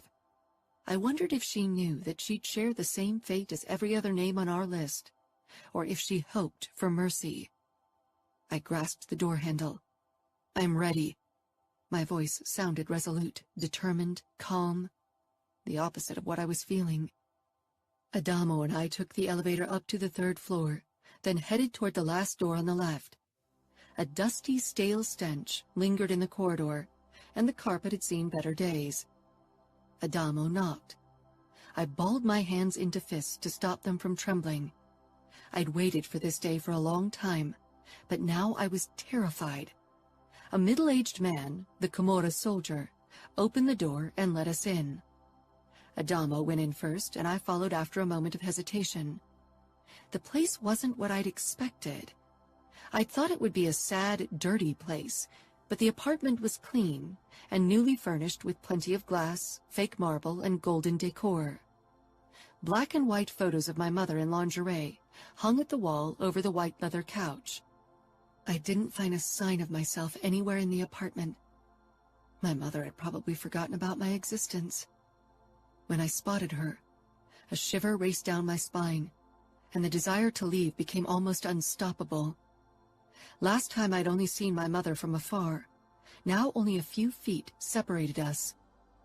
I remembered that Dad had compared my beauty to my mother's when I was very little, before he never spoke of her again. Beauty still lingered under her wrinkles and the frown lines around her mouth and forehead.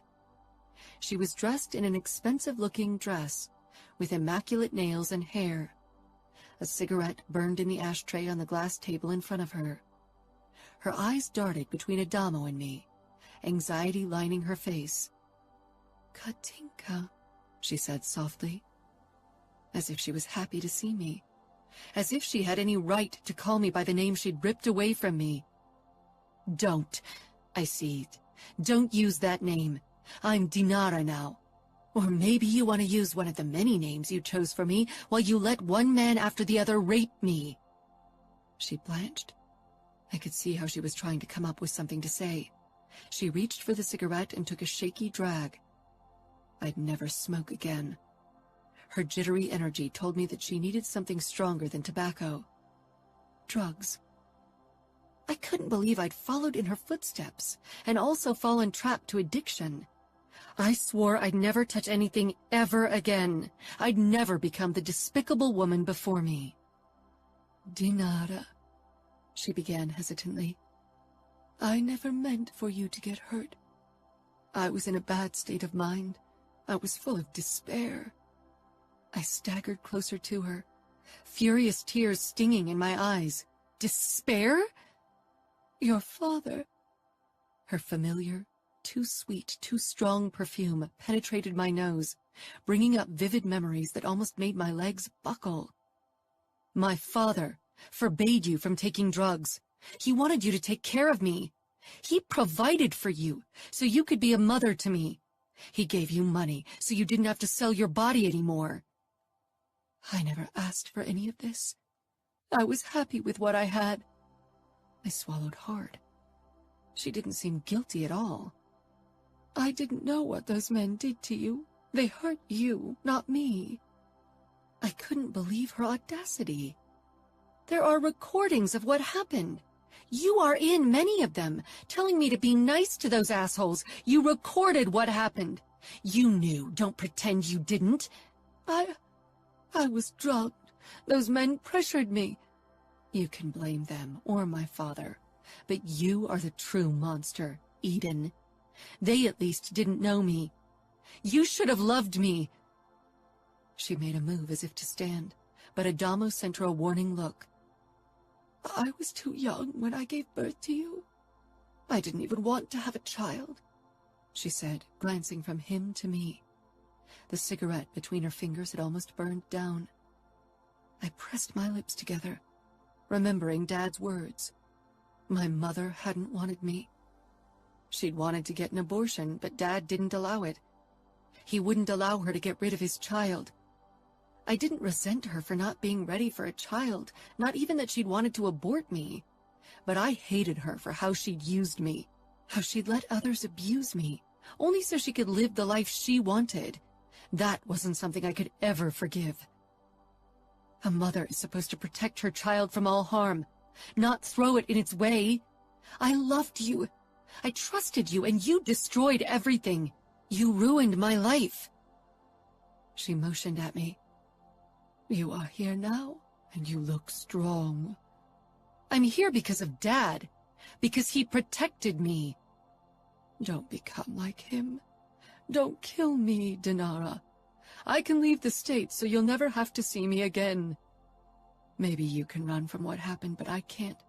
It'll always be a part of me." Mother slanted an assessing glance at Adamo, as if she wondered if he might be her salvation. She didn't know him.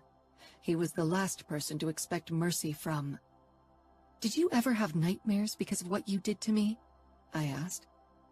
"Adamo Falcone made sure I couldn't forget what happened," she said, but she didn't say it as if this had caused her distress on my behalf. Her voice rang with self-pity. She met Adamo's gaze. "He's your brother. You know how he is. Have you told her?" "Whatever my brother did is nothing in comparison to what you did to your own daughter," Adamo growled, his eyes flashing with violence. My own hunger for blood answered. I wasn't sure why I was still talking to my mother. Maybe deep down I hoped she'd realize what she did, how she broke a young child's trust and ruined my life. But I wouldn't get the satisfaction of an honest apology. My mother was incapable of seeing her mistakes. I took the gun from the holster under my leather jacket. My mother jerked to her feet with raised hands. "Please, Dinara. You won't feel better if you kill me. You'll be guilty." "Guilty?" I rasped. "As guilty as you feel for what you did to me?" I raised the gun, pointed it straight at her head. Her frantic eyes searched the room for an opportunity to escape, to save herself. My finger on the trigger shook. I only had to pull the trigger to end this, but I was unable to move. I wasn't sure what was holding me back. I didn't love the woman before me. But until this point, a tiny, silly part had hoped everything would turn out to be a big misunderstanding. that there was an explanation that would prove my mother's innocence. I knew that wouldn't happen, but my heart had foolishly clung to hope. I'd wanted to find a mother I could love, a mother I could forgive. The woman before me wasn't that mother. I turned away, unable to look at her. Adamo touched my shoulder, searching my eyes. "I can't," I said almost tonelessly, lowering the gun. Do you want me? "No," I said quickly. I put the gun down on the side table. From the corner of my eye, I noticed my mother approach us hesitantly. "You won't regret it, I swear. Now that you decided to spare me, Remo will let me go, like you said. I'll leave and never come back. But," she licked her lips, "your father will hunt me. I'll need some money to reach Europe and create a new life for me over there." Adamo's expression shifted to absolute fury. Are you asking Dinara for money? Eden took a step back. "If she wants me to live and not have my death on her conscience, I need some money to escape Grigori." New tears pressed against my eyeballs. "Just like you needed money last time? But back then you couldn't ask me for it, so you sold me to old men who molested me." I began to shake, anger and utter despair battling inside of me. I ripped the knife out of its holster and whirled around. With a hoarse cry, I smashed the blade into her chest. Her eyes widened and her lips parted in a silent cry. Then she crumpled to the ground, taking me with her because I was still clutching the knife. I landed on my knees beside her. I released the knife, gripped her shoulders, and began to shake her. "How could you do this to me? How? How?" I screamed. My tears blinded my vision, and my throat was raw from screaming. "How? Why didn't you love me enough to protect me? Why?" I kept shaking her and screaming, but she couldn't answer me, and no matter what she'd have said, it would have never given me the answer I wished for. I released her and curled up, my face buried in my hands, which were sticky with her blood. I sobbed and shuddered. "Why didn't you love me?"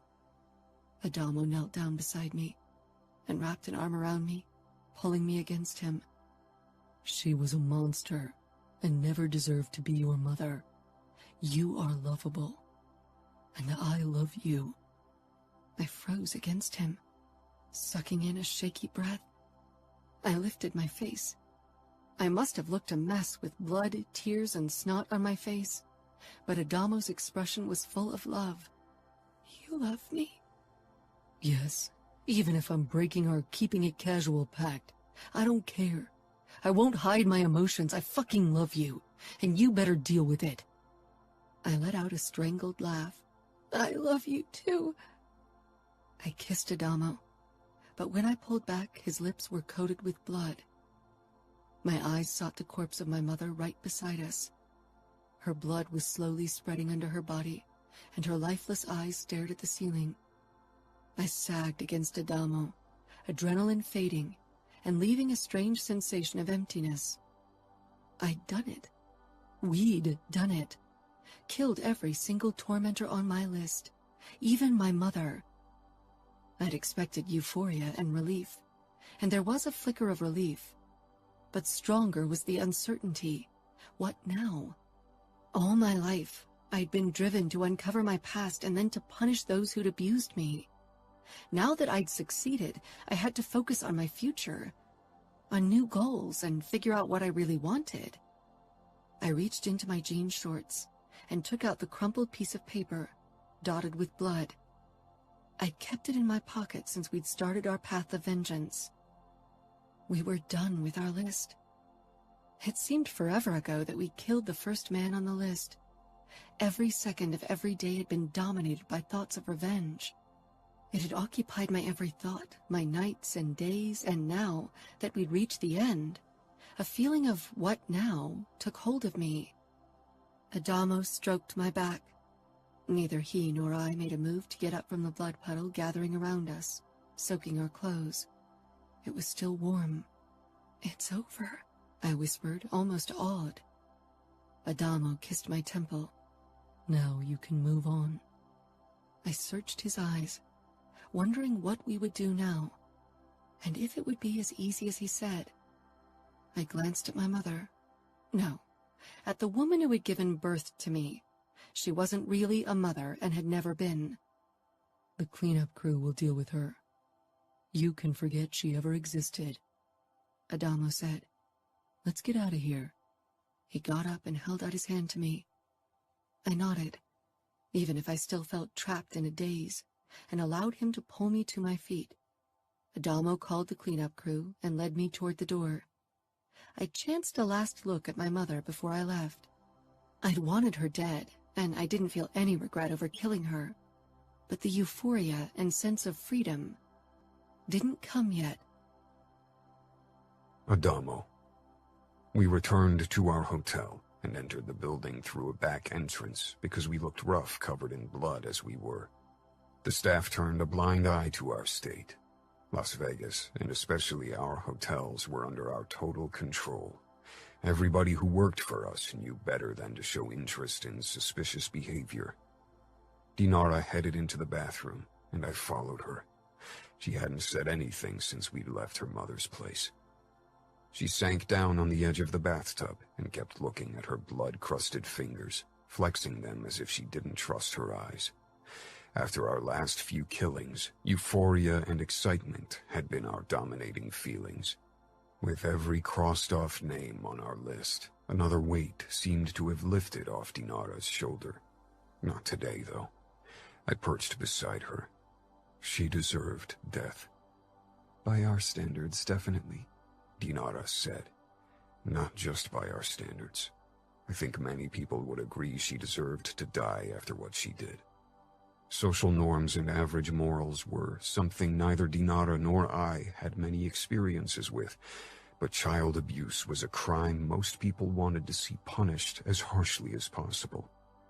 Do you regret killing her? Dinara finally looked up from her hands, her brows puckering as she considered my question. No, I don't feel any remorse. I would have kept thinking about her if I'd known she was alive. I could have never really moved on. And not just that. If I'd kept her alive and suffered because of it, Dad would have taken matters into his own hands eventually. He would have moved heaven and earth to kill her in your brother's territory, and that would have only caused trouble. I don't want our families to be at war. It's not like we're at peace right now. Not at war either. As long as we ignore each other, there's a chance for us to be. She trailed off, her expression shutting off. I grabbed her hand.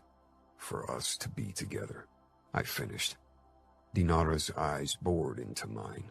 A few tiny blood splatters dotted her cheeks and forehead. Her hair was a mess, and her skin was pale, and yet she looked more beautiful than anyone I'd ever seen. Yeah, she agreed quietly. What now? I feel as if there's a void opening up before me right now where a purpose had been before. Now we take a shower and get a good night's sleep, and tomorrow we return to camp. Surprise crossed Dinara's expression as if she hadn't even considered the option of returning to camp. You want to return to camp, right? A tired smile spread on her face.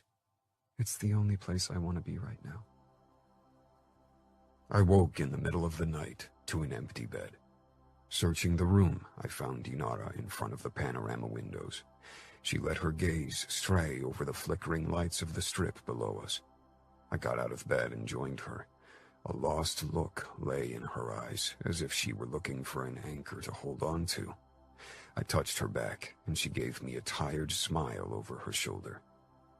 I couldn't sleep. Nightmares? She shook her head with a small frown. No, not really. I just feel a little lost. I'd thought I'd kill the past by killing my abusers, but it still lingers in the back of my mind. Not as prominent as before, but still there.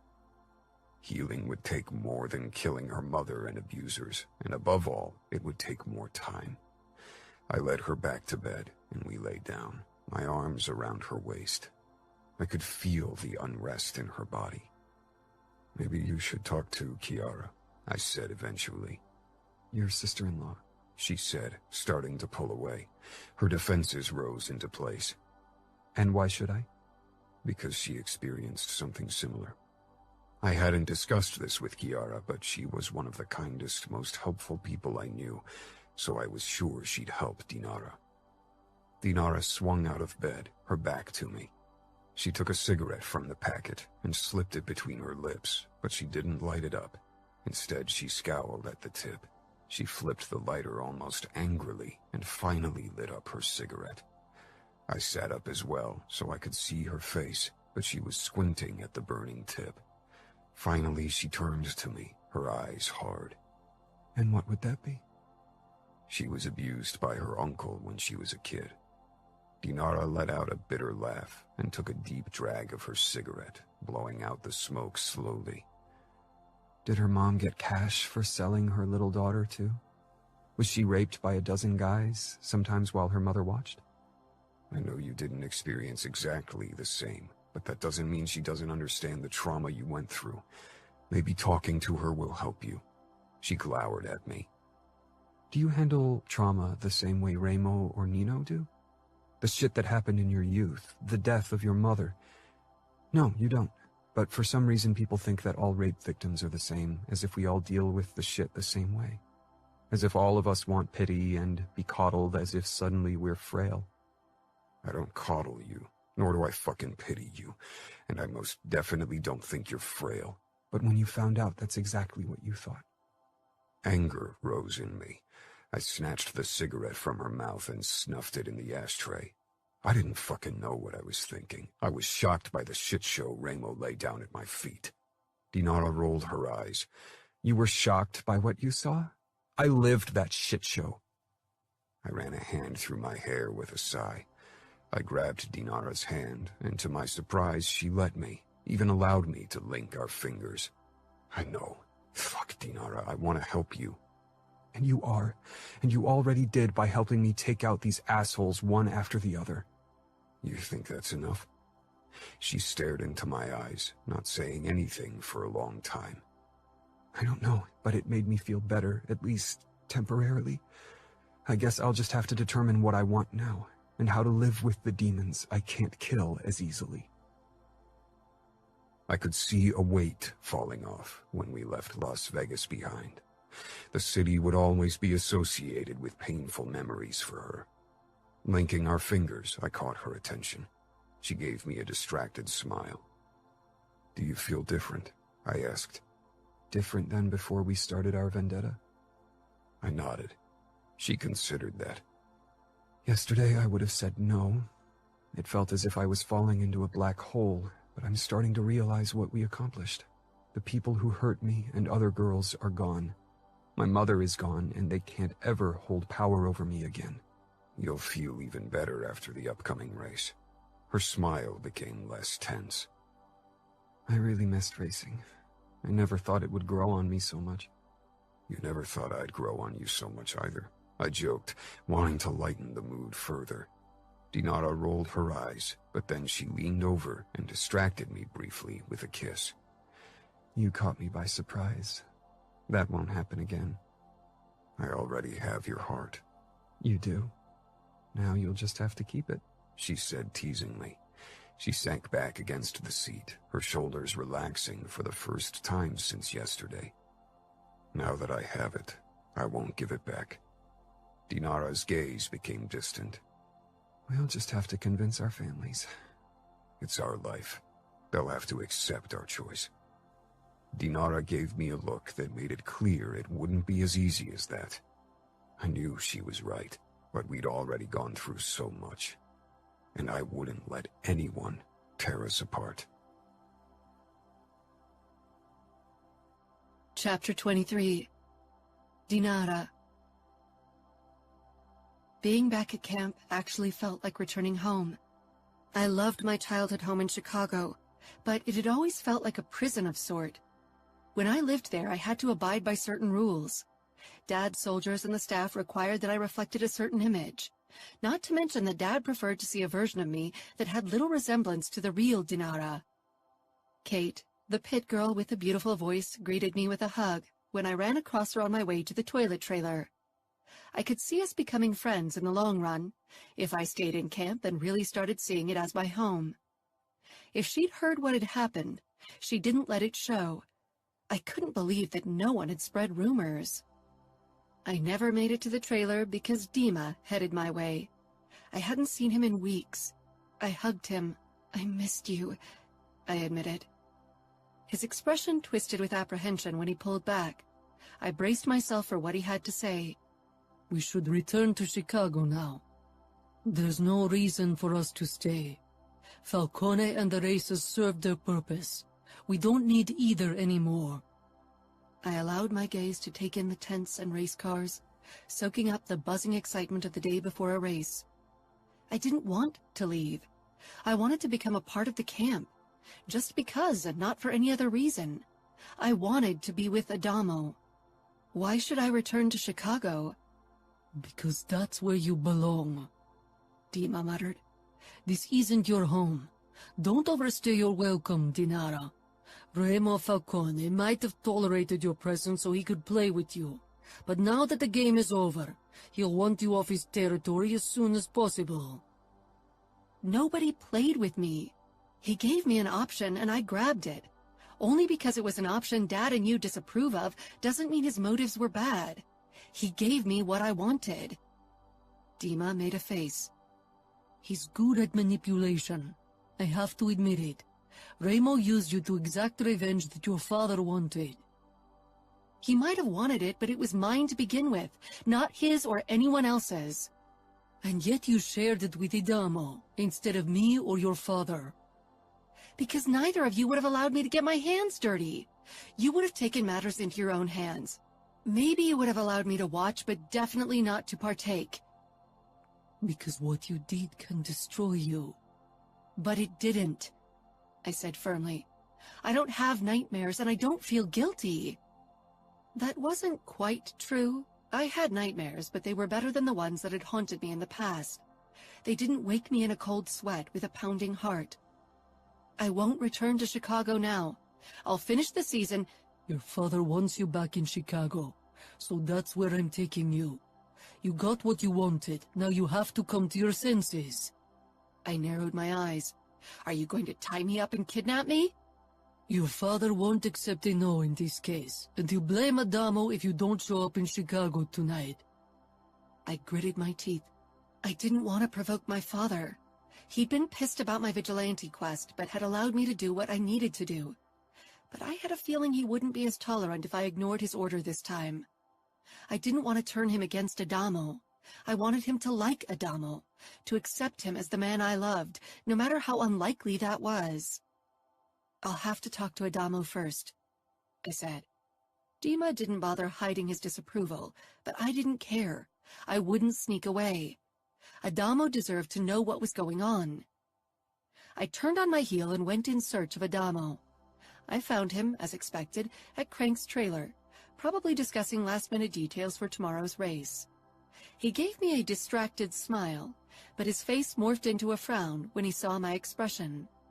He said something to Crank, who nodded before he jogged toward me. What's wrong? It was strange how well Adamo knew me. I'd always prided myself on my poker face, but after everything Adamo and I had been through, we knew each other's fake expressions and the true meaning behind them. It was scary and comforting all at once. I need to return to Chicago. Tonight. Adamo froze. Why? You'll miss tomorrow's race. I know, but my father insists that I'll return to talk to him. He's given me the time to do what I needed to do, but now his patience is running thin. Adamo regarded me silently for a couple of heartbeats.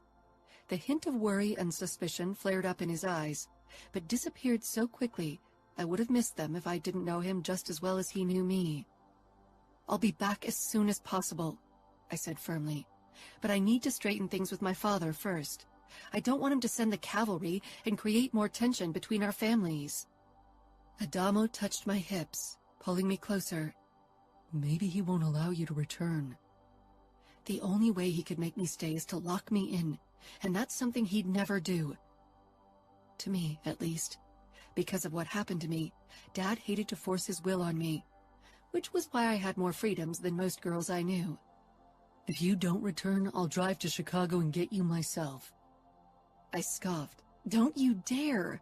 That would be insanity. Dad would kill you on sight. Trust me to handle my father. He won't force me to stay. I know him. Adamo still looked doubtful, but he nodded anyway. All right. I trust you. Promise me to hurry. I will. Dinara! Dima called across camp, impatience ringing in his voice. I sighed. It's time for me to leave. Adamo pressed his lips against mine and kissed me passionately. When he pulled back and released me, Dima's expression had darkened even more. Did you tell him goodbye?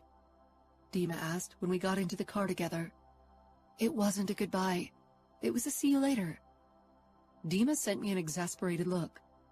That's not what your father wants. It's what I want, I said sharply. Chicago felt even less like home than last time. I transformed over the last few months. I didn't bother changing into new clothes before seeing Dad. My boots, tattered jeans, and biker jacket were me, and I didn't want to pretend I was someone else. Dad's face flashed with surprise when I entered his office. He scanned my outfit, obviously disgruntled. For him, women should wear dresses and skirts to emphasize their femininity. He got up from his desk chair and strode toward me to pull me into a tight embrace. It's good to have you back now. I couldn't stop worrying about you while you spent time in Camorra territory. I gave him a tense smile. He thought I'd returned for good, that I wouldn't return to camp, to Adamo. Dad, I began, pulling back. Dad's eyes tightened. Your place is here, with your people, with your family. I'm a grown-up, and grown-ups eventually move out and live their own life. You know that I never really felt like I belonged in our circles.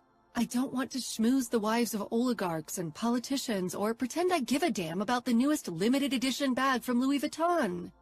I want to be free and do as I please. I don't want to fulfill my role as a pecan's daughter. I never did. You have Galina and the boys for that. You don't need me. Dad took a step back, his shoulders stiffening. I could tell that he was hurt by my words. I gave you all the freedom you need. More than any other girl in your position would ever be allowed. All I ask is for you to be loyal. My brows snapped together. Of course I'm loyal. That I want to spend a year as a race driver in Camorra territory doesn't mean I'm not loyal to you. I love you, Dad. I'd never betray you. You want to be with the Falcone boy. He's not a boy, I said, and yes, I want to be with him. It's not like we're going to marry. We just enjoy spending time together. Dad stroked my cheek as if I were a delusional child. This can't work, Dinara. You will be torn between two worlds, worlds that'll never merge. I don't want open war with Dante Cavallaro, but if I make peace with the Camorra, his archenemy, that'll be the result. He's acquired some very important political allies these last few years, and it'll hurt my business if they start to turn their attention on me. I'm not asking you to risk war with the outfit, or to make peace with the Camorra. I'm not part of the Bratva, and if I stop doing our websites, then I won't have any involvement with our business at all. There won't be a risk of me revealing anything to Adamo, not even by accident. He and I don't even discuss business details anyway.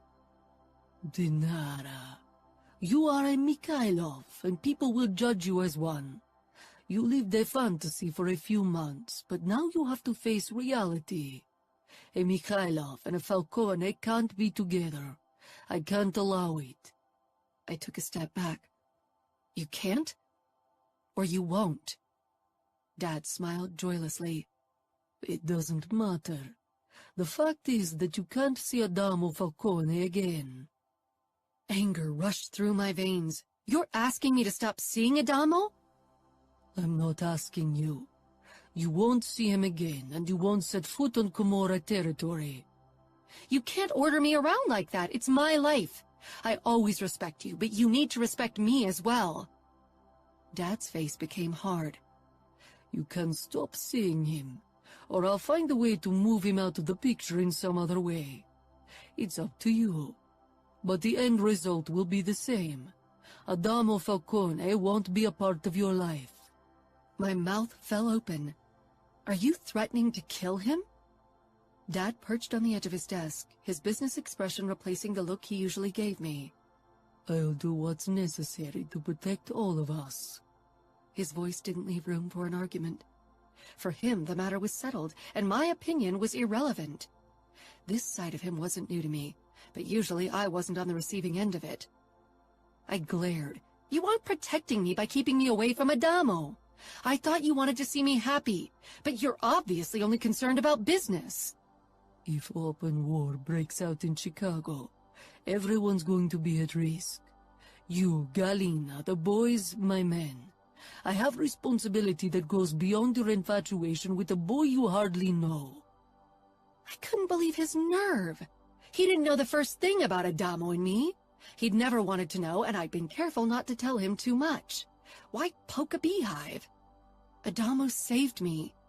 He gave me what I needed to forget the past. He brings me happiness in the present, and he makes me excited for the future. Isn't that more than a silly infatuation? For the longest time, I tried to pretend I wasn't in love with Adamo, had feared any kind of commitment. But now that I was past the point of denial, it made me all the more furious to have others question feelings I'd battled for months. I'm not someone who allows emotions easily. You know me, Dad. If I tell you that I want to be with Adamo, then that means something. Do you really think his family will allow him to be with you? Their traditions aren't ours. They'll never fully accept you, never trust you. I wasn't sure. Adamo had assured me his family would accept me. They weren't as traditional as the other Italian mob families. After all, their enforcer was married to an outsider, which, if you looked at it, was a bigger risk than having a relationship with someone from an adverse crime organization. I'd been brought up in a world of violence and bound by strict rules. I knew how to keep a secret, no matter how dark. I could lie into the face of a police officer without batting an eye. Even if Adamo and I had been brought up on different sides, our lives were similar. I'll cross that bridge when I reach it, but that's my problem, not yours. Dad stood and grabbed my shoulders gently, his smile wistful, but his eyes were relentless. I'll do whatever's necessary to protect you, Katinka. Don't force my hand. I didn't doubt for a second that Dad would kill Adamo. He wanted to protect me at all costs. That he wouldn't step on the outfit's toes by doing so was a side effect, not the reason. You're trying to make up for the past because you couldn't protect me from my mother and the men who molested me. But you can't undo what's happened, and certainly not by ruining my life now. Dad's fingers tightened around my upper arms. You have Dima. You two were happy together. If you want to protect Adamo, you'll stay. He's young, he'll find a new love, someone he can actually be with. Or do you actually think you can live in Las Vegas with him? Las Vegas was out of the question, would always be. But Adamo didn't want to live there either. Yet... Katinka, be reasonable, Dad said softly. Some things aren't meant to be. If you miss racing, we can try to set something up. I tore away from his grip, unable to bear his closeness.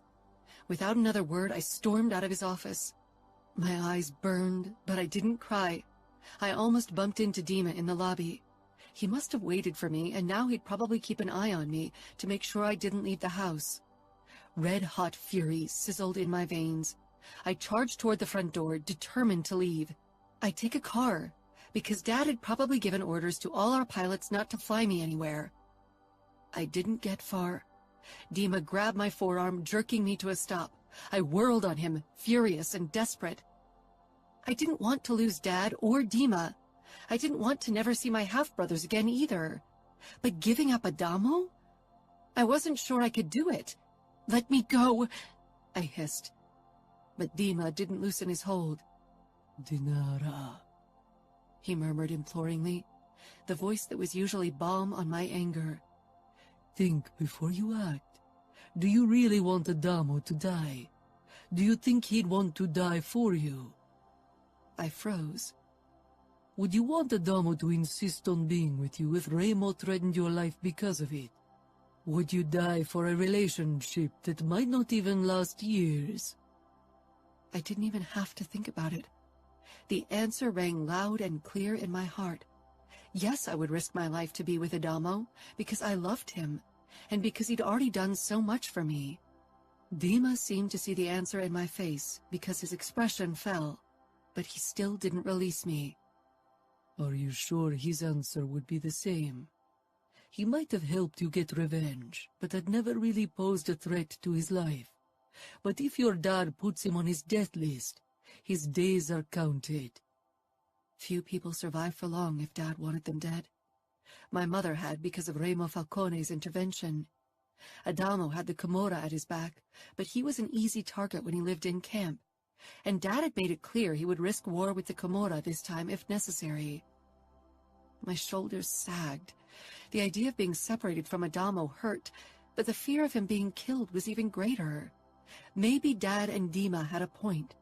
Adamo and I hadn't been together for long, and the majority of the time we'd been too cowardly to even put a name to what we had. I couldn't decide for Adamo to risk his life. No, I definitely didn't want him to risk his life. I need to end it face to face, Dima. I won't do it over the phone. That's a bullshit move after everything he's done for me. Your father won't allow you to return to camp. He suspects you might stay. Talk to him. If I do it now, I'll only make things worse. I'm too angry. Tell him you'll make sure I'll return. I will make sure you return, Dima said firmly. Because if you don't, your father will relieve me of my head. I really don't want to die, so you can traipse about with Falcone. Stay here. Don't you dare run off. I felt empty as I watched Dima set out for my father's office. Last night I'd allowed myself to imagine a future with Adamo. It had been blurry, with many variables, but I had been happy and free. If I stayed in Chicago, I'd never be either. Not without Adamo. Not as the Dinara that Dad wanted me to be. Dima returned 5 minutes later. He agreed, but he made it very clear that he'll send men after Adamo if you aren't back home tomorrow for lunch. I'll be back, I said. When Dima and I sat in Dad's private jet for the second time that day, my stomach sank. Adamo deserved to be told the reason for breaking things off in person, but the idea of actually telling him, of being close to him for one last time, it split my heart in two. What if I couldn't say goodbye? Adamo. Dinara's message telling me she would be back soon raised my alarm, and the moment Dinara showed up in camp early the next morning with Dima, I knew something was up. She looked exhausted, and as if she was bracing herself for a battle. I had barely slept the night. I hurried toward her, eager to clear things up. Dinara got out of the car, but Dima didn't. He stayed behind the steering wheel, looking stoic as usual. I grabbed Dinara and kissed her. For a moment she tensed, but then she threw herself into the kiss, oozing despair and passion.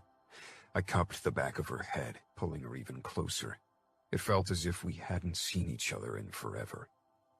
Eventually, Dinara jerked away and staggered a step back. Her cheeks were flushed. The dazed look in her eyes quickly morphed into apprehension, then determination. This wasn't good. "What's wrong?" I murmured. We were a good distance away from Dima, but the windows of the car were down, and I didn't want to risk him overhearing our conversation in case he was part of the reason for Dinara's tension. "Nothing," she said quickly, but her voice proved her answer wrong. "I didn't think you'd be back in time for the race tonight. I worried it would take you days to convince your father you were safe here." She looked away briefly, and when she met my gaze again, her walls had come up, locking me out of her mind and heart. "Dinara," I said imploringly, taking her hand. "Tell me what's going on." Her eyes locked on mine, then she pulled her hand away. I didn't return for the race tonight. I won't race again. Racing was always only a means to an end, and so were you. Her voice wavered when she said the latter. "Liar," I growled, stepping closer again. I wouldn't allow her to put distance between us, not physically and not with words either. We'd gone through too much. We were both haunted by inner demons, demons only we could understand. Maybe we'd been born on different sides, but fate had thrown us together because we were meant to be, because no one would ever see the world the way we did. If I was only a means to an end, you wouldn't be here right now. You would have left without an explanation or ditched me over the phone. But you are here, Dinara. Why? She held my gaze, trying to appear resolute and emotionless. But I'd seen every emotion in those green eyes, and knew her too well to believe her charade. I simply thought you deserved to find out in person after everything you did for me. I'm not ungrateful, even if I used you for my purposes. I smirked. You need to do better to convince me. Dinara glared. It doesn't matter. I'm not here to convince you, Adamo. I'm here to inform you about my decision. This is the last time you'll see me. I won't stay in camp, nor will we ever meet again. I belong in Chicago with my people. Your people? The people that want you to dress up as a fake version of yourself? The people who only know one side of you, but not every aspect of yourself. Not the dark parts only I got to see. Dinara reached into her pocket and took out a smoke. Her fingers were unsteady when she lit it up. I thought you wanted to stop. She shrugged. It wouldn't work. The not smoking or us? She took a deep drag and glanced at her boots. Both. She peered back up at me. Listen, Adamo. This is a courtesy. I won't explain my reasons. What we had was fun as long as it lasted, but it was never meant to be forever. You have to accept my decision. But even if you don't, it won't change a thing. Dima and I'll fly back to Chicago today, and I'll return to my old life, and so should you. We aren't the same people from our old lives. We changed. I should go now. This is pointless. Dinara clipped and tossed her cigarette to the ground, then stomped it out with her boots. Despite her words, she didn't move a muscle, as if she was rooted to the ground. I took a step closer. You can trust me with anything, Dinara. Didn't I prove that over and over again in the last few months? Tell me the fucking truth. Is this because your father doesn't want you to be with me? I asked in a low voice. Dinara looked away, obviously fighting to keep her expression neutral. We always knew that our relationship had an expiration date. We're from two different worlds. I positioned myself right in front of her, cupped her cheeks, and forced her to meet my eyes.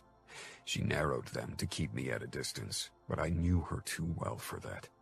What we'd done these last couple of weeks, killing and torturing together, overcoming past demons, that had given me a key to look past her barriers, just like she could look past mine. Maybe our families are from different worlds and on different sides, but we aren't. Our life, as we've led it over the past year, has been in a world of our own. Exactly, she whispered. But we can't stay in our own bubble or world or whatever else you want to call it. We got family, and we belong with them. We belong with each other. It's where we found happiness. I won't give you up, and I know you don't want to give me up. Did your father threaten to kill me if you didn't break it off? Dinara had her own head, and I doubted she would allow anyone, not even her father, to forbid her from seeing me. But if she feared for my life, that would change things. She closed her eyes, trying to lock me out, but I kept stroking her cheeks with my thumbs, and eventually she covered my hands with hers. I hate that you know me so well, that you know how things work in the messed up world I live in. I should have never let you in. I didn't give you a choice, I said quietly, just like you didn't give me one either. Dinara let out a harsh breath and opened her eyes. This time it was harder to gauge her emotions. She was really giving it her all. So he did threaten to kill or at least seriously hurt me if you kept seeing me? Dinara always talked with respect and love about her father. I'd never met the man, but even Remo and Nino seemed to respect him to some degree, though that was probably a testament to his ruthlessness and brutality, both character traits my brothers appreciated. It was obvious he was important to Dinara, had been the most important person in her life for a long time. If Grigori was willing to risk war with the Camorra, willing to raise Ramo's wrath, because both would be guaranteed if he laid a hand on me, then he must really mistrust me, or have a closer relationship with the outfit than we thought. Whatever it was, he'd be a difficult nut to crack. Considering Dinara's love for her father, killing him seemed like a bad idea.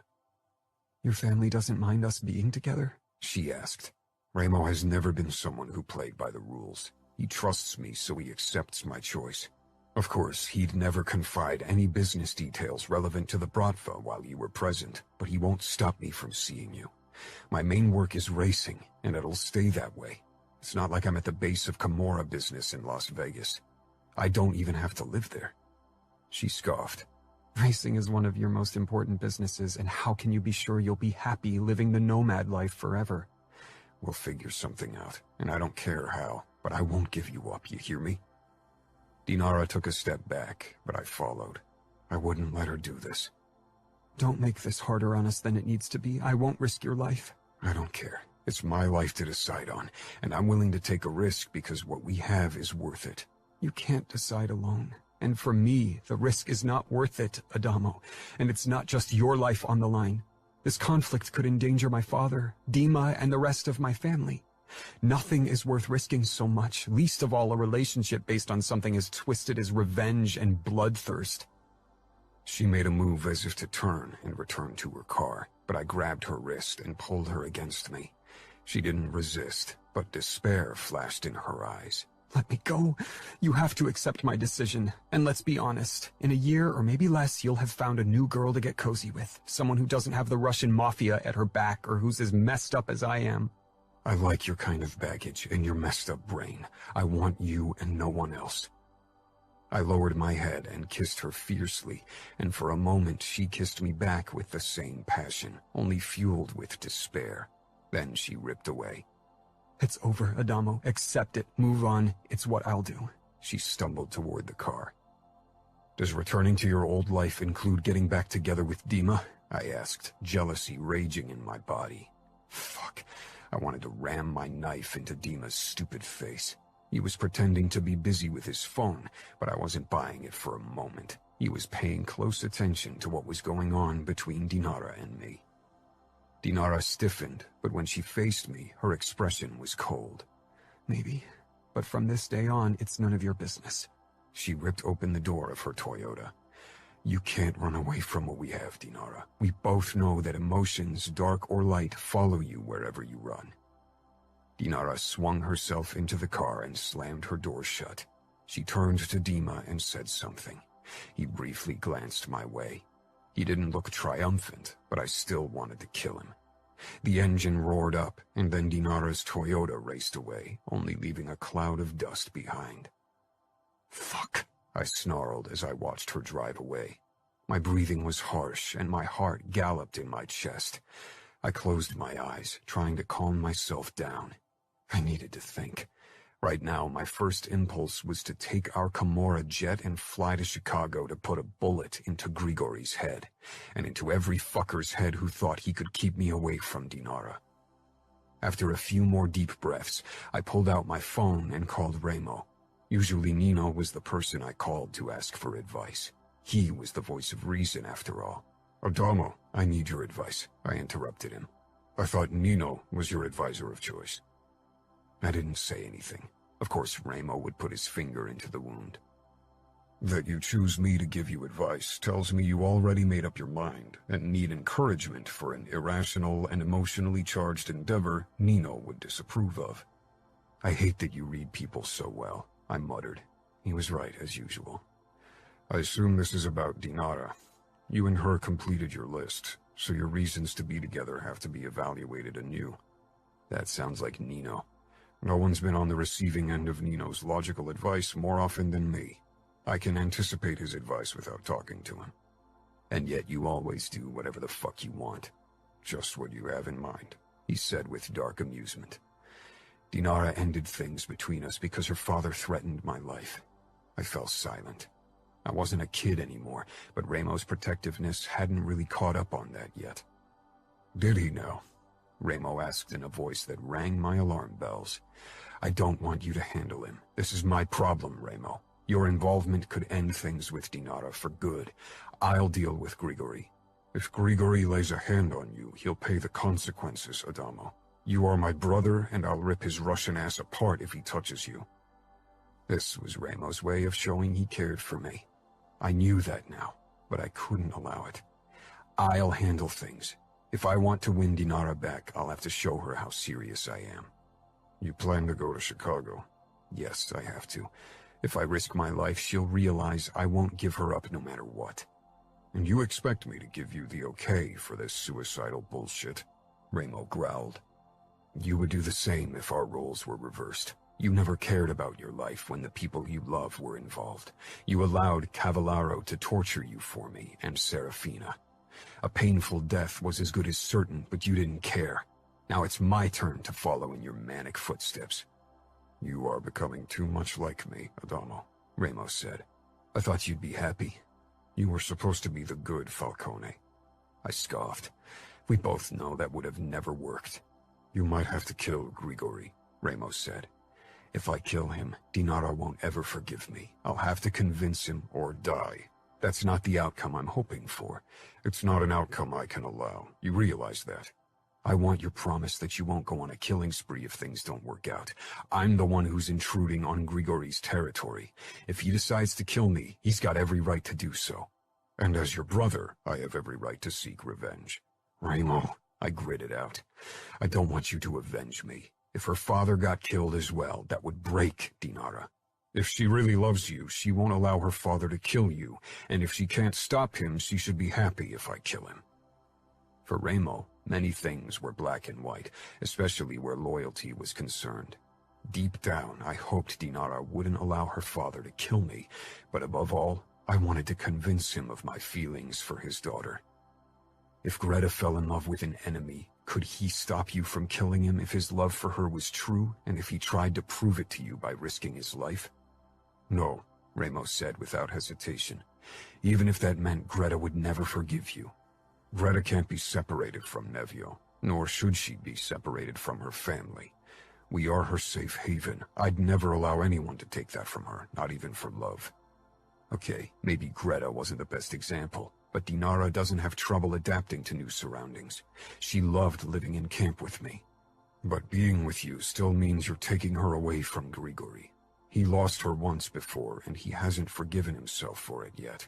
Allowing her to be with you means putting her at risk in enemy territory, away from his power. I'll have to give it a try, I said imploringly. Do what you must. You are an adult. But tell Grigori that I'll destroy everything he holds dear if he touches you. Will do, I said, even if I had absolutely no intention to follow through. After my conversation with Remo, I was determined to go through with my plan. This was insanity, but if that was what it took to convince Dinara and her father that we had to be together, then I'd do it. I rented a private jet instead of taking one of the Camorras. If I showed up with a Camorra jet, Grigori might consider it a threatening gesture, but I wasn't here as a Camorrista. I was here as Adamo. A taxi took me to the Mikhailov Palace. The moment I walked toward the gate and told the guard my name, he rang the alarm. Within a minute, several Bratva guards and Dima rushed down the driveway. Dima shook his head, an incredulous expression twisting his features. The gates swung open, and the guard shoved me toward Dima. I didn't resist. Dima grabbed my arm in a crushing grip, bringing his mouth close to my ear. What the fuck, Falcone? Are you crazy? You must realize that even your name can't protect you in Chicago. This isn't Camorra land. Grigori will be pissed and kill you. That's what you've been waiting for, right? So this'll be a good day for you. Dima shook his head, muttering something in Russian under his breath. You are an idiot. Dinara will be devastated if something happens to you. My heart skipped a beat hearing her name. Dinara and I love each other. Dima nodded. I know, but Grigori won't care. He wants Dinara in Chicago. He wants her safe. Sending her off with a Falcone isn't something he can accept. Dima patted me down and removed my knives and guns and handed them over to the other guards who trained their guns on me. Are you alone? Dima asked. Yes. Usually I'd say you're lying, because it's absolutely idiotic to come here without a backup, but I believe you. You've got more guts than I thought. Dima dragged me along the driveway toward a magnificent palace, and then inside the building. It was something straight out of Russia, a palace so full of splendor that even I was awed despite having grown up in a huge mansion. The States and even the Camorra seemed light years away in this place. Maybe you can put in a good word for me, if you want Dinara to be happy, I joked. Dima gave me an amused look. If Dinara hasn't convinced him yet, then I definitely can't do it. And if you think that Grigory will listen to you, then you're the biggest fool I know. Dima knocked on a massive wood double door with gilded decorations. Business seemed to be going splendidly for the Bratva. "Come in," a deep male voice said in Russian. I'd worked my ass off to learn the language whenever I had a moment to spare, but I was still far from being fluent. But I understood enough and could even communicate on a basic level. I'd wanted to surprise Dinara with it. Now I could only hope it would appease Grigory enough to save my life. Dima shoved open the door and led me into a vast office. I'd seen photos of Dinara's father on the internet, but this was the first time I saw him in person. He rose from his desk chair and walked around the massive piece of furniture, his expression harsh. He was a tall man, and judging from the look in his eyes, he didn't have any interest in listening to what I had to say. I was a threat in his eyes. For his daughter, for the Bratva, for his business. He wanted me gone, as far away from Dinara as possible, and that I'd showed up today made him want to kill me. Maybe it was a sign of disrespect in his eyes. Ramo would have respected someone who risked his life in such a suicidal way, but Ramo's way of thinking was different from most people. Still, I had to hope that Grigory would realize what this meant. That I was willing to risk everything for his daughter. Maybe it would save my life. Not that saving my life was my top priority.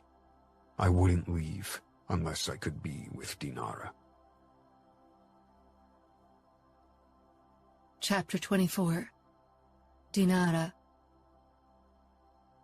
When I'd been with Adamo, time had often flown by, and I'd often wished to slow it down, had wanted to savor our moments together.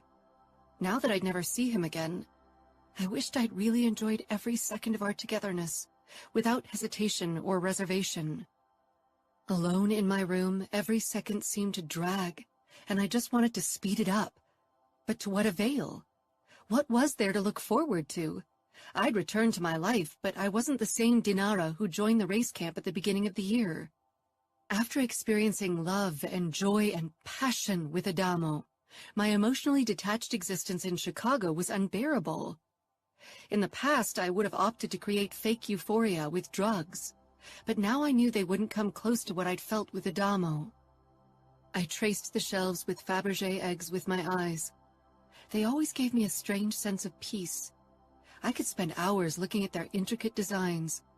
For this very reason, I'd set up a cozy armchair in front of the glass cabinet, and this was where I'd spent the last hour.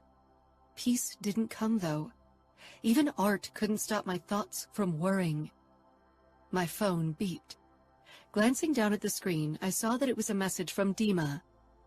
Adamo is here, in your father's office. I sat up fully and stared at my screen in horror. This isn't funny. He didn't write back. What if this wasn't a joke?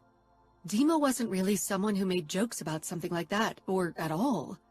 I rushed out of my room and stormed down the staircase. Adamo couldn't be here. Even he wouldn't be this reckless, would he? But deep down, I knew that he would. Adamo was fearless.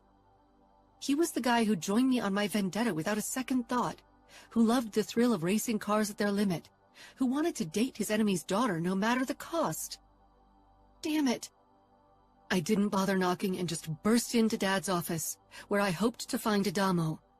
As long as Dad hadn't let the guards take Adamo down into our basement, there was still hope, no matter how small. Then I froze, because Adamo stood in the middle of the room. Dima and two of my father's guards lined his sides. Adamo's head swiveled around, and he gave me a smile. What the hell was he smiling about? Did he want to die? Have you lost your mind? I asked, horrified.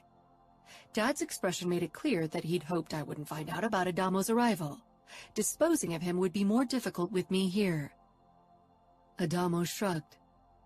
I lost my heart, he said wryly. I could have killed him. But more than that, I wanted to kiss him and press myself against him and never let him go. These last couple of days without him, thinking that I might never see him again, had been hell. I'd hardly slept because I'd lain awake wondering if I should just leave Chicago for good and return to Adamo. But fear of my father's reaction had held me back. I hadn't wanted to risk Adamo's life. Yet now he was here, signing his death warrant for me. Dad, I said, speaking in Russian to my father. Just let him leave.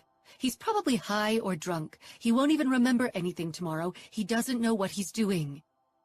I'm perfectly sober, and haven't been high in many years, Mr. Mikhailov, and I'm absolutely sure of what I'm doing.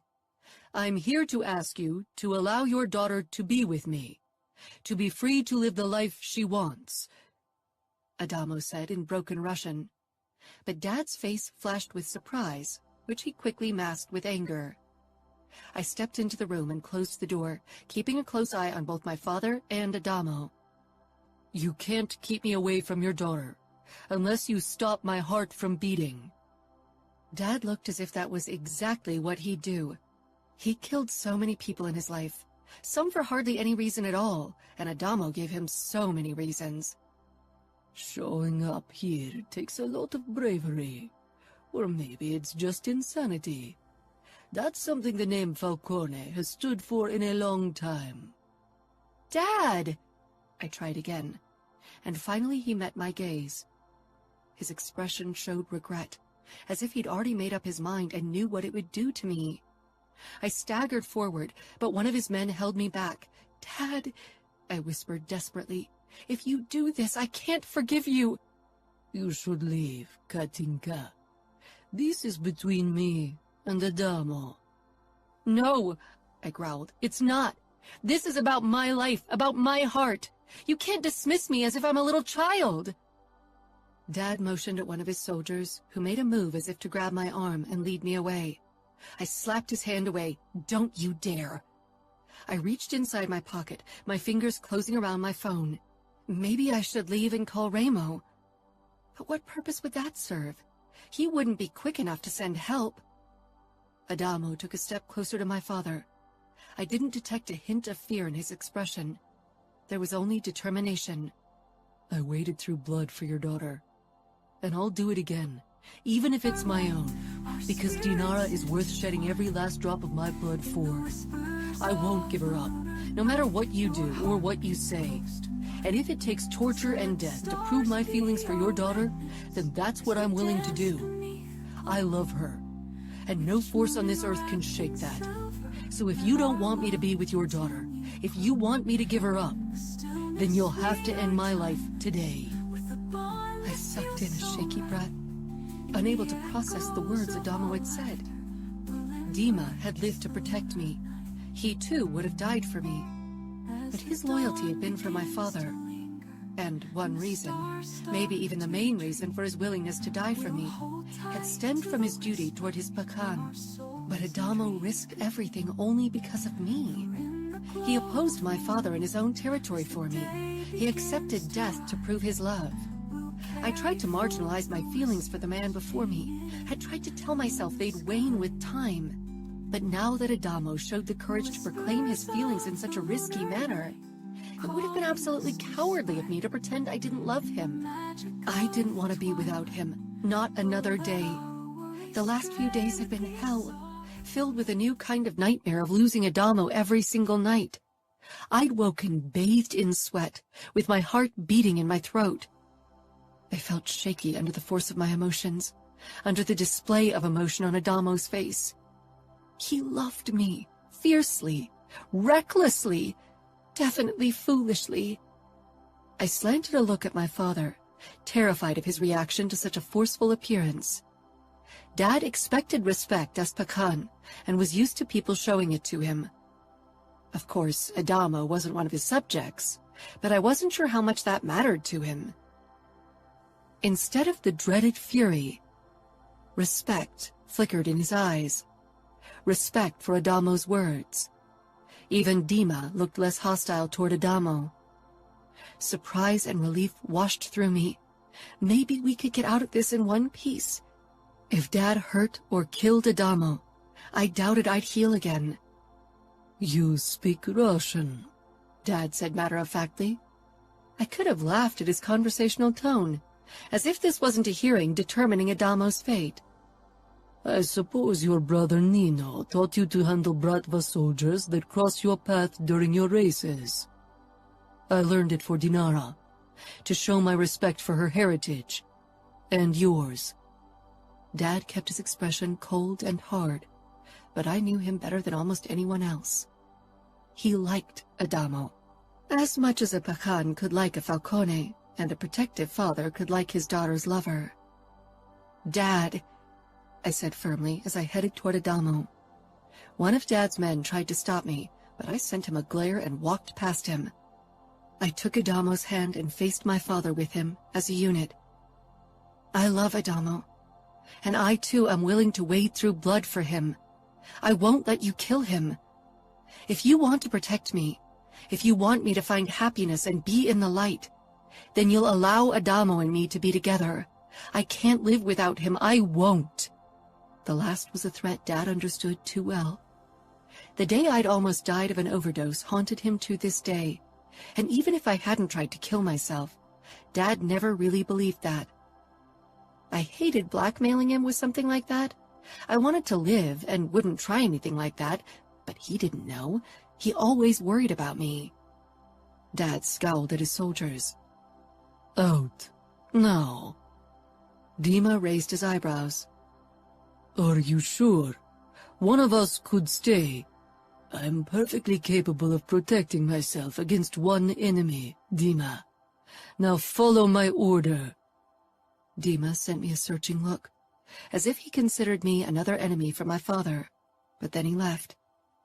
I wasn't Dad's enemy, would never be, but I'd stop him from killing Adamo. Once it was only the three of us, Dad walked around his desk and sat down in his chair. That he had turned his back toward Adamo could be a sign that he didn't consider him a threat, a game of power and testosterone, but it could also be a signal of peace. I begged for the latter. I didn't want either of the most important men in my life to get hurt, especially not by each other's hand. "You're an idiot," I whispered, looking into Adamo's eyes. Adamo smiled wryly. "I know." Dad tapped his fingers on the desk, his eyes lingering on my hand and Adamo's. "There won't be peace with the Camorra. That ship has sailed after the last few attacks." Dad spoke in English, and my pulse slowed a bit more. Dad was trying to make Adamo feel more comfortable by talking in his mother tongue. "I'm not asking for peace. I'm asking for the chance to be with your daughter." "How are you going to be with my daughter if you're on different sides in a war? That could become a problem, unless you hope to take her from me and make her a part of your Falcone clan and the Camorra." Behind Dad's cold mask, I recognized his worry about losing me. Family meant everything to him, and even though he had Galina and his sons, he needed me to be part of it as well. Adamo raised his eyebrows. "Dinara isn't really part of the Bratva, is she?" Anger flashed in Dad's eyes, but Adamo continued unfazed. "But I have absolutely no intention to take Dinara from you. Not that she would let me. She kicked my ass because she loves you and wants you in her life." Dad's gaze met mine, and for an instant, uncertainty flared up. The hint of doubt festered inside of him. I held his gaze, hoping he could see that I couldn't imagine a life without him in it. But neither could I imagine being without Adamo. I didn't have many people in my life I really cared about, and I wanted those few as close to me as possible. "Dinara's happiness is, and has always been my main concern," Dad said firmly. "I won't forget that you helped her bring justice to the monsters of her past. I'd do anything for her. I squeezed Adamo's hand. Words like those had always seemed a meaningless promise to me, but now I knew he meant them absolutely. Leave the Camorra? Dad asked with a cocked eyebrow. I sent him an incredulous look. He knew Adamo would never betray his brothers, not even for me. And if I asked that of him, I wouldn't deserve his love anyway. We both needed our families in our lives, even if we could never become one big family. Adamo gave my father a knowing smile. Are you suggesting I could join the Bratva? Dad didn't say anything, only scrutinized Adamo with an unreadable expression. The Bratva would never accept a former Camorra soldier in their rows. No matter how well Adamo would learn to speak Russian, he'd always be an alien, the enemy. Before I could voice my thoughts, Adamo said, I think we both know that I'd never find a home in Chicago, and I have absolutely no intention to leave my family or the Camorra. Both are part of my identity, of my very being. Leaving the Camorra would be like leaving myself behind and changing who I am. Your daughter loves the man I am today, not an alternate version of me. Adamo's dark eyes slanted to me, and I gave him a nod. I didn't want him to change. I wanted the man I'd met. Then what do you suggest? It seems we're at an impasse, stuck on different sides of a war. Dinara would be torn between us. I won't be torn. It's not like there is an open war between the Bratva in your territory and the Camorra. The Las Vegas Bratva doesn't have strong ties to your organization. We don't need a truce. We need an agreement of mutual ignorance. A simple non-aggression pact, Adamo said. The line between a truce that could bring me the wrath of the outfit and a non-aggression pact seems fleeting. Adamo shook his head. A truce often entails cooperation. We agree on coexistence. We don't help you against the outfit. You don't help us against the outfit. You can't come to Chicago as you please in that case. Outside of my home, you won't be protected from attacks. My men won't help you if the outfit tries to kidnap you again. Adamo smirked. The outfit won't capture me again. I was a naive boy when they did, and if they'd ever catch me, the Camorra would come to my help. I wouldn't need the Bratva for that. Dad leaned back in his chair. What Adamo suggested was a shaky arrangement. If something happened to Adamo, I'd move heaven and earth to convince my father to send his men to save him. And Adamo would undoubtedly use his Camorra soldiers to save me if something happened. Lines would get blurry. Even this coexistence pact might compel the outfit to act if they considered our arrangement a threat to their business. I didn't really care about the Bratva beyond the fact that Dad's life depended on their success. Where would you live? How would you be together? Dad asked, turning his attention back to me. Live in Las Vegas with the Camorra clan. That would be hard to explain to my men. Coexistence only goes so far. Dad's men admired him. They trusted his judgment. But he had a point. If I got too cozy with the Camorra, that wouldn't sit well with them. Dad's only option then would be to officially declare his disapproval and cast me out. The point was moot anyway. I shook my head forcefully. I didn't want to live in Las Vegas. The city held too many horrors for me. Little Katinka lingered in too many dark corners, ready to spring her memories on me. I met Adamo's gaze, wondering if he expected me to move to Vegas with him eventually. His family was very close. His brothers all shared a mansion, and they probably expected Adamo to join their co-living at some point. Of course, Dad picked up on my uncertainty. He pushed to his feet and smoothed his dark suit. I'll give you two a moment to talk. I want answers when I return, so I can make a decision. Dad walked past us and left the room. I whirled on Adamo and slapped his chest hard, glaring. What the hell has gotten into you? Have you lost your mind, waltzing into my father's home? He could have killed you on sight. He didn't, Adamo said with a slow smile, as he wrapped his arms around my waist and pulled me against him. Didn't he realize in how much trouble he was? He might still do it. No, he won't. So now you can look into the future? Adamo leaned down, his lips pressing against mine. I softened and kissed him back. I'd missed him these last few days. Now that I could touch him again, I wondered how I could have ever considered living without his touch, his smile. Adamo drew back. Your father wouldn't have listened to everything I had to say, and given us alone time if he had made up his mind to kill me. He trusts me with you, and that's a big deal considering you are obviously very precious to him. Maybe he wants to give us time to say goodbye, I said. Yet I had to agree. Dad didn't dislike Adamo. It was more than I'd ever dared to hope for. So what do you say? Do we want to be together? I gave him a condescending look. Of course, but Dad wants a solution that won't cause him trouble. He wants your happiness. That's his top priority, even if it shouldn't be. I pursed my lips. Adamo laughed. It's true. The head of a crime organization should never prioritize his family over business. But Ramo's the same way. Maybe that's why they grudgingly tolerate each other, despite the eternal conflict between Italians and Russians. He won't accept me going to Las Vegas with you. You don't want to live in Las Vegas anyway, Adamo said gently. I sighed. You're right. I won't ever like that place, not after what happened. Even if we killed the monsters from my past, that doesn't eradicate what happened. It's still in my head. I know. I didn't experience your horrors, but even I still occasionally have nightmares about my kidnapping and the torture. But won't your family expect you to live with them in the mansion? I think they know that I never really wanted that. Even before I met you, I lived the majority of the year in camp. I prefer the nomad life. Organizing the races is a part of the business I enjoy dealing with.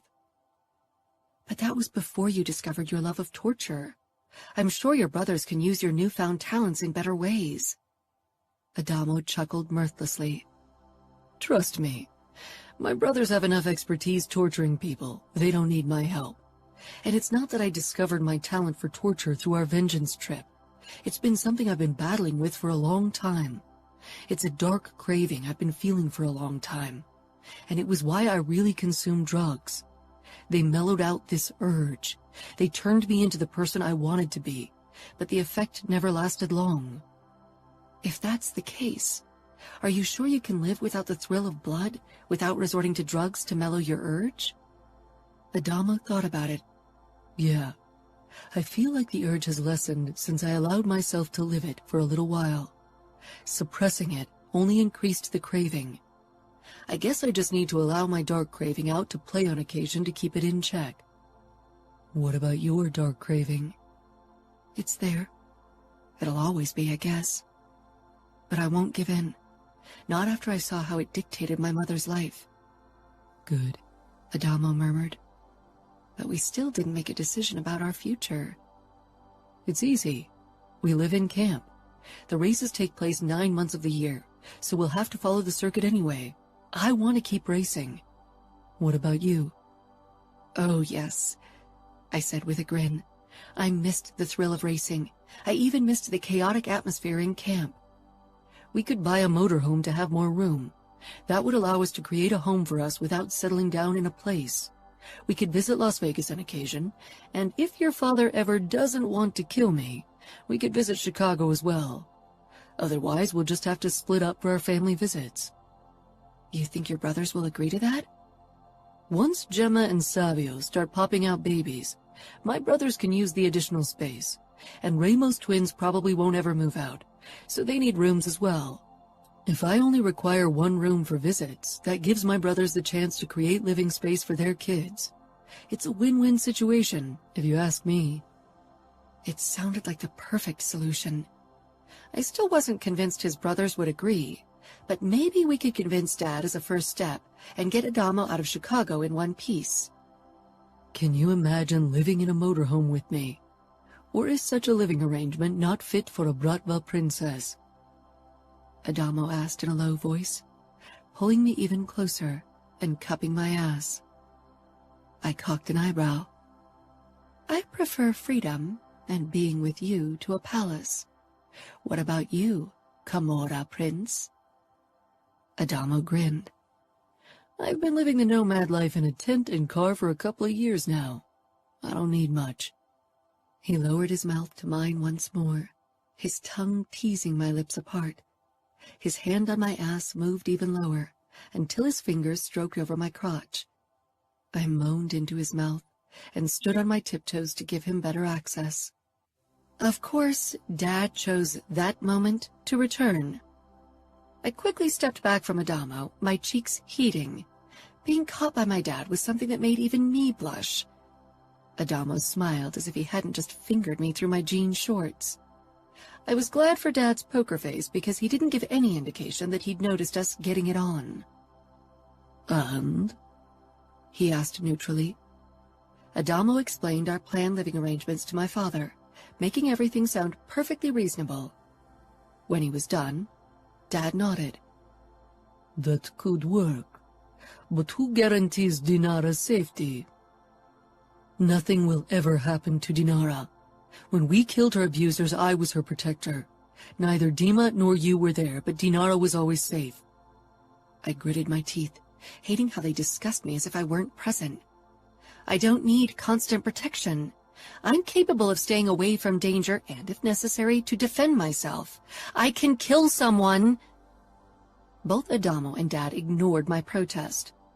If I entrust you with my daughter's safety, you better make sure you don't disappoint me. Because if something happens to her, I'll find you and torture you to death with my own hands. And believe me, they are very capable. Dad, I muttered. If something happens to Dinara, which it won't, I deserve everything you have planned for me and gladly accept my fate, Adamo said. I shook my head. You two are impossible. Dad gave Adamo a curt nod, which was the extent of approval he was probably capable of. I won't kill you today. Right now, I'm willing to give your relationship with my daughter the green light. Don't make me change my mind. I won't, Adamo promised. Does that mean Adamo and I can return to camp tomorrow? Dad nodded, but I could tell he still had trouble letting me go. I released Adamo's hand and went over to Dad to hug him tightly. Thank you, I whispered. His decision was a risk. If anyone but me would have started something with an Italian, or worse, a Camorrista, he would have killed them on the spot. But for me, he was willing to accept even that. Everything for you, Katinka, he said in a low voice, before he kissed my temple. I suppose we'll have to live in sin forever, I said with a relieved laugh as we headed out of my father's office. Considering how conservative great parts of the Italian mob were, being together without being married would cause a scandal. But our relationship was scandalous on so many levels anyway. So you're saying you'd say no if I ever asked you to marry me? I sent Adamo a warning look as I led him through the lobby. Don't you dare pop that question. We haven't even dated for a year, and even then would be way too soon. I'm not even sure I want to marry at all, definitely not before I'm 30. There's really no reason to tie the knot. I wasn't in a hurry to marry, and had never really thought about my future in detail.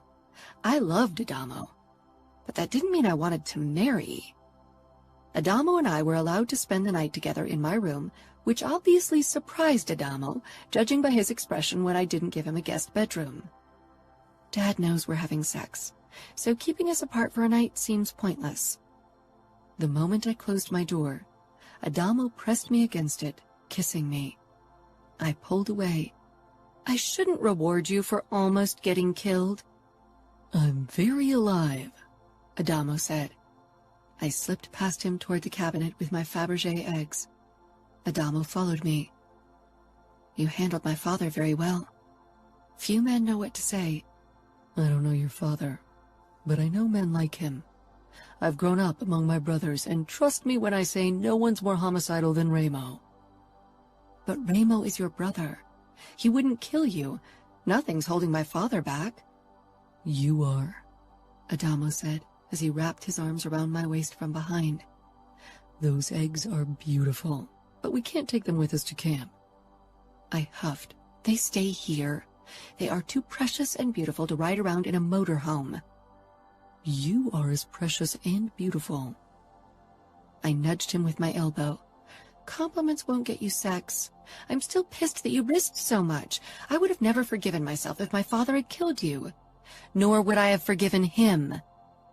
Adamo slipped his hand under my shirt, playing with my belly piercing, as he nodded toward the Fabergé egg in the center, the most expensive piece in the cabinet, and the first egg Dad had gifted to me. That's your belly piercing. It is. It's my favorite, and I love to have it close no matter where I am. Adamo nodded. Then his hand slipped lower. He popped open my button before he glided into my panties. His fingers found my clit and began rubbing small, teasing circles. I bit my lip, leaning back against him. I don't need compliments to get sex, Adamo said in a low voice, before he nibbled on my throat. His fingers stroked open my folds, scissoring my sensitive skin. My father might consider it disrespectful that you can't restrain yourself even for one night, I panted. Adamo chuckled. I won't tell him. Will you? He pushed 2 fingers into me. No, I gasped. That night, I lie awake in Adamo's arms for a long time, not haunted by worries or fears. I imagined our future together, and I was excited about it. Nothing was really holding us back now. Chapter 25. Adamo. When Dinara and I returned to camp the next day, it really felt like a final homecoming. Crank gave me a wave and a thumbs up when he spotted Dinara. I had already called Remo last night to make sure he didn't attack Chicago when he didn't hear from me for too long. I really didn't want my tentative understanding with Grigori to be undermined. I hadn't given him details about my agreement with Grigori, but knowing Remo, he probably suspected something. My brothers knew I preferred camp life to staying in Las Vegas anyway. Dinara shone with happiness when we set up our tent between our cars. It wasn't a splendid home, but it was all we needed at the moment. Once the season was over in 2 weeks, we'd have time to buy a motorhome for us. I didn't miss the many curious or even apprehensive looks from fellow drivers or pit girls. Do you think they know why we were gone so often these last few months? Dinara asked. They know something. I should have known that rumors would spread eventually. I think some of them will think twice now before cutting you off during a race. Nobody wants to get tortured and killed. Dinara said wryly. It's not like I'm a different person. You are to them. Because of your easygoing personality, it was easy for people to forget that you're a Falcone. Now they realize that one of the monsters from Vegas actually walks among them, and it makes them nervous. I could tell that this amused Dinara a great deal. I hate that name. But it serves its purpose. It's better to be feared than to be liked in the mob business. I laughed darkly. Indeed, that's Remo's credo. I guess it was inevitable that I'd fulfill my family's fate at some point. People in camp will get a grip eventually, once they see that nothing has changed. Until then, you'll have an easier time to make up points. There's no way I can make up the points I lost in the last few races. Nor can you. We'll have to go through qualification races next season. Excitement flashed in Dinara's eyes. I love a challenge. I think people see you in a new light as well. The apprehensive looks aren't only for me. Dinara glanced around, and people quickly looked away. I doubt they fear me for myself. Women are always underestimated. Anyone who underestimates you is a fool. I really missed this, Dinara said when we sat on a log around the fire with the rest of the camp, drinking beer and eating chicken wings that burned my taste buds. Country music blared from the speakers set up around the perimeter. Yeah, it's a strange little world of our own where we can bend the rules. Dinara moved her legs in rhythm to the country beat. I grinned challengingly. I never took you for a country girl. She took a sip from her beer, a slow smile spreading on her gorgeous face. I'm a multi-layered personality. I chuckled. No kidding. I wrapped my arm around her shoulders, and she leaned her head against my shoulder. It's strange to think that this will be our home from now on. Dinara shrugged. We'll be free. I don't think there's anything better in the world. Yeah, I murmured. The first people started dancing around the fire as their alcohol levels rose. Did you talk to Dima? Dinara sighed. I didn't see him before we left. I suppose he avoided me. Maybe he feels that I betrayed what we had. But you weren't a couple anymore. He was your bodyguard. He's always been more than that. But Dima is loyal to my father, and he can't follow me on this new path. He'll always serve my father until he dies or gets killed doing his duty. Maybe he thinks it's my duty to stay in Chicago and be the Bratva princess my father always wanted me to be. But it's not who you want to be. If Dima ever really loved you, he must realize it. Dinara raised her head. What Dima and I had wasn't really love. I realize that now that I'm with you. Because you love me. Dinara gave me a strange smile. You really want me to say it more often, don't you? I kissed her. Oh, definitely. The dancing around us got wilder, stirring up dust. Many people began singing along to the songs, most of them without having a clue about the actual lyrics. Let's join them, Dinara said, setting her beer bottle down on the ground. I thought you'd never ask. I shoved to my feet and pulled her along with me.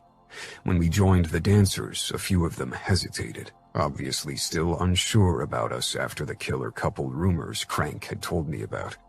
But soon the music and alcohol carried away their tension, and we became part of the camp again. Dinara laughed as we stumbled along to the music in an uncoordinated but fun line dance formation. Her eyes locked on mine, her face illuminated beautifully by the fire. This wasn't fake happiness, no pretend laughter.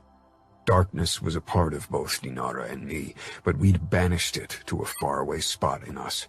It didn't rule over our lives. It was almost 3 a.m. when Dinara and I finally went to bed in our tent. We weren't drunk, but a gentle buzz filled my body. After making love, we fell asleep in each other's arms. Dinara's tossing and turning and unintelligible mumbles woke me from my own nightmare, the same one that haunted me for years, but other than in the past, I didn't wake covered in sweat and with my heart beating in my throat. The nightmare had altered since Dinara and I had started our vengeance trip. Now I always managed to free myself from my restraints eventually and fought my torturers. It seemed my nightmares now allowed me my revenge. Dinara's breathing slowed once she woke, and I kissed her cheek. I wish the nightmares would have died with my abusers, she whispered into the dark.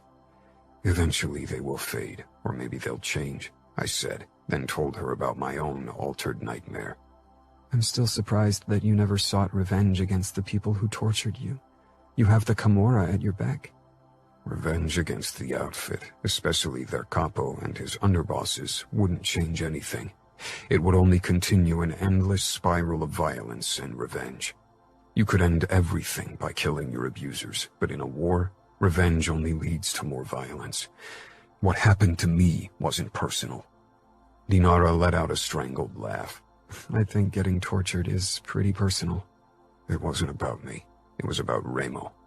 My pain was revenge for Remo's actions. And if I took revenge in turn, it would lead to a new act of revenge from the outfit. A never-ending spiral of violence. I want to live in the present and for the future. The past is the past. For the first time in my life, I want the same.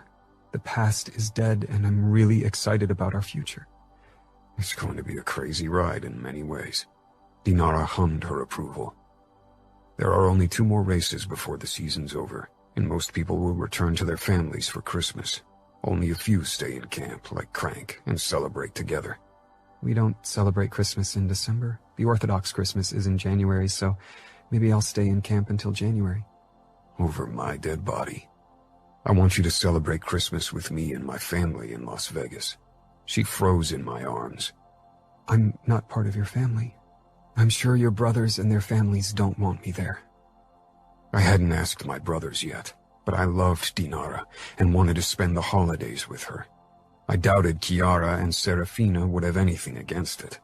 Remo was very protective of our mansion, so I wasn't sure about his reaction. And then there were Savio and Gemma. They both were absolutely easygoing under normal circumstances, but half of Gemma's family had been killed by the Bratva, so they might be biased in their opinion of Dinara. I kept those thoughts to myself. I would find a way to convince my family that Dinara wasn't a threat. My family should meet you, and what better way to do it than for Christmas? They'll love you like I do. I'm not someone who has a long list of fans. I'm not one of those sweet, always smiling girls everyone wants in their family. Trust me, you'll fit in perfectly with your personality. Don't let me celebrate Christmas alone. There's nothing more depressing than being surrounded by happy couples and families while being alone. Dinara was quiet for a long time. Then she sighed. All right, but please make sure I'll be welcome. I really don't want to intrude on your family time. You are my family, I murmured. Dinara pressed herself closer to my body and kissed my throat. I love you. The next morning, I called Remo. He was the first person I needed to convince. To my surprise, he wasn't against my suggestion. Bring her along. Chiara will be ecstatic to cook for more people. I expected more resistance from you, I admitted. If you trust Dinara, I trust your judgment. Not to mention that both Nino and I know her and doubt she'll pose a risk. She's got more reason to be grateful toward us than to hate us for an enmity between mob families that doesn't really concern her. What about Savio and Gemma? I asked. Talk to Savio. If he's against it, I can't allow Dinara to join us. I understand, I said. Thanks, Remo. I know I often didn't show you my gratefulness for what you've done, but I won't ever forget what you did to give Dinara justice. I'll try to be less of a dickhead toward you in the future. That's a start, Remo said wryly. Now, clear things with Savio. Yes, Capo. I hung up and dialed Savio's cell phone. He picked up after the 10th ring. This better be good, he muttered. You're interrupting my marital duties. I could hear Gemma hissing something unintelligible, and something that sounded like a slap. Savio chuckled. I need to talk to you about Christmas, I said. Okay, I'm not on the organization committee for Christmas. Ask the girls. It's about Dinara. I want to bring her along to celebrate Christmas with us. Silence followed on the other end. His voice had lost its usual ease when he spoke eventually. Remo mentioned that you and she are still together. I thought things would end after you finished your killing spree. We love each other, I admitted, even if I felt exposed admitting this to Savio. He and I didn't usually share our deepest, darkest emotions. Loving the enemy seems to run in the family. Dinara isn't the enemy. She was never really part of the Bratva. Her father is Pahan. Our women are part of our world by association, even if they aren't inducted. It was strange to hear Savio so serious, and it told me that this was a difficult topic for him and Gemma. Dinara left Chicago to be with me. Good for you. I know you have every reason to hate the Bratva, and Gemma even more so, and that's why I want to ask if you'll be okay if I bring Dinara along. That's not my decision, Savio said, and his voice became muffled as he probably described the situation to Gemma. I didn't know Gemma as well as Chiara, but she'd never struck me as someone who'd judge people easily. Okay, Savio said without warning. What? It's okay for you to bring her along. Gemma and I won't judge Dinara before we meet her. We'll give her a chance. Thanks, Savio, I said honestly. I don't have time to keep chatting with you. I need to satisfy my wife. He hung up, and I shook my head with a smile. I found Dinara tinkering with her car for the race tomorrow. She raised her eyebrows. You look thrilled. I talked to my family. They want you to join us for Christmas. You sound relieved, so you weren't sure they would. I wrapped an arm around her waist. Savio and Gemma were a bit of an unknown, but they want to meet you. To see if I'm a threat? I grinned. Everyone's curious about you, and I think you'll like Gemma. She's into cage fighting. Dinara frowned. I'm not into fighting. But you are into racing, which is also a male-dominated activity. Dinara rolled her eyes. I don't need a dick to kick ass on the racetrack. Oh, I know, I said. So, will you celebrate Christmas with me and my family? Dinara gave a resolute nod, but I could tell she was nervous. I survived your father, and you'll survive my family. Don't worry. That's a consolation. Dinara. I'd never celebrated Christmas in December. Not that I was a big fan of the holiday in general. I'd always only celebrated it for my dad, and later for my half-brothers. Adamo had told me so much about his family that I felt as if I already knew them. I wondered how much they knew about me. I wasn't someone who got nervous easily or who was anxious before meeting new people. I was definitely more of an extrovert, even if I didn't have any trouble being alone either.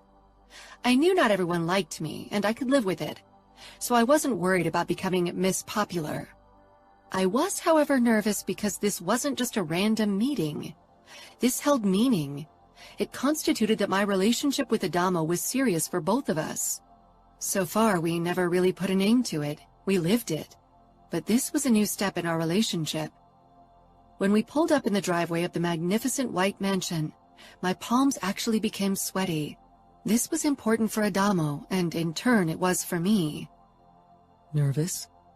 Adamo asked with a smirk after we got out of the car. He grabbed the huge bag with presents from the trunk before he stepped up to my side. I rolled my eyes, but gladly accepted his outstretched hand as moral support. Do I have reason to be? Everyone's okay with me being here. Adamo gave me a look that made it clear he thought I was being cute. I nudged my elbow into his side. Do you think there'll ever be a chance for me to meet your father for a relaxed family meeting? Maybe celebrate your Orthodox Christmas together? That Dad hadn't killed Adamo when he'd shown up on our doorstep had been a miracle. He was very protective of Galina and his sons, so I doubted he'd allow Adamo to be in their presence anytime soon. Maybe Remo didn't consider me a risk to his family, but Adamo was a Camorrista, a Falcone, and for my father to not regard him as a threat would take a long time, if it ever happened at all. Let's take this one step at a time, okay? He didn't kill you last time, that's a good start, but we shouldn't overstrain our luck too much. Let's give him time to get used to the idea of you being a constant presence in my life. Right now, he probably still hopes our relationship fails.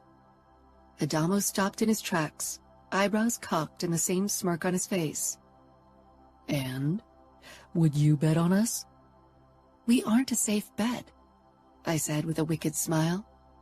But who wants safe when they can have what we have? I grabbed his collar and pulled him against me for a kiss. Adamo wrapped his arms around me. Loud kissing noises disrupted the moment. Adamo and I pulled apart. Adamo groaned and narrowed his eyes at a trio of boys who lingered in the open doorway, watching us. The tallest boy with black hair stormed toward us and gave Adamo a grin before he faced me with a cautious glint in his eyes. "Who are you?" he asked. No, demanded. Adamo nudged him forward. "That's none of your business, Navio. And you better watch your mouth or you'll be in trouble."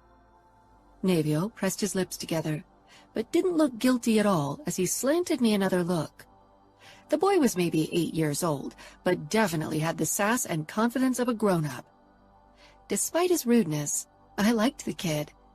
If I ever had kids, I'd prefer them to have their own head and not let adults or anyone else trample all over them. I raised my eyebrows at the kid. The two other boys showed more restraint, but obviously distrusted my presence as well. They didn't resemble Navio. I assumed they were Nino's kids. "Are our presents in there?" Navio asked, pointing at the bag. That seemed to pique the curiosity of the two other boys as well, and they swarmed in on Adamo. Adamo shrugged. "That depends on your behavior." "Navio, Alessio, Massimo!" a woman shouted, her impatience ringing loudly in her voice. The boys turned on their heels and dashed back inside, leaving Adamo and me alone. I let out a laugh. "Will the rest of your family give me a similar welcome?" Adamo linked our hands again. "The kids aren't used to strangers visiting the mansion. Remo doesn't usually allow visitors. He's very protective." I nodded. realizing what Adamo was telling me, that Ramo welcomed me into his home was a big deal. He trusts your judgment of me. Nino strolled over to us where we waited on the porch. Won't you come in? I wanted to give Dinara the chance to change her mind after the rude welcome from Navio.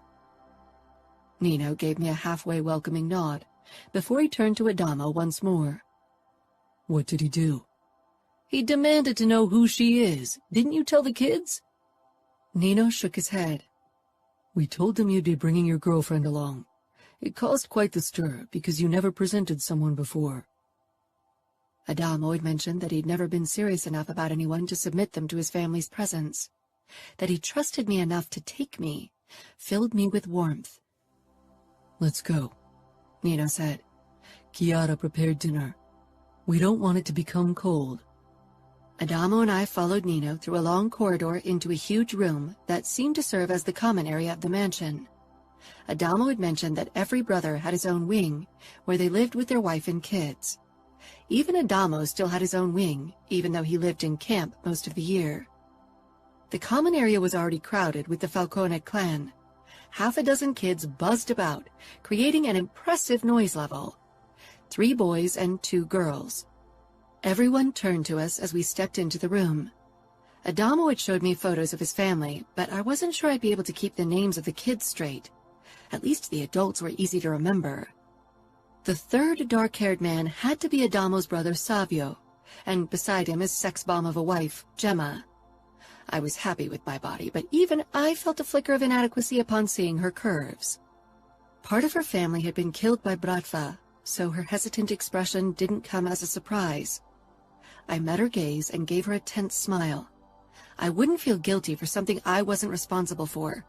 My father had assured me that he hadn't had a hand in the attack, but even if he had, I wasn't part of his business. That our families would never sit around a table and play happy family had been clear from the very start. Welcome to our home, Ramo said. Even his body language was different from our previous meetings.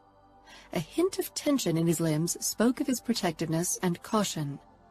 I wasn't a threat in his eyes, or I wouldn't be here, but trust wasn't part of our relationship yet. Adamo squeezed my hand and tugged me closer to his family. The table was already set, but no one had taken their respective seats yet. Ramo's wife, who reminded me a bit of Grace Kelly, sent her son Navio a warning look before she came toward me and smiled. The first completely friendly gesture of my visit. Not that I had reason to complain. After all, my father almost killed Adamo. Hi, Dinara. It's wonderful to finally meet you. We almost gave up hope that Adamo would bring you here. He's been very secretive about his relationship with you, Serafina said. We needed time to figure things out for ourselves before we told others details, I said with a smile of my own. That makes sense. Leona, the wife of Fabiano, the Camorra enforcer and not blood-related brother of the Falcones, said. Dinner is ready, a dark-haired woman said as she headed our way. I recognized her as Nino's wife, Chiara. For some reason I felt my cheeks heat when I remembered Adamo's suggestion to talk to her about my past. It still didn't sit well with me that he thought a similar past of abuse meant Chiara and I could give each other life advice. Every person had a unique way of coping with trauma. She seemed to have found her safe haven in her family, living a traditional role of providing for her huge family.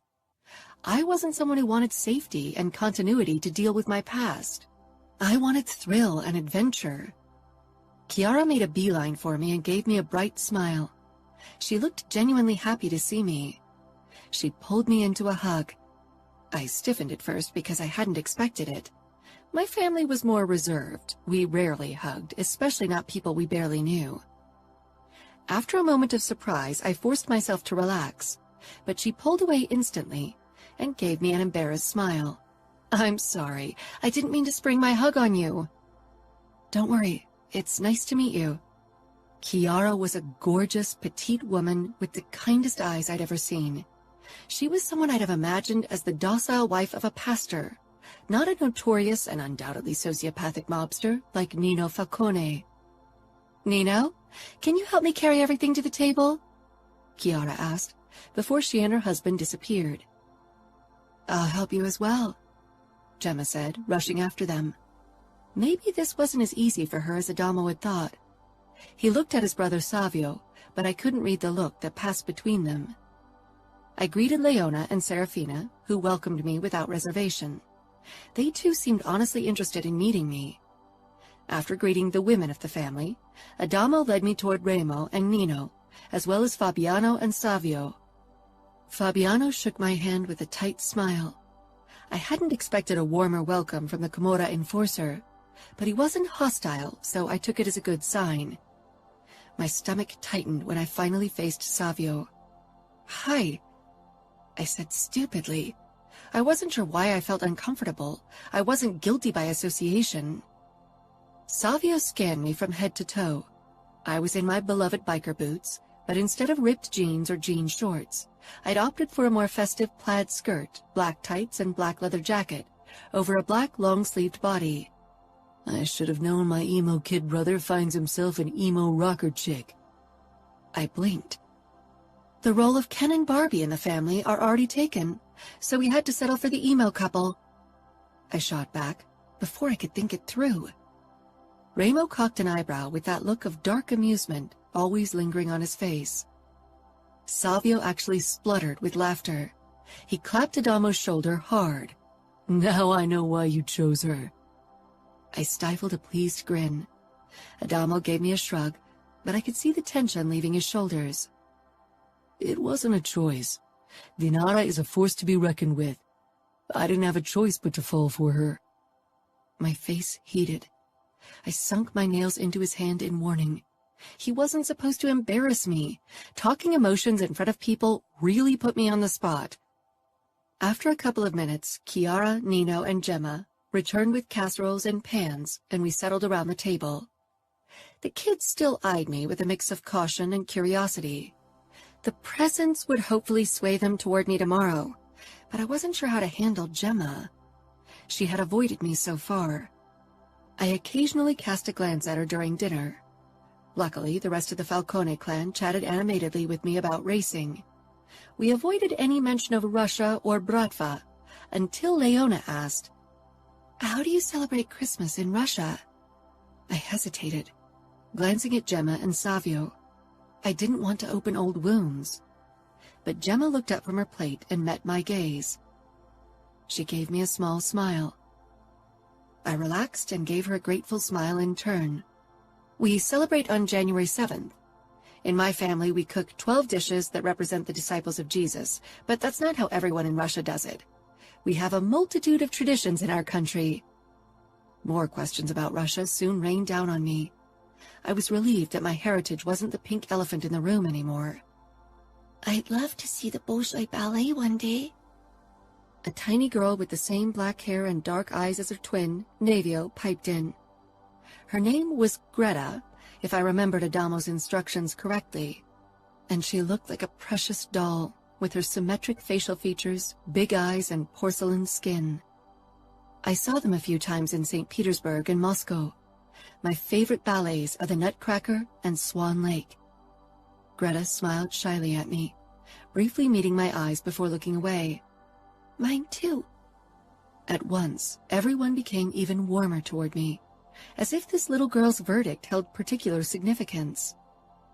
Adamo patted my leg, then interlaced our fingers under the table.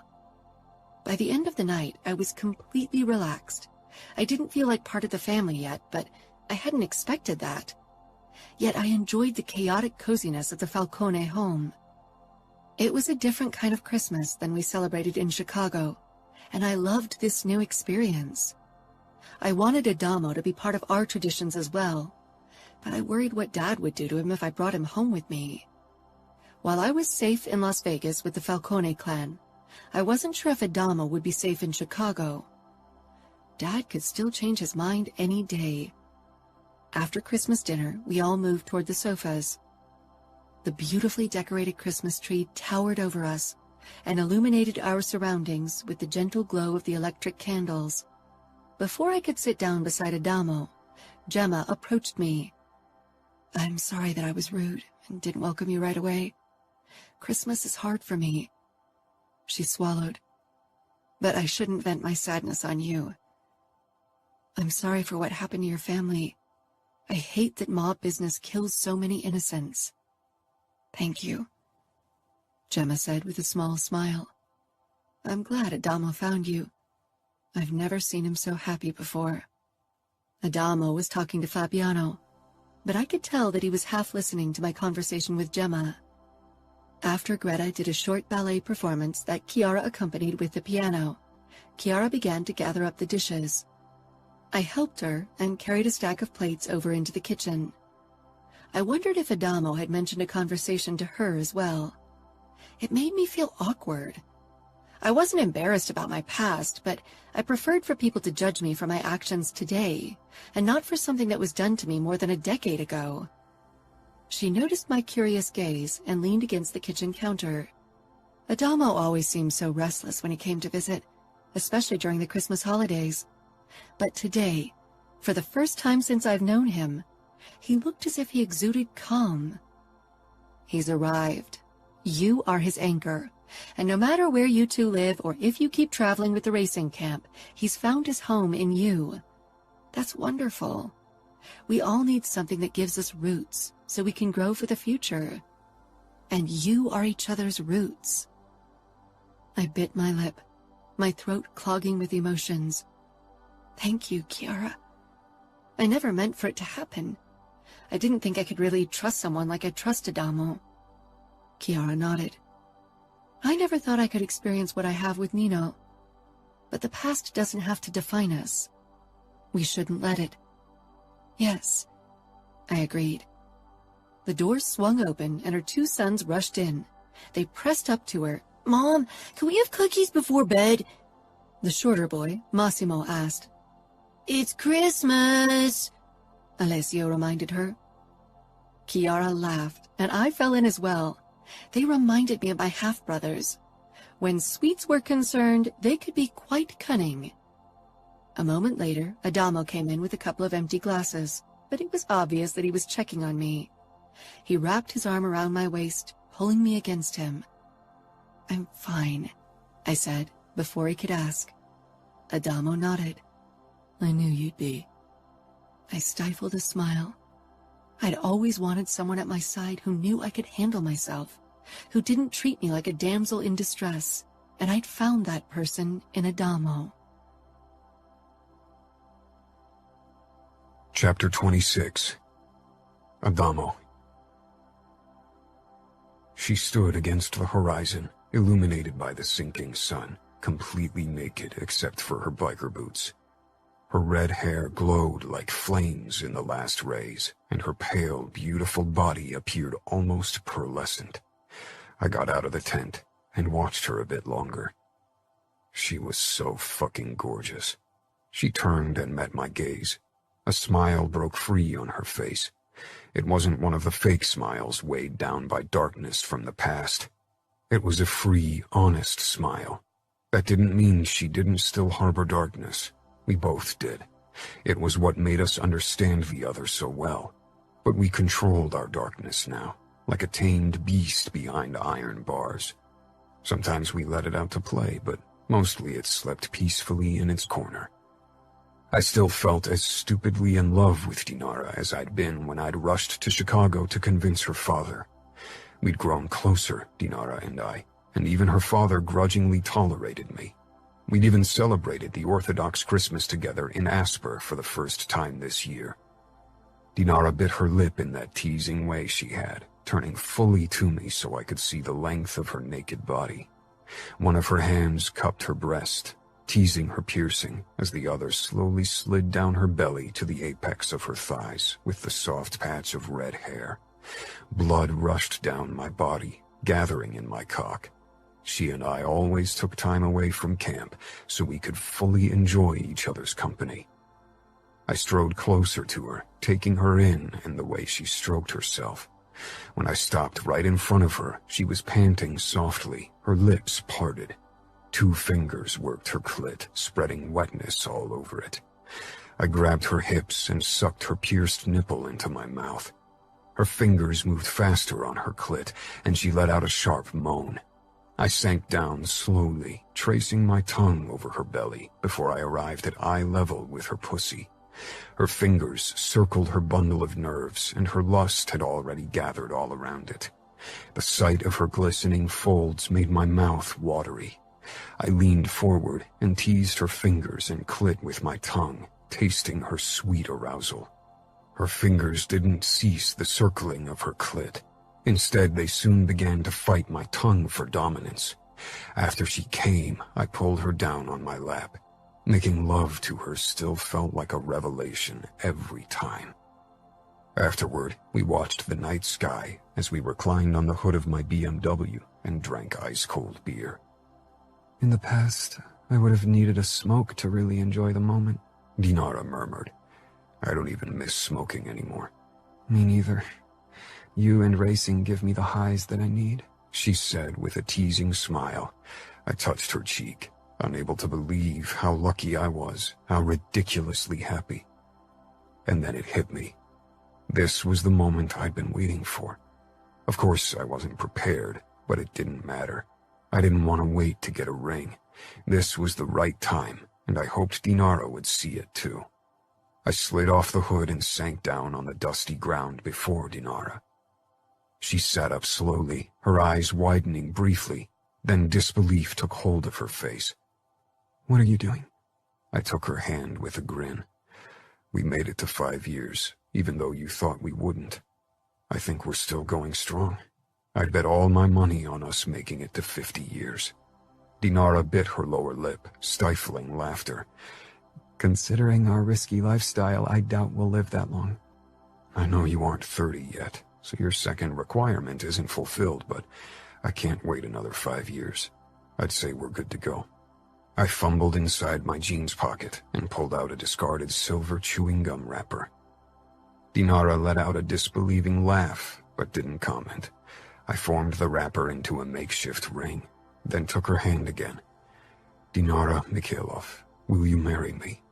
I held up the wrapper ring, which glittered in the headlights, making it look more sturdy than it was. You are out of your mind, Dinara exclaimed, but her eyes were soft, and she had trouble fighting her smile. I lifted the ring a bit higher. I'm afraid I need an answer. She closed her eyes for a moment, and when she opened them again, she said, Yes. I pushed the wrapper ring on her finger, then staggered to my feet and wrapped my arms around her. I kissed her fiercely as she pressed close to me. For a second, I worried you'd say no. For a second, I considered saying no. I really love our life of sin without commitment, free-spirited and wild. I looked into her eyes. Then why didn't you? Dinara and I had never seriously talked about marriage. She wasn't like some girls who dreamed about a big wedding and a princess dress.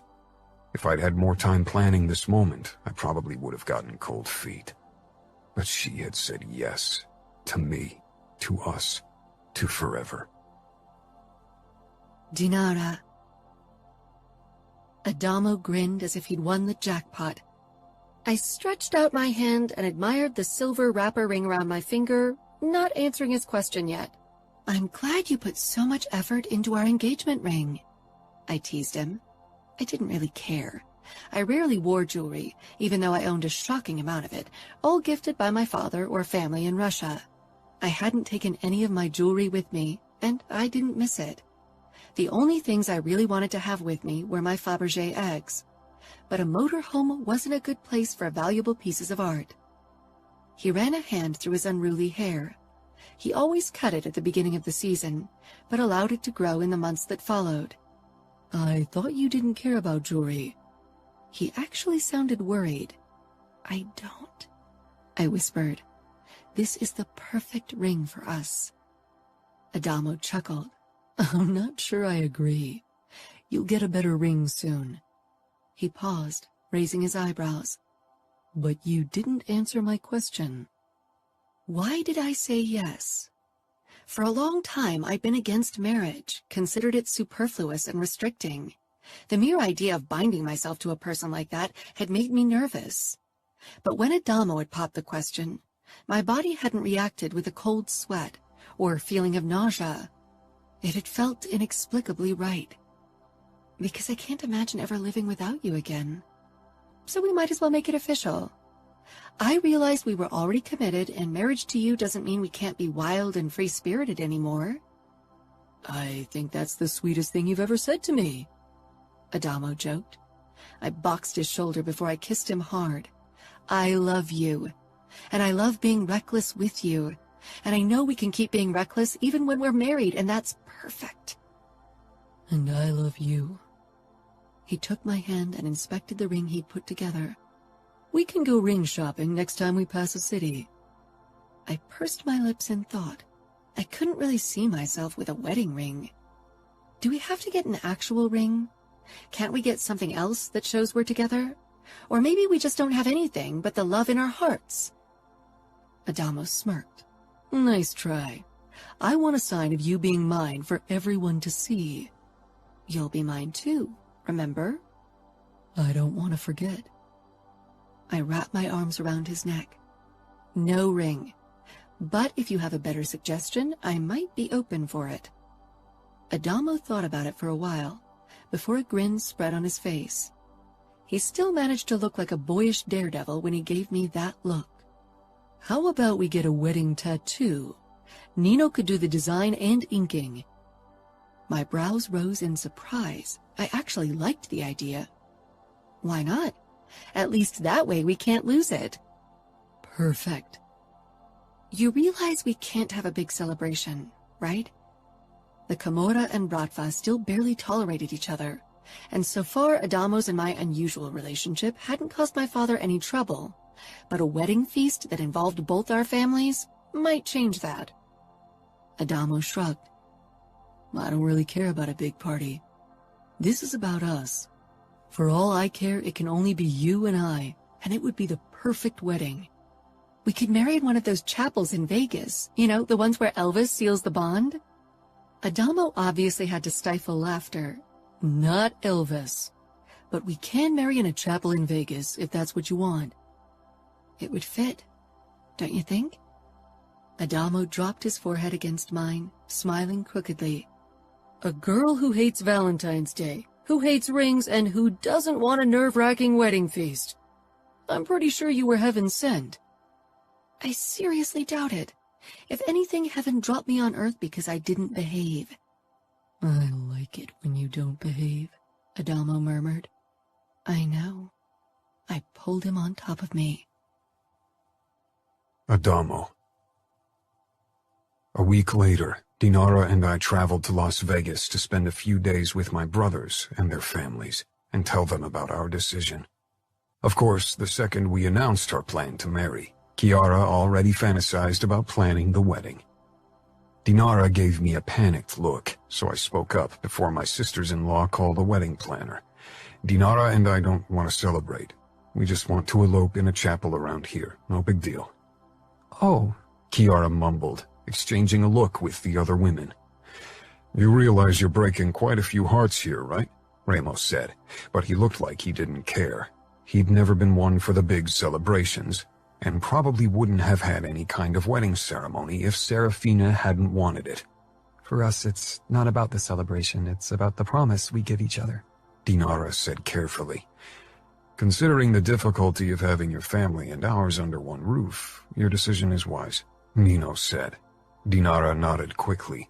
Yes, that's another reason why we didn't want to make a big deal of it. It's just for us. We don't want a ring, either, I said. Instead, we want you to create wedding tattoos for us. Savio flashed Nino a grin. Then you'll have tattooed almost every member of our family. It's becoming a heartwarming tradition. I scoffed. A bull tattoo over your dick isn't the most heartwarming sign. Savio sent Gemma a cocky look. The sight of my bull always warms Gemma's panties and heart, right? She punched his abs, causing him to grunt. I hope you don't want your wedding tattoos in similarly shady places, Nino said dryly. Dinara laughed. Don't worry, I said. When are you going to marry? Chiara asked. I could tell she was bummed about not getting to organize a big wedding. Tomorrow, Dinara and I said at the same time. Chiara smiled hopefully. Can we be there? Nino touched her shoulder. I think the lovebirds want to be alone, Ramos said. I nodded. We really don't want to make a big deal out of it. Inviting my family to the wedding wouldn't go over well with Grigori, and there was no way we could have him at the ceremony in Vegas without causing a major scandal, and most likely, bloodbath. At least have someone record the ceremony, Kiara begged. I think there's a package we can book that includes photos and even a video, Dinara said. I could check. She pulled out her phone, but Ramo waved her off. They are going to take photos and record everything if you ask them to. You'll be a Falcone. Dinara and I exchanged a look. Actually, I said, Dinara will keep her name. Like we said, we just want to marry as a sign for us, not for outward appearances. That's reasonable, given the situation with Grigori, Nino drawled. I laughed. I knew you'd agree. Kiara shook her head, looking honestly disturbed. You two are the least romantic people I know. Nino at least pretends to be romantic for my sake. At least they both don't have a romantic bone in their body, Serafina said. Dinara shrugged.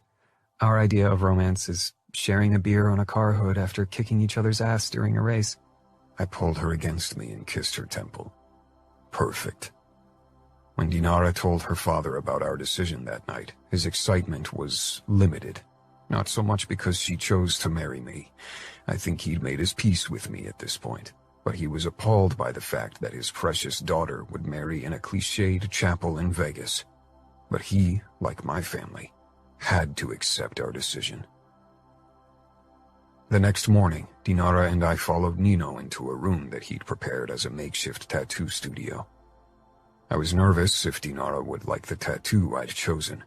I'd searched the internet for days for possible options. Most of them were just tattooed rings, but that would have been the too obvious choice. Dinara and I wanted something more subtle, not for everyone to see. Nino pulled out the sheets with his design of our wedding tattoos. He pushed the sheet with the tattoo for Dinara's palm over to her, and the other sheet to me. Dinara scanned the drawing of an intricate lock in the shape of a heart, then glanced over to my sheet with the matching key. "Do you like it?" I asked when she didn't say anything. She nodded with a slow smile. Can you do something this delicate on a small scale like a finger? She asked Nino, who frowned in response. I thought we could ink it into our palms. That way the key and the lock always merge when we hold hands. The downside is that tattoos in palms only last up to a year, so we'd have to redo them regularly, I said quickly. I hadn't discussed this with her yet. It was meant as a surprise. Dinara nodded immediately. That's actually perfect, because it means that we have to renew our vows every year. She paused. I feel bad that you're the romantic in our relationship. I'm glad your expectations are low when it comes to romantic gestures, trust me. Dinara and I exchanged a grin. Nino looked impatient. So I assume you are both fine with me tattooing the designs into your palms? Yes, Dinara said, and I nodded. I should warn you that the palm is a tender spot, and the tattoo is going to be at least uncomfortable, maybe even painful, depending on your level of sensitivity. I don't think either of us is very sensitive to pain anymore, I said dryly. I'd gone through torture at the hands of our enemy, and more broken bones than I cared to recount during fights or race accidents. And Dinara had lived through enough shit as well, not to mention that she had a nipple piercing, which Nino, of course, didn't know. Who wants to go first? Me, Dinara said without hesitation, and thrust her hand at Nino, who disinfected it thoroughly. He took the tattoo needle, but didn't begin right away. If you need me to stop, just say so. Dinara nodded, but she didn't say anything as Nino tattooed the intricate design into her palm, only watched with fascination. While I admired my brother's tattoo art, my gaze often wandered to Dinara's gorgeous face, unable to believe that we'd actually say yes to each other today. When Nino was done, she held up her hand between us. The skin was red, but it was obvious that my brother had created something magnificent. Your turn, Nino told me. I held out my hand, but didn't take my eyes off Dinara, who gave me a small smile.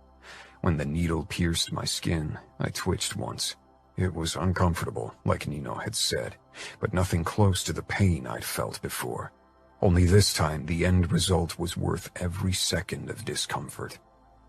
After Nino was done with my tattoo, he nodded in satisfaction before he turned into warning mode again. Try to keep the wounds clean, and no hand-holding or tattoo merging in the next few days.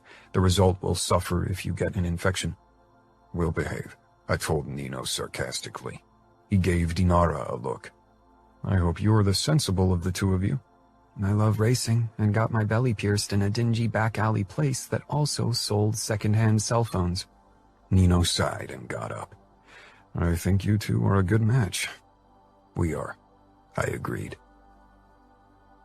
3 hours later, we stood in front of an Elvis imitator after all. Dinara and I had chosen matching outfits of our favorite leather jackets, ripped jeans, and white tees. No fancy shit. But I'd stuffed a white rose into the pocket of my jacket, and Dinara held a bouquet of white roses in her hand. A single flower was also woven into her red hair, creating a beautiful contrast. After we'd said our vows and kissed longer than was appropriate, I carried Dinara out of the chapel and toward my BMW. I lowered her into the passenger seat, then gave her another lingering kiss before I closed the door and took my seat behind the wheel. Ready for happily ever after with me? So ready, Dinara said. I hit the gas, and we shot out of the parking lot with a loud clattering. The kids had insisted we string a dozen cans to the exhaust pipe.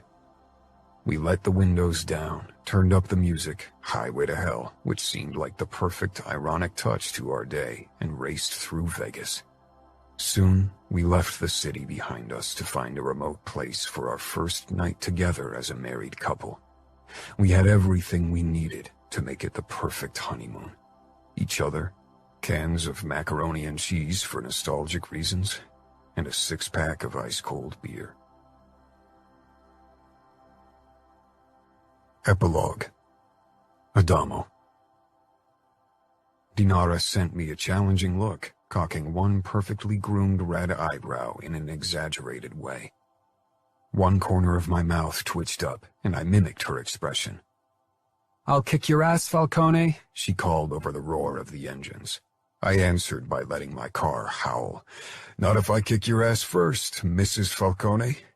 Officially, Dinara was still a Mikhailov, but she'd soon realized that everyone considered her a Falcone in camp and in Vegas. Eventually, she'd stopped correcting them. The pit girl raised the start flag. I tensed with eagerness, the thrill of the upcoming race rushing in my veins. This was the first race of the 7-day circuit, and Dinara and I stood in the first row due to our excellent results so far. When the pit girl dropped the flag, Dinara's battle cry-like laugh burst through the roar of the engines. I grinned as I slammed my foot down on the gas pedal. My heart pounded, my pulse hammered in my veins, and I felt high on freedom and adrenaline. Dinara and I raced together for almost 15 years now, but we still relished every second of a race. Dinara tried to push me off the road when she cut in front of me in the first bend, but I held against it. My smile widened. It was on. There was nothing better than a wife who could kick your ass in a race. Dinara won the first day, but I was right behind her so we could spend the night in the same spot. It had become a beloved ritual. "Did you wait for me?" I joked when I got out of my car. Dinara snorted. "I'm not nostalgic." She disappeared behind her trunk to relieve herself, and I hid behind an assortment of rocks to do the same. Dinara scanned the horizon when I joined her a couple of minutes later. I kissed her plump lips. "They'll be here soon, don't worry." "I know," she said, but she didn't stop searching the area. Finally, the outline of our huge motorhome appeared in the distance. It had its own shower and toilet, a kitchen, living area, and plenty of sleeping room. The horn sounded a few times as usual before the motorhome pulled up beside our cars. The door on the driver's side swung open, and Aurora hopped out of the motorhome, her blonde hair in a messy ponytail. "Roman refused to take a nap. He was too eager to watch the race," she said with an apologetic expression. "Don't worry," I said. "He can be as stubborn as his mother." Dinara sent me a warning look before she headed for the passenger side and climbed up to free Roman from his child seat. He wrapped his short legs around her waist as she came toward me. His dark hair was all over the place. It had grown in the last few weeks and fell into his eyes, but he hated having it cut, so we just gave up. Maybe he'd eventually grow tired of it being so long. "I'll cook dinner," Aurora called as she headed into the back of the motorhome. When our son was born 4 years ago, we'd wondered how we'd manage to keep racing. Dinara had paused for a year and just supported me, but then she'd missed it too much. The standard races weren't a big problem. Dinara's friend and former pit girl, Kate, could watch Roman during that time, but the 7-day circuit was a bigger problem. Luckily, Aurora, Fabiano's and Leona's daughter, was fascinated by racing and wanted to earn additional pocket money, so she played our babysitter for a few weeks during the summer holidays. This was the second year she helped us out after begging her father for over a year to allow her this job. I had to swear to him to protect her with my life, which I would have done anyway. Fabiano was like family, so Aurora was too. I set up a small fire in front of the motorhome. Dinara and I sank down in front of it with Roman between us. He'd fallen asleep the moment he was reunited with us. No surprise, considering that it was 4 a.m. His nap and sleeping routine always got messed up during this week. Aurora carried our breakfast over to us. Hash browns, bacon, and eggs sunny side up. She yawned and gave us an embarrassed smile. "Go to bed," Dinara urged. She too looked exhausted. I was beyond that point. My head felt as if it was filled with cotton candy. With a wave, Aurora disappeared in the motorhome, and after a few minutes, the lights went out. "I wish we could sleep in our bed," Dinara mumbled. Yeah, I stroked Roman's unruly head. We'd chosen his name because it worked in Russia and Italy, so we didn't offend either of our families. But the rules are the rules. Dinara rolled her eyes. "I get it. We all have to sleep uncomfortably to have the same conditions." 15 minutes later, the 3 of us huddled together in our shared tent. Roman hadn't woken. I admired him for his ability to fall asleep in a heartbeat and continue to sleep no matter what happened around him. With him between us, Dinara and I fell asleep. This had become a tradition for us. One of us always gave in and drove a bit slower so the other could catch up, and we could have family time in the evening. Dinara and I were competitive, but we didn't really race to win. We raced because it was our life. Dinara's breathing evened out. She'd fallen asleep with her chin resting against Roman's head and a peaceful expression on her face. Having Roman had really turned us into our own little family. We'd worried if it would be a problem to keep up our nomad life with a child, but Roman never knew another way of living. He loved being fawned over by all the pit girls and getting to ride in all the cool race cars. And since we had him, my brothers and their families occasionally visited camp, even if Dinara and I tried to visit them as often as our tight racing schedule allowed.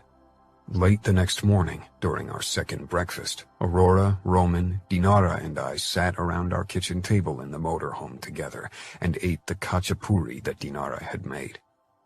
"My father bought a new lodge near Aspen, a bigger one," Dinara said as she checked her messages on her cell phone. Our main contact to our families during the season was via phone. Dinara saw her father and half-brothers even less frequently than my family, and her contact with Dima was limited to occasional text altogether. She showed me the screen with several photos of a splendid timber lodge. The last one was already too big for us. You told him that we won't add more kids to our family, right? "I did, but I think he prefers to ignore it. Once Jurij and Artur start giving him grandkids, we'll be off the hook. That can take a decade." With so much space, we could all celebrate together. A big Falcone Mikhailov Christmas, I joked. The Bratva and the Camorra still only tolerated each other. There was no cooperation. Dinara's and my marriage hadn't changed that, not that we'd advertised our union. We didn't want to stir up trouble in Chicago. Over the last decade, we'd established a routine. We celebrated Christmas with my family in December, and then we celebrated again with Dinara's family. Because her father didn't want me to set foot in Chicago, he'd bought a lodge in Aspen where we could celebrate together and enjoy a ski and snowboarding holiday.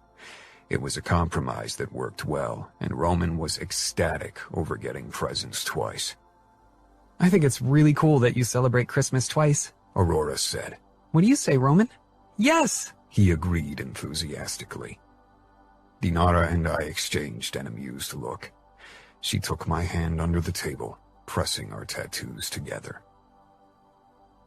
Dinara. Roman clapped enthusiastically as he watched the award ceremony. Aurora had to hold his hand tightly to stop him from running around. It was only the second time that I'd managed to win the 7-day circuit. In the past, my constant pee breaks had destroyed any chance at winning, not to mention that Adamo and I often waited for each other in the first few days to spend the night together.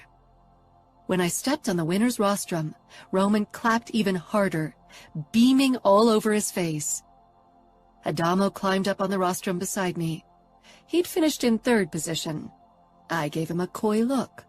So far he was still in the lead when it came to total wins, but I had every intention to catch up with him eventually.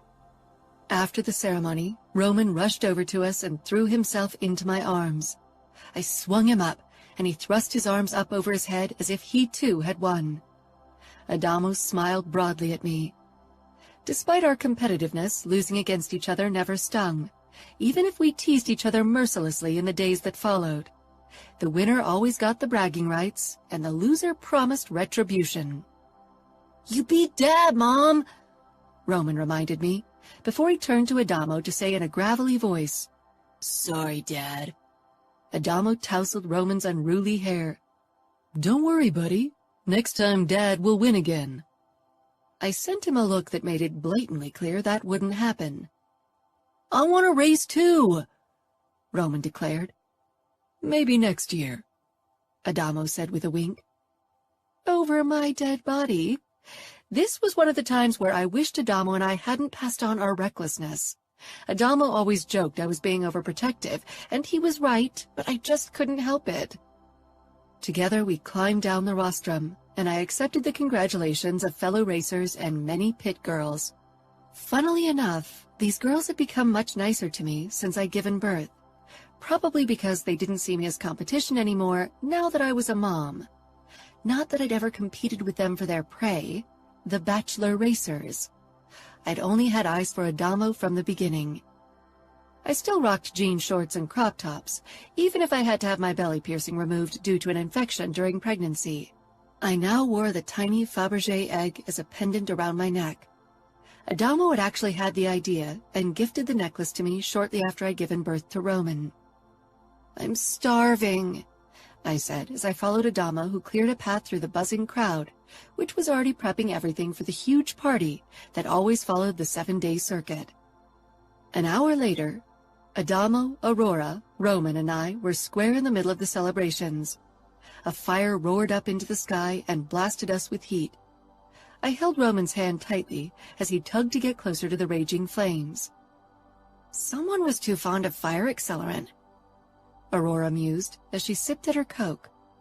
While Adamo and I weren't a stickler for rules, we'd given our word to Fabiano that we'd watch his daughter closely, so we didn't allow her to have any alcohol. A couple racers had checked Aurora out when she first appeared in camp, but one look from Adamo, and a gentle reminder from me that her father was the Camorra's enforcer, stopped any interest the male camp population might have had in her. Roman yanked even harder at my arm and pointed at the flames with his free hand. "I want to watch the fire!" "You can watch it from here," I said, then turned to Adamo. I wish he was less reckless. Adamo chuckled and wrapped an arm around my shoulders. "Did you really think a kid of ours would be the cautious type?" Aurora hid a smile behind her can of Coke. A moment later, she joined the dancing crowd. She'd borrowed one of my crop tops and combined it with baggy jeans and white sneakers covered with drawings and permanent marker, looking as if she belonged here, and not in an elite high school. Adamo's vigilant gaze followed her briefly, but when he saw that she was surrounded by pit girls and that the guys kept a respectful distance, he locked eyes with me again. Roman's frustration rose as I kept him in place. His dark eyes sent me a reproachful look, as if he couldn't believe I dared to restrict his desire for freedom so shamelessly. Adamo hoisted him up over his head and positioned him on his shoulders. I used my now free hand to grab a beer from the drinks table and took a sip while Adamo began to rock to the music, moving closer to the fire, much to Roman's delight. His excited laughter made me smile, and I followed along, my body losing itself to the fast beat of the music. Adamo and I celebrated like this for 2 hours before we took our leave shortly before midnight with a sleeping Roman. He hung limply over Adamo's shoulder, his mouth slack in sleep. Our days of partying until the early morning hours, until we stumbled toward our tent in a drunk haze, were over since I'd become pregnant with Roman. Now 2 beers already created a buzz in my body that only half a bottle of vodka had done in the past. Aurora followed us, since she wasn't allowed to party by herself. "Can you get him ready for bed?" I asked. "We'd like to watch the stars for a bit." Aurora smiled affirmatively before she took Roman from us and went into the motorhome. Adamo smoothed his palm around my bare midriff. "Watch the stars, His low voice and the kiss he planted on my neck sent a pleasant shiver down my spine.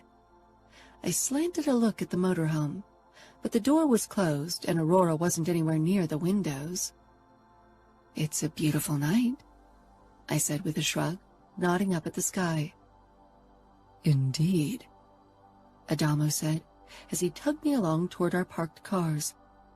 "How about we do a little joyride to a more secluded place to watch the stars?" Smiling, I pushed past him and slid into the driver's seat. "The winner drives." Adamo raised his hands, palms facing my way. "All right." As always, the sight of his tattooed key warmed my heart. After a few minutes of driving, the lights of the celebrations weren't visible anymore. I parked the car off to the left of the road and turned the lights off, bathing us in darkness. Stepping out into the cool night, I took a deep breath. I loved living in camp, the chaos and noise. I loved Roman, his stubbornness and recklessness.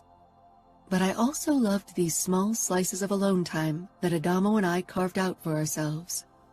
I hopped on the hood of my car, and Adamo pushed between my legs almost right away, slinging his arms around my waist and jerking me against his body. His erection pressed against my crotch, making me moan. We hadn't had the energy to sleep with each other in the last 7 days, but the thrill of winning had awakened my libido.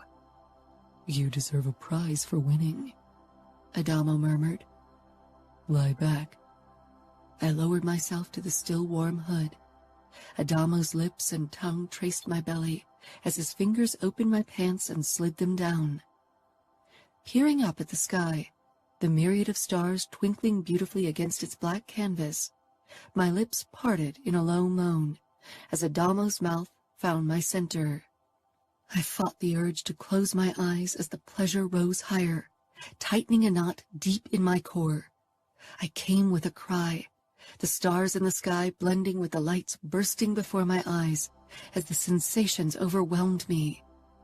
Soon Adamo wrapped his arms around me once more, pulling me up against him, and we made love. The stars became meaningless as our gazes locked.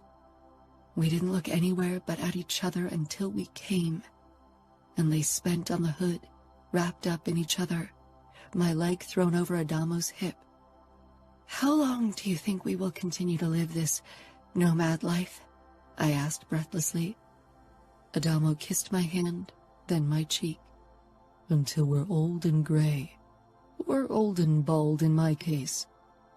"You have thick hair. You won't go bald." Adamo chuckled. "That's your main concern?" I nudged him hard. "You think we can still race cars when we're 80? I doubt we'll win a single qualification race." "Do you want to settle down in a nice suburb?" "Yeah, right," I said sarcastically, then yawned. It had been a long day, but lying in Adamo's arms under the night sky, listening to the soft whoosh of the wind and the occasional chirp of a cricket, was too good to exchange it for sleep. "Let's just take it one day at a time. That always worked really well for us, don't you think?" It worked perfectly, I said. I still can't believe we're here today, married with a child, without a war between our families at our back. Maybe it's karma's way of making up for the shit show that was my childhood. Maybe, Adamo murmured. Or maybe you just fought for your happiness, like I did. I am happy, I said. Sometimes it was still hard to believe. As a teen, I always thought I'd end up as a depressed, chain-smoking, mid-30s single lady with a drinking problem who'd die of lung cancer or liver cirrhosis. Adamo burst out laughing. Our emo teen selves would have had a field day together. I thought I'd either die of an overdose or because Ramo killed me. I guess it's good that we didn't cross paths during that time. I'm just glad that we met. I can't imagine life without you in it. I brought my face even closer to his. Every day since you've been in my life has been better than any day before we met. I kissed him, and he pulled me even closer until I could hardly breathe, but I clung to him. There won't ever be another day without you in my life. The end. Please consider leaving a review. Listeners like you help other listeners discover new books.